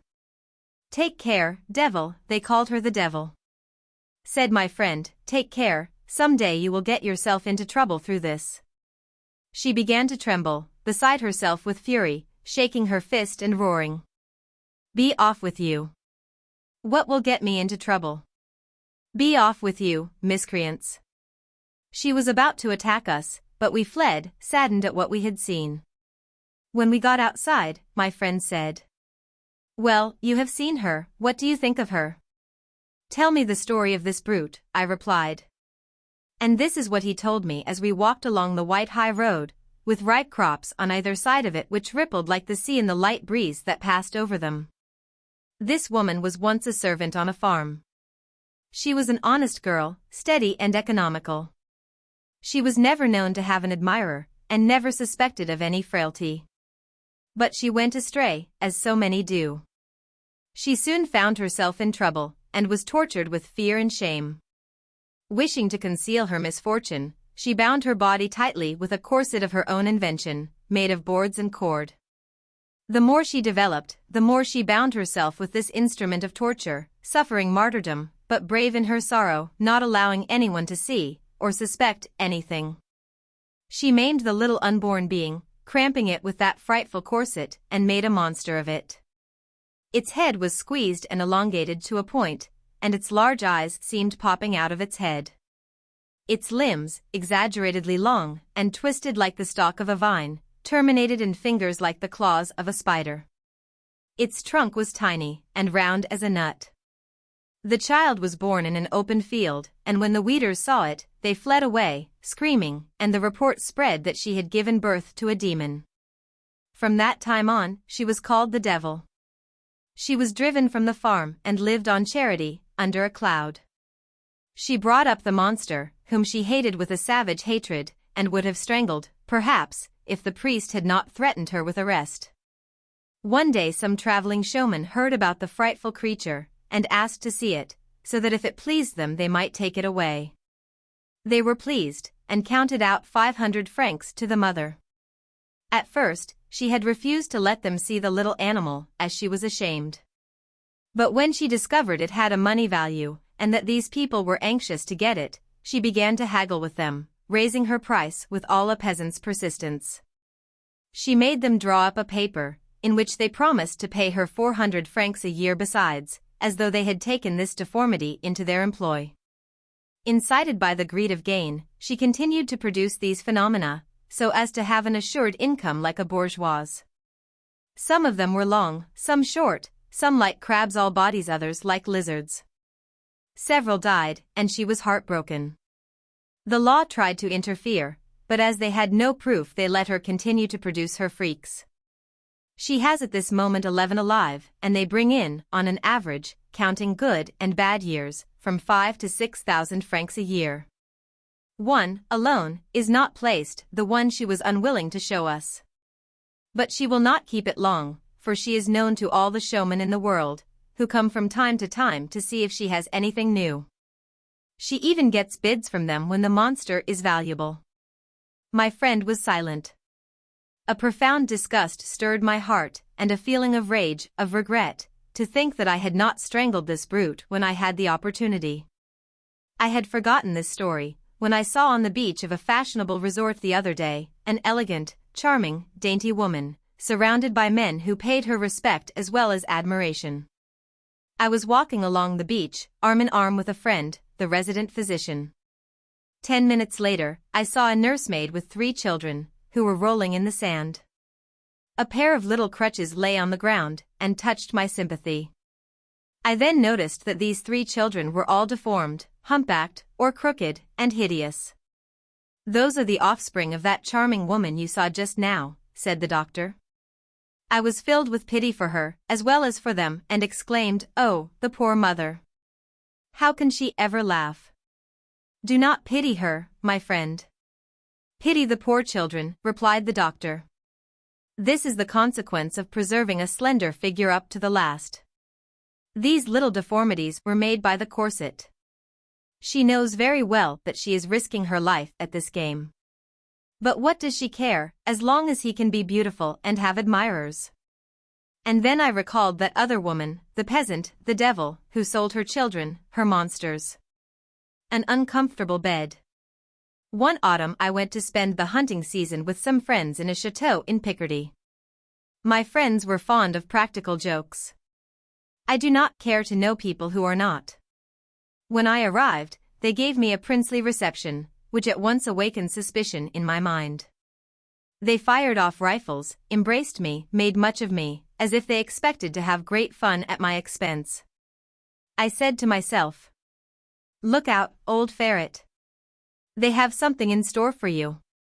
During the dinner the mirth was excessive, exaggerated, in fact. I thought, here are people who have more than their share of amusement, and apparently without reason. They must have planned some good joke. Assuredly I am to be the victim of the joke. Attention! During the entire evening everyone laughed in an exaggerated fashion. I scented a practical joke in the air, as a dog scents game. But what was it? I was watchful, restless. I did not let a word, or a meaning, or a gesture escape me. Everyone seemed to me an object of suspicion, and I even looked distrustfully at the faces of the servants. The hour struck for retiring. And the whole household came to escort me to my room. Why? They called to me, "Good night." I entered the apartment, shut the door, and remained standing, without moving a single step, holding the wax candle in my hand. I heard laughter and whispering in the corridor. Without doubt they were spying on me. I cast a glance round the walls, the furniture, the ceiling, the hangings, the floor. I saw nothing to justify suspicion. I heard persons moving about outside my door. I had no doubt they were looking through the keyhole. An idea came into my head: my candle may suddenly go out and leave me in darkness. Then I went across to the mantelpiece and lighted all the wax candles that were on it. After that I cast another glance around me without discovering anything. I advanced with short steps, carefully examining the apartment. Nothing. I inspected every article, one after the other. Still nothing. I went over to the window. The shutters, large wooden shutters, were open. I shut them with great care, and then drew the curtains, enormous velvet curtains, and placed a chair in front of them, so as to have nothing to fear from outside. Then I cautiously sat down. The armchair was solid. I did not venture to get into the bed. However, the night was advancing, and I ended by coming to the conclusion that I was foolish. If they were spying on me, as I supposed, they must, while waiting for the success of the joke they had been preparing for me, have been laughing immoderately at my terror. So I made up my mind to go to bed. But the bed was particularly suspicious looking. I pulled at the curtains. They seemed to be secure. All the same, there was danger. I was going perhaps to receive a cold shower both from overhead, or perhaps, the moment I stretched myself out, to find myself sinking to the floor with my mattress. I searched in my memory for all the practical jokes of which I ever had experience. And I did not want to be caught. Ah. Certainly not. Certainly not. Then I suddenly bethought myself of a precaution which I considered ensured safety. I caught hold of the side of the mattress gingerly, and very slowly drew it toward me. It came away, followed by the sheet and the rest of the bedclothes. I dragged all these objects into the very middle of the room, facing the entrance door. I made my bed over again as best I could at some distance from the suspected bedstead and the corner which had filled me with such anxiety. Then I extinguished all the candles, and, groping my way, I slipped under the bedclothes. For at least another hour I remained awake, starting at the slightest sound. Everything seemed quiet in the chateau. I fell asleep. I must have been in a deep sleep for a long time, but all of a sudden I was awakened with a start by the fall of a heavy body tumbling right on top of my own, and, at the same time, I received on my face, on my neck, and on my chest a burning liquid which made me utter a howl of pain. And a dreadful noise, as if a sideboard laden with plates and dishes had fallen down, almost deafened me. I was smothering beneath the weight that was crushing me and preventing me from moving. I stretched out my hand to find out what was the nature of this object. I felt a face, a nose, and whiskers. Then, with all my strength, I launched out a blow at this face. But I immediately received a hail of cuffings which made me jump straight out of the soaked sheets, and rush in my nightshirt into the corridor, the door of which I found open. Oh, heavens! It was broad daylight. The noise brought my friends hurrying into my apartment, and we found, sprawling over my improvised bed, the dismayed valet, who, while bringing me my morning cup of tea, had tripped over this obstacle in the middle of the floor and fallen on his stomach, spilling my breakfast over my face in spite of himself. The precautions I had taken in closing the shutters and going to sleep in the middle of the room had only brought about the practical joke I had been trying to avoid. Oh, how they all laughed that day. A portrait. Hello. There's Miliel, said somebody near me. I looked at the man who had been pointed out as I had been wishing for a long time to meet this Don Juan. He was no longer young. His gray hair looked a little like those fur bonnets worn by certain northern peoples, and his long beard, which fell down over his chest, had also somewhat the appearance of fur. He was talking to a lady, leaning toward her, speaking in a low voice and looking at her with an expression full of respect and tenderness. I knew his life, or at least as much as was known of it. He had loved madly several times, and there had been certain tragedies with which his name had been connected. When I spoke to women who were the loudest in his praise, and asked them whence came this power, they always answered, after thinking for a while, I don't know, he has a certain charm about him. He was certainly not handsome. He had none of the elegance that we ascribe to conquerors of feminine hearts. I wondered what might be his hidden charm. Was it mental? I never had heard of a clever saying of his. In his glance? Perhaps. Or in his voice. The voices of some beings have a certain irresistible attraction, almost suggesting the flavor of things good to eat. One is hungry for them, and the sound of their words penetrates us like a dainty morsel. A friend was passing. I asked him, "Do you know Monsieur Miliel?" "Yes." "Introduce us." A minute later we were shaking hands and talking in the doorway. What he said was correct, agreeable to hear, it contained no irritable thought. The voice was sweet, soft, caressing, musical, but I had heard others much more attractive, much more moving. One listened to him with pleasure, just as one would look at a pretty little brook. No tension of the mind was necessary in order to follow him, no hidden meaning aroused curiosity, no expectation awoke interest. His conversation was rather restful, but it did not awaken in one either a desire to answer, to contradict, or to approve, and it was as easy to answer him as it was to listen to him. The response came to the lips of its own accord, as soon as he had finished talking, and phrases turned toward him as if he had naturally aroused them. One thought soon struck me. I had known him for a quarter of an hour, and it seemed as if he were already one of my old friends, that I had known all about him for a long time, his face, his gestures, his voice, his ideas. Suddenly, after a few minutes of conversation, he seemed already to be installed in my intimacy. All constraint disappeared between us, and, had he so desired, I might have confided in him as one confides only in old friends. Certainly there was some mystery about him. Those barriers that are closed between most people and that are lowered with time when sympathy, similar tastes, equal intellectual culture and constant intercourse remove constraint, those barriers seemed not to exist between him and me. And no doubt this was the case between him and all people, both men and women, whom fate threw in his path. After half an hour we parted, promising to see each other often, and he gave me his address after inviting me to take luncheon with him in 2 days. I forgot what hour he had stated, and I arrived too soon, he was not yet home. A correct and silent domestic showed me into a beautiful, quiet, softly lighted parlor. I felt comfortable there, at home.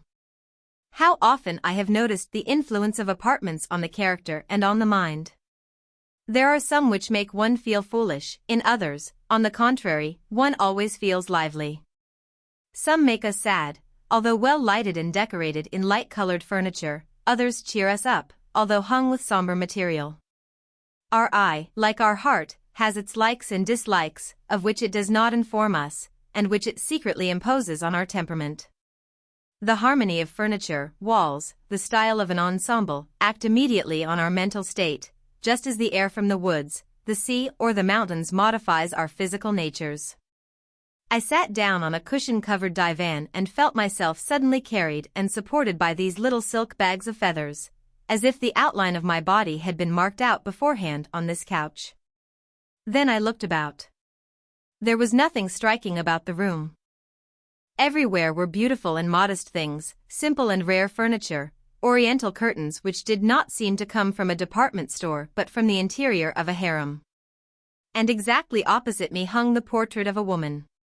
It was a portrait of medium size, showing the head and the upper part of the body, and the hands, which were holding a book. She was young, bareheaded, ribbons were woven in her hair. She was smiling sadly. Was it because she was bareheaded? Was it merely her natural expression? I never have seen a portrait of a lady which seemed so much in its place as that one in that dwelling. Of all those I knew, I have seen nothing like that one. All those that I know are on exhibition, whether the lady be dressed in her gaudiest gown, with an attractive headdress and a look which shows that she is posing first of all before the artist and then before those who will look at her, or whether they have taken a comfortable attitude in an ordinary gown. Some are standing majestically in all their beauty, which is not at all natural to them in life. All of them have something, a flower or a jewel, a crease in the dress or a curve of the lip, which one feels to have been placed there for effect by the artist. Whether they wear a hat or merely their hair, one can immediately notice that they are not entirely natural. Why? One cannot say without knowing them, but the effect is there. They seem to be calling somewhere, on people whom they wish to please and to whom they wish to appear at their best advantage, and they have studied their attitudes, sometimes modest, sometimes haughty. What could one say about this one? She was at home and alone. Yes, she was alone, for she was smiling as one smiles when thinking in solitude of something sad or sweet, and not as one smiles when one is being watched. She seemed so much alone and so much at home that she made the whole large apartment seem absolutely empty. She alone lived in it, filled it, gave it life. Many people might come in and converse, laugh, even sing. She would still be alone with a solitary smile, and she alone would give it life with her pictured gaze. That look also was unique. It fell directly on me, fixed and caressing, without seeing me. All portraits know that they are being watched, and they answer with their eyes, which see, think, follow us without leaving us, from the very moment we enter the apartment they inhabit. This one did not see me. It saw nothing, although its look was fixed directly on me. I remembered the surprising verse of Baudelaire. And your eyes, attractive as those of a portrait. They did indeed attract me in an irresistible manner. Those painted eyes which had lived, or which were perhaps still living, threw over me a strange, powerful spell. Oh, what an infinite and tender charm, like a passing breeze, like a dying sunset of lilac, rose and blue, a little sad like the approaching night, which comes behind the somber frame and out of those impenetrable eyes. Those eyes, created by a few strokes from a brush, hide behind them the mystery of that which seems to be and which does not exist, which can appear in the eyes of a woman, which can make love blossom within us. The door opened and M. Miliel entered. He excused himself for being late. I excused myself for being ahead of time.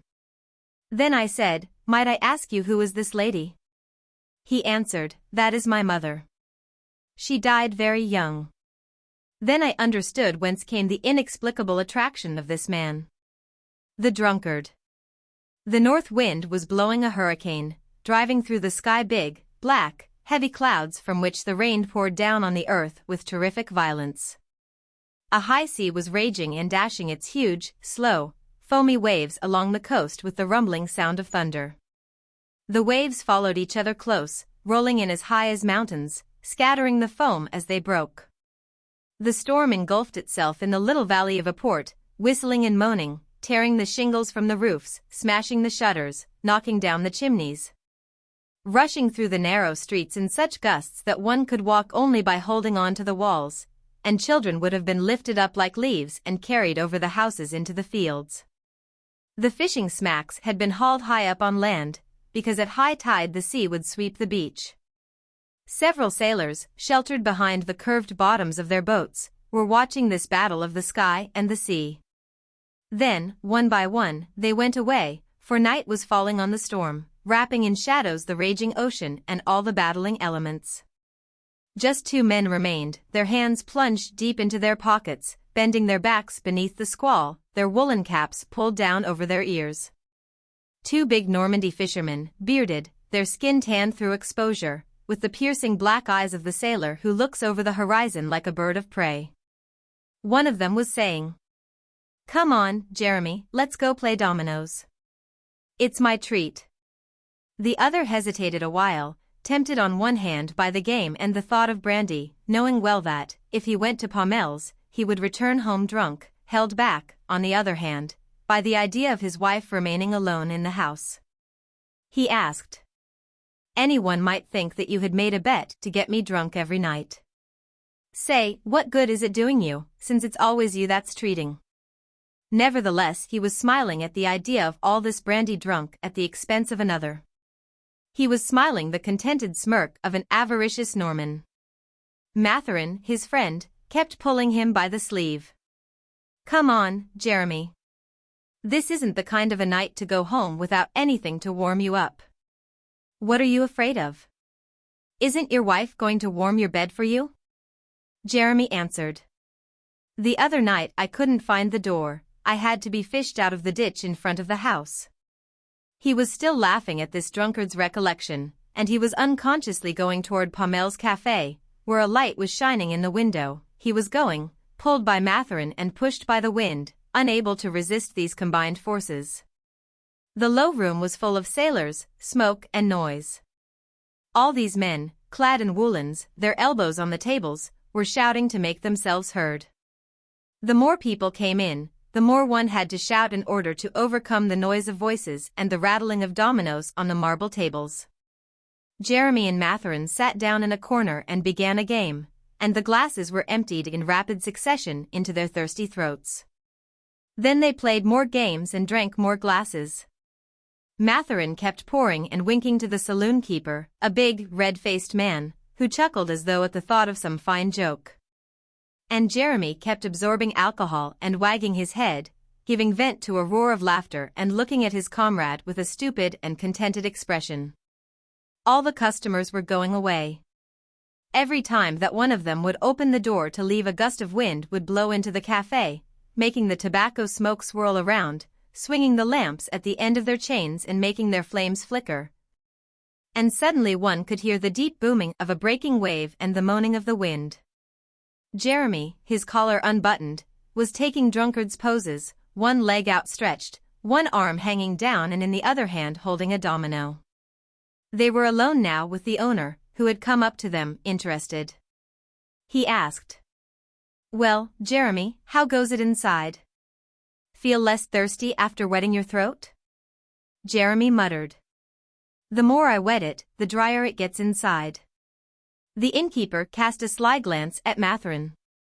He said, "And your brother, Mathurin, where's he now?"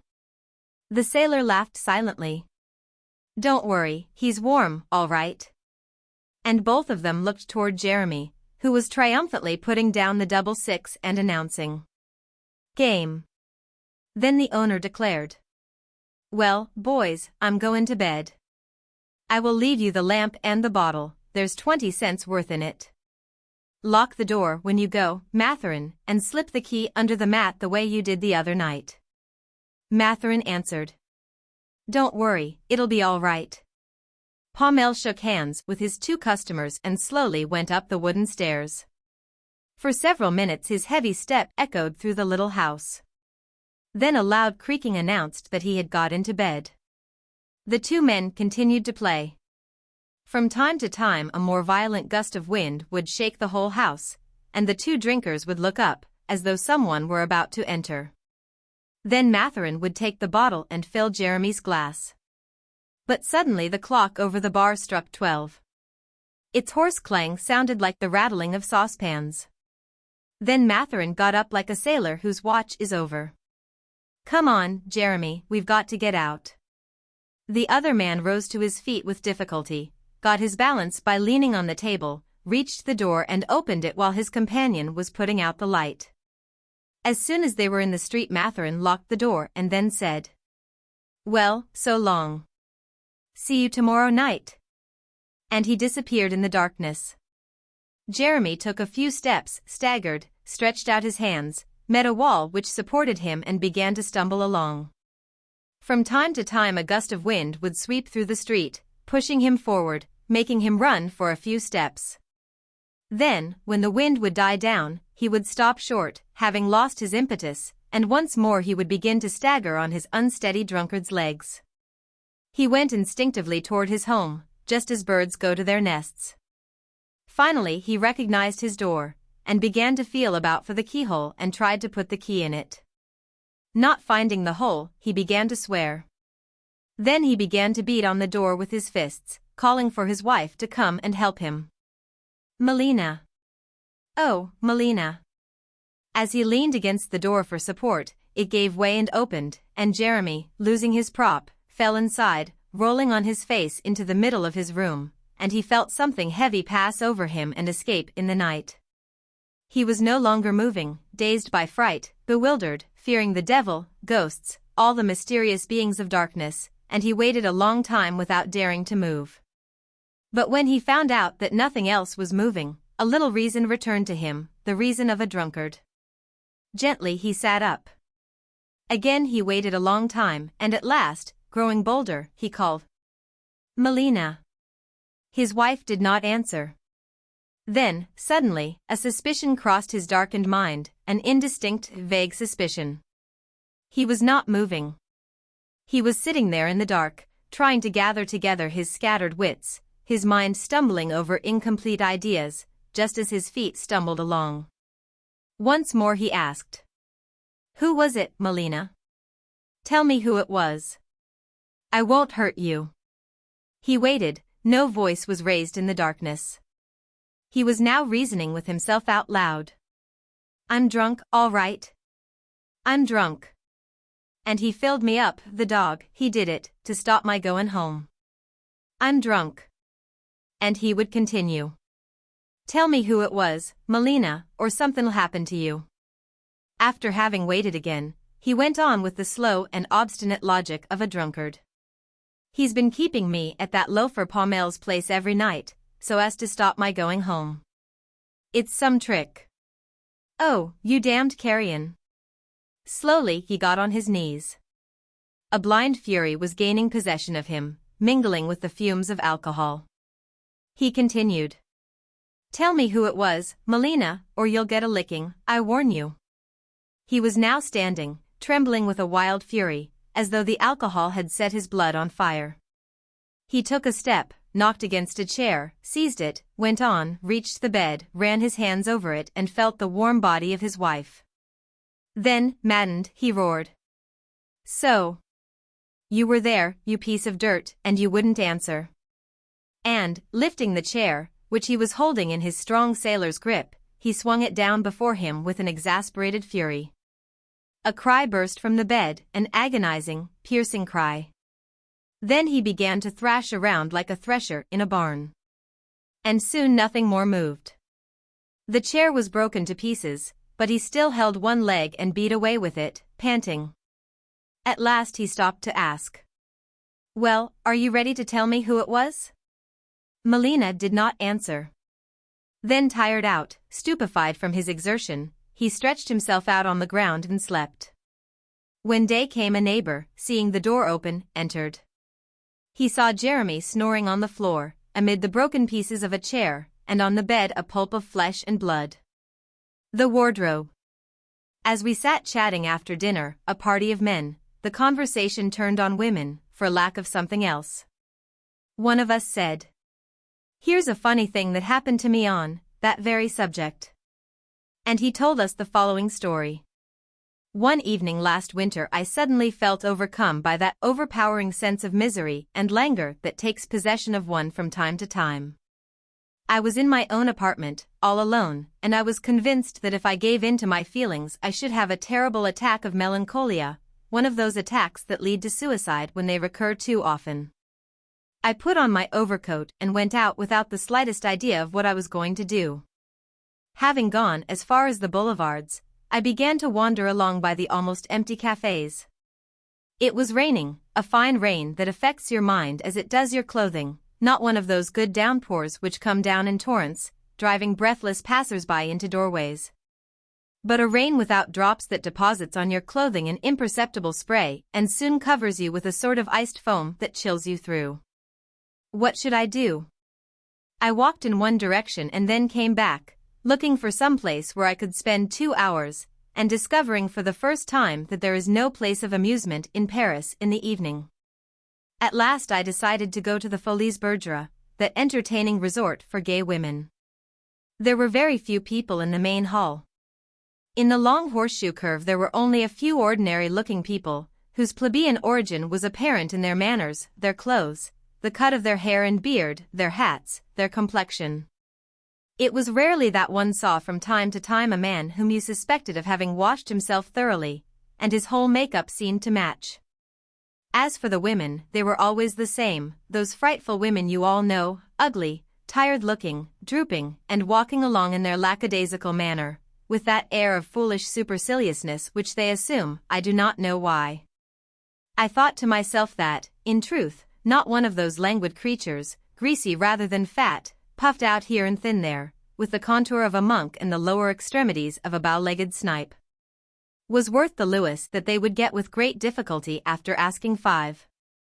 But all at once I saw a little creature whom I thought attractive, not in her first youth, but fresh, comical and tantalizing. I stopped her, and stupidly, without thinking, I made an appointment with her for that night.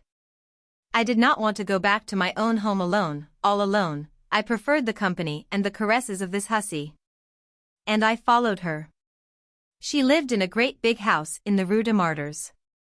The gas was already extinguished on the stairway. I ascended the steps slowly, lighting a candle match every few seconds, stubbing my foot against the steps, stumbling and angry as I followed the rustle of the skirt ahead of me. She stopped on the 4th floor, and having closed the outer door she said, "Then you will stay till tomorrow?" "Why, yes. You know that was the agreement."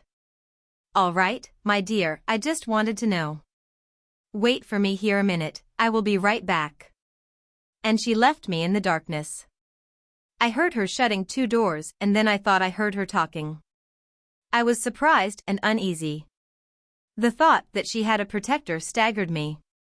But I have good fists and a solid back. We shall see, I said to myself. I listened attentively with ear and mind. Someone was stirring about, walking quietly and very carefully.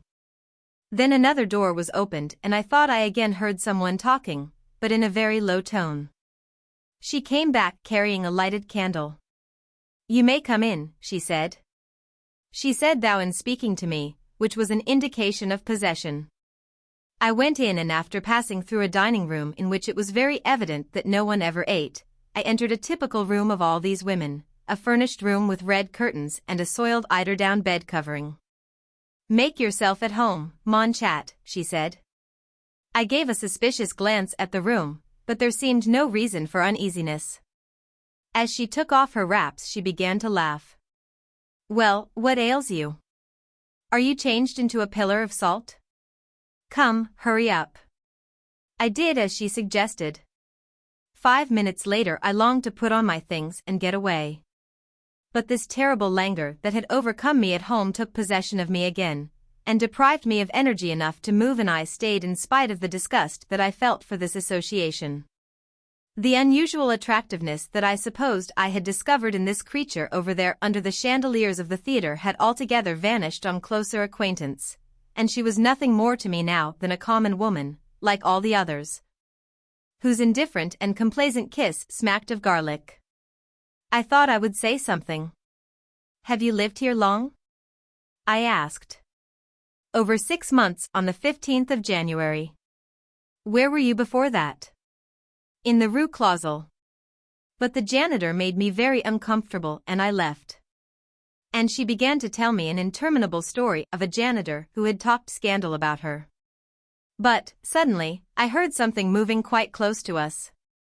First there was a sigh, then a slight, but distinct, sound as if someone had turned round on a chair. I sat up abruptly and asked, "What was that noise?" She answered quietly and confidently, "Do not be uneasy, my dear boy, it is my neighbor. The partition is so thin that one can hear everything as if it were in the room. These are wretched rooms, just like pasteboard." I felt so lazy that I paid no further attention to it. We resumed our conversation.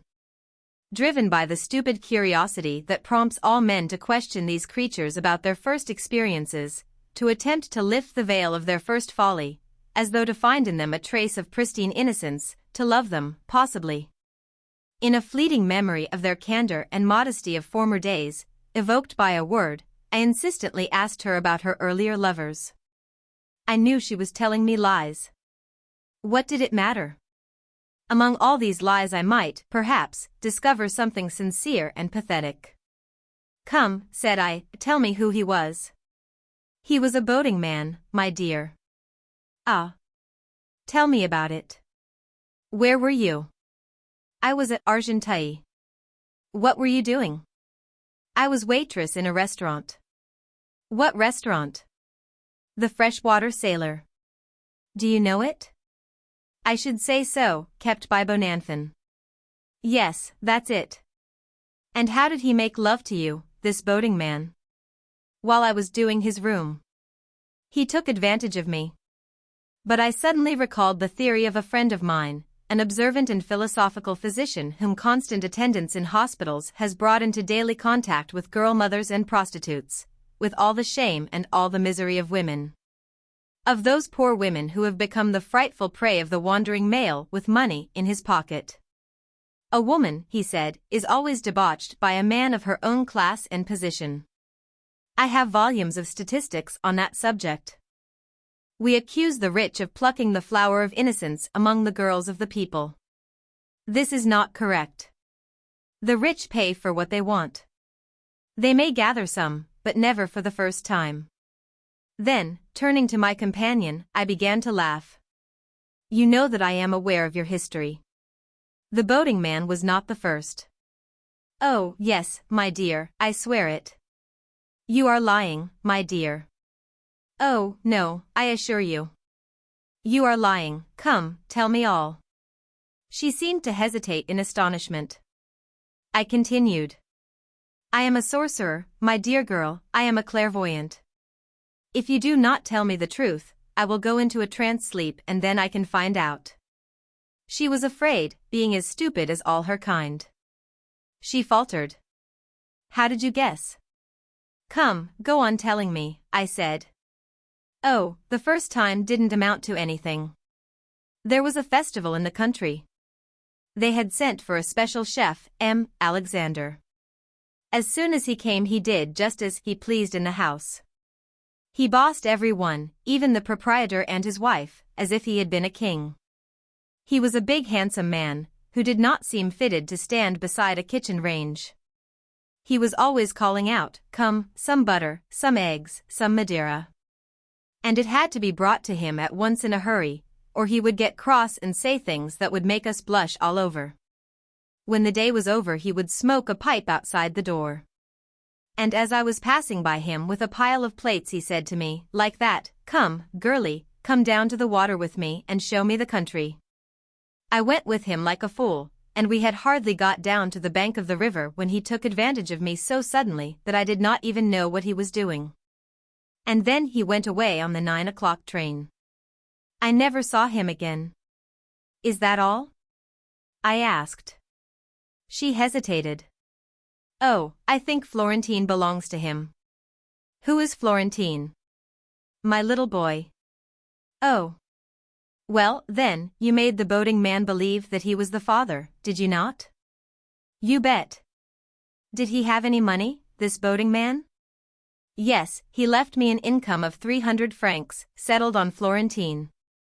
I was beginning to be amused and resumed. All right, my girl, all right. You are all of you less stupid than one would imagine, all the same. And how old is he now, Florentine? She replied. He is now 12. He will make his first communion in the spring. That is splendid. And since then you have carried on your business conscientiously? She sighed in a resigned manner. I must do what I can. But a loud noise just then coming from the room itself made me start up with a bound. It sounded like someone falling and picking themselves up again by feeling along the wall with their hands. I had seized the candle and was looking about me, terrified and furious. She had risen also and was trying to hold me back to stop me, murmuring. That's nothing, my dear, I assure you it's nothing. But I had discovered what direction the strange noise came from. I walked straight towards a door hidden at the head of the bed and I opened it abruptly and saw before me, trembling, his bright, terrified eyes opened wide at sight of me, a little pale, thin boy seated beside a large wicker chair off which he had fallen. As soon as he saw me he began to cry. Stretching out his arms to his mother, he cried. It was not my fault, Mama, it was not my fault. I was asleep, and I fell off. Do not scold me, it was not my fault. I turned to the woman and said. What does this mean? She seemed confused and worried, and said in a broken voice. What do you want me to do? I do not earn enough to put him to school. I have to keep him with me, and I cannot afford to pay for another room, by heavens. He sleeps with me when I am alone. If anyone comes for 1 hour or 2 he can stay in the wardrobe, he keeps quiet, he understands it. But when people stay all night, as you have done, it tires the poor child to sleep on a chair. It is not his fault. I should like to see you sleep all night on a chair, you would have something to say. She was getting angry and excited and was talking loud. The child was still crying. A poor delicate, timid little fellow, a veritable child of the wardrobe, of the cold, dark closet, a child who from time to time was allowed to get a little warmth in the bed if it chanced to be unoccupied. I also felt inclined to cry. And I went home to my own bed. The Mountain Pool. St. Agnes, May 6th. My dear friend. You asked me to write to you often and to tell you in particular about the things I might see. You also begged me to rummage among my recollections of travels for some of those little anecdotes gathered from a chance peasant, from an innkeeper, from some strange traveling acquaintance, which remain as landmarks in the memory. With a landscape depicted in a few lines, and a little story told in a few sentences, you think one can give the true characteristics of a country, make it living, visible, dramatic. I will try to do as you wish. I will, therefore, send you from time to time letters in which I will mention neither you nor myself, but only the landscape and the people who move about in it. And now I will begin. Spring is a season in which one ought, it seems to me, to drink and eat the landscape. It is the season of chills, just as autumn is the season of reflection. In spring the country rouses the physical senses, in autumn it enters into the soul. I desired this year to breathe the odor of orange blossoms, and I set out for the south of France just at the time that everyone else was returning home.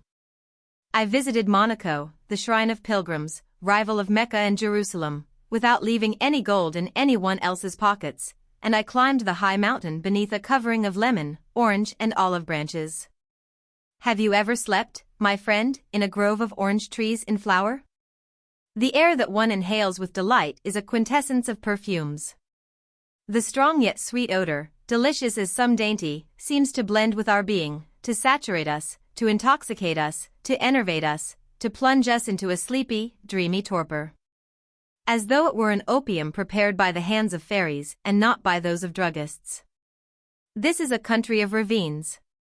The surface of the mountains is cleft, hollowed out in all directions, and in these sinuous crevices grow veritable forests of lemon trees. Here and there where the steep gorge is interrupted by a sort of step, a kind of reservoir has been built which holds the water of the rainstorms. They are large holes with slippery walls with nothing for any one to grasp hold of should they fall in. I was walking slowly in one of these ascending valleys or gorges, glancing through the foliage at the vivid-hued fruit that remained on the branches. The narrow gorge made the heavy odor of the flowers still more penetrating. The air seemed to be dense with it. A feeling of lassitude came over me, and I looked for a place to sit down. A few drops of water glistened in the grass. I thought that there was a spring nearby, and I climbed a little further to look for it. But I only reached the edge of one of these large, deep reservoirs. I sat down tailor fashion, with my legs crossed under me, and remained there in a reverie before this hole, which looked as if it were filled with ink, so black and stagnant was the liquid it contained. Down yonder, through the branches, I saw, like patches, bits of the Mediterranean gleaming so that they fairly dazzled my eyes. But my glance always returned to the immense somber well that appeared to be inhabited by no aquatic animals, so motionless was its surface. Suddenly a voice made me tremble. An old gentleman who was picking flowers, "This country is the richest in Europe for herbalists," asked me. "Are you a relation of those poor children, monsieur?" I looked at him in astonishment. "What children, monsieur?" He seemed embarrassed and answered with a bow. "I beg your pardon. On seeing you sitting thus absorbed in front of this reservoir, I thought you were recalling the frightful tragedy that occurred here. Now I wanted to know about it, and I begged him to tell me the story. It is very dismal and very heartrending, my dear friend, and very trivial at the same time. It is a simple news item. I do not know whether to attribute my emotion to the dramatic manner in which the story was told to me, to the setting of the mountains, to the contrast between the joy of the sunlight and the flowers and this black, murderous hole. But my heart was wrung, all my nerves unstrung by this tale which, perhaps, may not appear so terribly harrowing to you as you read it in your room without having the scene of the tragedy before your eyes. It was one spring in recent years. Two little boys frequently came to play on the edge of this cistern while their tutor lay under a tree reading a book. One warm afternoon a piercing cry awoke the tutor who was dozing, and the sound of splashing caused by something falling into the water made him jump to his feet abruptly. The younger of the children, 8 years of age, was shouting as he stood beside the reservoir, the surface of which was stirred and eddying at the spot where the older boy had fallen in as he ran along the stone coping. Distracted, without waiting or stopping to think what was best to do, the tutor jumped into the black water and did not rise again, having struck his head at the bottom of the cistern. At the same moment, the young boy who had risen to the surface was waving his stretched-out arms toward his brother. The little fellow on land lay down full length, while the other tried to swim, to approach the wall, and presently the four little hands clasped each other, tightened in each other's grasp, contracted as though they were fastened together.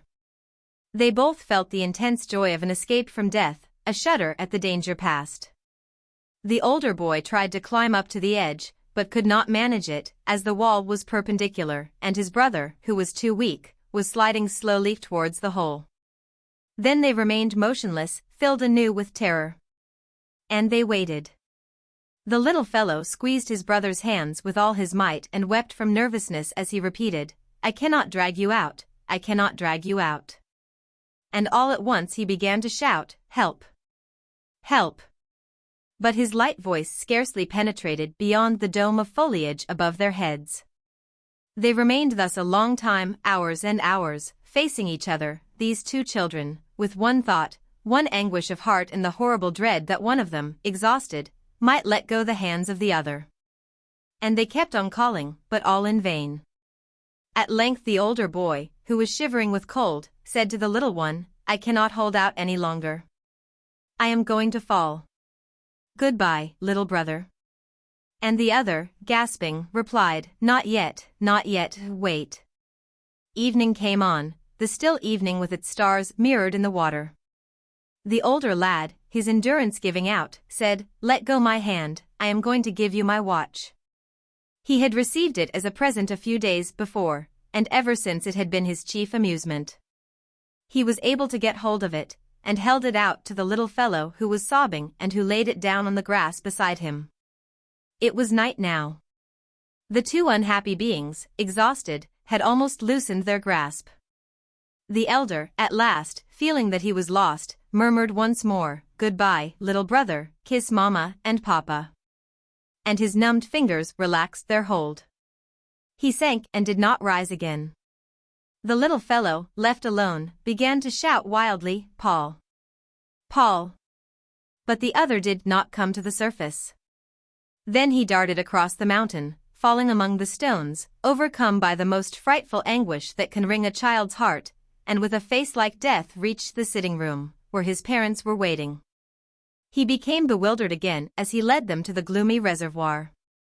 He could not find his way. At last he reached the spot.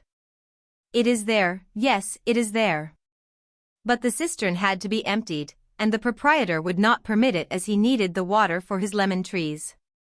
The two bodies were found, however, but not until the next day.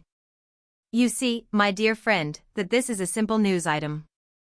But if you had seen the whole itself, your heart would have been wrung, as mine was, at the thought of the agony of that child hanging to his brother's hands, of the long suspense of those little chaps who were accustomed only to laugh and to play, and at the simple incident of the giving of the watch.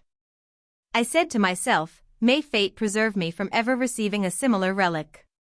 I know of nothing more terrible than such a recollection connected with a familiar object that one cannot dispose of. Only think of it. Each time that he handles this sacred watch, the survivor will picture once more the horrible scene, the pool, the wall, the still water, and the distracted face of his brother alive, and yet as lost as though he were already dead. And all through his life, at any moment, the vision will be there, awakened the instant even the tip of his finger touches his watch pocket. And I was sad until evening. I left the spot and kept on climbing, leaving the region of orange trees for the region of olive trees, and the region of olive trees for the region of pines. Then I came to a valley of stones, and finally reached the ruins of an ancient castle, built, they say, in the 10th century by a Saracen chief, a good man, who was baptized a Christian through love for a young girl. Everywhere around me were mountains, and before me the sea with an almost imperceptible patch on it, Corsica, or, rather, the shadow of Corsica. But on the mountain summits, blood-red in the glow of the sunset, in the boundless sky and on the sea, in all this superb landscape that I had come here to admire, I saw only two poor children. One lying prone on the edge of a hole filled with black water, the other submerged to his neck, their hands intertwined, weeping opposite each other, in despair. And it seemed as though I continually heard a weak, exhausted voice saying, "Goodbye, little brother, I am going to give you my watch." This letter may seem rather melancholy, dear friend. I will try to be more cheerful some other day. A cremation. Last Monday an Indian prince died at Etretat, Bapu Sahib Kandaraogate, a relation of His Highness, the Maharaja Gaikwar, Prince of Baroda, in the province of Gujarat, Presidency of Bombay. For about 3 weeks there had been seen walking in the streets about 10 young East Indians, small, lithe, with dark skins, dressed all in grey and wearing on their heads caps such as English grooms wear. They were men of high rank who had come to Europe to study the military institutions of the principal Western nations. The little band consisted of 3 princes, a nobleman, an interpreter, and 3 servants. The head of the commission had just died, an old man of 42 and father-in-law of Sampatro Kashiveo Gaikwar, brother of His Highness, the Gaikwar of Baroda. The son-in-law accompanied his father-in-law. The other East Indians were called Gunputrao Shravanro Gaikwar, cousin of His Highness Kashareo Gadhav, Vasudev Madhav Samarth, interpreter and secretary. The slaves, Ramchandra Bajaji, Genu bin Pukiram Kokate, Rambhaji bin Fabji. On leaving his native land, the one who died recently was overcome with terrible grief, and feeling convinced that he would never return, he wished to give up the journey, but he had to obey the wishes of his noble relative, the Prince of Baroda. And he set out. They came to spend the latter part of the summer at Etretat, and people would go out of curiosity every morning to see them taking their bath at the Établissement de Roches Blanches. 5 or 6 days ago Bapu Sahib Kandareo Gate was taken with pains in his gums, then the inflammation spread to the throat and became ulceration. Gangrene set in and, on Monday, the doctors told his young friends that their relative was dying. The final struggle was already beginning, and the breath had almost left the unfortunate man's body when his friends seized him, snatched him from his bed and laid him on the stone floor of the room, so that, stretched out on the earth, our mother, he should yield up his soul, according to the command of Brahma. They then sent to ask the mayor, M. Boisai, for a permit to burn the body that very day so as to fulfill the prescribed ceremonial of the Hindu religion.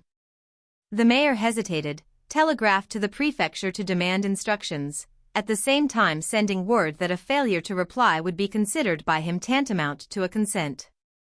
As he had received no reply at 9 o'clock that evening, he decided, in view of the infectious character of the disease of which the East Indian had died, that the cremation of the body should take place that very night, beneath the cliff, on the beach, at ebb tide.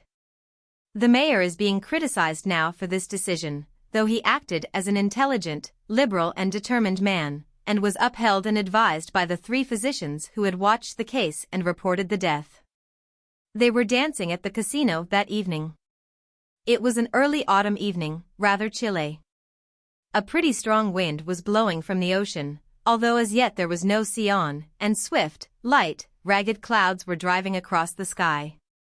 They came from the edge of the horizon, looking dark against the background of the sky, but as they approached the moon they grew whiter and passed hurriedly across her face, veiling it for a few seconds without completely hiding it. The tall straight cliffs that enclose the rounded beach of Etretat and terminate in 2 celebrated arches, called the Gates, lay in shadow, and made 2 great black patches in the softly lighted landscape. It had rained all day. The casino orchestra was playing waltzes, polkas and quadrilles. A rumor was presently circulated among the groups of dancers. It was said that an East Indian prince had just died at the Hotel de Bains and that the ministry had been approached for permission to burn the body. No one believed it, or at least no one supposed that such a thing could occur, so foreign was the custom as yet to our customs, and as the night was far advanced everyone went home. At midnight, the lamplighter, running from street to street, extinguished, one after another, the yellow jets of flame that lighted up the sleeping houses, the mud and the puddles of water. We waited, watching for the hour when the little town should be quiet and deserted. Ever since noon a carpenter had been cutting up wood and asking himself with amazement what was going to be done with all these planks sawn up into little bits, and why one should destroy so much good merchandise. This wood was piled up in a cart which went along through side streets as far as the beach, without arousing the suspicion of belated persons who might meet it. It went along on the shingle at the foot of the cliff, and having dumped its contents on the beach the 3 Indian servants began to build a funeral pile, a little longer than it was wide. They worked alone, for no profane hand must aid in this solemn duty. It was 1 o'clock in the morning when the relations of the deceased were informed that they might accomplish their part of the work. The door of the little house they occupied was open, and we perceived, lying on a stretcher in the small, dimly lighted vestibule, the corpse covered with white silk. We could see him plainly as he lay stretched out on his back, his outline clearly defined beneath this white veil. The East Indians, standing at his feet, remained motionless, while one of them performed the prescribed rites, murmuring unfamiliar words in a low, monotonous tone. He walked round and round the corpse, touching it occasionally, then, taking an urn suspended from 3 slender chains, he sprinkled it for some time with the sacred water of the Ganges, that East Indians must always carry with them wherever they go. Then the stretcher was lifted by 4 of them, who started off at a slow march. The moon had gone down, leaving the muddy, deserted streets in darkness, but the body on the stretcher appeared to be luminous, so dazzlingly white was the silk, and it was a weird sight to see, passing along through the night. The semi-luminous form of this corpse, borne by those men, the dusky skin of whose faces and hands could scarcely be distinguished from their clothing in the darkness.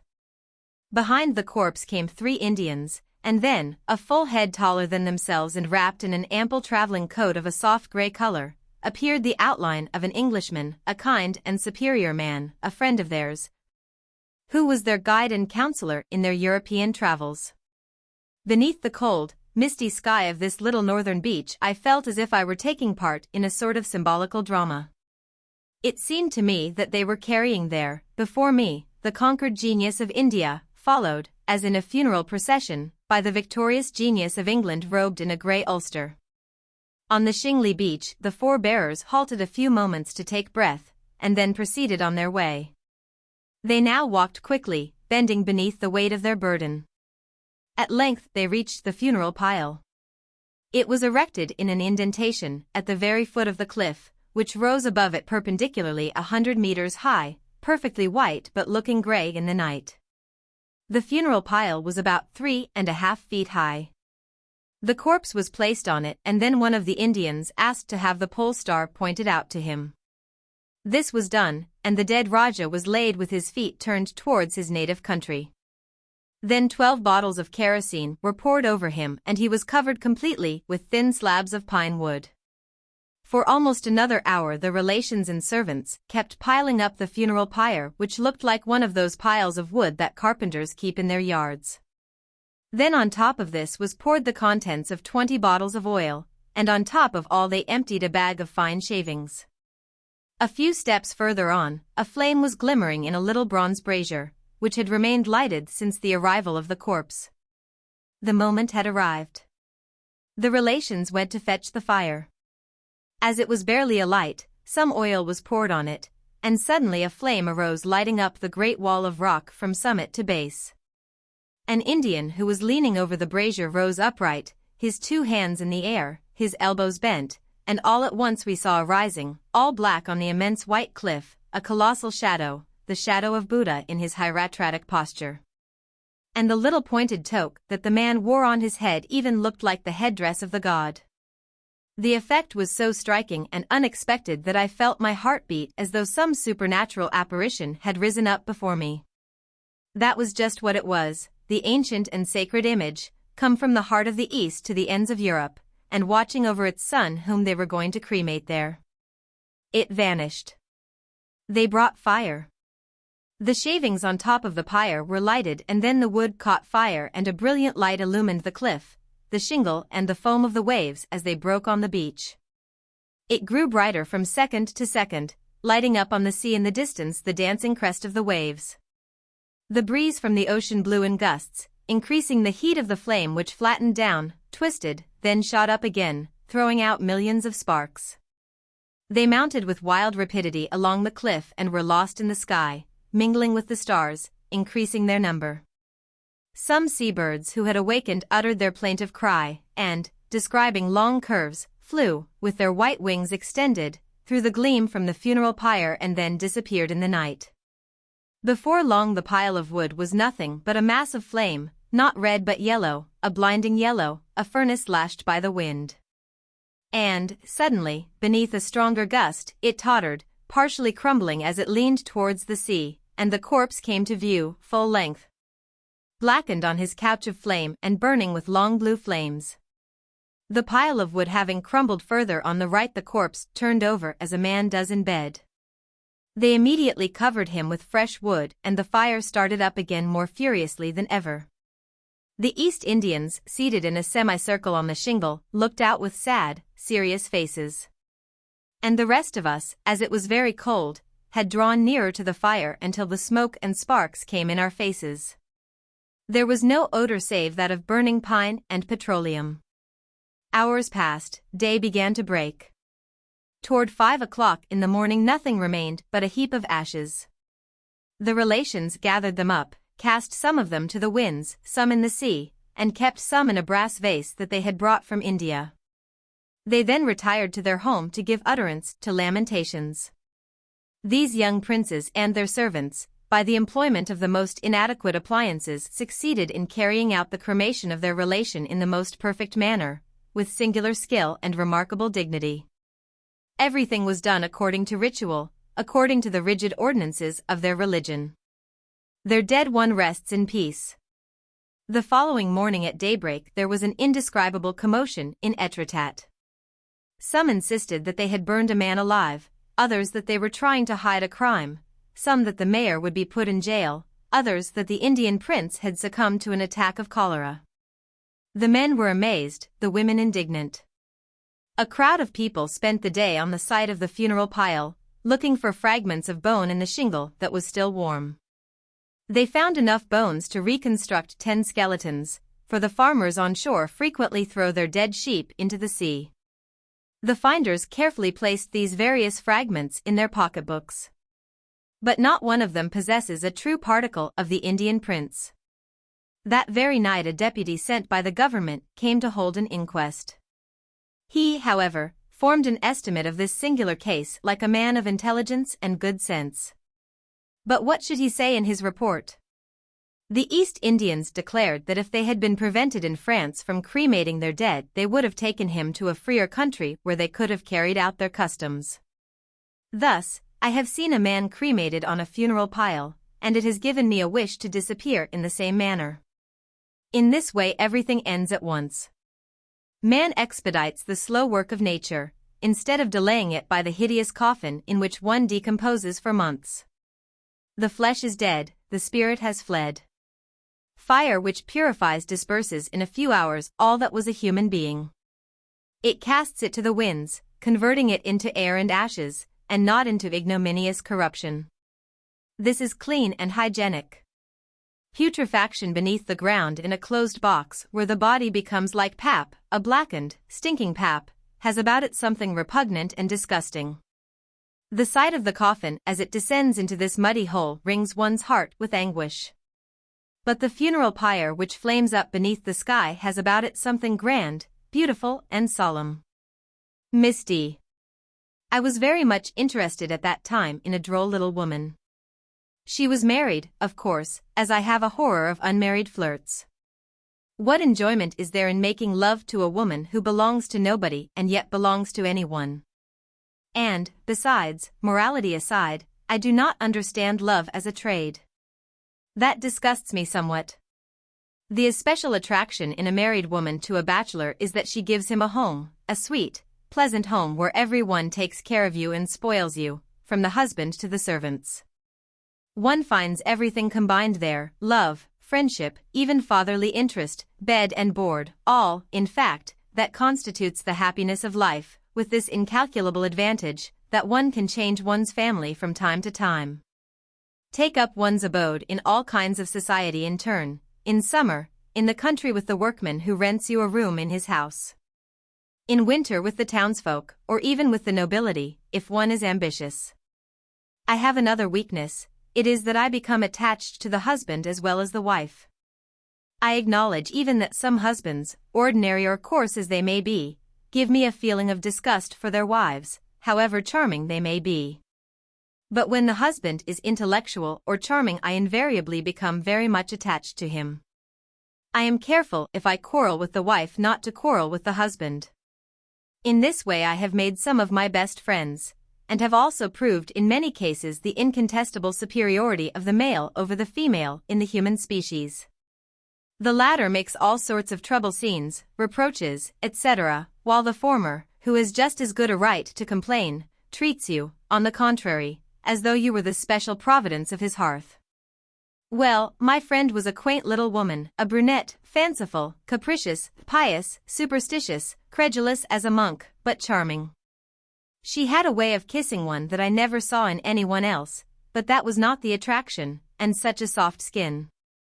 It gave me intense delight merely to hold her hands. And an eye, her glance was like a slow caress, delicious and unending.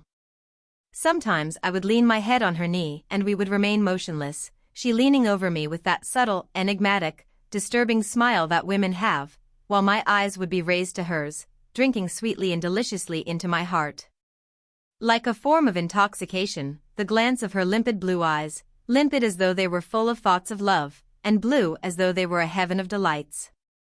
Her husband, inspector of some large public works, was frequently away from home and left us our evenings free.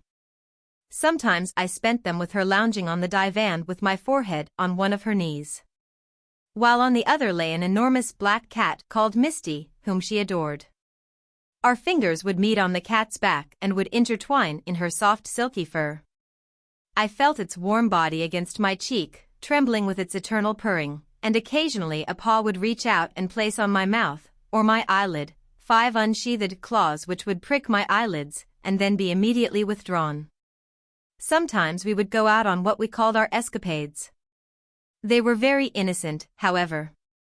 They consisted in taking supper at some inn in the suburbs, or else, after dining at her house or at mine, in making the round of the cheap cafes, like students out for a lark.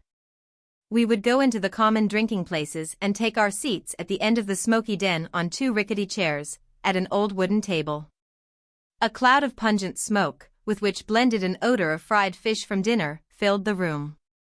Men in smocks were talking in loud tones as they drank their petit verres, and the astonished waiter placed before us 2 cherry brandies. She, trembling, charmingly afraid, would raise her double black veil as far as her nose, and then take up her glass with the enjoyment that one feels at doing something delightfully naughty. Each cherry she swallowed made her feel as if she had done something wrong. Each swallow of the burning liquor had on her the effect of a delicate and forbidden enjoyment. Then she would say to me in a low tone, "Let us go."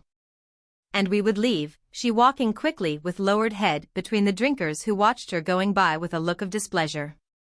And as soon as we got into the street she would give a great sigh of relief, as if we had escaped some terrible danger.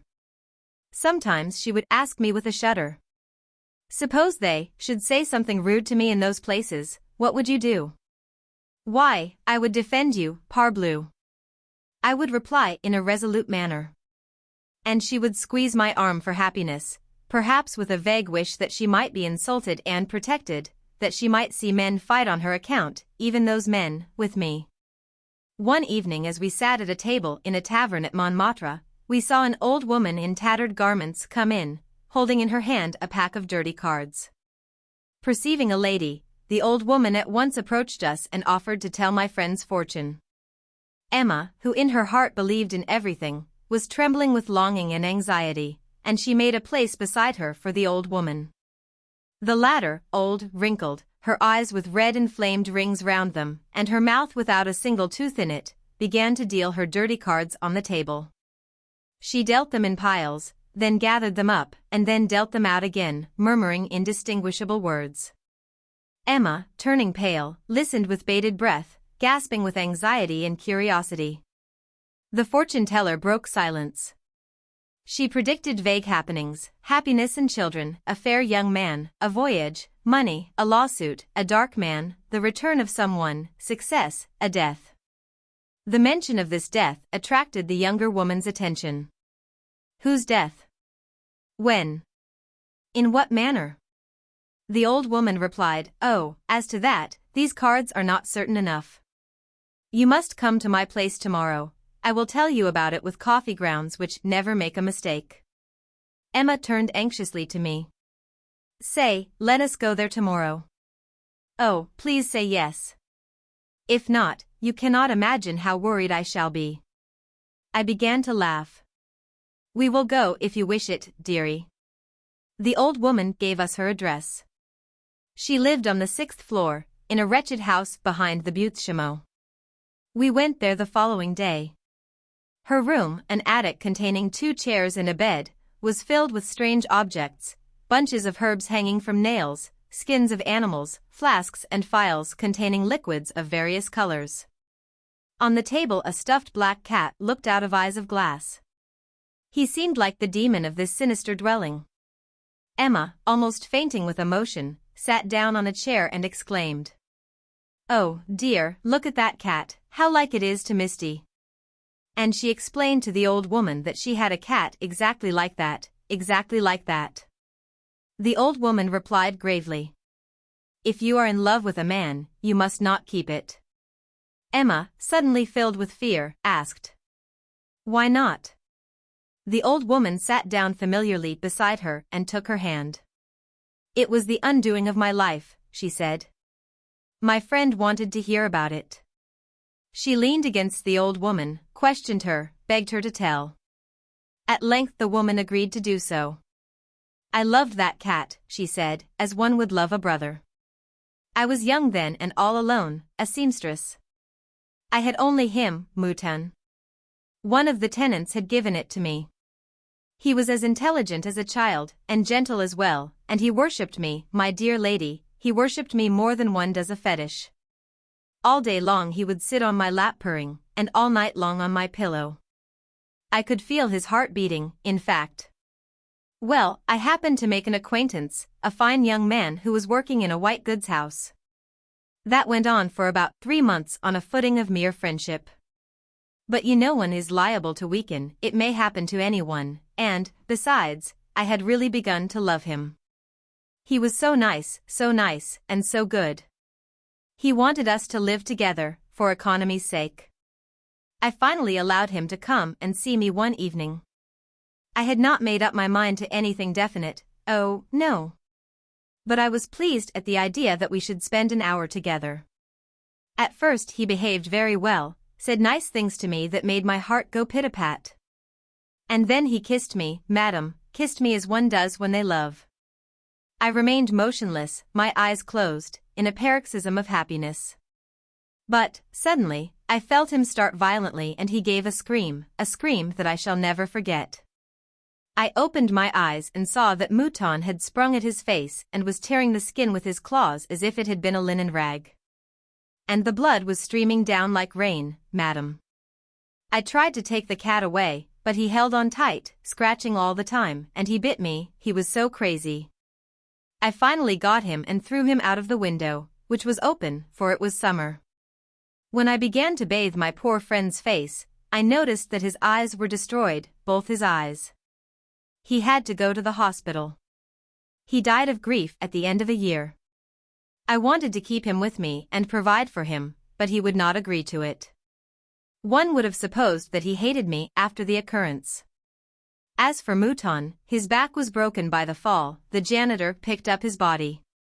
I had him stuffed, for in spite of all I was fond of him. If he acted as he did it was because he loved me, was it not? The old woman was silent and began to stroke the lifeless animal whose body trembled on its iron framework. Emma, with sorrowful heart, had forgotten about the predicted death, or, at least, she did not allude to it again, and she left, giving the woman 5 francs. As her husband was to return the following day, I did not go to the house for several days. When I did go I was surprised at not seeing Misty. I asked where he was. She blushed and replied, "I gave him away." I was uneasy. I was astonished. Uneasy? Uneasy? What about? She gave me a long kiss and said in a low tone, "I was uneasy about your eyes, my dear." Misty appeared in Gil Blas of January 22, 1884, over the signature of Maufrigneuse. Madame Hermit. Crazy people attract me. They live in a mysterious land of weird dreams, in that impenetrable cloud of dementia where all that they have witnessed in their previous life, all they have loved, is reproduced for them in an imaginary existence. Outside of all laws that govern the things of this life and control human thought. For them there is no such thing as the impossible, nothing is improbable. Fairyland is a constant quantity and the supernatural quite familiar. The old rampart, logic, the old wall, reason. The old mainstay of thought, good sense, break down, fall and crumble before their imagination, set free and escaped into the limitless realm of fancy, and advancing with fabulous bounds, and nothing can check it. For them everything happens, and anything may happen. They make no effort to conquer events, to overcome resistance, to overturn obstacles. By a sudden caprice of their flighty imagination they become princes, emperors, or gods, are possessed of all the wealth of the world, all the delightful things of life, enjoy all pleasures, are always strong, always beautiful, always young, always beloved. They, alone, can be happy in this world, for, as far as they are concerned, reality does not exist. I love to look into their wandering intelligence as one leans over an abyss at the bottom of which seethes a foaming torrent whose source and destination are both unknown. But it is in vain that we lean over these abysses, for we shall never discover the source nor the destination of this water.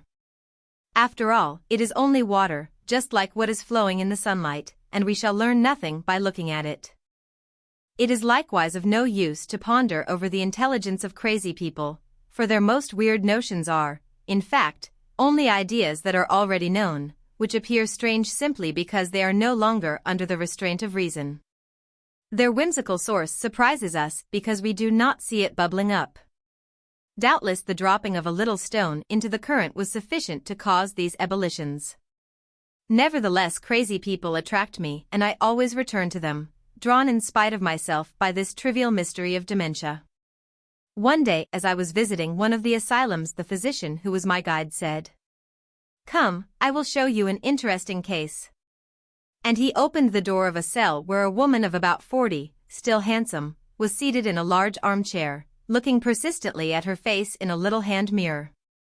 As soon as she saw us, she rose to her feet, ran to the other end of the room, picked up a veil that lay on a chair, wrapped it carefully round her face, then came back, nodding her head in reply to our greeting. "Well," said the doctor, "how are you this morning?" She gave a deep sigh. "Oh, ill, monsieur, very ill. The marks are increasing every day." He replied in a tone of conviction. Oh, no, I assure you that you are mistaken." She drew near to him and murmured, "No. I am certain of it. I counted 10 pittings more this morning, 3 on the right cheek, 4 on the left cheek, and 3 on the forehead. It is frightful, frightful. I shall never dare to let anyone see me, not even my son, no, not even him. I am lost, I am disfigured forever." She fell back in her armchair and began to sob. The doctor took a chair, sat down beside her, and said soothingly in a gentle tone, "Come, let me see, I assure you it is nothing.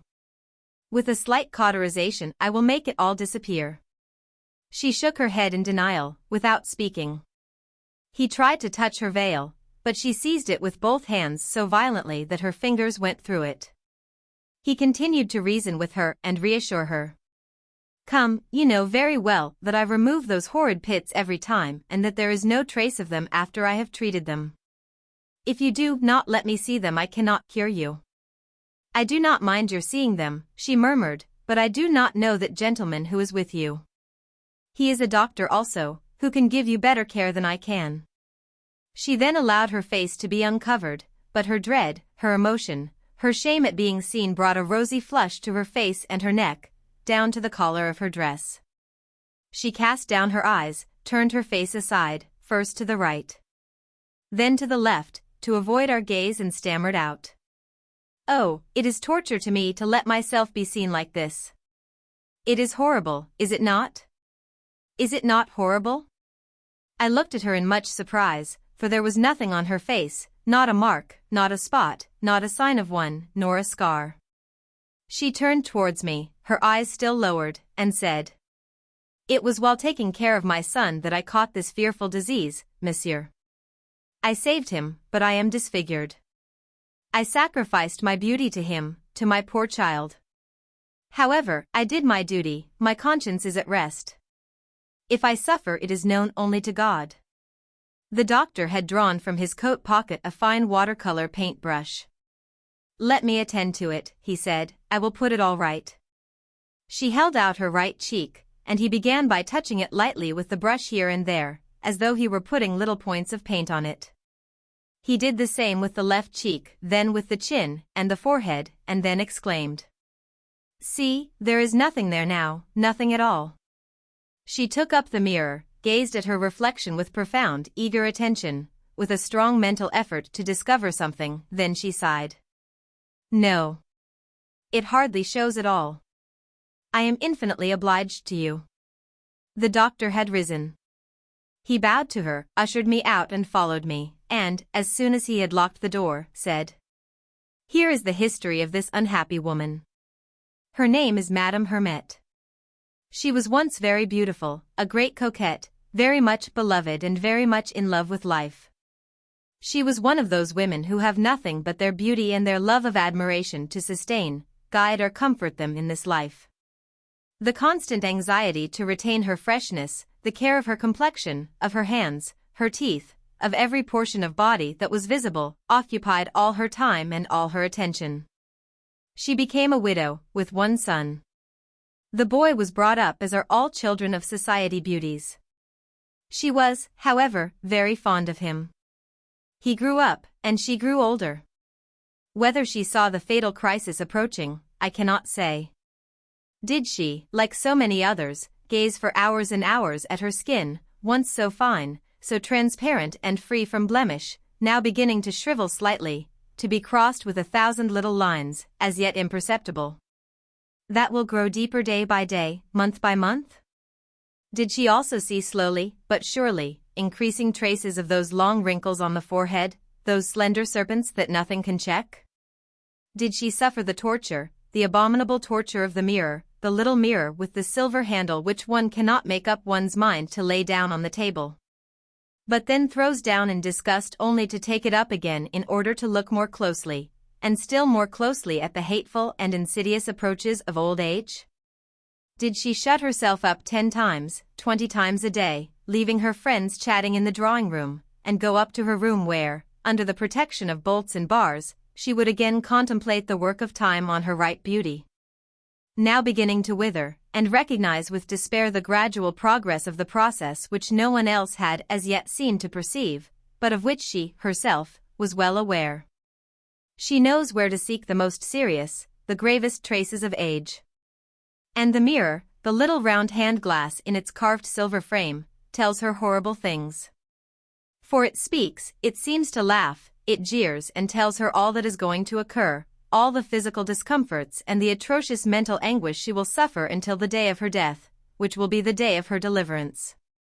Did she weep, distractedly, on her knees, her forehead to the ground, and pray to him who thus slays his creatures and gives them youth only that he may render old age more unendurable, and lends them beauty only that he may withdraw it almost immediately?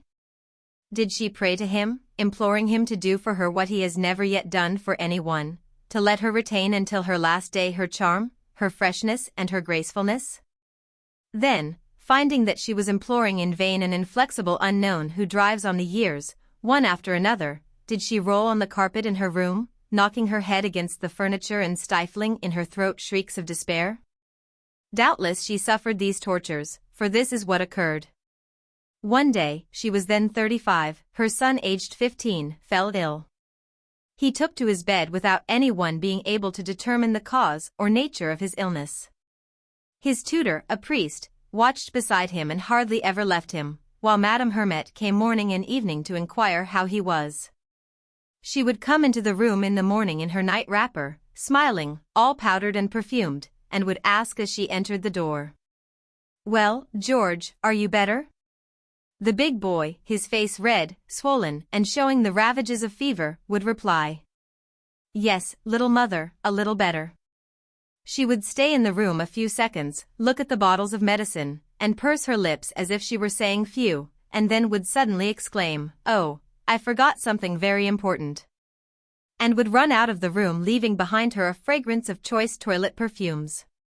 In the evening she would appear in a décolleté dress, in a still greater hurry, for she was always late, and she had just time to inquire, "Well, what does the doctor say?" The priest would reply, "He has not yet given an opinion, madam." But one evening the abbé replied, "Madam, your son has got the smallpox." She uttered a scream of terror and fled from the room. When her maid came to her room the following morning she noticed at once a strong odor of burnt sugar, and she found her mistress, with wide open eyes, her face pale from lack of sleep, and shivering with terror in her bed. As soon as the shutters were opened Madame Hermette asked, "How is George?" "Oh, not at all well today, madam."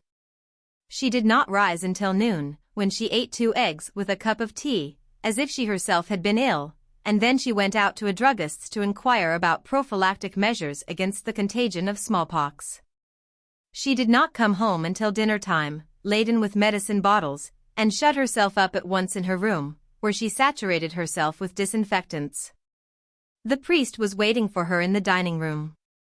As soon as she saw him, she exclaimed in a voice full of emotion. "Well? No improvement. The doctor is very anxious." She began to cry and could eat nothing, she was so worried. The next day, as soon as it was light, she sent to inquire for her son, but there was no improvement, and she spent the whole day in her room, where little braziers were giving out pungent odors. Her maid said also that you could hear her sighing all the evening. She spent a whole week in this manner, only going out for an hour or two during the afternoon to breathe the air. She now sent to make inquiries every hour, and would sob when the reports were unfavorable. On the morning of the 11th day the priest, having been announced, entered her room, his face grave and pale, and said, without taking the chair she offered him, "Madam, your son is very ill and wishes to see you." She fell on her knees, exclaiming, "Oh, my God! Oh, my God! I would never dare! My God! My God! Help me!" The priest continued, "The doctor holds out little hope, madam, and George is expecting you." And he left the room. 2 hours later, as the young lad, feeling himself dying, again asked for his mother, the abbé went to her again and found her still on her knees, still weeping and repeating, "I will not. I will not. I am too much afraid. I will not." He tried to persuade her, to strengthen her, to lead her. He only succeeded in bringing on an attack of nerves that lasted some time and caused her to shriek. The doctor, when he came in the evening, was told of this cowardice and declared that he would bring her in himself, of her own volition, or by force. But after trying all manner of argument, and just as he seized her round the waist to carry her into her son's room, she caught hold of the door and clung to it so firmly that they could not drag her away. Then when they let go of her, she fell at the feet of the doctor, begging his forgiveness and acknowledging that she was a wretched creature. And then she exclaimed, "Oh, he is not going to die, tell me that he is not going to die, I beg of you. Tell him that I love him, that I worship him." The young lad was dying. Feeling that he had only a few moments more to live, he entreated that his mother be persuaded to come and bid him a last farewell. With that sort of presentiment that the dying sometimes have, he had understood, had guessed all, and he said, "If she is afraid to come into the room, beg her just to come on the balcony as far as my window so that I may see her, at least. So that I may take a farewell look at her, as I cannot kiss her." The doctor and the abbé, once more, went together to this woman and assured her, "You will run no risk, for there will be a pane of glass between you and him." She consented, covered up her head, and took with her a bottle of smelling salts. She took 3 steps on the balcony, then, all at once, hiding her face in her hands, she moaned, "No, no. I would never dare to look at him, never. I am too much ashamed, too much afraid. No. I cannot." They endeavored to drag her along, but she held on with both hands to the railings and uttered such plaints that the passers-by in the street raised their heads. And the dying boy waited, his eyes turned towards that window, waited to die until he could see for the last time the sweet, beloved face, the worshipped face of his mother. He waited long, and night came on. Then he turned over with his face to the wall and was silent. When day broke he was dead. The day following she was crazy. The magic couch. The Seine flowed past my house, without a ripple on its surface, and gleaming in the bright morning sunlight. It was a beautiful, broad, indolent silver stream, with crimson lights here and there. And on the opposite side of the river were rows of tall trees that covered all the bank with an immense wall of verdure. The sensation of life which is renewed each day, of fresh, happy, loving life trembled in the leaves, palpitated in the air, was mirrored in the water. The postman had just brought my papers, which were handed to me, and I walked slowly to the river bank in order to read them. In the first paper I opened I noticed this headline, "Statistics of Suicides," and I read that more than 8,500 persons had killed themselves in that year. In a moment I seemed to see them. I saw this voluntary and hideous massacre of the despairing who were weary of life. I saw men bleeding, their jaws fractured, their skulls cloven, their breasts pierced by a bullet, slowly dying, alone in a little room in a hotel, giving no thought to their wound, but thinking only of their misfortunes. I saw others seated before a tumbler in which some matches were soaking, or before a little bottle with a red label. They would look at it fixedly without moving, then they would drink and await the result. Then a spasm would convulse their cheeks and draw their lips together, their eyes would grow wild with terror, for they did not know that the end would be preceded by so much suffering. They rose to their feet, paused, fell over, and with their hands pressed to their stomachs they felt their internal organs on fire, their entrails devoured by the fiery liquid, before their minds began to grow dim. I saw others hanging from a nail in the wall, from the fastening of the window, from a hook in the ceiling, from a beam in the garret, from a branch of a tree amid the evening rain. And I surmised all that had happened before they hung there motionless, their tongues hanging out of their mouths. I imagined the anguish of their heart, their final hesitation, their attempts to fasten the rope, to determine that it was secure, then to pass the noose round their neck and to let themselves fall. I saw others lying on wretched beds, mothers with their little children, old men dying of hunger, young girls dying for love, all rigid, suffocated, asphyxiated, while in the center of the room the brazier still gave forth the fumes of charcoal. And I saw others walking at night along the deserted bridges. These were the most sinister. The water flowed under the arches with a low sound. They did not see it, they guessed at it from its cool breath. They longed for it and they feared it. They dared not do it. And yet, they must. A distant clock sounded the hour and, suddenly, in the vast silence of the night, there was heard the splash of a body falling into the river, a scream or two, the sound of hands beating the water, and all was still. Sometimes, even, there was only the sound of the falling body when they had tied their arms down or fastened a stone to their feet. Oh, the poor things, the poor things, the poor things, how I felt their anguish, how I died in their death. I went through all their wretchedness, I endured in 1 hour all their tortures. I knew all the sorrows that had led them to this, for I know the deceitful infamy of life, and no one has felt it more than I have. How I understood them, these who weak, harassed by misfortune, having lost those they loved, awakened from the dream of a tardy compensation, from the illusion of another existence where God will finally be just, after having been ferocious.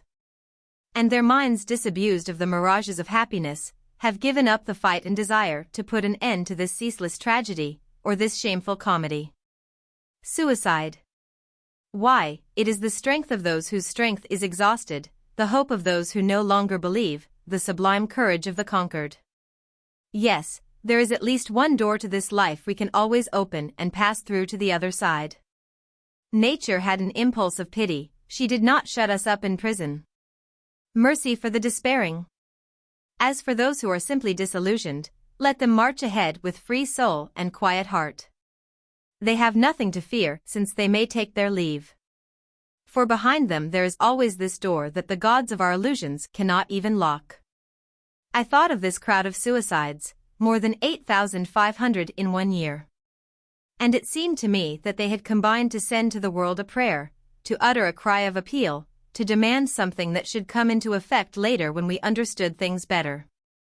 It seemed to me that all these victims, their throats cut, poisoned, hung, asphyxiated, or drowned, all came together, a frightful horde, like citizens to the polls, to say to society, "Grant us, at least, a gentle death. Help us to die, you who will not help us to live. See, we are numerous, we have the right to speak in these days of freedom, of philosophic independence, and of popular suffrage. Give to those who renounce life the charity of a death that will not be repugnant nor terrible." I began to dream, allowing my fancy to roam at will in weird and mysterious fashion on this subject. I seemed to be all at once in a beautiful city. It was Paris, but at what period? I walked about the streets, looking at the houses, the theaters, the public buildings, and presently found myself in a square where I remarked a large building, very handsome, dainty, and attractive. I was surprised on reading on the facade this inscription in letters of gold, "Suicide Bureau." Oh, the weirdness of waking dreams where the spirit soars into a world of unrealities and possibilities. Nothing astonishes one, nothing shocks one. And the unbridled fancy makes no distinction between the comic and the tragic. I approached the building where footmen in knee breeches were seated in the vestibule in front of a cloakroom as they do at the entrance of a club. I entered out of curiosity. One of the men rose and said, "What does Monsieur wish?" "I wish to know what building this is." "Nothing more?" "Why, no."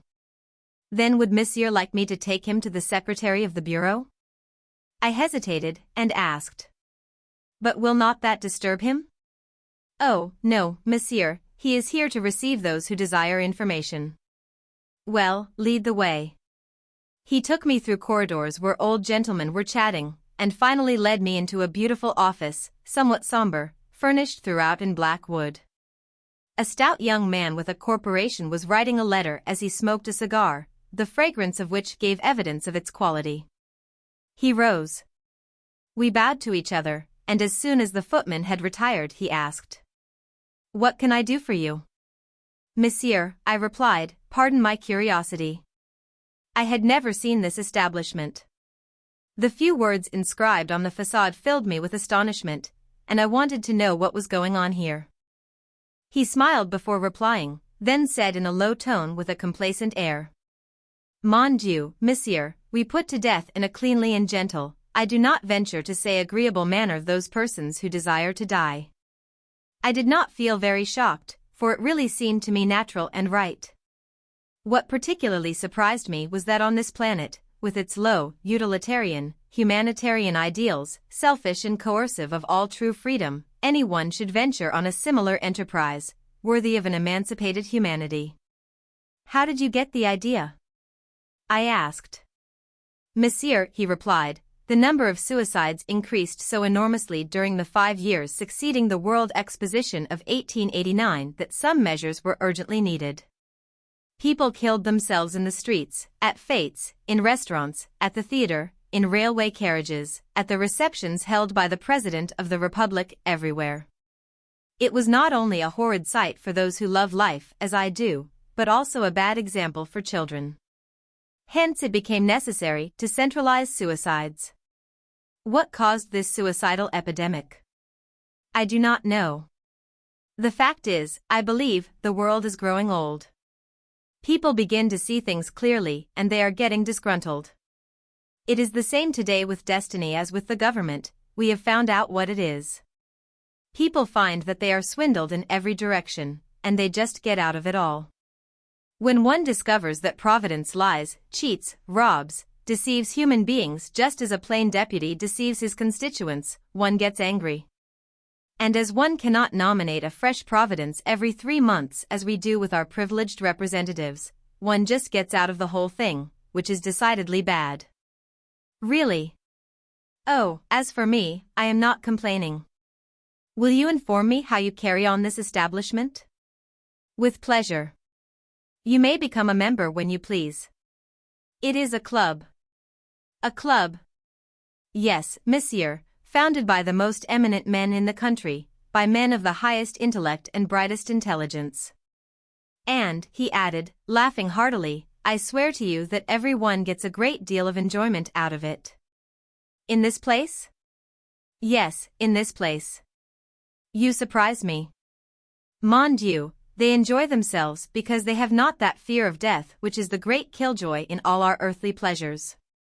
But why should they be members of this club if they do not kill themselves? One may be a member of the club without being obliged for that reason to commit suicide. But then? I will explain.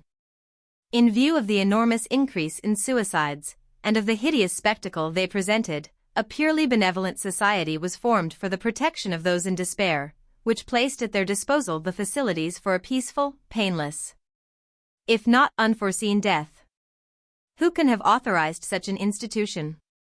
General Boulanger during his brief tenure of power. He could never refuse anything. However, that was the only good thing he did. Hence, a society was formed of clear-sighted, disillusioned skeptics who desired to erect in the heart of Paris a kind of temple dedicated to the contempt for death. This place was formerly a dreaded spot that no one ventured to approach. Then its founders, who met together here, gave a grand inaugural entertainment with Madame Sarah Bernhardt, Judith, Theo, Granier, and 20 others, and Madame de Resque, Coquelin, Munetzoli, Paulus, etc. Present, followed by concerts, the comedies of Dumas, of Mailhac, Halévy, and Sardon. We had only one thing to mar it, one drama by Becquet which seemed sad, but which subsequently had a great success at the Comédie Française. In fact, all Paris came.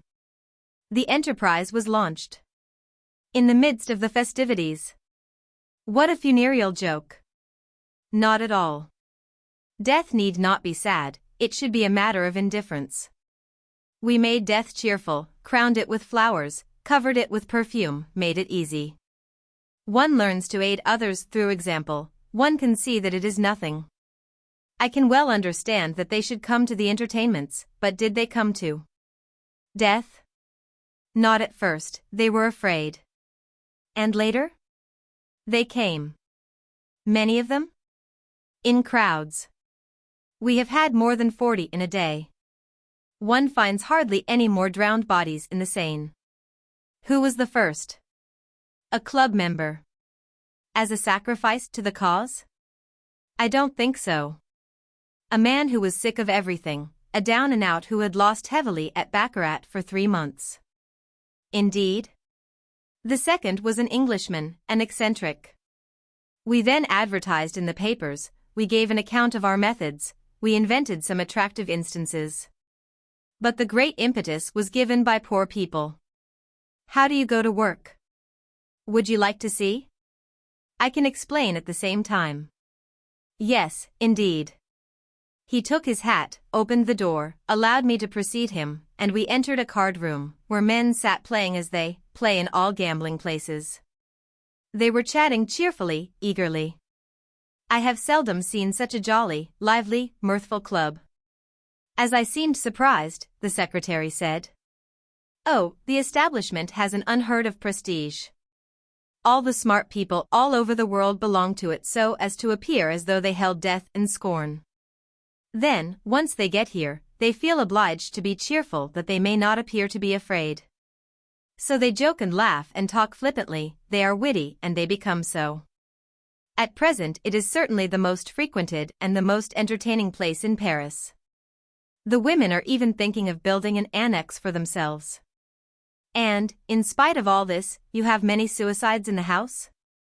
As I said, about 40 or 50 a day. Society people are rare, but poor devils abound. The middle class has also a large contingent. And how do they do? They are asphyxiated, very slowly. In what manner? A gas of our own invention. We have the patent. On the other side of the building are the public entrances, 3 little doors opening on small streets. When a man or a woman present themselves, they are interrogated. Then they are offered assistance, aid, protection. If a client accepts, inquiries are made, and sometimes we have saved their lives. Where do you get your money? We have a great deal. There are a large number of shareholders. Besides, it is fashionable to contribute to the establishment. The names of the donors are published in Figaro. Then the suicide of every rich man costs 1,000 francs. And they look as if they were lying in state. It costs the poor nothing. How can you tell who is poor? Oh, monsieur, we can guess. And, besides, they must bring a certificate of indigency from the commissary of police of their district. If you knew how distressing it is to see them come in. I visited their part of our building once only, and I will never go again. The place itself is almost as good as this part, almost as luxurious and comfortable, but they themselves. If you could see them arriving, the old men in rags coming to die, persons who have been dying of misery for months, picking up their food at the edges of the curbstone like dogs in the street. Women in rags, emaciated, sick, paralyzed, incapable of making a living, who say to us after they have told us their story, "You see that things cannot go on like that, as I cannot work any longer or earn anything." I saw one woman of 87 who had lost all her children and grandchildren, and who for the last 6 weeks had been sleeping out of doors. It made me ill to hear of it. Then we have so many different cases, without counting those who say nothing, but simply ask, "Where is it?" These are admitted at once and it is all over in a minute. With a pang at my heart I repeated, "And where is it?" "Here," and he opened a door, adding, "Go in, this is the part specially reserved for club members, and the one least used. We have so far had only 11 annihilations here." "Ah. You call that an annihilation?" "Yes, monsieur." "Go in." I hesitated. At length I went in. It was a wide corridor, a sort of greenhouse in which panes of glass of pale blue, tender pink and delicate green gave the poetic charm of landscapes to the enclosing walls. In this pretty salon there were divans, magnificent palms, flowers, especially roses of balmy fragrance, books on the tables, the Revue des Deux Mondes, cigars in government boxes, and, what surprised me, Vichy pastilles in a bonbonnière.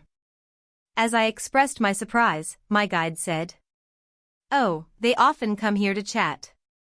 He continued, "The public corridors are similar, but more simply furnished."